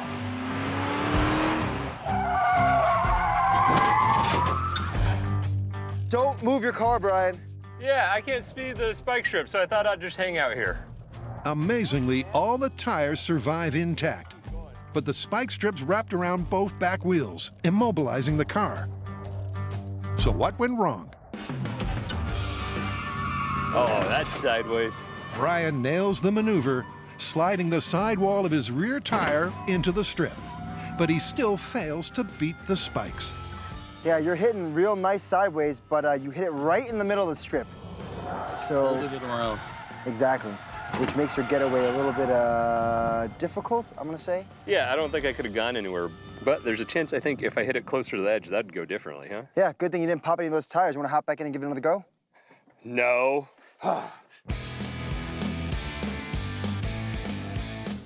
Brian, you ready? I was born ready. Ooh, he's got the rev. I think he forgot to take it out of park.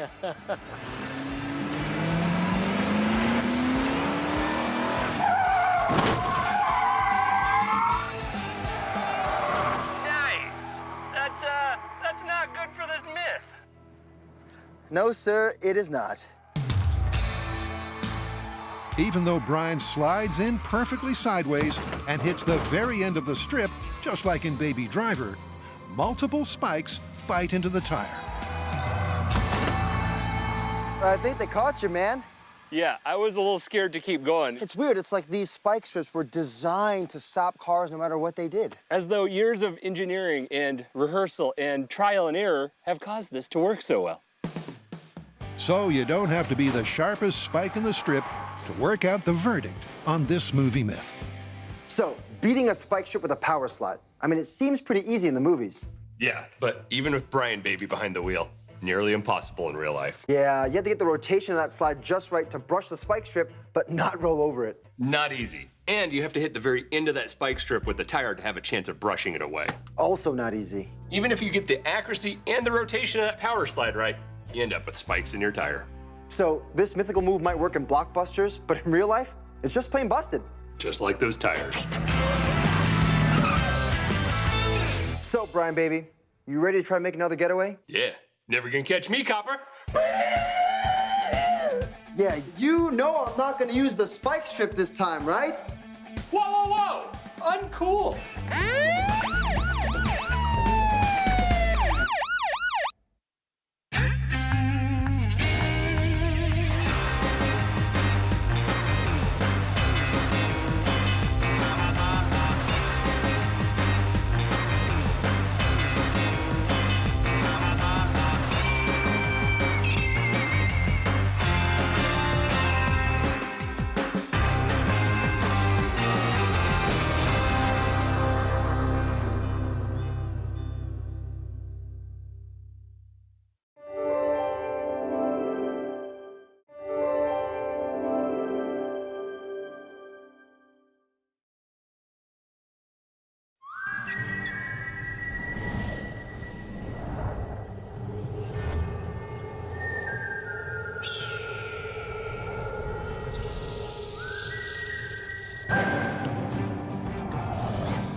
On this rootin' tootin' episode of Mythbusters. You ready? Brian and John paid tribute to their new home, Santa Clarita, and the town's Hollywood history. Old Western town comes with snakes. By tackling two tall tales from the Wild West. Oh, it's a crossbow. First up, a gunfight. 1, 2, 3. Is it really more effective to take your time and select your shots than let loose a hail of lead? You sure this is not your first rodeo? And could a movie-inspired dynamite-firing, magazine-fed crossbow pistol Oh, there it is. It's lit. actually blow up the bad guys? Fire the dynamite!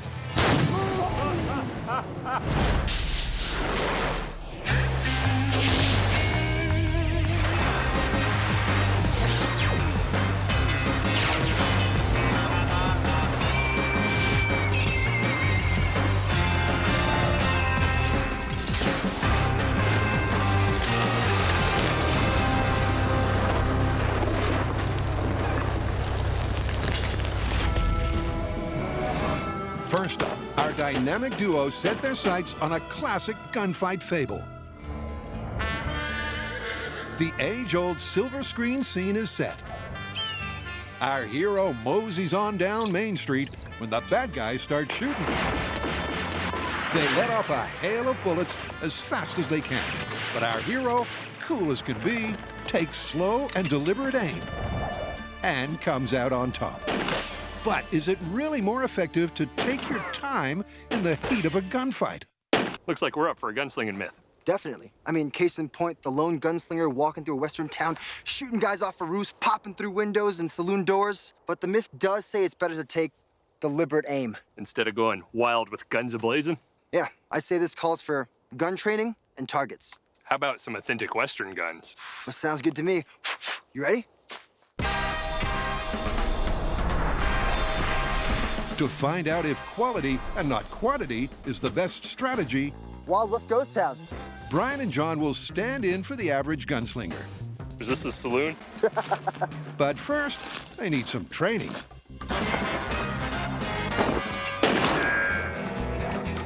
Enter Cisco Guerra, a multiple world champion and world record holder for the fastest draw and shot.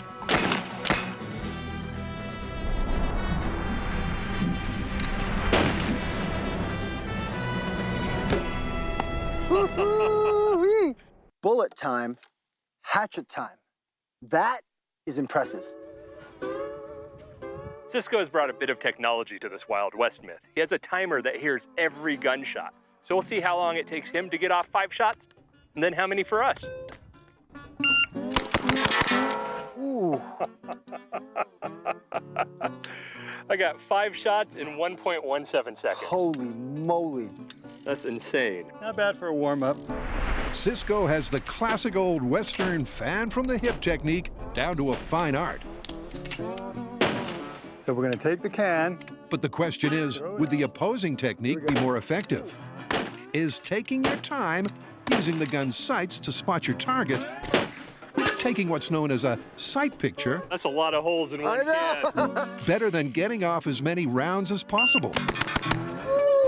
That's 5 good hits in 0.92 seconds. That'll work.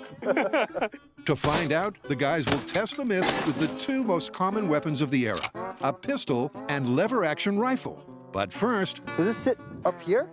Or does it sit like this? cue the training montage. Keeping with the authentic Western theme of this myth, we'll be using a .45 caliber single-action revolver. Bring it up into play and squeeze the trigger gently. Non-existent. Ooh, man. Now you understand the term hair trigger? I do. Then we'll move on to a Model 73 lever-action rifle. When I found out we were doing a gunslinging myth, I already knew it was gonna be cool. Woo! All right, well, let's load them up and try some. But then we met Cisco Guerra, master gunfighter, who'll be training us today, and it doesn't get better than this. We'll copy your grip, 3 fingers under, 1 finger over. Okay, we're gonna shoot at the left can. Bring the gun up into play, cock the hammer. Now, aim it at 6 o'clock on the can. Yes, sir. Squeeze the shot off. Okay, here we go. That was dead in front. With Cisco's expert instruction, Put one right at 6 o'clock. There it is. John, and then Brian. You ready? Ready. Remember, that's got a hair trigger. Right through it. Quickly dial it in using the sight picture technique. There you go. Now make that can dance. There you go. And with slow and deliberate down pat. You sure this is not your first rodeo? Next up, the guys will get their cowboy on 1, 2, 3. and learn the opposing method. That was good. Fast and furious. Nice. Oh, I will take it. But first, it's time to take aim at myth number 2. In the Western action movie Jonah Hex, our hero unveils a handheld crossbow that lights and then shoots multiple sticks of old-timey dynamite. But as per the movie, would such a weapon be effective from 10 to 30 feet? And would the shooter survive the resulting explosion? Man, Buster, I told you smoking was bad for you. This is a ton of fun, but building a semi-automatic crossbow pistol? That fires dynamite. So firstly, yeah, it's awesome. Secondly, if we mess this up, we're toast. What could possibly go wrong? Let's get building. That's not bad. It's like a ballerina. In order for this myth to be successful, Perfect. we're gonna need a handheld crossbow that can shoot a stick of dynamite, rack a second stick ready to go, and that dynamite's gonna have to do enough damage to the people around it to be considered useful. So to start with, the important parts are dynamite and crossbow. I'm gonna make a dynamite analog that's gonna be the same weight and size as the ones we're gonna be using. All right, 30 ounces. John's gonna modify our crossbow, and we're gonna see if we can get that to shoot the dynamite analog. Everyone knows dynamite's red, right? Go get it. first order of business is to prove a handheld crossbow Can I have that back? can effectively fire a stick of dynamite. One with a little less oomph to start with. Hey, John, come on over. You ready for this? Yeah. What? Dude, that is fantastic. Reusable dynamite. Now we just need a crossbow. Which John has re-engineered from a standard store-bought bolt-firing bow. Oh, that's perfect. Ta-da! This is our modified crossbow pistol. That I've added these two rails in so that Brian's weight and size accurate dynamite analog can sit comfortably and securely. So that when we're ready, we can pull the string back into this retaining clip and then load the crossbow, and when we're ready, see how far it shoots. 30 feet, the OK Corral. In the silver screen scene in question, the crossbow That's 20 feet. Not so okay. fires the dynamite between 10 and 30 feet. All right, 10 feet, really questionable corral. Stick of dynamite. Thank you. For this myth to be even remotely plausible, it needs to be accurate in that range. 10 feet. All right, into the really questionable corral. In 3, 2, 1. Dynamite's back! Oh, God! Jump on it! I'll save you, John! I'll save you, too! Does it not work like that? It's a good start. Accurate at 10 feet. Here we go. No, you... Okay. Firing at 20 feet, not so okay corral. 3, 2, 1. 20. It's right at his feet. I know. Go. And 3, 2, 1.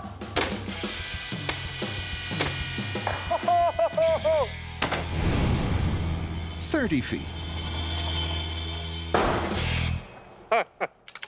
I'm actually deeply impressed that this off-the-shelf crossbow managed to hit every distance mark from the movie. It's probably capable of 50 or more, but it's not quite right there, John. He had this beautiful magazine with multiple pieces of dynamite underneath. Yeah, I don't think this is gonna accept the magazine. Nah, I think you'd have to cut out the main frame there. There wouldn't be anything left. So what do you say we go and try to build one? Build our own crossbow to shoot dynamite? Sounds like a good idea to me. Coming up. Ah, dope. What a beast. To dial in on the dynamite crossbow. Here it comes. A tricky build and explosive nail-biting ballistics. There it is. Oh, goodness. Here we go. And later, a showdown on Main Street. Bang, bang, bang, bang, bang. It's slow and steady versus fast and furious.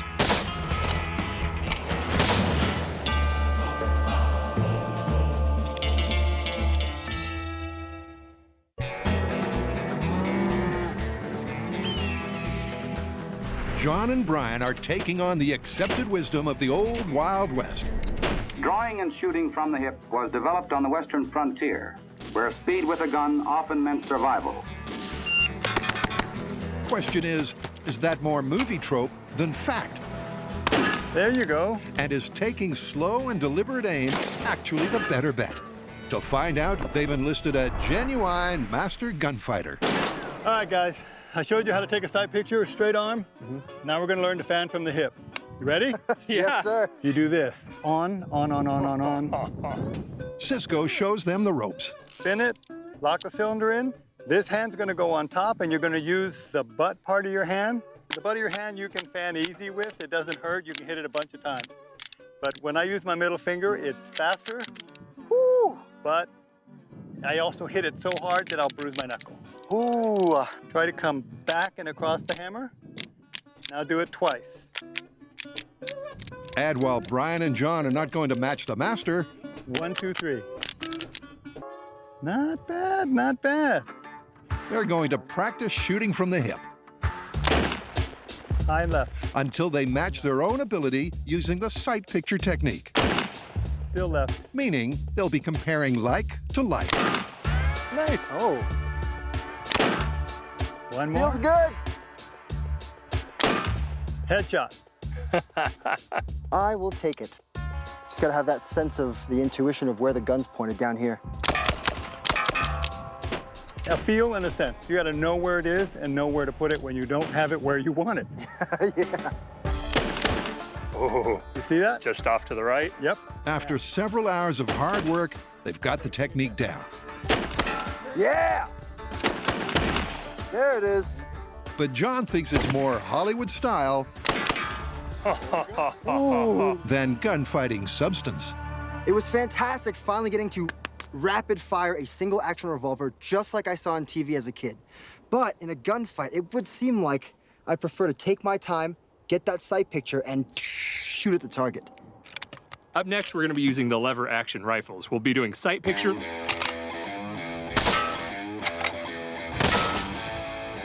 That one shoots straight. And rapid fire.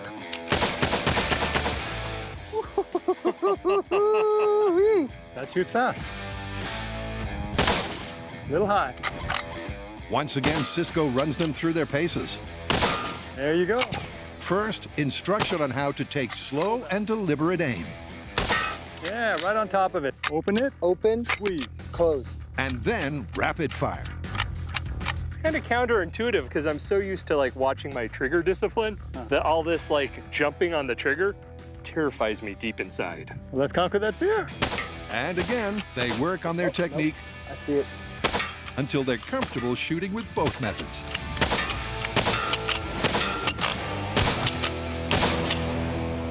To test this myth in our final shootout, we'll be shooting both the pistol and the rifle.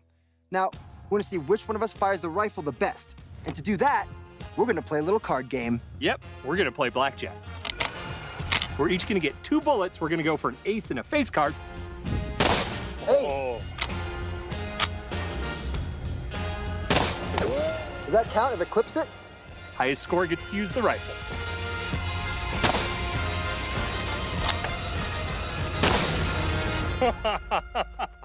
I like almost identical shooting. So how are we gonna settle this? Good old-fashioned coin flipping. Very Wild West, I like it. Tails. With nothing in it in terms of skill, they flip. Aw, heads. And John chooses the rifle. And the guys spend the rest of the day practicing their weapon of choice. Here, let's do it. All right.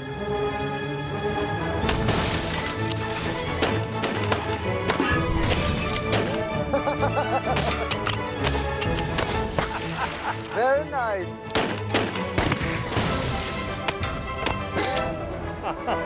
Oh! Oh, man. I think I missed one. Still fun! With training day done, it's back to the shop to reset their sights on the myth of the Dynamite pistol. Could a handheld automatic crossbow be effective at taking out the bad guys and still be non-lethal to the shooter? To find out, Brian and John have set themselves the sticky task I'm gonna glue my nuts to my hand. of building their own. But on the bright side, I glued the bottle to my finger.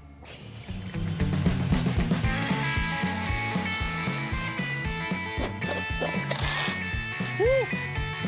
Make no mistake, this is a huge undertaking. So to conquer it, we're gonna divide.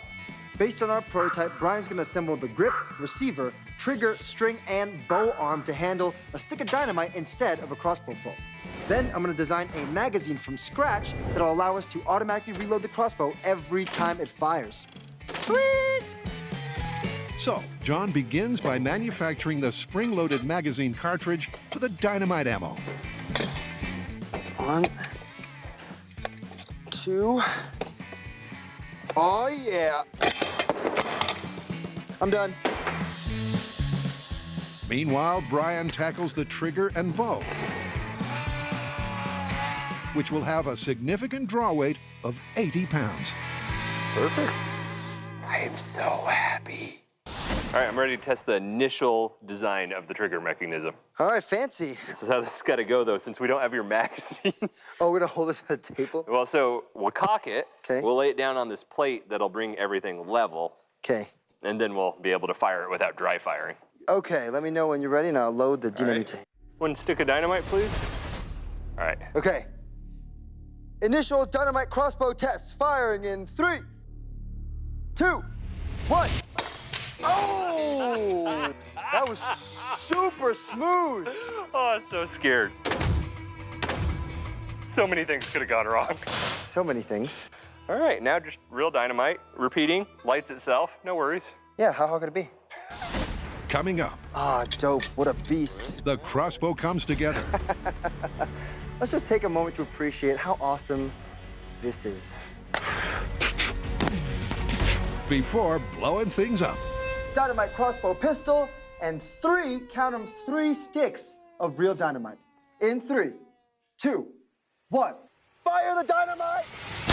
Oh!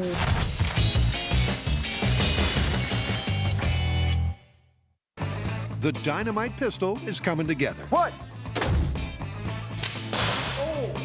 She just wants to chew on it. The trigger and racking mechanism is complete, and the automatic magazine is progressing. For the myth of the dynamite crossbow to be confirmed, a crucial requirement is the shooter has to live. I would say the first step in not blowing ourselves up with our dynamite crossbow gun is figuring out the fuse for our dynamite. Yeah, so we're probably gonna need, what, like enough time to take aim, wait a second, and launch it at the bad guy. Right, and then not too long so that he'll pick it up and just go, what? And then throw it back at us. So, an ideal fuse burn time is... light it, target, pop, and land. It's like 4 seconds. But what about ignition? Ooh.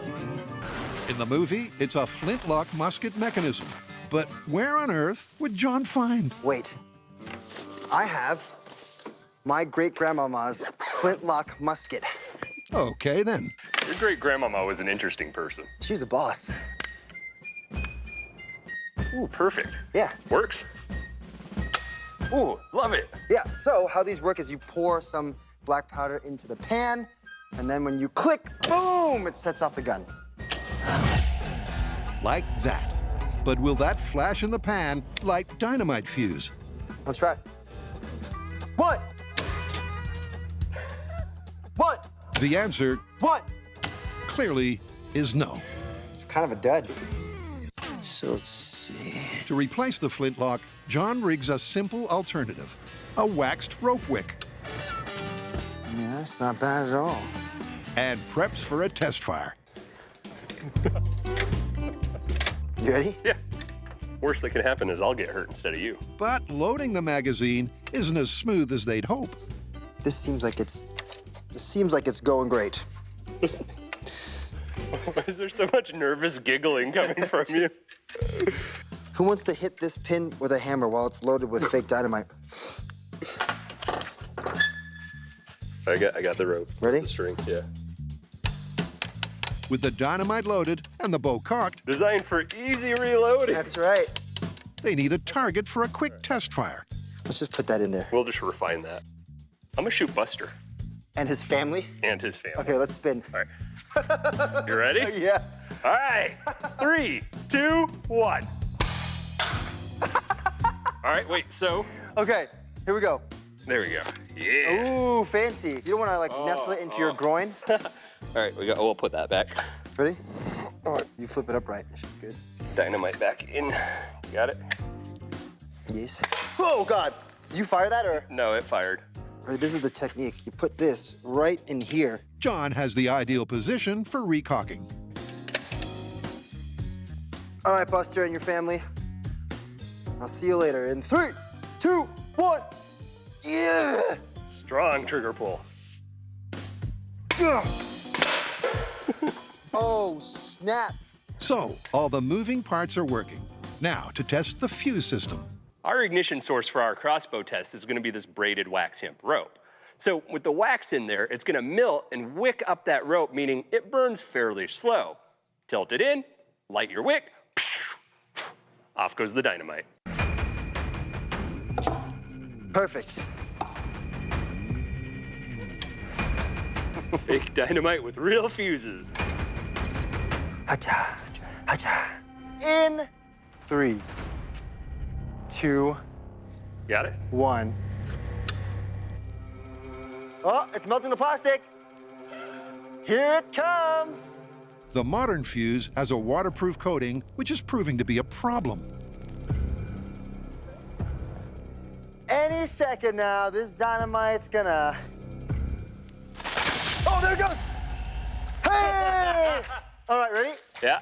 Rack it. Oh, well, wait, stop. Problem number one. It takes so long for this little thing to light that fuse that we ran out of... Fuse? Yeah. Clearly, to field test this with high explosives, a safer, more reliable option is required. Oh, this is not one with black powder in it, right? To replace that ignition wick, I'm gonna go with something a little more reliable. A miniature butane torch. Cool. And I'm gonna be adding actuators and servos to remote control aiming, cocking, firing, and reloading this crossbow. Because once we add explosives to it, I don't wanna be standing anywhere near it. Yep, it's time to break out the big booms. We've gotten to play with a lot of different kinds of explosives, but this is the first time I've gotten to lay my hands on that old Western favorite, Dynamite. Dynamite was originally made out of nitroglycerin with a diatomaceous earth as a stabilizer. The problem is that nitroglycerin would seep out, you'd hit a tiny little bump and boom! Bye-bye wagon, because it became very unstable. Modern dynamite has a modern stabilizer in it. That's gonna make it a lot safer for us to work with for this myth. So with the dynamite packed carefully in the wagon and the rig remote controlled and ready to roll, the team heads for the hills. What do you think that shady looking character wants? I don't know, but I don't like it.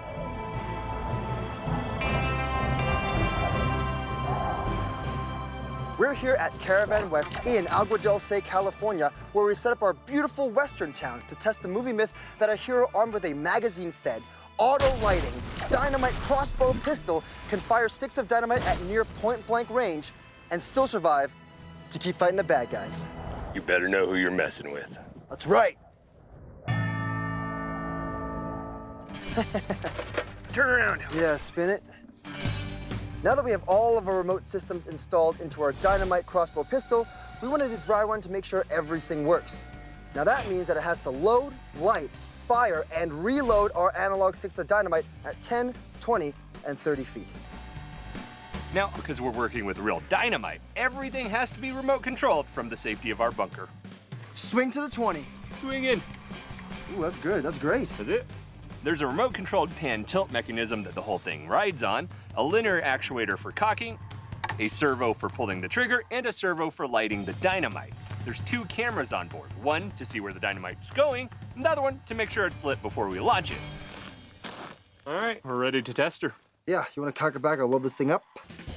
This is the proper way to hold dynamite, right? Neck. So that way, if it blows up, you don't worry about it. With 3 sticks of fake dynamite loaded and locked, the guys hightail it back to the bunker for an RC systems check. All right, I'm ready to go. All right, I'm gonna count you in. Full function test with analog dynamite in 3, 2, 1. Releasing.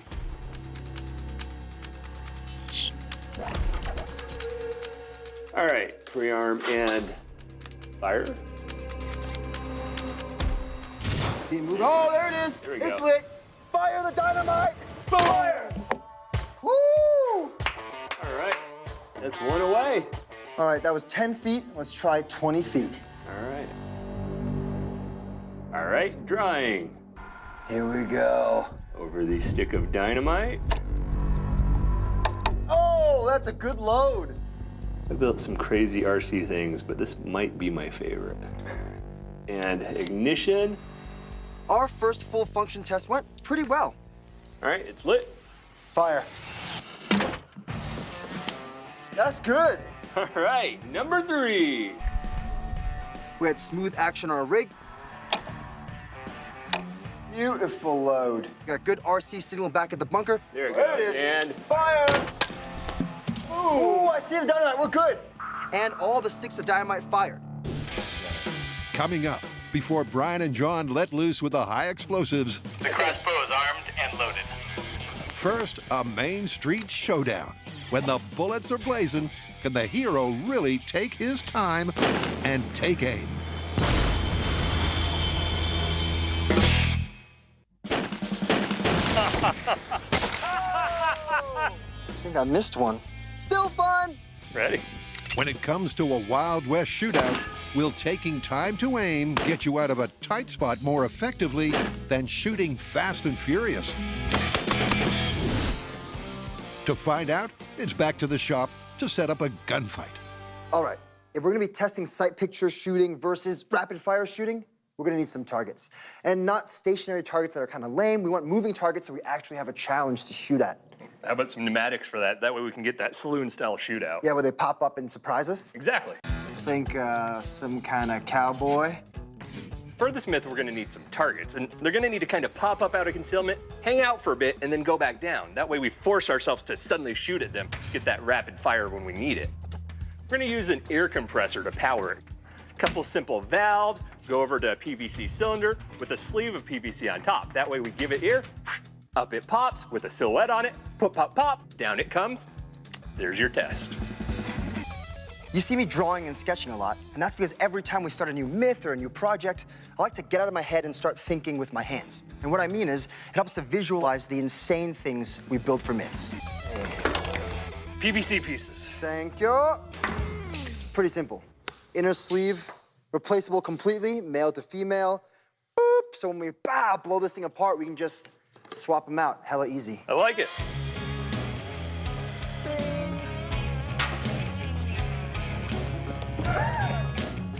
You know what happened the first time I used this purple primer, John? What? Blew up my parents' garage.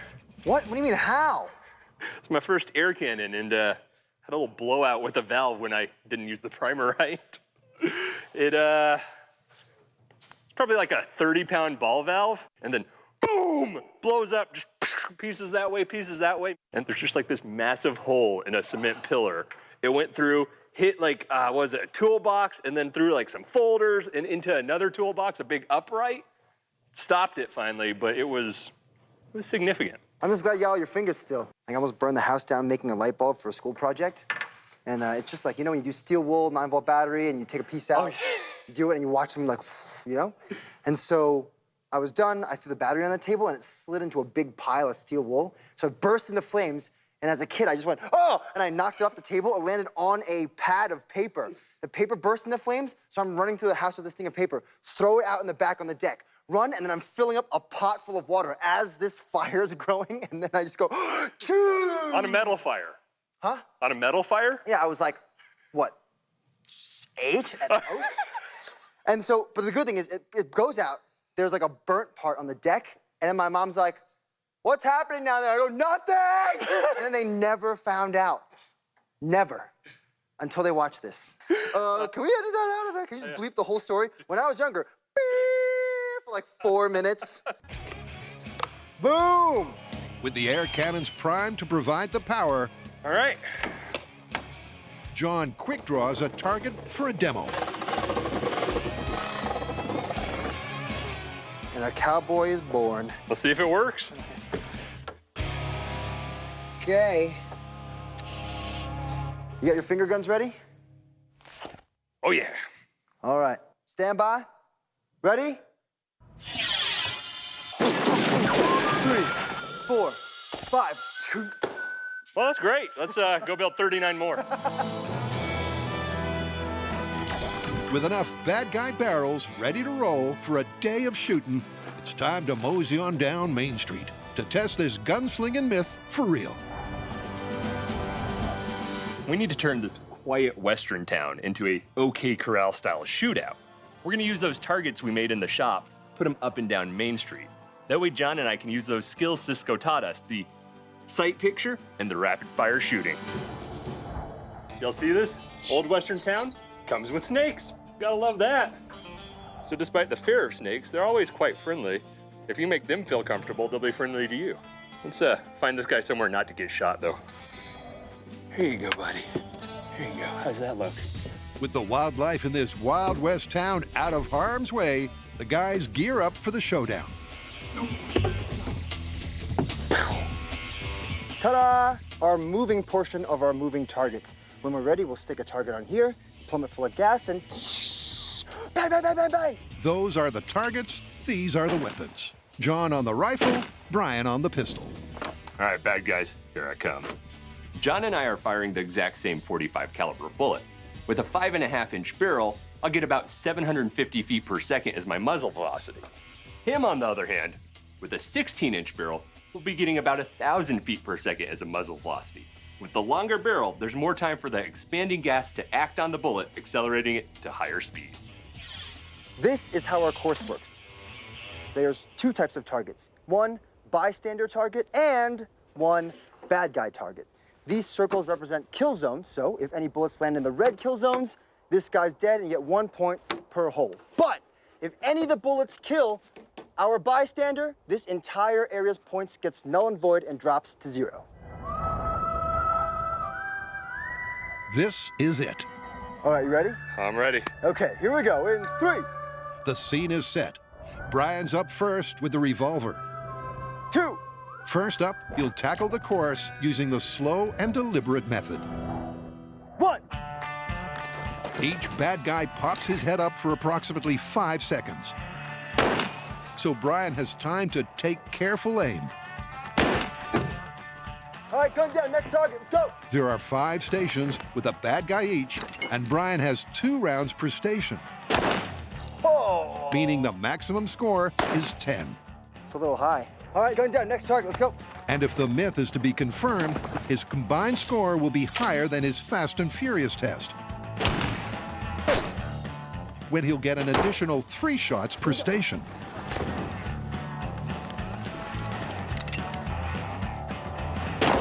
Woo! Yeah! Go.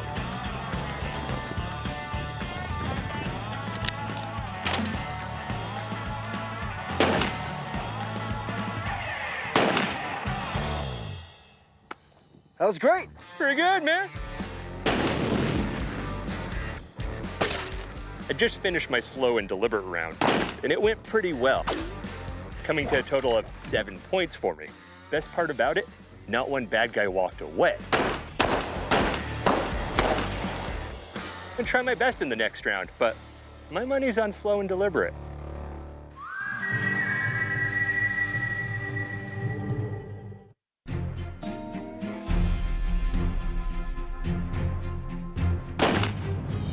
Brian just finished his run through taking deliberate aim.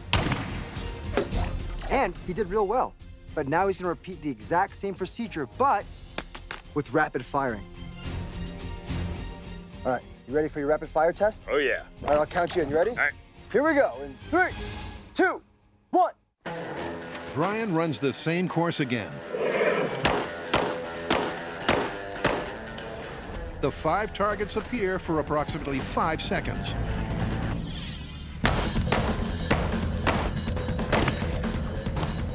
But on this test, he can let loose a hail of lead with 5 shots per target. Good, let's go. With 25 rounds, can he beat his score of 7 from the first test? The myth would have us believe quality and not quantity is more effective. The answer is in the data.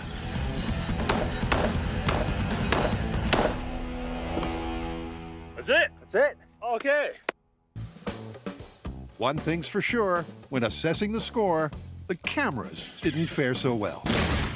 I mean, it straight up punched the lens out. That's the best shot of my entire life. But how did the targets and bystanders do? I just finished my rapid fire round, and this was pretty chaotic.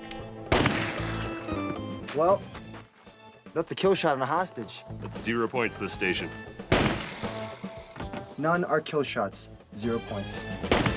You're pulling it up, target's moving, you're trying to sight in, and you're basically targeting with bullets instead of your eye. It's not my preferred choice. And the results back that up.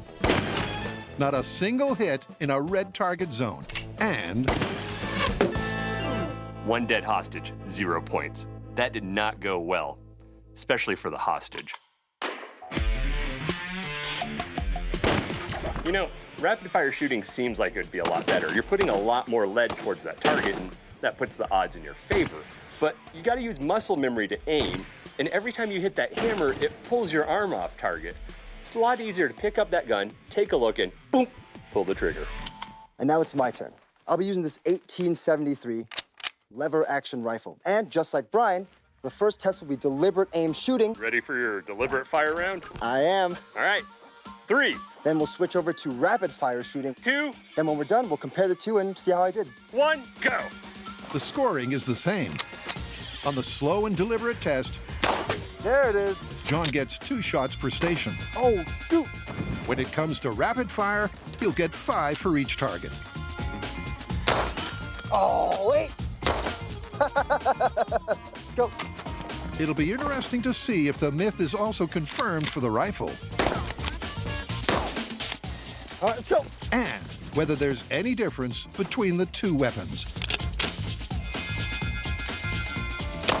Nice. Oh. All right, let's go.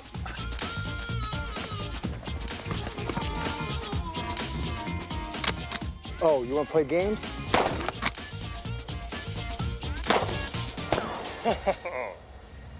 Well, how do you feel about that? I mean, I like that last headshot. I just finished my deliberate shooting run-through for a total score of 6.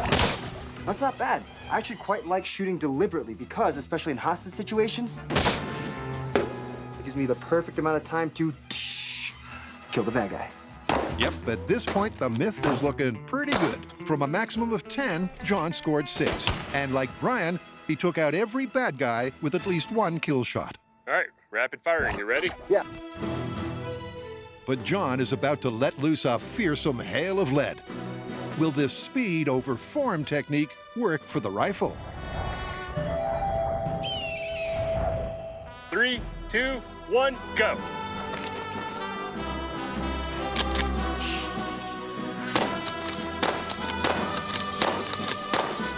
Next one, let's go. The stance seems to favor the rifle. John is naturally looking down the sights as he reels off 5 rounds at each station. All right, let's go. And seems to be hitting the target more often than not.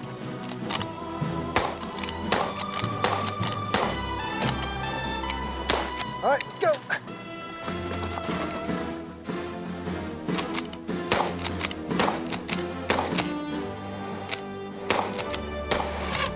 All right, one more. Come on, man, we gotta go. Come on.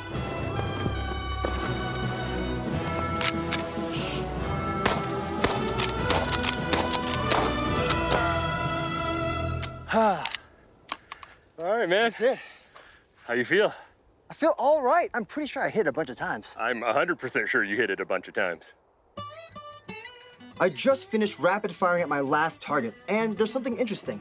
The faster you fire with the pistol, the seemingly more inaccurate you are. But with the rifle, ta-da, my grouping actually is pretty good, and I think it's because with the extra weight and the stock on my shoulder, I can triangulate, giving me a much more steady shot. Whenever you're shooting a gun, you're forming a triangle for support. The base of the triangle crosses the chest. The arms of the triangle are your arms. Holding a smaller gun like this, you have a fairly flexible triangle. But if you go to a long gun, you're replacing one of your arms with a solid stock. Advantage rifle. The results are pretty interesting. Right? 2 guns, 2 results. Right, for the pistol, it's definitely better to take deliberate aim versus letting a fury of bullets fly. But the results for the rifle are completely different. Shooting as fast as you can is actually better than taking aim and firing off a couple shots. Yeah, you got 16 kills for your rapid fire versus 6 for slow and deliberate. Yeah, and no hostages died. So, pistol confirmed, rifle? Busted. Busted. You know what Wyatt Earp said, right? What? Fast is fine, but accuracy is final.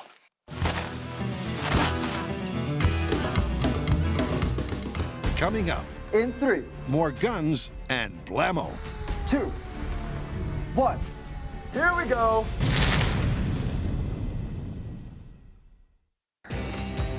To find out if the movie myth of an automatic dynamite crossbow pistol is a viable weapon of war or dangerous dud, Brian and John are about to load their crossbow with live ammo. Dynamite is a nitroglycerin-based high explosive, and back in the day, it was really, really unstable. Nowadays, thanks to modern additives, it's more stable, but still very, very volatile. You can't walk into a grocery store and ask for some dynamite.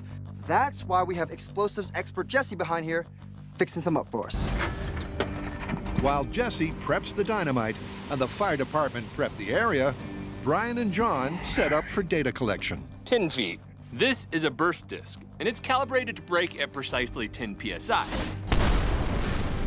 You may remember when we tested Oobleck, we discovered that 10 psi is the survivable blast pressure threshold.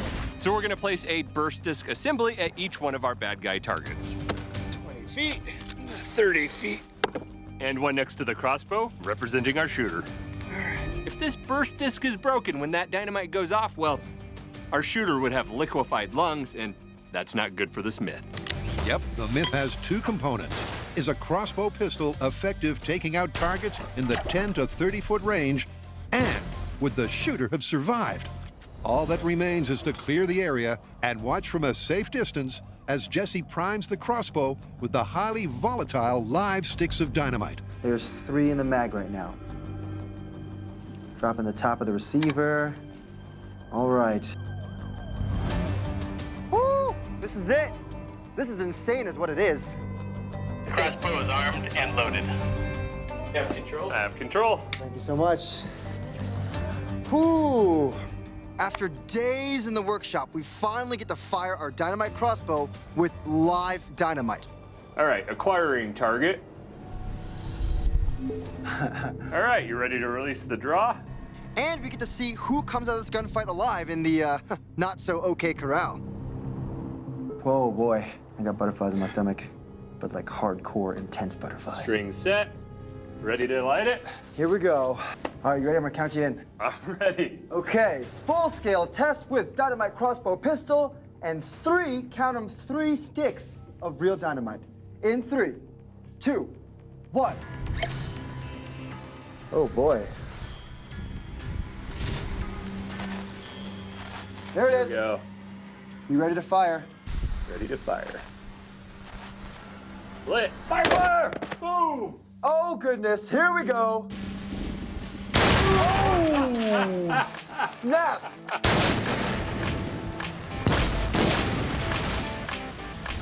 Nice. Reloading. Aiming at the 20-foot target. I see it moving. Get ignition.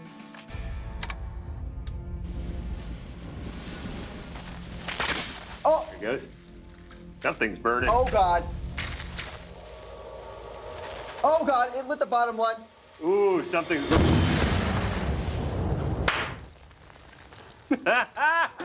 Well, there's your problem with a crossbow shooting 3 sticks of dynamite. Woo, so volatile. Guys, it blew up. After all our hard work, we put real dynamite in it, and we're in the bunker. 3, 2, 1. The first round ignites, fires, boom! It is glorious. And for a moment, I thought we had a working dynamite crossbow pistol. But the second round, Click, click, click, click, click. I don't see a fire. Click, click, click, click, click. Oh, wait. Great, there's smoke. Oh, wait, hold on a second. more and more smoke billows out of our magazine, and Brian goes, hey, I think the boom! Everything we worked on. Uh-oh. Well, there's a piece, and there's a piece. All those days and hours completely gone. Holy moly. Oh, snap. That's straight out of a cartoon. I mean, look, if you're using a dynamite crossbow, there's always a chance for malfunction. It just happens that in a regular gun, malfunction's a jam. In a dynamite crossbow pistol, a malfunction's Instantaneous death? yeah. Yep, the burst discs are all blown. Boom! Dead. The bad guys got. We blew his arms and legs off. But if you join me right over here, well, not much left of our good guy, and that's bad for this myth. Very bad. Whether the shooter would have survived the blast from 10 feet is unknown, but he did die. meaning a safe dynamite crossbow is clearly a work of fiction. Well, the myth was that we could build a magazine-fed, auto-lighting dynamite crossbow pistol that's safe for an operator to use. This is one straight out of someone's imagination that should have stayed there. This one's busted. So, since this is a Western movie myth, shouldn't we be riding off into the sunset? Yeah, where are our horses? Where's the sunset?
Mythbusters 2 is back. 1! A dynamic duo, a state-of-the-art desert HQ, Come here, come here. and an explosive menu It's about to get noisy. of all new myths. That was a heck of a fart. On the search, New York product designer John Long, I can't wait to get out there and just... Texan biologist and master builder Brian Loudon, Let the science begin. Yeah! and his best friend Bo, proved in a trial by myth We are good to go.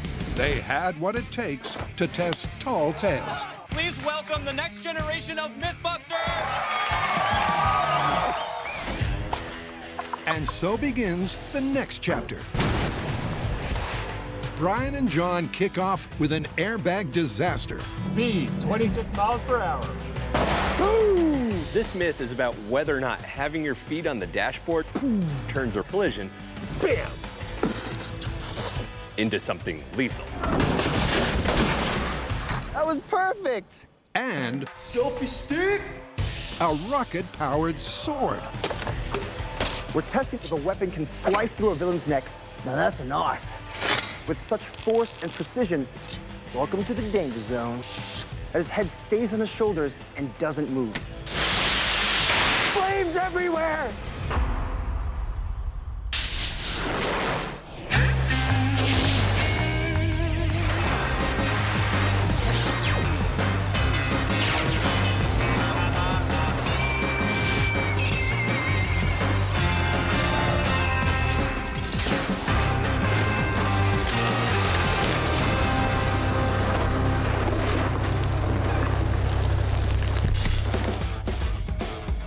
First up, a myth based on the paradox of a life-saving bomb.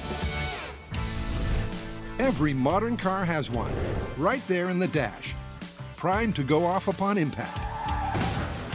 They save drivers' lives every day.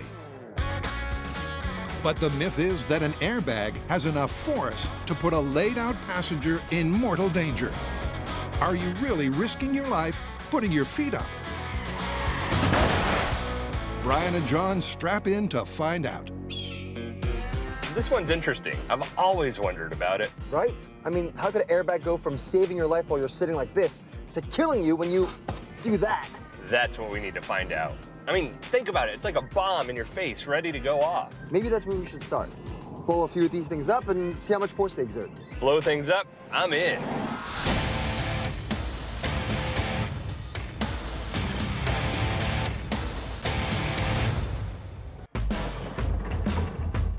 I love this machine.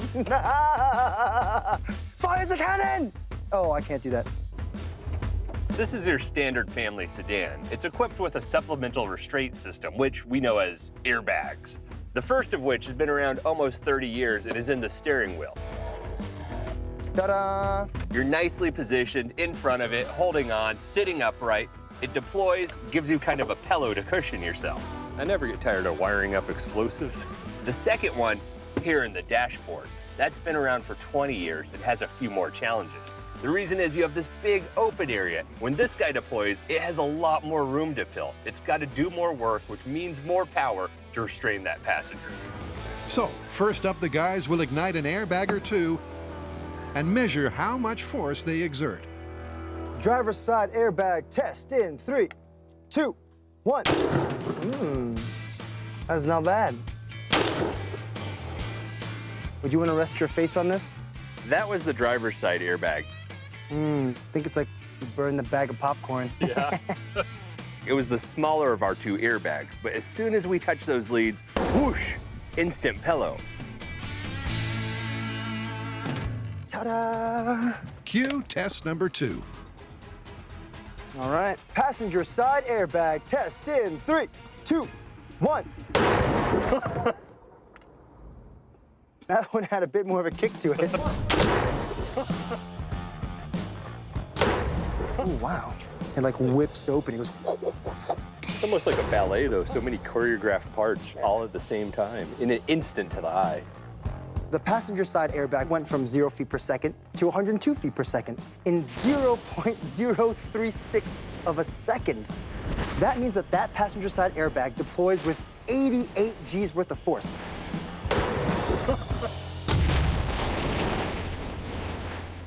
Let's think for a minute what 88 G's is. That's like me climbing this wall, climbing 2 more feet on top, jumping off, flat onto the ground. That's about 88 G's. And to demonstrate just how much force that is, the guys enlist a dummy. Not that one. This one, for an impact test. Here we go. All right, here we go. Passenger airbag impact test in 3, 2, 1.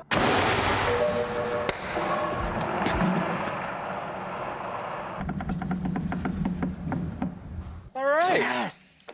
That was pretty good.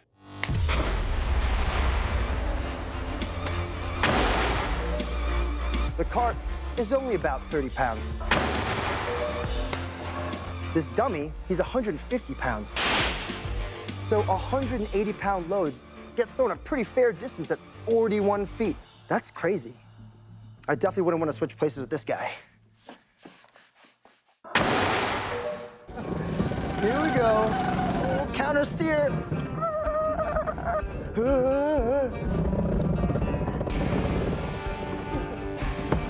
Hello, ladies. Hi, Bo. Oh, I was talking to you. Oh, hi, Bo. This is our test vehicle. It's slightly modified for TV purposes.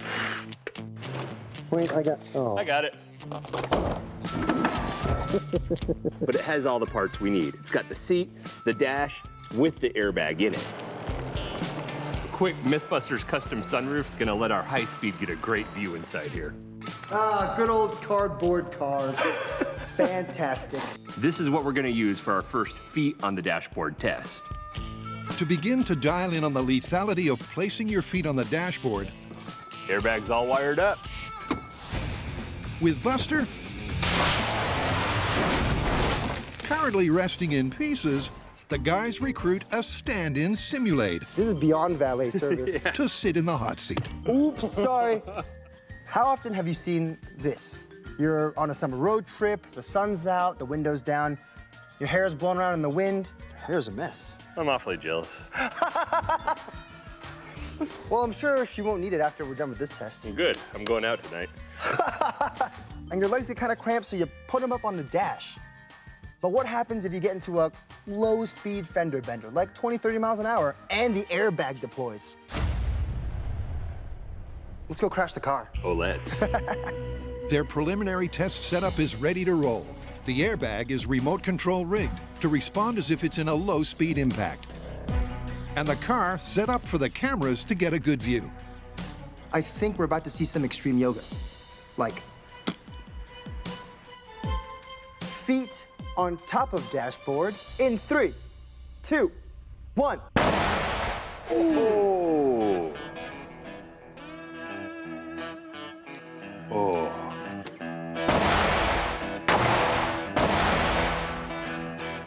I saw her leg just shoot out the entire door. It just went. Yeah. 1. Oh man, I don't remember her leg looking like that, right? Yeah. How's the other leg? Oh. What? It's in the driver's seat. 1.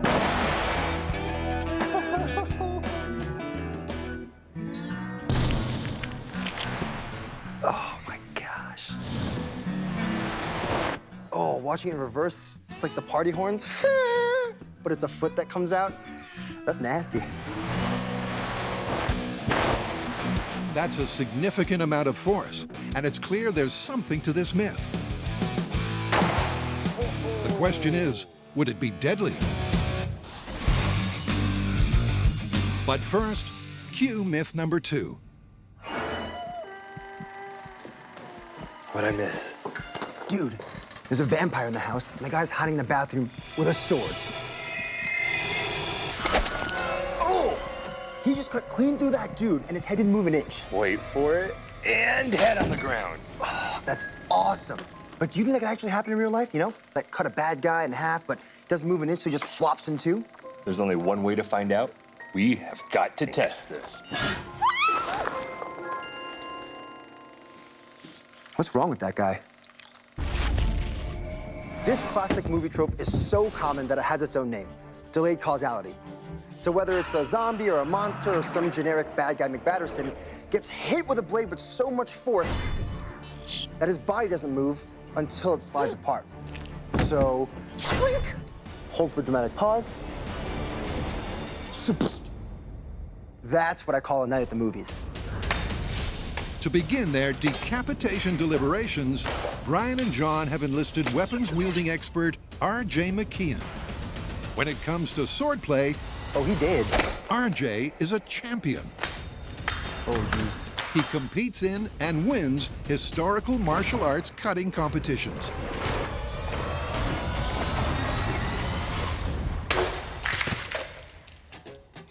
We're gonna start with your sword all the way over your head. All right. And to help test this Hollywood tall tale, he has 3 key takeaways.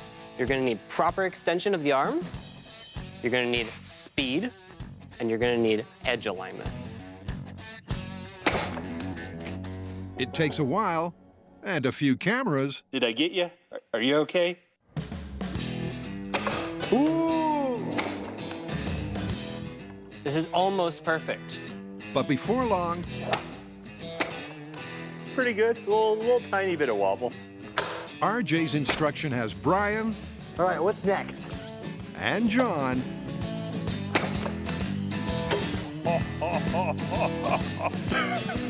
Banana drop.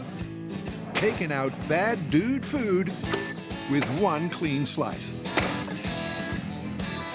Fruit salad for everyone. Cheers. Can't even taste the sword. It's literally the fruits of our labor. All right, we got the technique down, we know how to swing the sword. The question is, what characteristics are best for this myth? How do things like weight and shape come into play? With lunch sliced and diced, Brian uses his newfound fruit-killing skills. Remember, release the sword at the end of your swing. Just let it go. Gross semester in 3, 2, 1. To find the perfect blade. The Dadao 1. For a single cut Katana decapitation. The longest messer. Oh, longsword. All right, these are all fantastic swords, but what is our champion? There's one that stood out amongst the rest. Its weight a little bit heavier, guided through the mat real easy, and the geometry made it just want to cut perfect every time. And that is the Grosse Messer. Feels like a champion. Woo! Yeah, that's right. All right, let's go cut some stuff. Okay. Coming up, with Buster on sick leave, the airbag anomaly gets an anatomical upgrade. And the decapitation investigation 3 takes off. 2 1.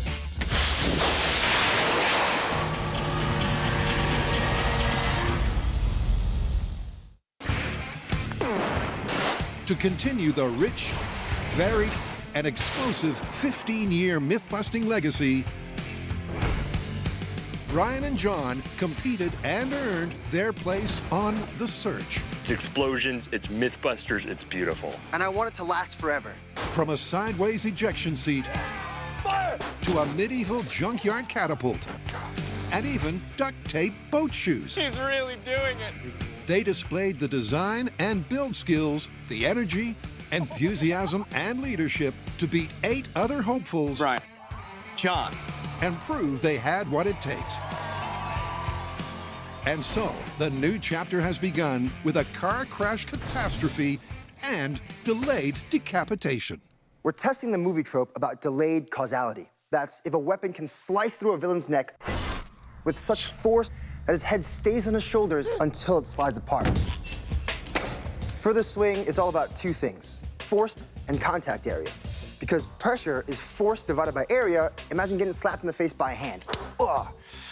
The area in your hand's rather large, so the pressure is not that much. But you turn the hand into a blade and apply the same amount of force, well, then the pressure increases dramatically because the contact area is much smaller. So the smaller the contact area, the better and more effective the cut is. Their blade is sharp. The contact area is as small as possible. We have our weapon, selfie stick, meaning the only variable is the force of the swing. And now it's all about speed. Half-speed sword test in 3, 2, 1. It's a good cut, man. But it pushed it a lot to the side. Yeah. The more time my blade spends in contact with the zombie's neck, there'll be more movement. So we want the blade to pass through the zombie faster, which means less movement. In translation, we need more speed. You ready for the full speed, John? Oh, yeah. Here we go. Full speed test in 3, 2, 1. Very nice. So our speed tests weren't spectacularly conclusive. I did a half-speed swing, I did a full-speed swing, and a faster swing means less contact time, which should mean less movement. But it's still hard to tell with the high-speed camera. But one thing's for sure, human speeds just aren't gonna cut it, literally. But the myth is whether a dramatic pause is possible ever. So the next step is to build a sword-swinging rig to give us superhuman speeds.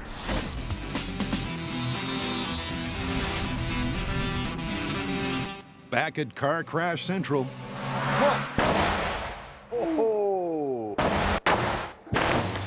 Brian and John have discovered that a passenger with their feet on top of the dash is in danger. Everything's okay. Oh, got her. But is it, as the myth would suggest, you got it? Mortal danger? Before they look at lethality in a road test, It's a shame regular medicine isn't this easy. Right? they're doing a quick reset. Last airbag deployment was a fair amount of destruction. Good as new. Legs went flying everywhere. But this time, I expect those legs, their projectiles, straight to the face. Yep, Brian thinks having your feet flat against the dash would jettison your knees into your face. Meaning it's the most likely position to cause a fatality. Damn it. Do we have any grip tape? Ready? Your Mythbusters manicure service. We get rid of your corns and then put you in a car and set up the airbag. Surprised more people don't call. Beautiful. There we go. Okay. Whew. Test 2 with feet against the dash. In 3, 2, 1. Oh. Once again, it's carnage in the half car. Look at this. Oh. Whether it was any worse is difficult to tell, but it's clear the myth is heading in the right direction. 1. Oh. Oh no. When we watch the airbag deploy in real time, not too bad. But then we watch the high speed, and it's a completely different story. The airbag goes off, you can see from her toes just slowly curl back, and you can just almost imagine the sound of bone and meat crushing and tearing as it goes. And they fall back, and you think that it's over, but it's not, because then they swing out this way, and they hit the floor. It was horrifying. Want to grab her feet, see? Question is it lethal? For that, they need to step it up in the stand-in Buster Stakes.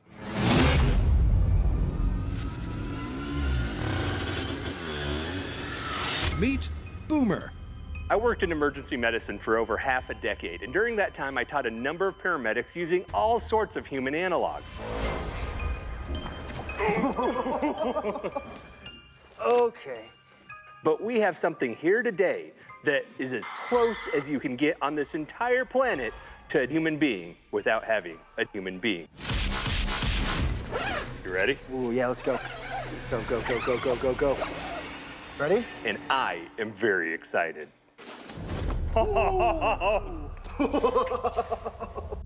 This is a syndaver, a synthetic human cadaver. Here you go, sir. Dude, can't believe we can actually give it infections from touching with our bare hands. And what makes it so accurate is that every fiber of muscle, give the biceps a squeeze. You can feel all the little, like, individual layered muscles on top of one another.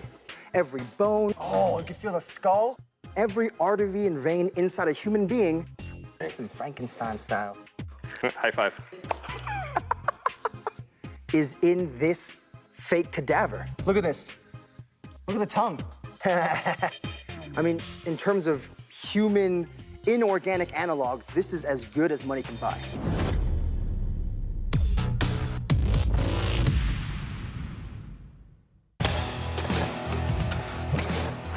Ryan and John have determined that the movie myth of delayed causality, the dramatic pause after a decapitation. Yeah, we're kind of topping out on how much you and I can swing. I think it's time for a plan B. Requires a sword swing of superhuman speed. Looks like I gotta torture someone. It's a Tuesday. When it comes to building pneumatically powered pistons, Brian has history. All that pressure from the tank is going to take that projectile and the door right off the car. On the search, his ejection seat established his myth-busting credentials. So, when it comes to your everyday... 3, 2, 1. That'll work. Not dangerous at all. So when this goes, and it go, whoop-ha! Air cannon-powered sword, he's your man. All right, who wants an explanation?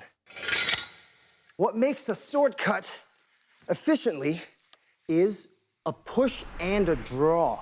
The draw is actually the action of when you pull that sword back. It has to be a 1-to-1 ratio for an effective cut. So that's why I can't just build a rig where it goes, boop. I need to build a rig that goes, ooh. Brian's piston will be attached to the bottom of this, so when it fires, it'll give us that perfect slicing motion. On the search, John proved his mettle with medieval metal weaponry. You can almost taste the cabbage. Winning MVP for his junkyard crossbow. Congrats so much. Thank you. So when it comes to assembling the sword arm at air-powered muscle, John and Brian are the Mean Machine Dream Team. Go.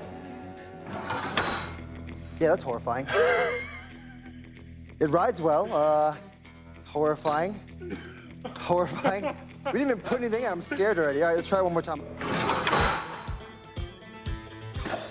It's giving me the death giggles. What have we done? Let's go hook this thing up, man. Get.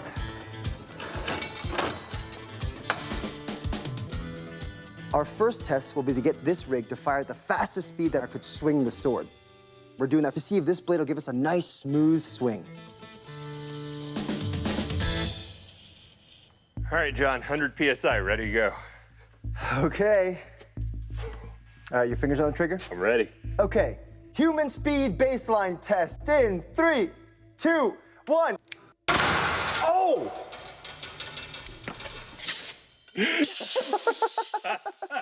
Well, firstly, yes. Secondly, it is just as horrifying as I thought it would be. I love it, man. 1.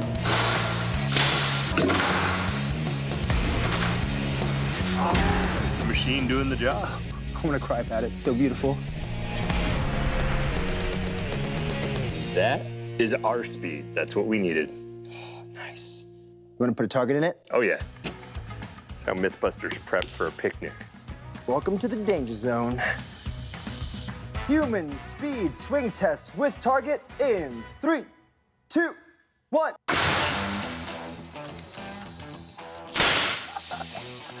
You saw the top of that watermelon do a cartwheel, right?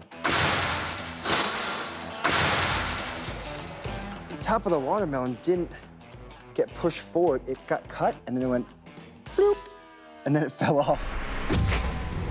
So the rig works. It's time to test the myth with a more realistic target.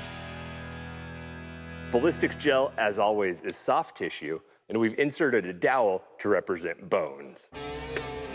This is it. With the air pressure-powered rig charged to maximum capacity, will it cut the ballistics gel neck so cleanly, it'll pause for dramatic effect.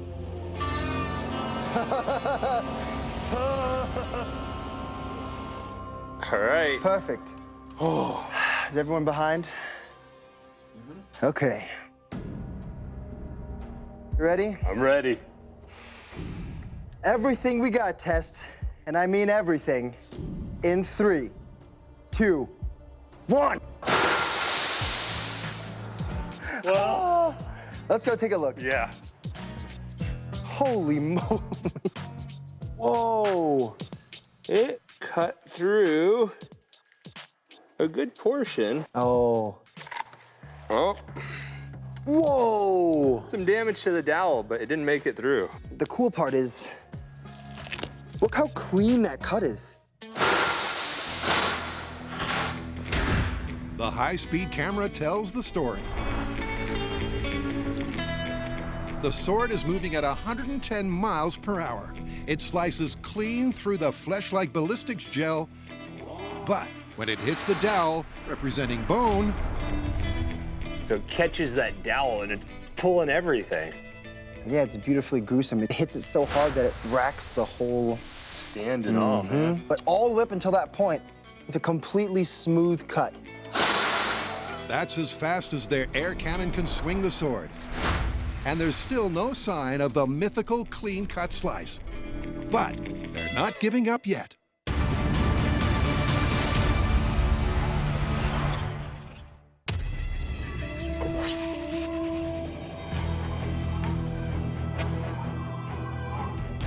You know, it's really hard to find a place to crash cars safely, but we've hit the jackpot here at Mountain Valley Airport in the high deserts of Southern California. This place is absolutely gorgeous.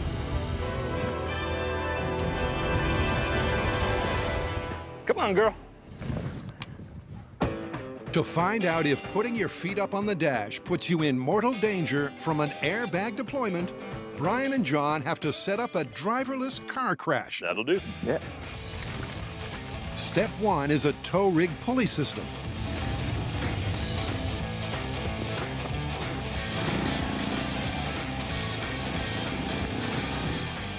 That'll definitely hold. I got it, guys. Step 2, the crashee.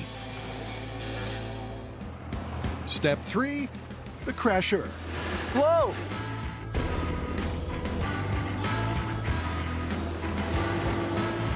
Lower forks. We're about to install a tow yoke onto our vehicle.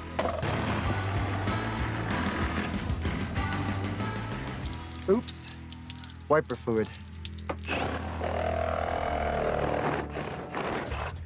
That's 2 arms welded out from the inside of the control arms with a cross beam, tow wire connected in the middle.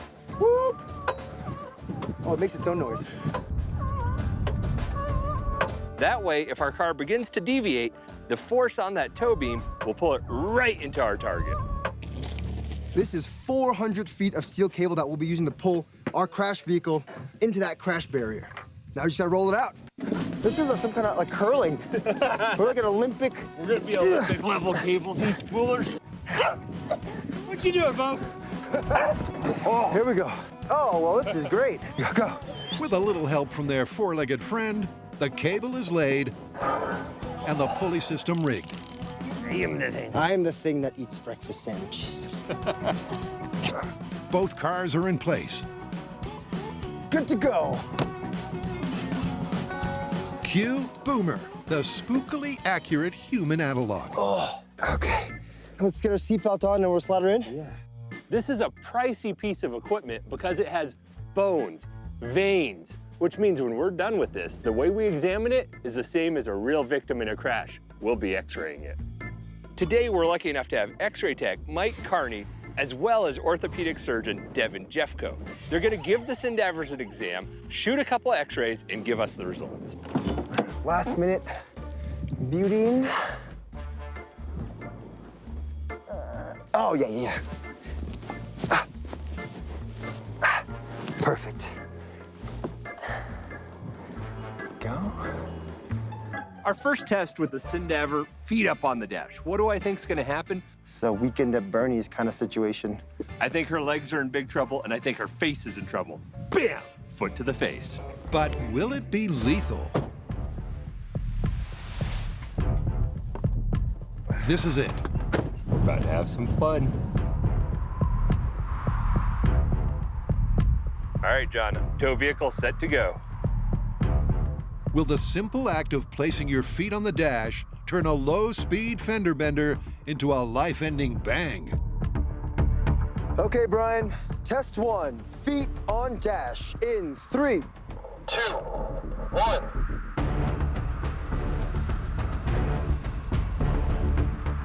Five miles per hour. Tow rig looks good so far. Oh, wait, is it veering off? 12 miles per hour. 26 miles per hour.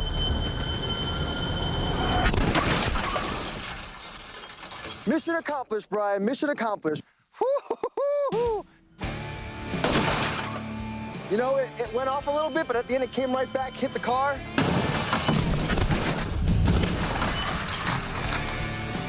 Perfect deployment. So the yoke worked? Yeah, the yoke worked pretty well. Oh, heck yeah, man. Wait. I took a sneak peek. It's a little bit gross. You ready? I'm ready for Okay, let's go. Coming up, before they assess the damage, it's back to the shop. If there's ever been a case for do not try at home, this would be it. Rockets plus sword equals death, dismemberment, all around bad day.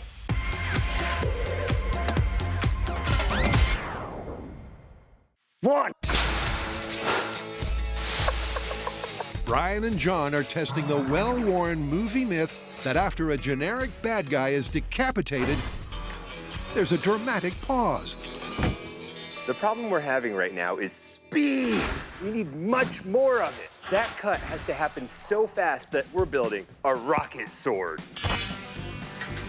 It's going to be exactly as ridiculous and dangerous as it sounds. A medieval rocket-powered sword. Oh, yeah. Ta-da! Designed to decapitate. The key to getting maximum speed out of our rocket sled is reducing the weight so the rockets don't have to push a heavy load across the 50 feet of our track. So that's why I'm making the rig as minimal as possible, making it out of aluminum, which is really light and strong.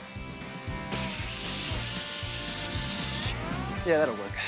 In addition to setting up the track along which the rocket blade will run. All right, rocket force test in 3, Brian's 2, doing some rocket science.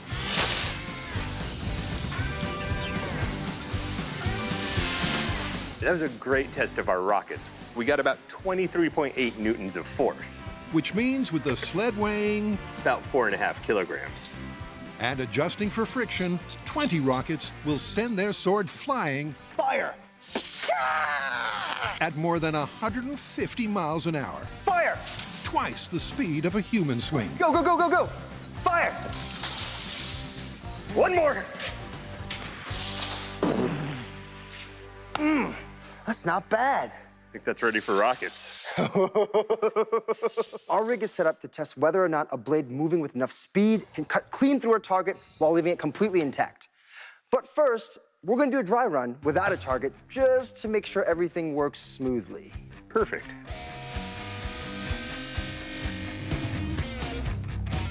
For this dry run test, we're looking for 3 things. Are our tracks aligned? Are we getting the forces we need from the rockets? And what is the optimum position for our target? Eyes and ears and hats on. So cool. Ooh, I'm nervous. Here we go. Rocket sled dry test in 3, 2, 1.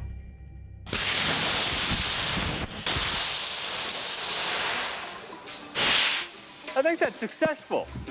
It's like Christmas. It's Fireworks. beautiful. We're good. Well. Like it hit the end of the track and it went, Chug!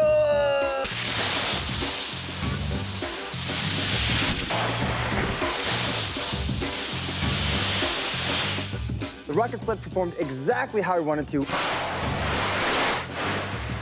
Everything worked fantastically.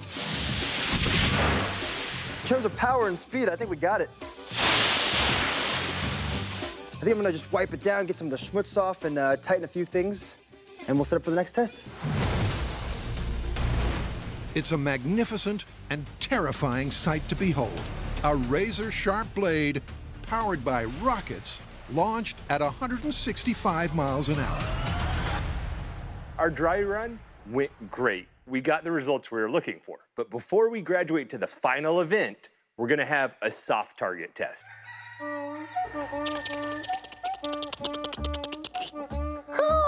Okay, just stay here and I will be right back. Ignition. Engage. Oh, there it is.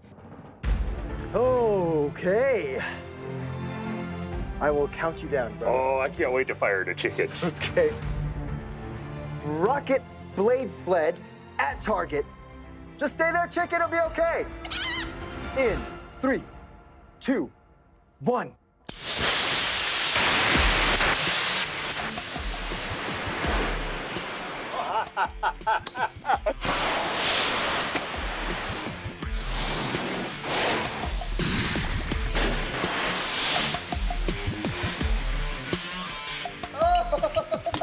Oh no, my food! Well, actually, bring it on over. It's a pretty good half chicken. Whoa, that's not bad.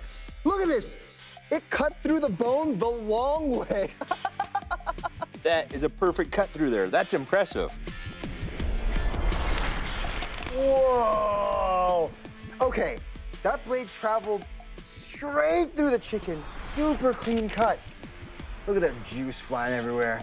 He's barely moving. And then it gets railroaded. So there's a slight problem with the rig.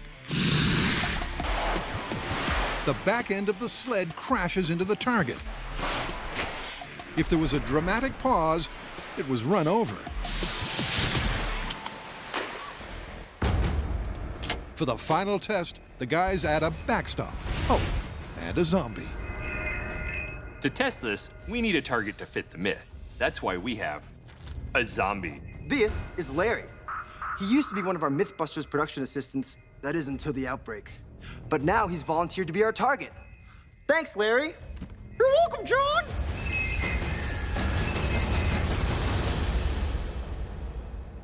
I'll turn the key, you flick the switch. Sure. Bad boys for life. Here we go. Okay. Rocket blade test with very nervous zombie in 3, 2, 1.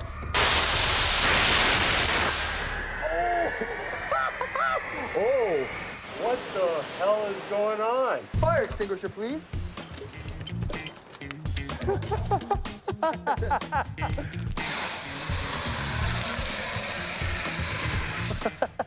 That was spectacular. Oh! You ready for this? Yeah. Oh, it chopped through skin, tissue, bone. Wait, where's the head? Where is the head, man? Oh! Woo, scared me a bit. Oh, let's look at the, oh! Look how clean this cut is. That's incredible. Like the bone and the flesh, man. Clean cut. However, I did see the head roll off, but I can't tell if because everything was shaking or if it stayed and then lopped off. We'll have to check the high speed. Here we go. Oh, here it comes. Slicing it. That could not have more precision or power. But you can see as the blade is drawn across our target, that it like starts to push into it, and it causes the head to roll off. Yeah, like no delay even on high speed. Nope. The myth, much like the burning remains of the rocket sled, flames everywhere, is toast. Oh, it's beautiful. Delayed causality. What do you think? I mean, even with a rocket sled and a super sharp blade, couldn't get the head to stay on. Yeah, it works great in the movies, but in real life, busted. Busted. Busted! Just glad the world's safer with one less zombie.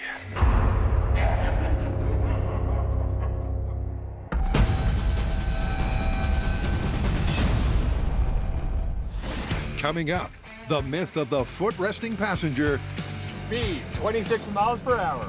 hits the end of the road.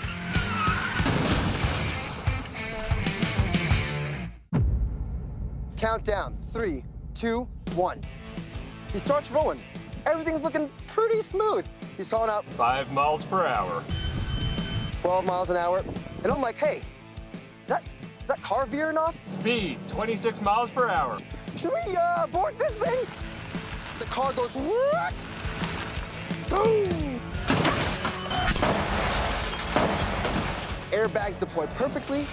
Doesn't seem too bad. But then you get into the car and you see the damage done to the cadaver. Oh no, there's smoke coming out of her foot. Come on. With that foot just hanging off the dash. Skin's been ripped off the toe, complete ankle dislocation, and that's just what I can see from here. Super gruesome. But then you realize how awesome it is to have the cadaver for our tests. It's got every bone, muscle fiber, vein, skin tissue that we can analyze to see what real damage would occur to a real human being.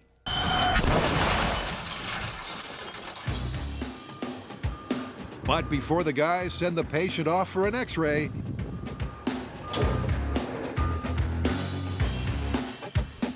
Mr. Boomer takes his turn at the wheel. This time, our careless gentleman has his feet flat against the dash.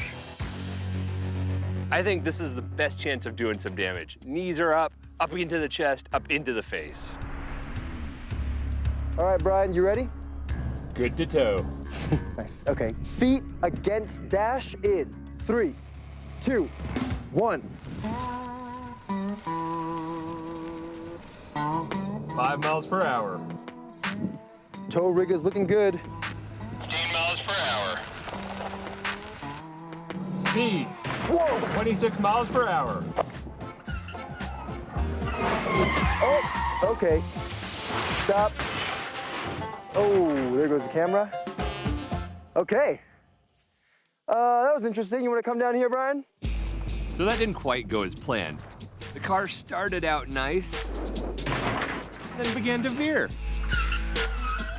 It whipped around the target vehicle, but that airbag went off, which is interesting to us.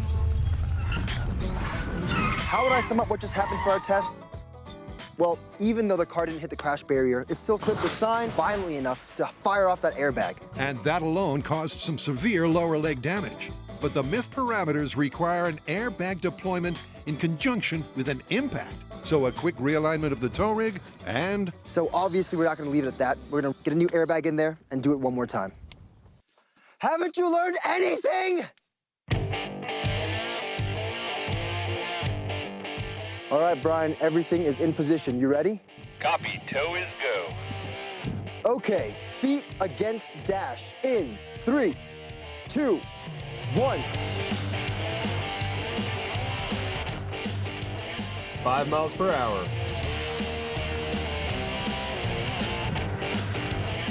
15 miles per hour. Ooh, you're flying pretty true, Brian. Speed, 26 miles per hour. That was perfect.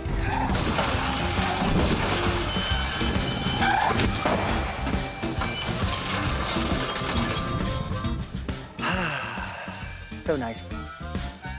So, how did our volunteer fare with his feet against the dash in a crash? Solidify yourself in your knowledge of which way feet face. Okay. Oh! That's not supposed to happen, no? No. It doesn't look good, but it's time to find out the true extent of the injuries. 2 accidents like this in a day, what are the odds? X-ray? X-ray. Ooh, that's pretty unstable. Yeah, so that's definitely broken there. Yeah, that's broken there too.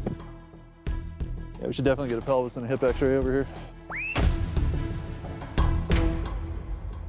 So Devin, 2 different cadavers. You've gone through them. What do you find? Well, both of them had pretty bad ankle trauma. Our situation with the female patient, as you can see, she had a really bad ankle fracture, which we sometimes call a pilon fracture.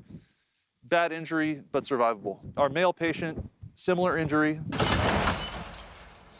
but both survivable. So, injury, but nothing lethal. Survivable injuries only. As gruesome as the high-speed footage is, the anatomically accurate cadavers prove the injuries are restricted to the feet and ankles. I mean, it's just so close to plausible, but it's definitely busted. Busted. Nasty, though. Yeah, I definitely won't be putting my feet on the dash anymore. Nah. That was a good day, though. I like how, like, on video, this is like the bit of the news where they cut away, but they're still shuffling. Exactly, and they're still just like, what do they talk about? Or just like talking about nonsense.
Onward, John, onward! On this ballistic episode of Mythbusters, a cinematic cadaver-carrying conundrum. This myth is about picking up a dead body, using it as cover during a firefight. One! And, a tall tale of bomb-proof... Boom! And it went... goo. It's time to put it to the ultimate test to see if oobleck is actually bomb-proof. 3, 2, 1!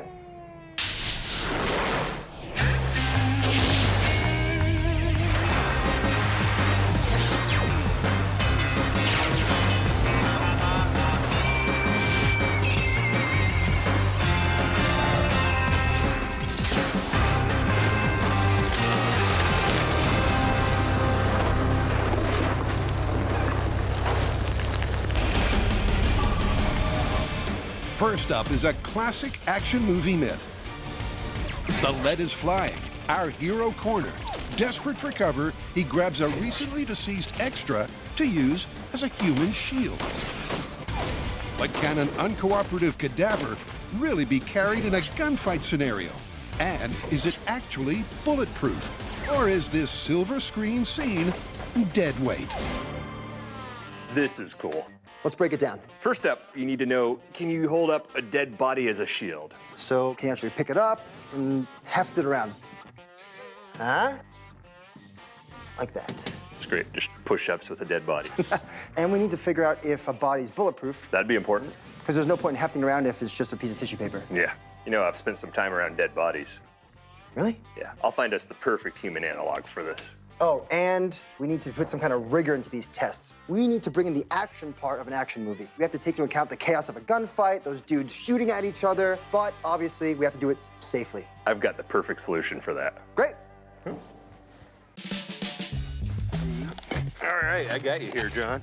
Ooh, very nice. So we can't really fire guns at each other, but we can use paintball guns. The paintball guns allow us a little bit of simulation. And a big-sized paintball coming at you, you're gonna be at least a little bit scared. Do I really look like this? Ugh. I'm shimmering. Okay, beautiful. All right, you ready to shoot me in the face? Oh, I'm ready. You sound too excited about that. Just a little bit, don't worry about it. Paintball. Ooh! Why? Guns and ammo. How's that feel? You like that? Okay. Bobo, come here. Come on, Doug. Clearly ain't gonna cut it. Good girl. When it comes to testing the ballistic integrity of a dead body double. Be nice. What's the matter with you? Come on. But in the final test setup, I almost can't see your face. they need to simulate the action part of an action movie. Danger. Here's men at work. You got it? To find out what difference it makes running for your life while under fire compared to firing back, they're going to do just that. 50 feet! Perfect! Winter camo. You know, to really blend in with all the snow. That's not a good start. That's where I'm going to shoot you. Ooh. Quick surgery. Test 1 is a control. Let's go, John! A 50-foot duck and cover course while under fire. Safety first. Remember, these are top-of-the-range paintball guns. They're gonna hurt. In 3, 2, 1, run! Oh, shoot!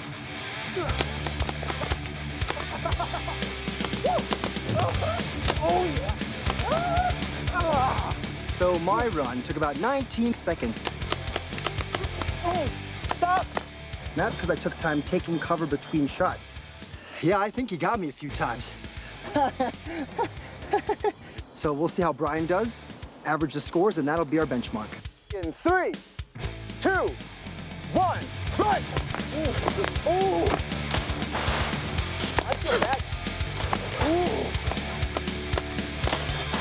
Ooh. Oh my goodness. Oh. Ooh, stop. That was probably way more fun than it should have been. It's not as fun on this side. I made about 12 seconds. John made about 19, which gives us a 15-second average. Now we're gonna change it up a bit. I'm gonna give the good guy a gun.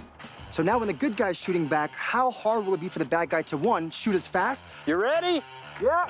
3. Or 2, shoot as accurate? 2. It's gonna be interesting. Run!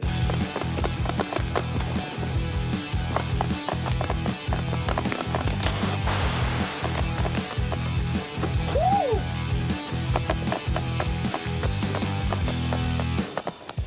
My time on this run was 24 seconds. Stop!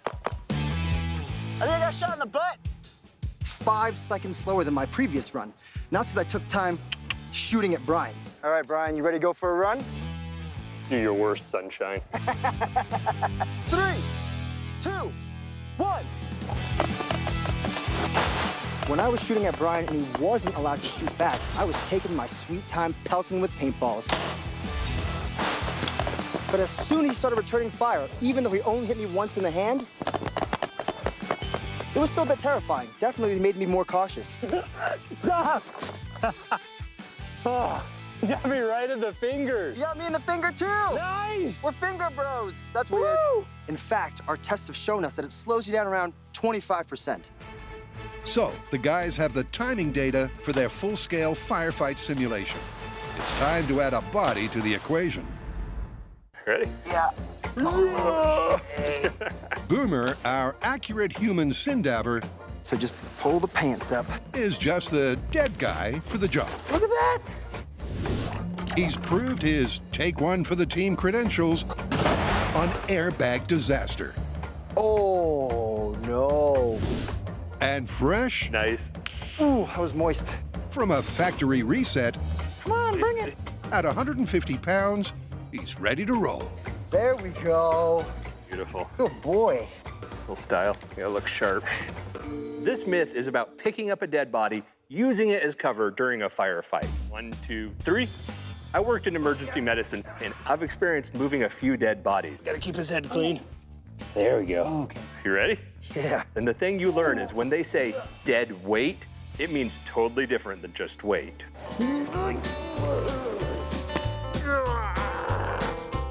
Okay. How's this look? Oh, it's still moist. What'd you think? I mean, it's got heft to it. It's like dead weight, but. Okay, but if I was out there shooting at you, how would you feel? Are you glad you're hugging a body? Yes. It's like having a friend. So, John can lift and carry the cadaver.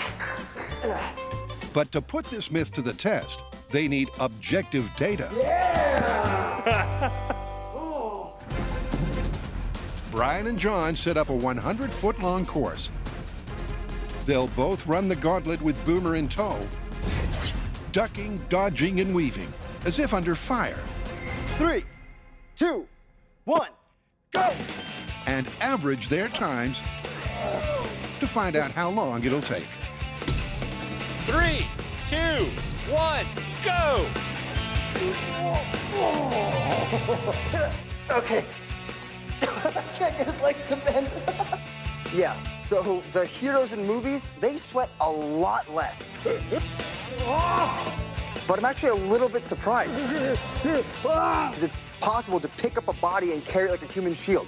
Oh yeah, feeling super safe. Keep going, keep going. Swing that. Yeah! All right, keep going. You feel that in your legs? I thought it was just some kind of Hollywood stunt. Here we go, finish line. And. Yeah! Nice job. Whew. How's it? Weird.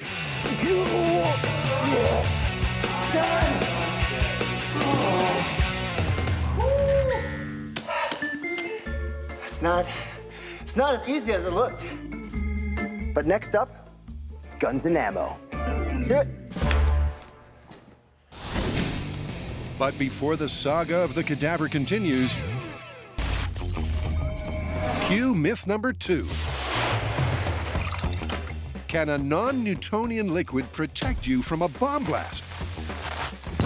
This ballistic mystery balances on the strange material properties of non-Newtonian fluids. Apply a force, and it temporarily thickens so much it behaves like a solid. But does that mean it can deflect an explosive pressure wave? Is this an internet fable or feasible physics? In order to test this myth, we need to define what is bomb-proof. You ready to make up some oobleck? Definitely. All right. According to the Center for Disease Control, at about 10 psi, you occur lung damage. So that 10 psi threshold is what we're gonna need. We're gonna see if oobleck can reduce the pressure below that threshold. Oh, it's still liquidy, but I think I'm there. So will a non-Newtonian fluid reduce the supersonic blast wave of a high explosive to a survivable 10 psi? First up, the mysterious matter in question. Oobleck is made of two very common ingredients: cornstarch for cooking and water for keeping you alive.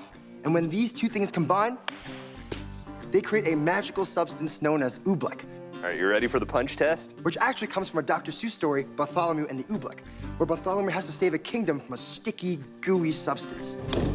Ooh! And this stuff is cool.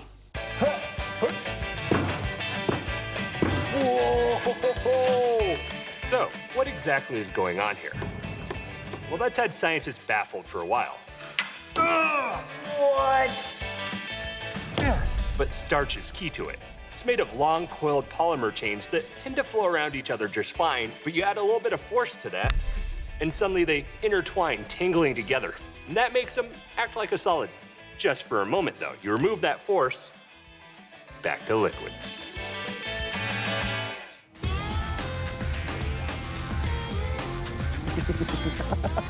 And to demonstrate how these physical properties might prove to be bomb-proof, Brian and John begin with impact testing. 3, 2, 1.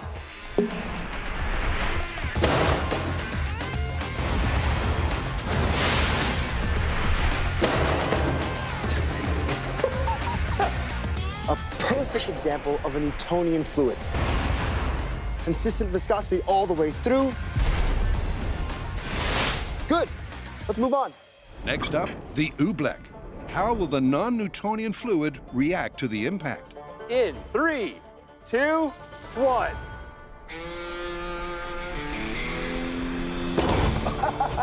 That's great. It just kind of went. Brr. Wow. That was an interesting test. The bearing comes flying in, hits the surface of the oobleck, then it sinks in, only to be flung right back out, hesitate for a moment before disappearing into obscurity. If the ball had been dropped on a human head, it would have had an impact force of 3,140 pounds. The oobleck reduced that to 640 pounds. A promising demonstration of its impact-absorbing qualities. Bring on the bombs.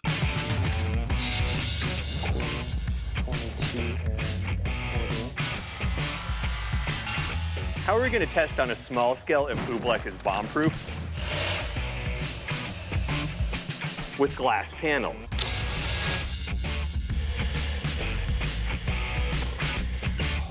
There's 5 glass panels here, and each one takes about 1 psi to break. Our cherry bomb explodes, sending that pressure wave up through air, water, or oobleck, so we can test all 3 media. This is awesome. And then we can determine how much is broken by each media and if there is a significant reduction in that pressure wave. So, test 1 is a control. A bag of air is sandwiched between the cherry bomb and glass panels. 1.5 ounce cherry bomb, pressure tests with air. In 3, 2, 1. That's what I call a benchmark.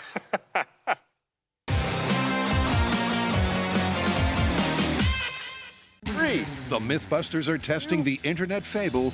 1. That a non-Newtonian fluid 1. is bomb-proof.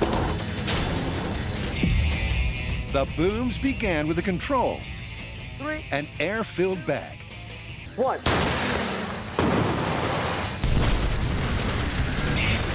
That test is exactly what we were looking for. It looked like shattered glass everywhere to us, but the high speed revealed the secrets. The pressure wave, boom, boom, boom. First 3 panes of glass gone. Fourth one gives. The fifth one looks like it's not going to. The pressure wave's almost gone, but boom, the glass crashed. And that's exactly where we want to be, to compare water and oobleck to. Next up, a bag of water comparable in size to our bag of air. Hot. All right, here we go. 1.5 ounce cherry bomb pressure test with water. In 3, 2, 1. I'll never get tired of that. Using air as our barrier, the cherry bomb blew up 5 panes of glass. With water, 3 panes. Next up is oobleck. We'll see how that compares to the other 2. Just suck it in. Suck it in. Being a real jerk, you know that?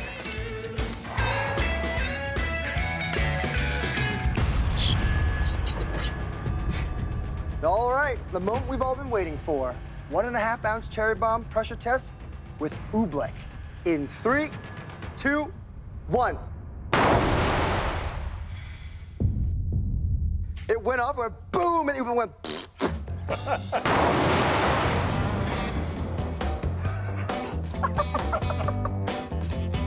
One.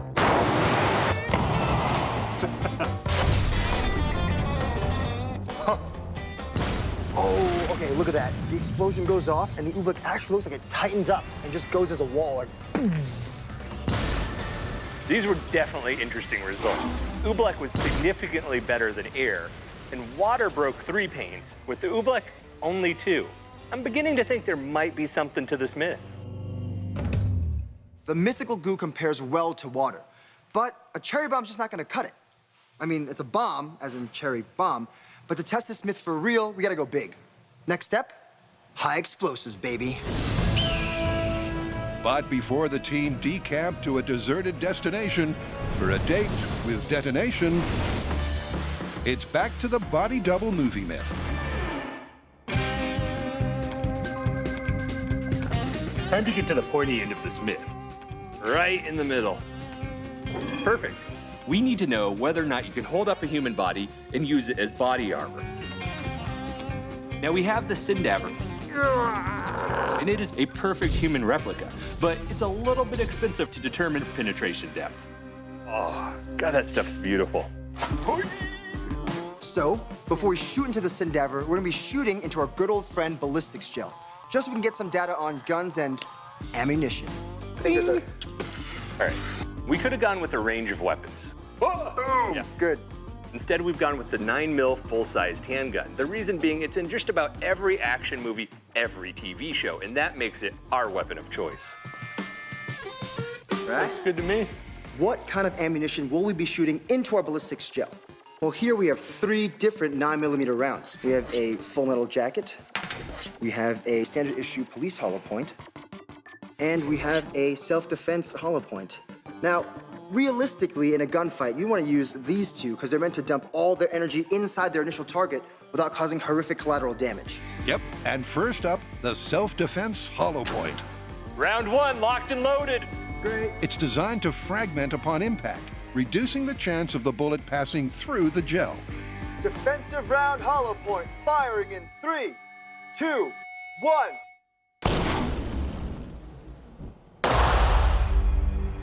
Oh, look at that. It's beautiful, it just dispersed. Looking at the test of the defensive hollow point round, you'll see that channel open up very wide. That's because all the energy is being left right here at this end. This one little bit, by the time it reaches right there, has very little energy and speed left, and I wouldn't be too worried about it. This is where I don't want to be. I'd be very happy being over here. With most of the energy dispersed within the first few inches, that's a promising result for the myth. If Boomer takes a bullet that well, the good guy holding him up may be saved. Cue test 2. Standard issue police hollow point in 3, 2, 1. That one had some kick to it. Wow. That's beautiful. It's pulled back, released some of its energy, but made it all the way through. I wouldn't want to be behind that. Not this time. Oh. Yeah. That's a lot more damage. I mean, it's that extra mass, that extra energy. And just look at it. You got cavitation at the front, you got cavitation at the back. There's just damage everywhere. Full metal jacket, final test. My prediction, beautiful high speed, ugly results. With its hard outer casing, this round is the least likely to break up in the ballistics gel.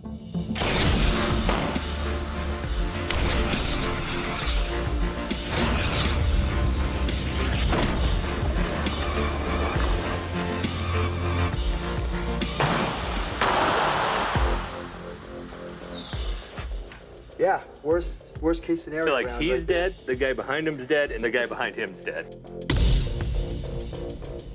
I just saw something that our high-speed cameras caught that I really want to share with you. Ooh, huge cavitation, and you see that flash of light? That's what we call sonoluminescence, and you've only seen it at this kind of speed. It happens when a cavitation closes itself so fast that it creates plasma upwards of 3,600 degrees Fahrenheit. That is pretty dope.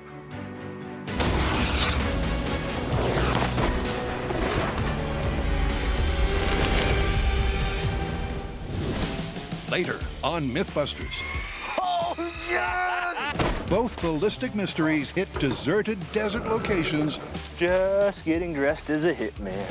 for full-scale mayhem. Oh, my goodness!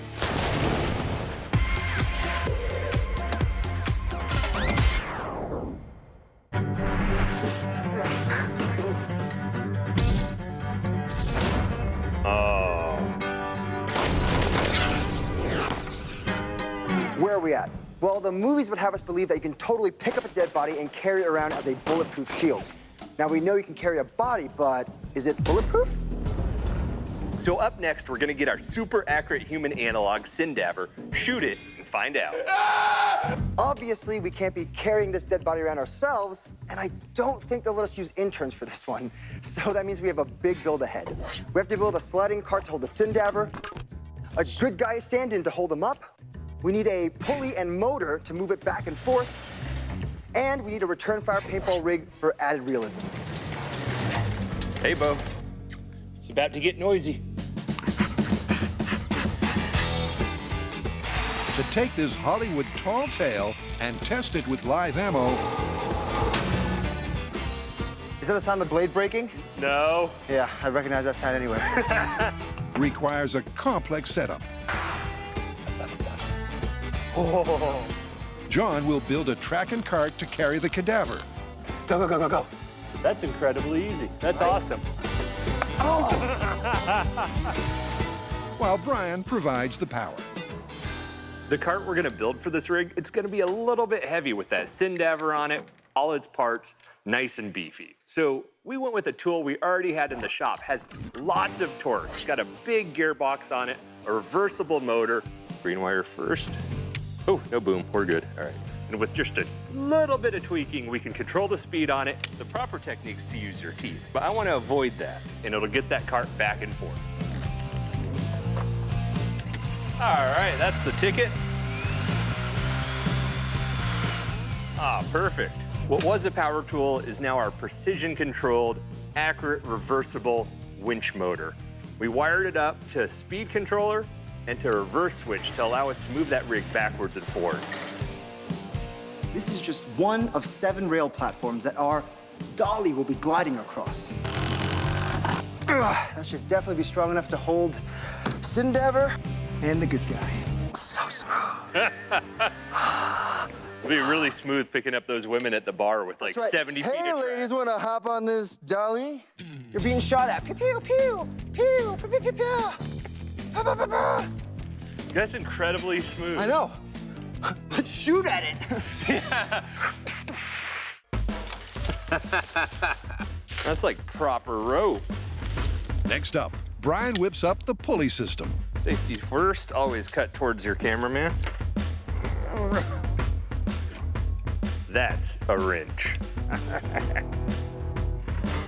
We'll call that good. Alrighty. One pulley. A little bit of grip, and this part's done. Bang, bang, bang, bang, bang, bang, bang. She won't do it if there's a toy. Bow. Bow. Bang, bang, bang. Bow. Bang, bang, bang, bang, bang, bang. Yeah, now you get it. She knows, she's like, am I gonna? Oh. You ready? Wait, let's try it. Bow. Come. Bang, bang, bang, bang, bang. Bang, bang, bang, bang. She's like, I'll sit. She'll sit, but she wants the thing. I don't have the heart, man. I don't have the heart. Next up, John preps the good guy who'll be holding up the dead guy. Uh-oh, human anatomy. Oh, huge forearms. What I'm working on right now is the plywood cutout that sits behind the cadaver. So we know that if the bullets do happen to go through, if they don't make it through the plywood, then we don't count them as lethal. Oh, heroic proportions. Yeah. Heroic legs.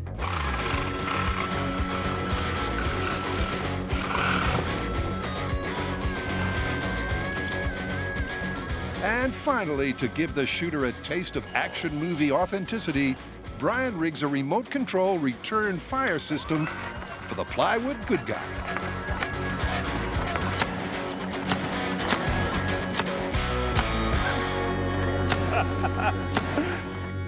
Deadliest use of a wiper motor ever. Coming up on Goo Gone Wild. Wow, we're really good at this. If this doesn't work out, we can go to clown school. The TNT party wraps up with a countdown. 8, 3, 2, 1.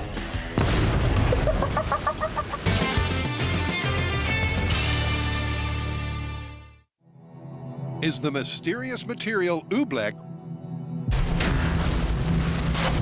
really bomb-proof?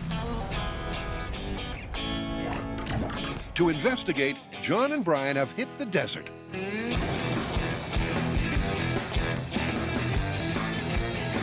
The perfect location to cause a commotion. We're here at Caravan West Ranch, and this is a beautiful, isolated spot. Exactly what we need for some explosions. This is custom made for a boom. So where are we at? Well, we've played with oobleck back in the shop to see its non-Newtonian properties. And then we put that oobleck to the test against air and water, and it actually seems to reduce some of that blast force. But now it's time to put it to the ultimate test in a high-speed explosive to see if oobleck is actually bomb-proof. The blast point. For the first time on Mythbusters, we're gonna be using a combination of nitromethane and aluminum powder. Yeah. It's a two-part explosive used for demolition, and when you combine those two, you get a blast over 21,000 feet per second. That is one heck of a high explosive. Pressure sensor. In the pipe. Well, we want to get the best data from our blast, and to do that, we're going to use these pressure sensors. Brian. I can't hear you. Can you hear hot? Oh, that boat call's over. How's it looking? Oh, it's a dark pipe. Sensitive from all the way in the micro PSI range all the way to 5,000 PSI.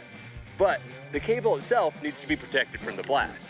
One more? Oh, a little flat. Can you go sharp on it? We're gonna bury these sensors, run the cable through a pipe laid in the trench behind us. Hey, Brian, want to see a trick? Yeah. Here we go. Come on. Oh, there it is. Oh! Let's drop her in. That's the expensive, sensitive electronic instrumentation. And these are analog pressure sensors, or water balloons.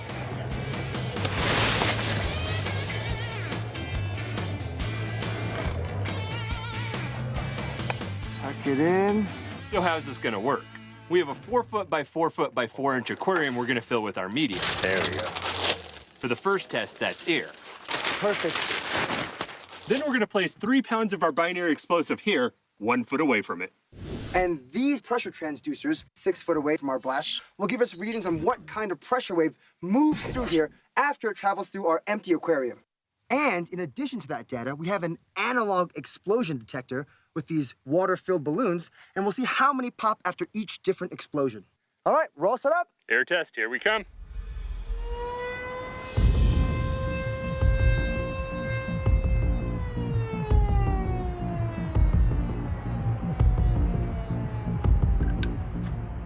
Ready? I'm I'm ready. Here we go. Full-scale blast pressure test with empty aquarium in 3, 2, 1.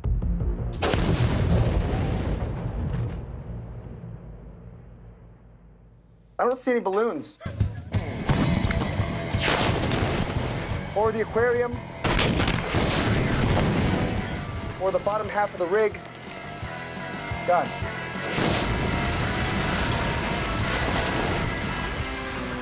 Well, air doesn't block an explosion. Ta-da! Well, that was eventful.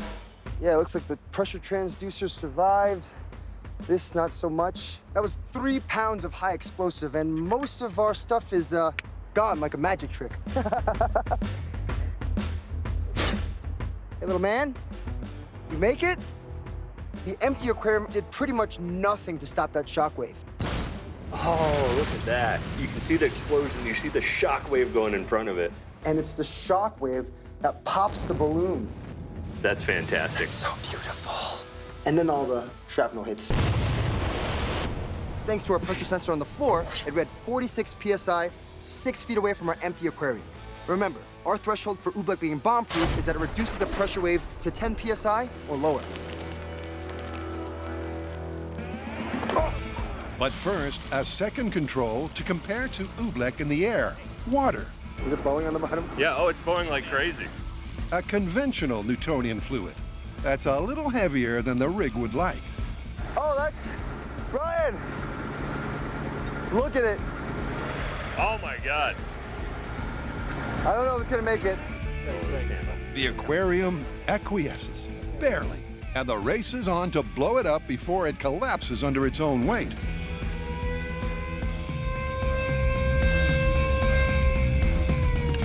Ready? Ready. Full-scale blast pressure test with aquarium full of water in 3, 2, 1.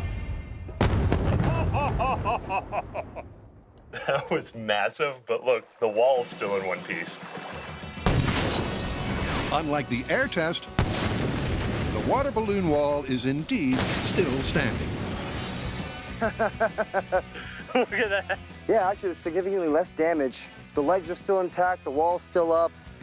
The sensor reading from the empty aquarium 6 feet away was 46 PSI.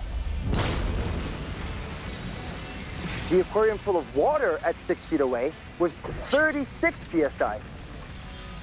That was beautiful high speed. Blast goes off, you see that shockwave pass through, destroying most of the balloons. After that, debris pretty much finished off everything. It was definitely less severe than the air-filled aquarium, but I wouldn't want to be standing out there. Yep, the pressure wave and resultant damage was dispersed by the water-filled barrier. But at 36 PSI, it's still lethal. But the big question is, will the oobleck block that blast and prove to be bomb-proof?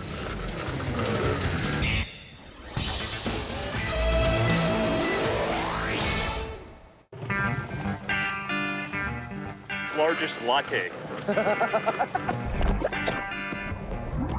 Oh, yeah.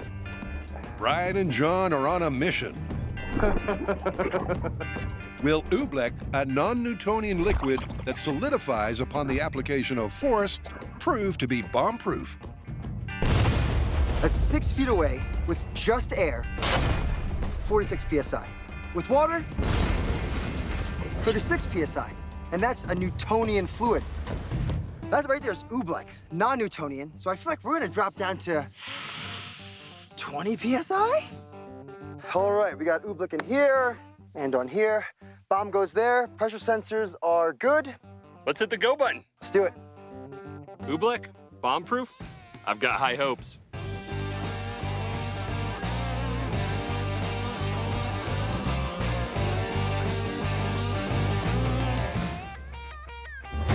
All right, you ready? Ready. Okay, here's the final test. Oobleck bomb-proof test in 3, 2, 1. Hey, That's cool. The wall is literally running with oobleck. Yeah. In terms of damage from here, it looks comparable, if not better, to water. The binary high explosive does its thing. The blast is a concussive, eruptive, terrifying 21,000 feet per second.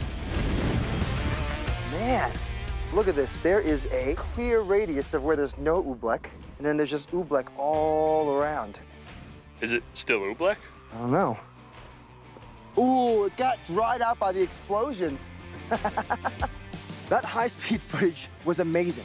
It sends a shockwave blowing up most of these balloons, but then it almost seems like there's an invisible wall holding back this massive fireball.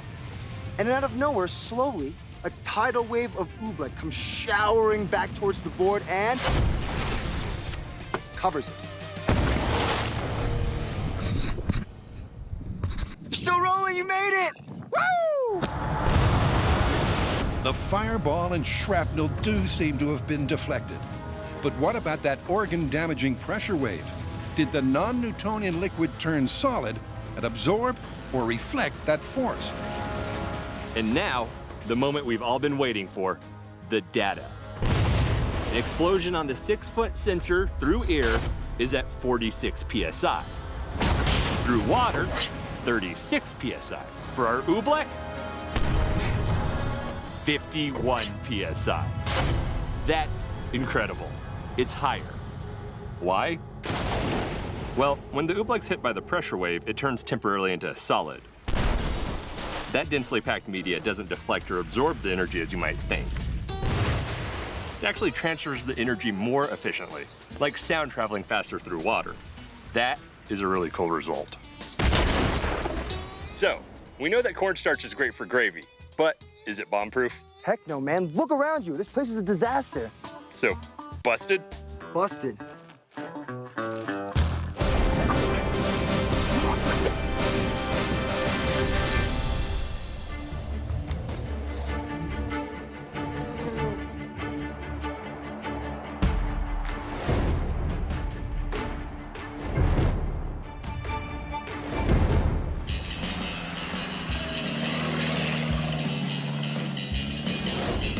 We're here at Combat Paintball, just outside of Santa Clarita in Southern California.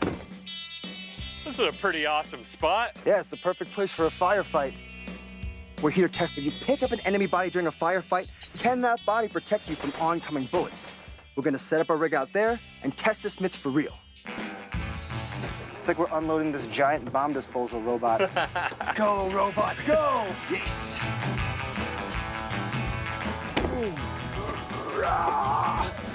Ooh, very nice.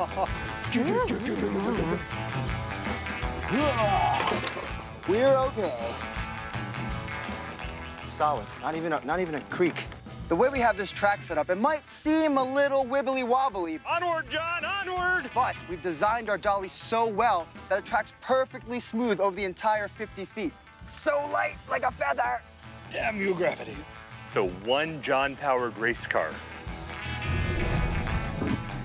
This is nice.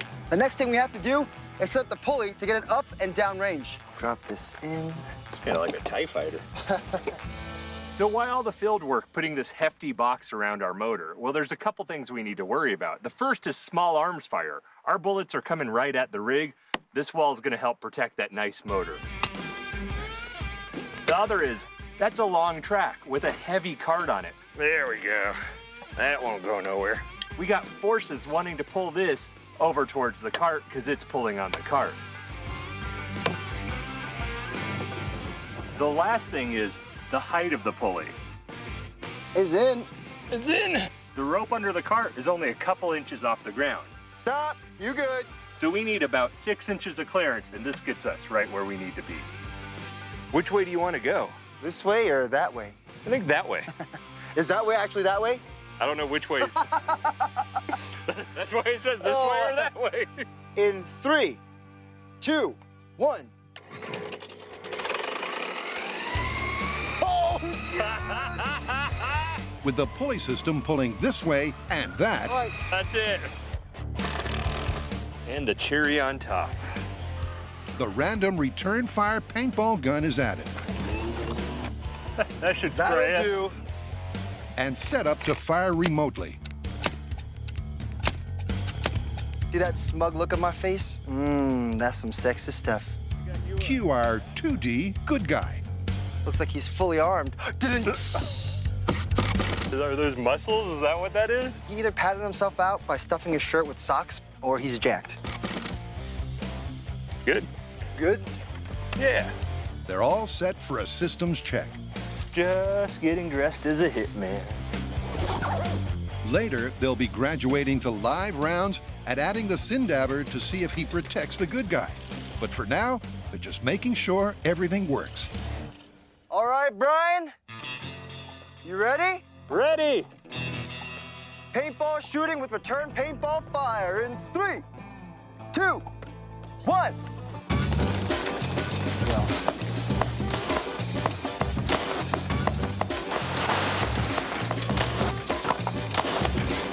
Whoa! Have I hit you yet, Brian? It's kind of scary. He's shooting. I mean, I'm lighting you up. I'm shooting the gun. It looks like it's getting close. Oh, holy moly! I almost shot myself. Oh my goodness. That's some real wildfire right there.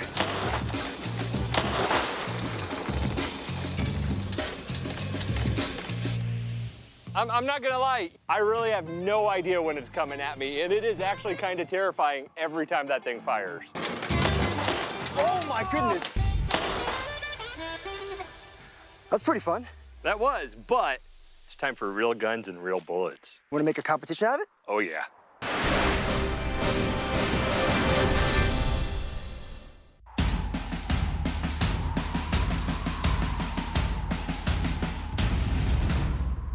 So where are we with the myth right now?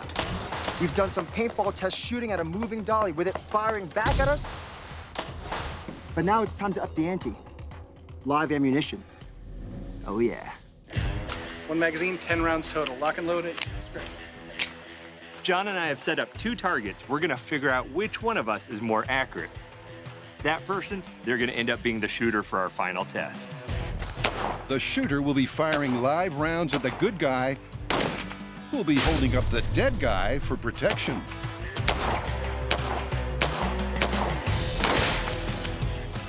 Gun safe. I'm not worried about a guy from New York.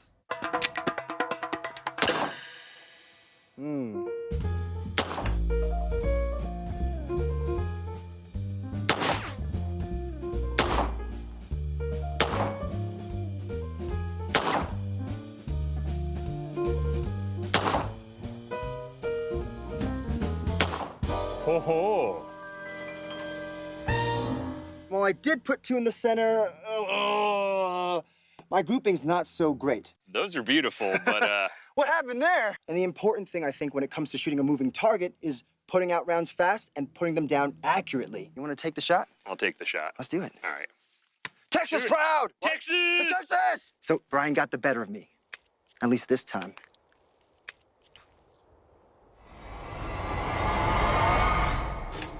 Oh, how's it going? Come here, buddy. Okay. How are we gonna tell if picking up a body during a gunfight will actually protect you from oncoming bullets? I think we just found a new workout program. Well, if the bullet goes into the Sindaber and stays there, we're good. How's he look? Oh yeah, me and him are just hanging out having a great time. Oh, très natural. If that bullet goes through the Sindaber and the plywood, that's what we're calling a lethal shot. What do you mean it's not beautiful? I'm just saying. So how is all this gonna work? I'll be in here with this box controlling the speed of our dolly back and forth. And I'll be here with a 9mm with 2 magazines, 10 rounds for this way and 10 rounds to go back. And with this remote, I'll be controlling the return fire paintball rig that we'll be shooting at Brian.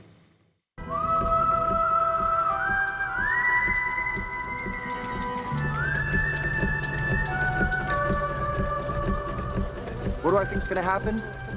I'm ready. All right, here we go. I'm pretty hopeful it's gonna work. Does a dead body in front of you protect you from bullets in a gunfight? And now, finally, we get a chance to put this myth to the test. In 3, 2. I think this myth doesn't hold water, much like a body full of holes. 1.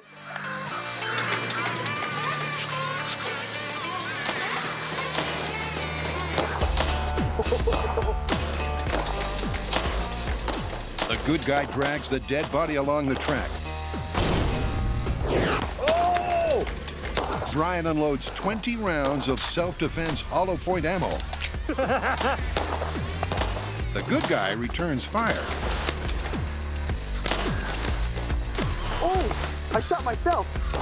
And all the parameters match the mayhem of the mythical gunfight. Stop! Stop!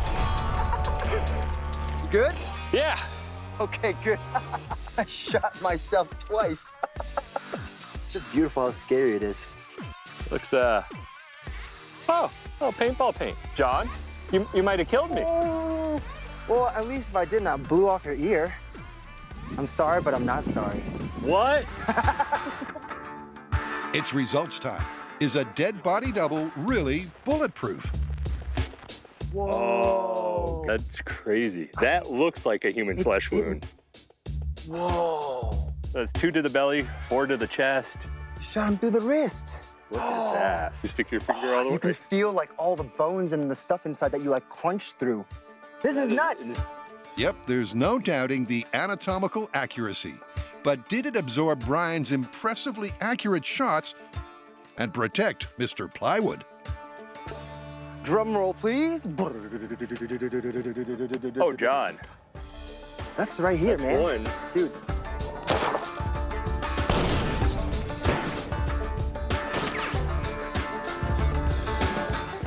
I mean, look at that. That's like spine, through the chest, femoral artery. Kidney? Lost a kidney or something? Yeah. I mean, he dead. Dead, dead, and dead. He's dead. So it turns out that although you can carry a cadaver and hold it up as a shield, even with ammo purposefully designed to prevent collateral damage, the result is definitive. What do you think, man? Dude, busted. Busted. All right, let's go home. Okay. How far is it to walk home? I don't know. Just keep walking towards that little valley over there. Oh, look, a car.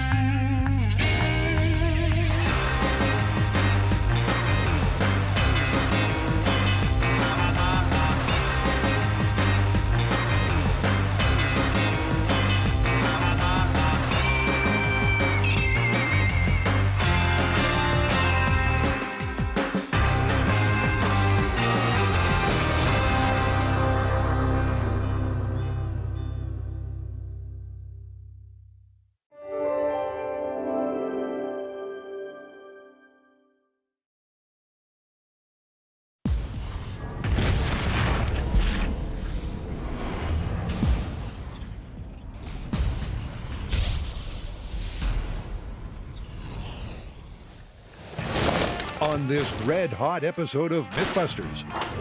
So your toilet's clogged. Ready? You try plunging it, no good. That is a plunger-resistant clog. But then you see it, your salt shaker. Whatever we do has to push that blockage either farther down that pipe or pull it out. What are you to do? Well, if we're to believe one particular explosive plumbing myth, drop a molten salt bomb.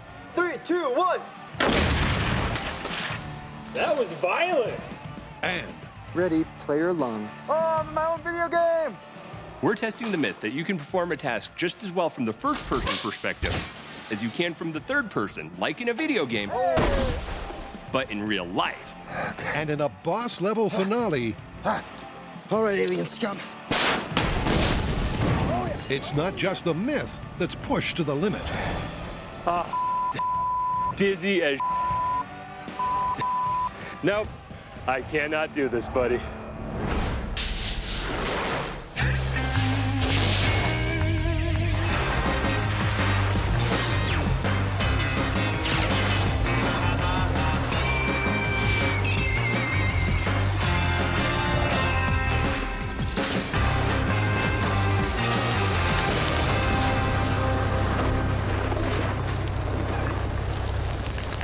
Dude, blast him, blast him! I am, sir. Camp in the square. I'm gonna try to take the high road. Oh, you could have got him if you saw him coming. That's why I say you should switch to third person. We can see more. Hate third person. First person's more realistic. I feel like third person is just as effective as first person. Maybe in video games, but in real life, we'll have to see. Yeah, you're right. But before we get to testing, we should blast this guy! I am! Eat it, noobs. It's a classic gaming dilemma. Which is best, first-person or third-person perspective? Fans of third-person would have us believe that whether you're saving the world from invading aliens or racing a supercharged vehicle, it's going to be easier with a wider field of vision. But could third-person POV actually be a more effective perspective in real life? The Mythbusters gear up to find out if it's a go or a heck no. First person versus third person perspective. What do you think? I think we need to find the elements of our life that are gonna shift perspective when we do. I mean, even things you might take for granted, like depth perception, reaction time, manual dexterity. Sounds like the perfect list for us to start with on small scale. Before Brian and John start testing, they'll need a third-person camera rig to provide an out-of-body point of view IRL. For the noobs, that's in real life. So, camera up the top goes to a transmitter. Transmitter goes out to the video headset and to the screen so we can see what you're seeing on here.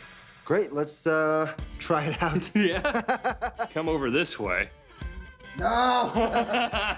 So back, camera up slightly. Up, Wait, good. this is gonna be our Down. ground position. Oh, wait, no, that's good. That's good.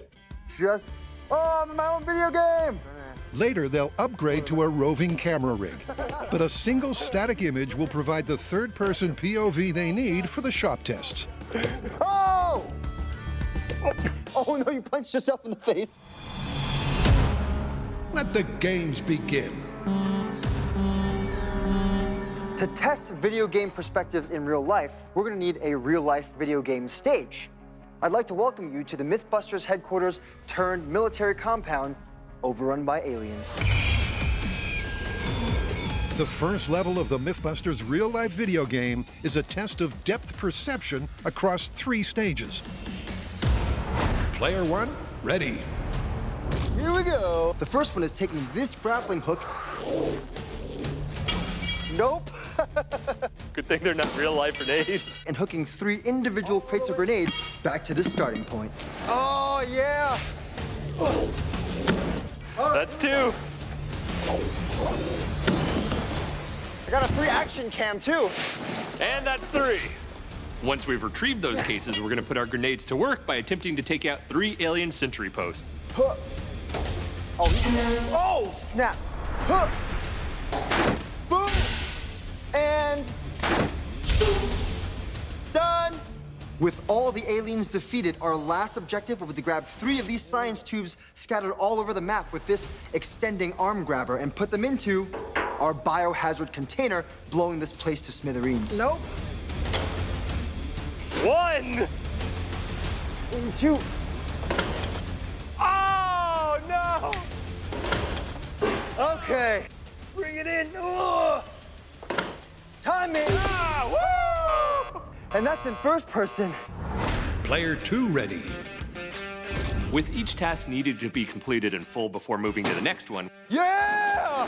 we're gonna be able to use time as our metric Oh, yeah! to compare first person to third person Woo! Here we go. when it comes to depth perception challenges. So Brian wins bragging rights for the first-person run. But remember, these times are just a baseline to measure their third-person performance against. Now, to repeat the level, Let's see, we have picture and we have picture. this time from a third-person POV. Awesome. Player 1, ready. Player 2, ready. Here we go. Let the third-person mayhem commence. Slightly more difficult the second time around. But first, when you gotta go, you gotta go. But what do you do when you can't?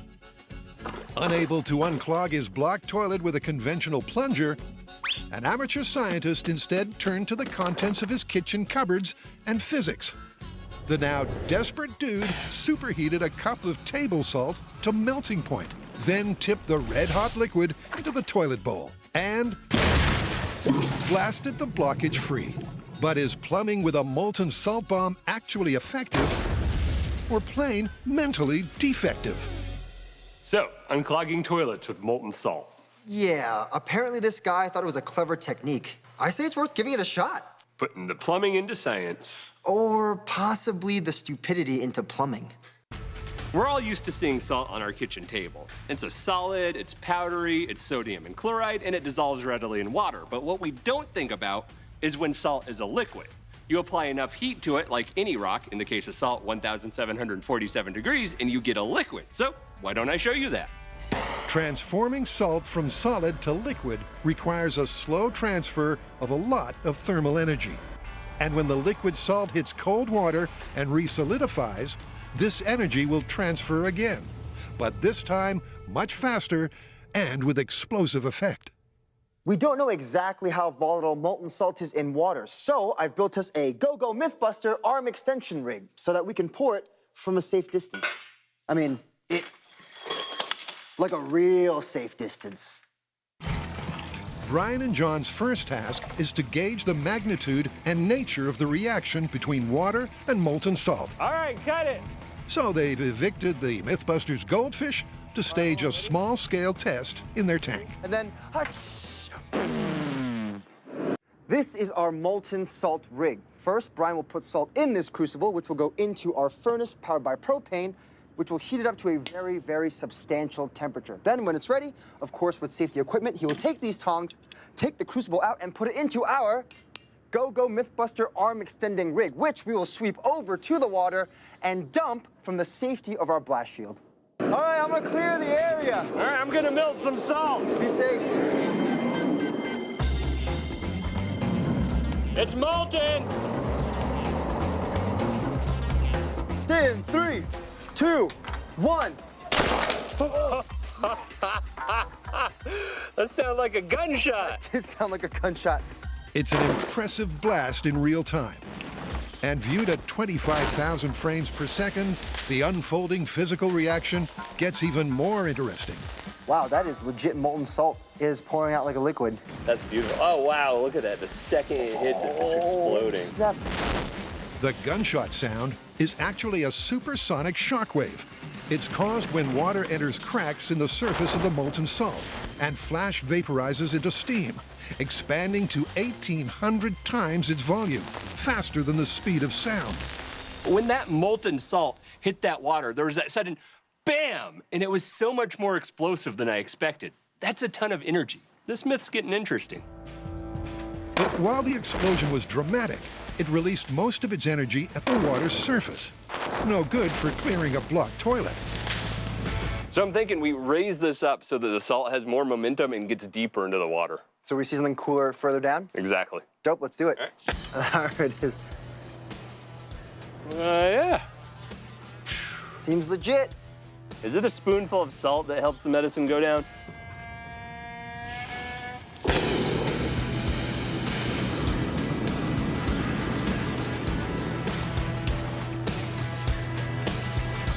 You good?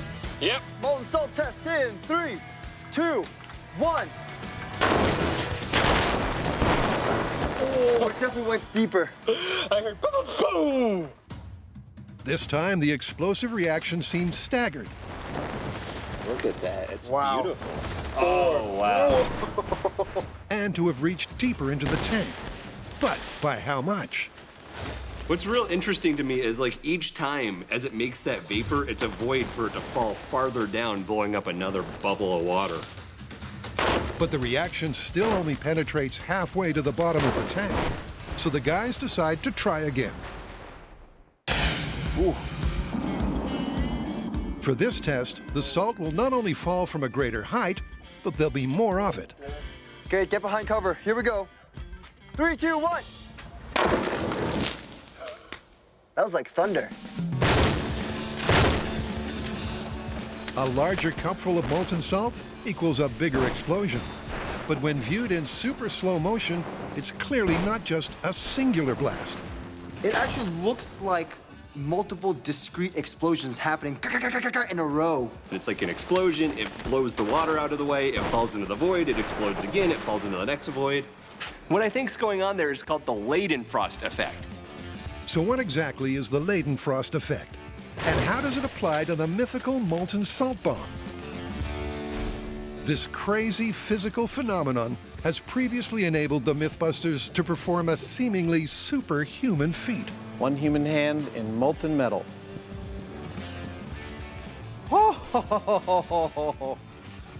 That's freaky. You can feel the water boiling against your fingers. You can feel that right there. Let me demonstrate what happens when you apply water to a hot plate. It simply boils away. The water turns into steam. It's 1,800 times the volume, but it just poof, and it's gone. Hot plate has now gone from hot to extra hot. Note the difference with the water. This is significantly hotter than it was before, but this bubble in the middle is protected by a layer of steam underneath it that insulates it, so it's staying nice and cool, and it's kind of like our molten salt going into that aquarium. Super hot salt, layer of steam, and then all that water. In the last test, the insulating effect of a steam vapor layer is clearly visible, allowing the molten salt to fall 1/3 of the way into the tank before it flash vaporizes the surrounding water. Several smaller explosions occur as the process repeats and the molten salt continues to fall. The molten salt's pushing through that vapor and going deeper every time, so it's almost like a boom, boom, boom, boom, boom, boom, boom, boom, boom, boom, boom, all the way down to the center until you run out of salt. We suspect that the Leidenfrost effect is turning our molten salt into essentially a depth charge inside our aquarium. It's going bloonk, releasing energy, bloonk, releasing more energy until it hits the bottom of our tank. That seems like it might be helpful for unclogging toilets. Coming up. I see you've stolen gasoline before. I don't know what you're talking about, John. The Mythbusters pit the humble toilet plunger That is actually not bad. against the clogged shifting power of molten salt. 3, 2, 1. And in the myth of effective perspective, will third-person POV prove the real-life choice of winners? I love having this viewpoint. Or just result in Butterfingers? Uh-oh.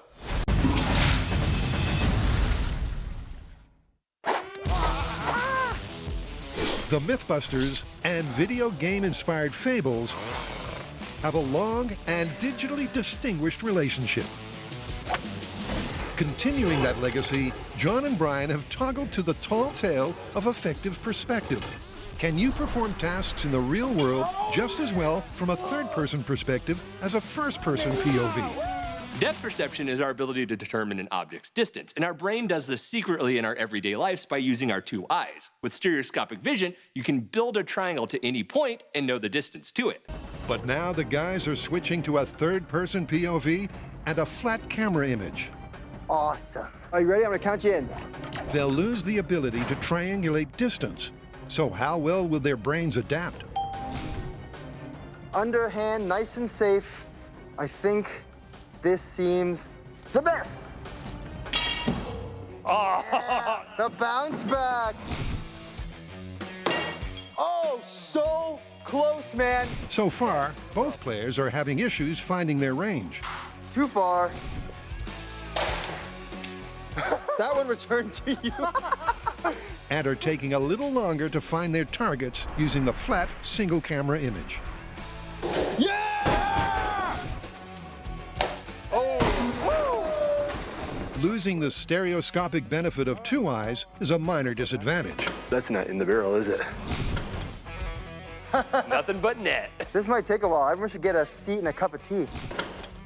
Woo! But it doesn't prevent them from saving the world. Yeah, save the world. Take that, aliens! Alien invasion squashed. That's all right, we did a good job. But it was a lot more difficult when you're looking in third person to judge how far things are, because I could not gauge the depth of where those science tubes were. And this was borne out in both John and Brian's third-person level times. Yeah, that change in perspective definitely had an effect on how long it took us to do these tasks. So I think it's time to move on to a new skill. Let's do it. Next up, The guys test their reaction speeds We gotta go, Brian! as they bust into an alien base. All right, John, I'm gonna hotwire the door panel. All right. First up, in first person. Like any good alien base in a video game, it's got an impenetrable door. Well, almost impenetrable. If the guys react fast enough to the sequence of lights and push the corresponding button in time, they'll gain access. I'm gonna get us through this door, Brian. You got it, you got it.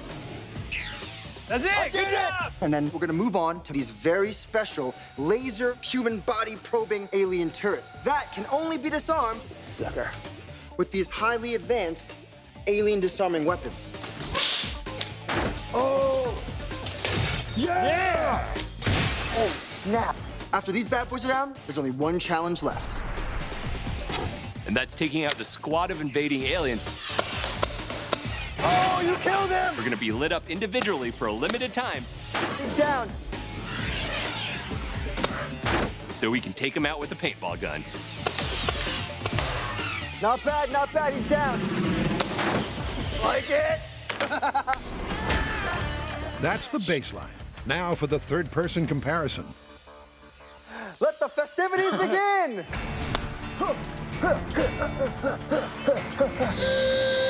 Oh boy. Initially, the first task seems easier. The wider view is better for spotting which bulb is lit. But the difficulty in locating the button to press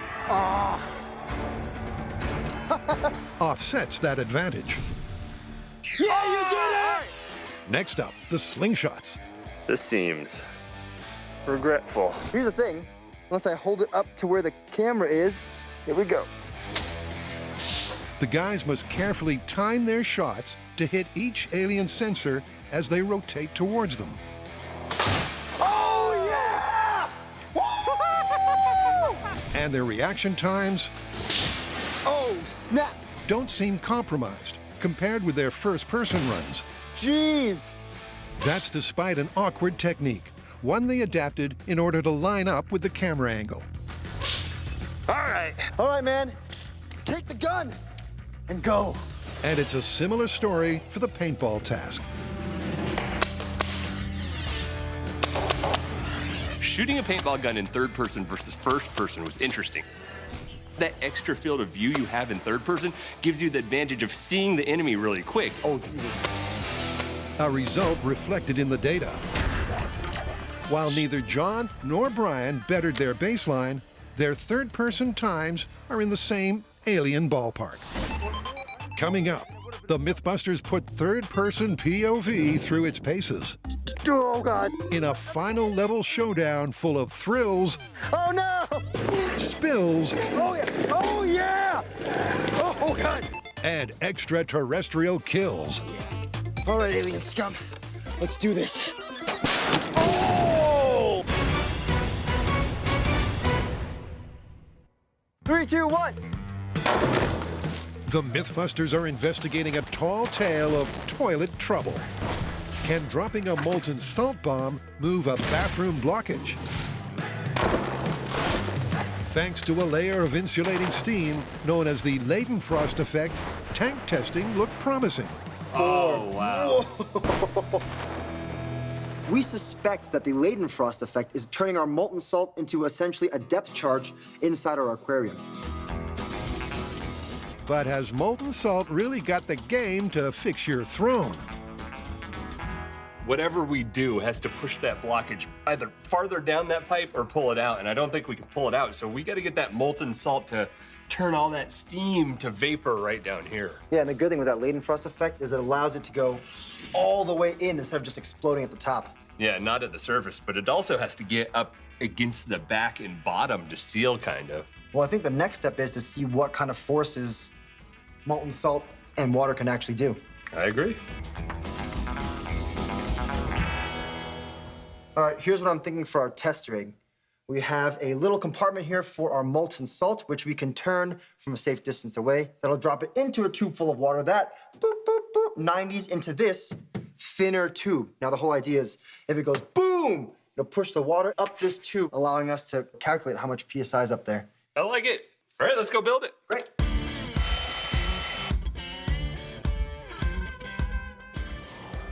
Hey, John.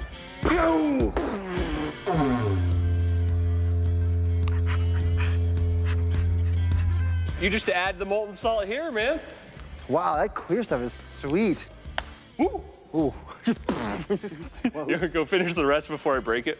Okay. We saw what pouring molten salt into an aquarium does, and it was impressive. That was a lot of energy. But remember, this myth is about that energy doing some work clearing some pipes, and that's what this rig is about. With a little bit of household plumbing, we can see how all that energy might react with a toilet. I see you've stolen gasoline before. I don't know what you're talking about, John. Just to help us see the water a little bit better. The pressure gauge is ready to go. Time to find out just how much clog-busting force that molten salt reaction generates. Molten salt in pressure rig in 3, 2, 1. It's a perfect measure. Yeah. The molten salt triggers a steam reaction in the U-bend, which pushes water clear out the top of the smaller measuring tube.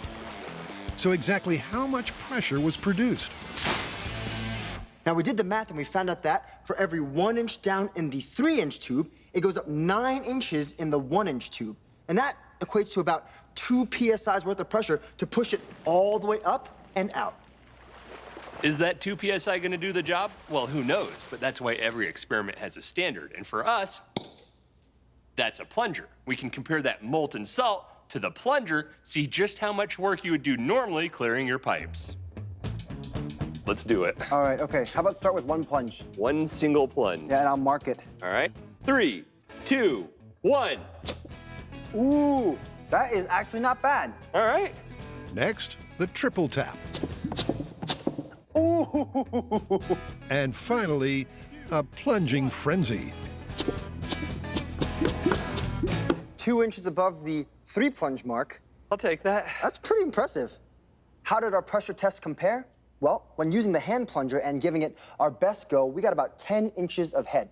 Head being the total height traveled by our column of water. That gave us about 0.36 PSI of pressure. When you compare that to the results from our molten salt, which cleared our tube, we'll call it 54 inches plus, and a result of 2 PSI. That 2 PSI is 5 times more than the results from our plunger. And that data is real interesting. So compared with the pressure generated by molten salt, it looks like plungers are for suckers. But coming up, John Lung, professional toilet clogger. Will final testing result in an explosive plumbing success? 3, 2, 1. Or just a big old mess? First, it's time to rack up some more XP in the myth of effective perspective. Oh, my own video game! Is third-person POV as successful in real life as it is in a video game? So far, the Mythbusters' depth perception was hampered. That one returned to you. This might take a while. But their reaction times were comparable.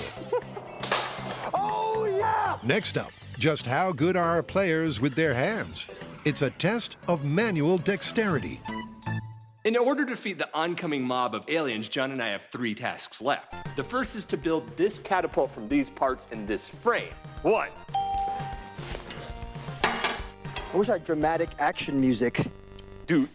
Nope. Nice and gentle. All right, assembled. Start making your bombs. Then we're gonna move on to this chemistry station, Wow, this is quite a beautiful bomb. where we're gonna make silicone dioxide-based explosives with just the right amount of each secret ingredient. Boom! Aiming mode. All right, let's do it. Once these bombs are complete, the entire catapult rig will turn 90 degrees and we will try to launch these bombs into that last bastion of aliens. Launching the bomb in 3, 2, 1.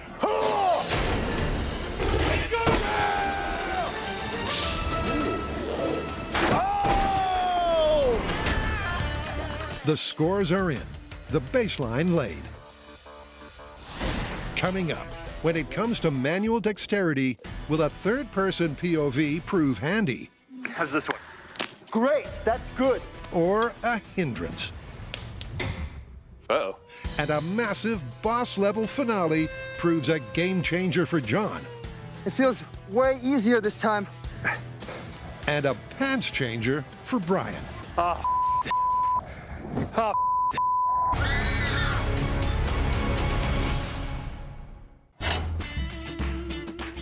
John and Brian completed the manual dexterity level in first person with relative ease.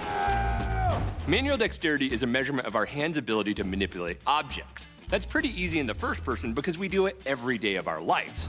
Here we go. But move to the third person and our brain has to get a whole new grasp on what our hands are doing. Ready, player lung. So that little change might be a lot of work. It might be pretty easy. 3, 2, 1. And right from the get-go, John hits problems. Uh-oh. That's unfortunate. Well, that's over. From a third-person perspective, some tasks that require fine motor skills seem a little tougher. I like how you still hold that in front of your face like you're normally looking. Yeah, right? Bada boom! That's a catapult. Done! But when the camera angle is right, it may be an advantage for others. I mean, I love having this viewpoint here. This camera is so convenient. And I'm definitely super comfortable inside my little out-of-body experience. Aiming mode! All right, John, how's this one? Great! Here we go. So how will a third-person perspective affect our player's ability to aim with the catapult? Firing. Your ammo fell out. Really? You missed the ball. Is this not in? Oh, man! Look at that. Look at that little perspective trick. Here we go. 3, 2, 1! Good hit! Woo! Here we go. Boom! Third person high five. So manual dexterity. I almost thought I did a great job until I loaded the bomb in the second run in third person and managed to not make it into the bucket, dropping it straight onto the floor, which the last time I checked is not great for bomb making. No, I thought that was going to be the easy part, launching the bomb, and then you missed. Should we look at the numbers? Lay it on me. All right. Yep, both Brian and John took far longer to complete the manual dexterity level in third person. So having negatively affected performance in all three tests, this myth is on shaky ground. But Brian and John aren't convinced it's busted just yet. One of the biggest takeaways from testing so far is the limitation of their camera rig. And that's given the guys an idea. The problem with our third-person view in small-scale tests was that, well, the camera was static. But in video games, cameras actually track your movements, giving you new angles and views based on where you move. And that's a problem that we can fix with some technology. That way we can give third-person POV one last test and take the fight to those retreating aliens. The new camera is attached to servos which pick up a signal from a motion sensor on the goggles, enabling it to track head movement. Hey, am I perfect point of view camera? Yes. Is this test going to be easy? No. All right, now I just need a victim. John. All right, how's it looking? You ready for this? Check this out. What is that? Hey, John. Hi. Oh, is that head tracking? Yeah. What? Ask it a question. Is this for real? Dude, it's a camera. Dude, oh, man. Oh, shoot. This totally changes the game. Oh, watch out, sorry. I almost killed you. Whoa! Look at this.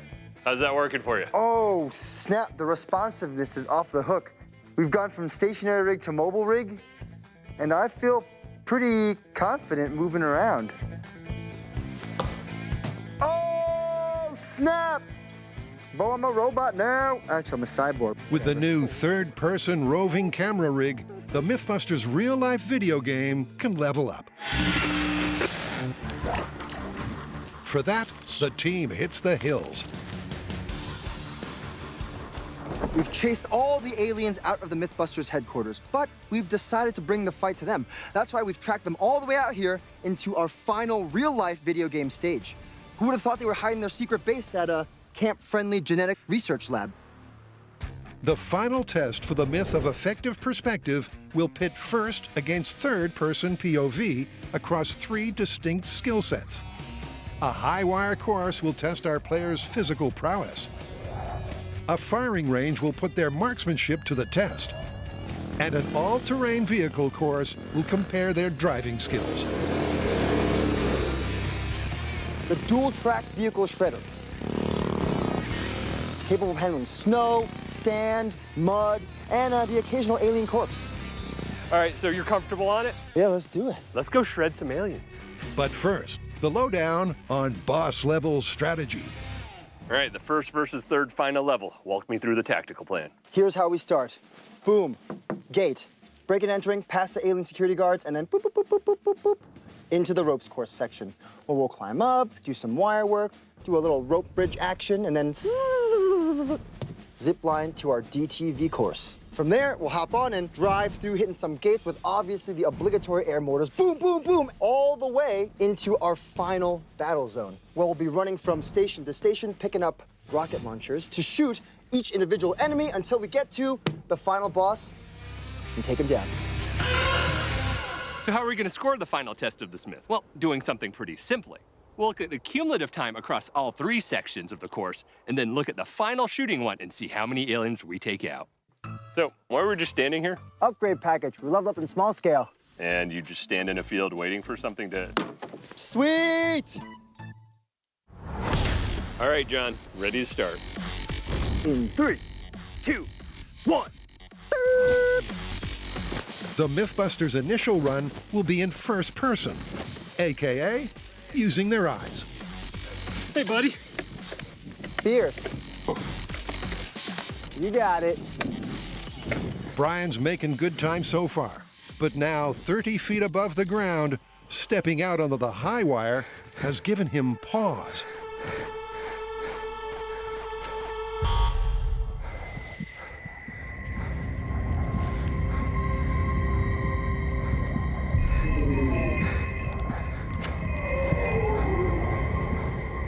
Oh, oh.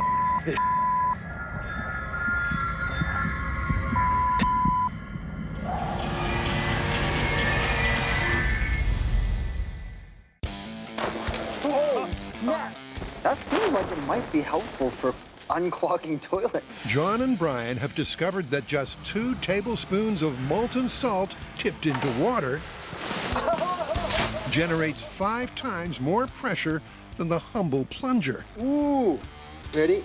But this myth could yet prove a stinker if dropping a liquid salt bomb fails to unclog the commode. The guys have set up the toilet with a waste pipe. Flushing in 3, 2, 1.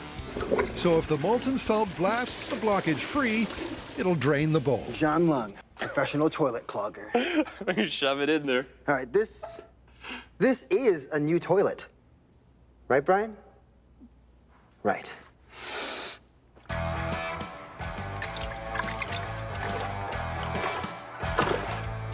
Congratulations, that is a plunger-resistant clog. We should throw some molten salt in there. Seems like the only logical next step. So with bomb dropping time fast approaching, what are the odds it'll shift the stoppage? Based on our small-scale test, I can't wait to see what happens. Even with just 2 tablespoons of molten salt, we got a pretty big pop. We're putting a whole crucible's worth of salt in there, so it should be a pretty energetic explosion.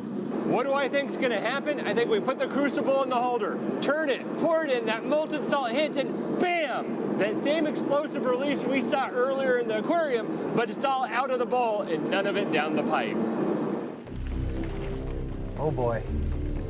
Molten salt and clogged toilet. 3, 2, 1. That was violent. It's an impressive explosive reaction and causes the type of carnage that makes clean freaks cringe. But did it blow out the blockage? Even though the toilet water is very warm, the clog is still very much intact, so we still got a problem. You ready for some beautiful high speed? Oh, always. All right, great, here we go. That is an insane amount of energy. And the beautiful part is you can see the molten salt continuing to pour into the hole. Whoa! Formed by the explosion from the salt before it. You mean the Leidenfrost effect? Yeah. and it's acting like a depth charge, as we saw on the small scale, trying to bust that clog open. It was like that first one blew out a little bit and you could see some water, and then that next blob fell through it, and then boof! Molten salt in a toilet in real time, epic. Molten salt in a toilet in high speed, ooh, much more revealing. The entire time we've been talking about the Leidenfrost effect, preserving the energy of our molten salt, boom, boom, boom, boom, boom, going all the way down our water into the bottom of our tank. And for our full scale, that's exactly what we saw. Except at that quantity of molten salt, it was much more of an explosion. The first drop hits the top of the water, boom, exploding a large empty cavity, allowing the rest of the molten salt to essentially punch our clog.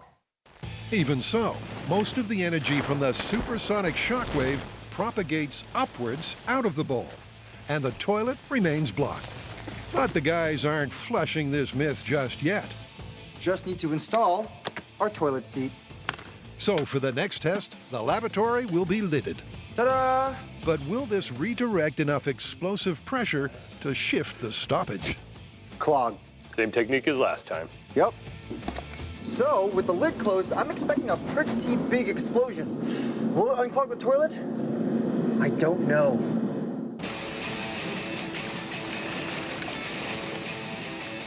Lid closed, unclogged toilet seat, molten salt in 3, 2, 1. Woo! We slammed the lid shut and I could see like the glowing gap between the seat and the throne. And it just went, goo, and just shot salt out from the side. That was insane. That was a phenomenal explosion. Wow. Significantly more water in there as well, so it did contain some of the pressure. But, voila, still clogged. I thought that was gonna clear the clog. I can't believe it. I know. So, despite packing an explosive punch, when it comes to ungumming your plumbing, the verdict on molten salt is clear-cut. I think the toilet says it all. A clog is a clog is a clog is a clog. And if this is your aftermath, I'd say you should probably wait for the professionals. Yeah. I gotta say, this one is busted. Busted?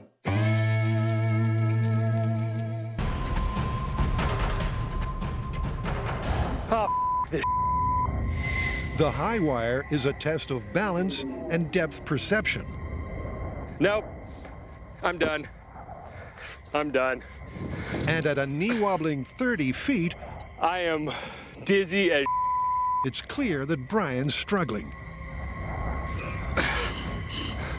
You're on your way down. I cannot do this, buddy. Heights and hirsute Mythbusters have a troubled relationship. Whoa, that really is quite hairy. I absolutely hate it. The Hyneman had several bouts of paralyzing vertigo while on the job. This is a long way down.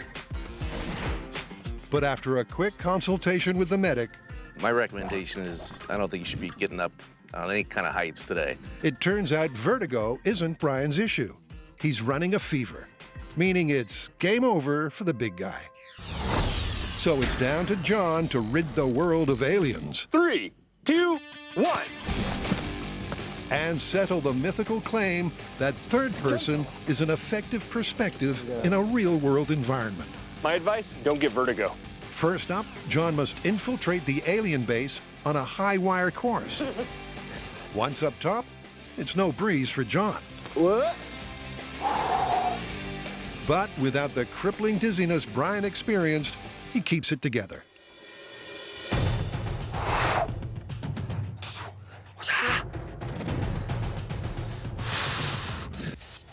You like that? I like that. I call it the human bridge. And gets through stage 1.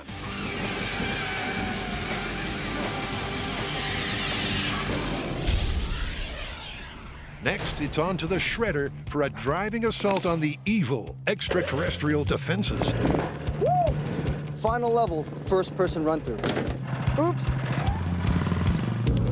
Can I do it? Probably. Oh, yeah. How fast can I do it? Bye. Oh, yeah. Oh, yeah. Oh, God. We're good.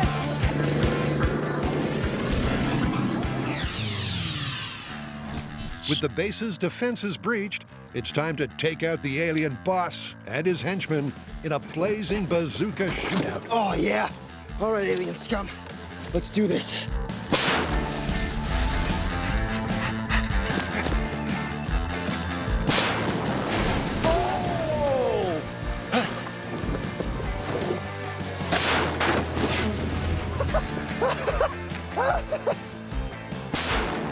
Having shot up 2 of the boss's sidekicks, but missed the other 2. Okay, here's where it counts, kiddo. It's down to a showdown with the big guy. Yeah! First person, baby! Woo! It took John 15 minutes and 17 seconds to rid the world of the alien scourge. And in the final shootout, he took down 3 out of 5 aliens. Creditable marksmanship. Cummerbund in place. So, how will his abilities be affected with a third-person perspective? Time to strap into the new and improved roving camera rig and find out. Can I do it? Oh, God. Here we go. Oh, boy. I don't know. Is a third-person perspective really as effective as it is in a video game? I don't know. Well, let's find out. All right, in 3, 2, 1. Holy moly. Huh. Huh. The camera is tracking with John's head movements, the image typical for a video game third-person perspective. Camera holding steady? So far, so good. Okay. But is this really a useful point of view in the real world? Okay. Here we go. Oh, yeah. All right. Woo! Here we go. Holy moly. Oh, commit. Yeah. It feels way easier this time. I can see it. Yes, sir, I can see it. Oh, steady. There we go. High-fived. That's to you, camera. The first part of the rope section went well. His time so far on par with his first-person baseline. The problem is I can't really look down. So this is gonna be a side scroller. But the bridge section isn't so easy. Oh boy. Oh. Oh. Here we go. Oh God. All right, get your tiny feet on those faraway boards, John. You can do it. Before, when I was on the tightrope, if I listed back or forward, my view would match. But now it's totally making me more dizzy or more uncoordinated than it would have been before. What happens when you lean forward in your vision? I'm leaning this way. I'm leaning, oh God. So, third-person perspective turns from a help to a hindrance. And John drops some time. Oh God, even climbing this thing is hard. I got it. Dub. On to fight another day. Oh no! Oh no! Oh, it's like my head's been knocked off. Oh boy. Up next, the driving stage and the shredder. But John isn't exactly shredding it.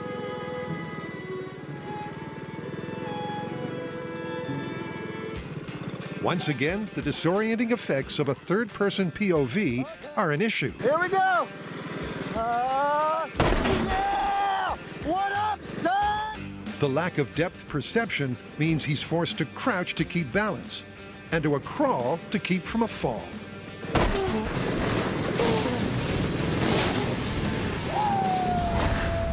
Still, he's not enjoying it. High knees. Can't see the terrain. So heading into the shootout showdown, John's down on time. We in business now, here we go. But does the third-person perspective help him with his aim? Okay, I'm in business now. Can he beat his score of 3? Oh, come to daddy. Oh, yeah, okay. Where's this guy? All right, here we go.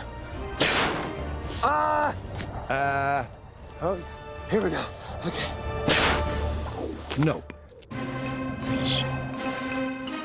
Okay, I think you're over here. Nope again. Oh, yeah. But John's got one last chance to save the planet. And the alien boss is UFO obliterated. Woo! Well done, sir. Think you got him. Yeah, thanks. Although, seriously, third person, super difficult. Not just this one, all of it. Well, only one thing left to do. Let's go add up the scores. Even with a roving rig, the lack of depth perception afforded by the third-person POV was telling, and both John's time and aim were significantly compromised. All right, how do we do? You took almost twice as long, and you hit 3 guys your first time. What this time, dude? I think it's pretty clear. Busted. Absolutely busted. I'm gonna stick to my eyes. They seem better in general. All right. Okay, you're part of Mythbusters team now. You stay here, we'll go get help.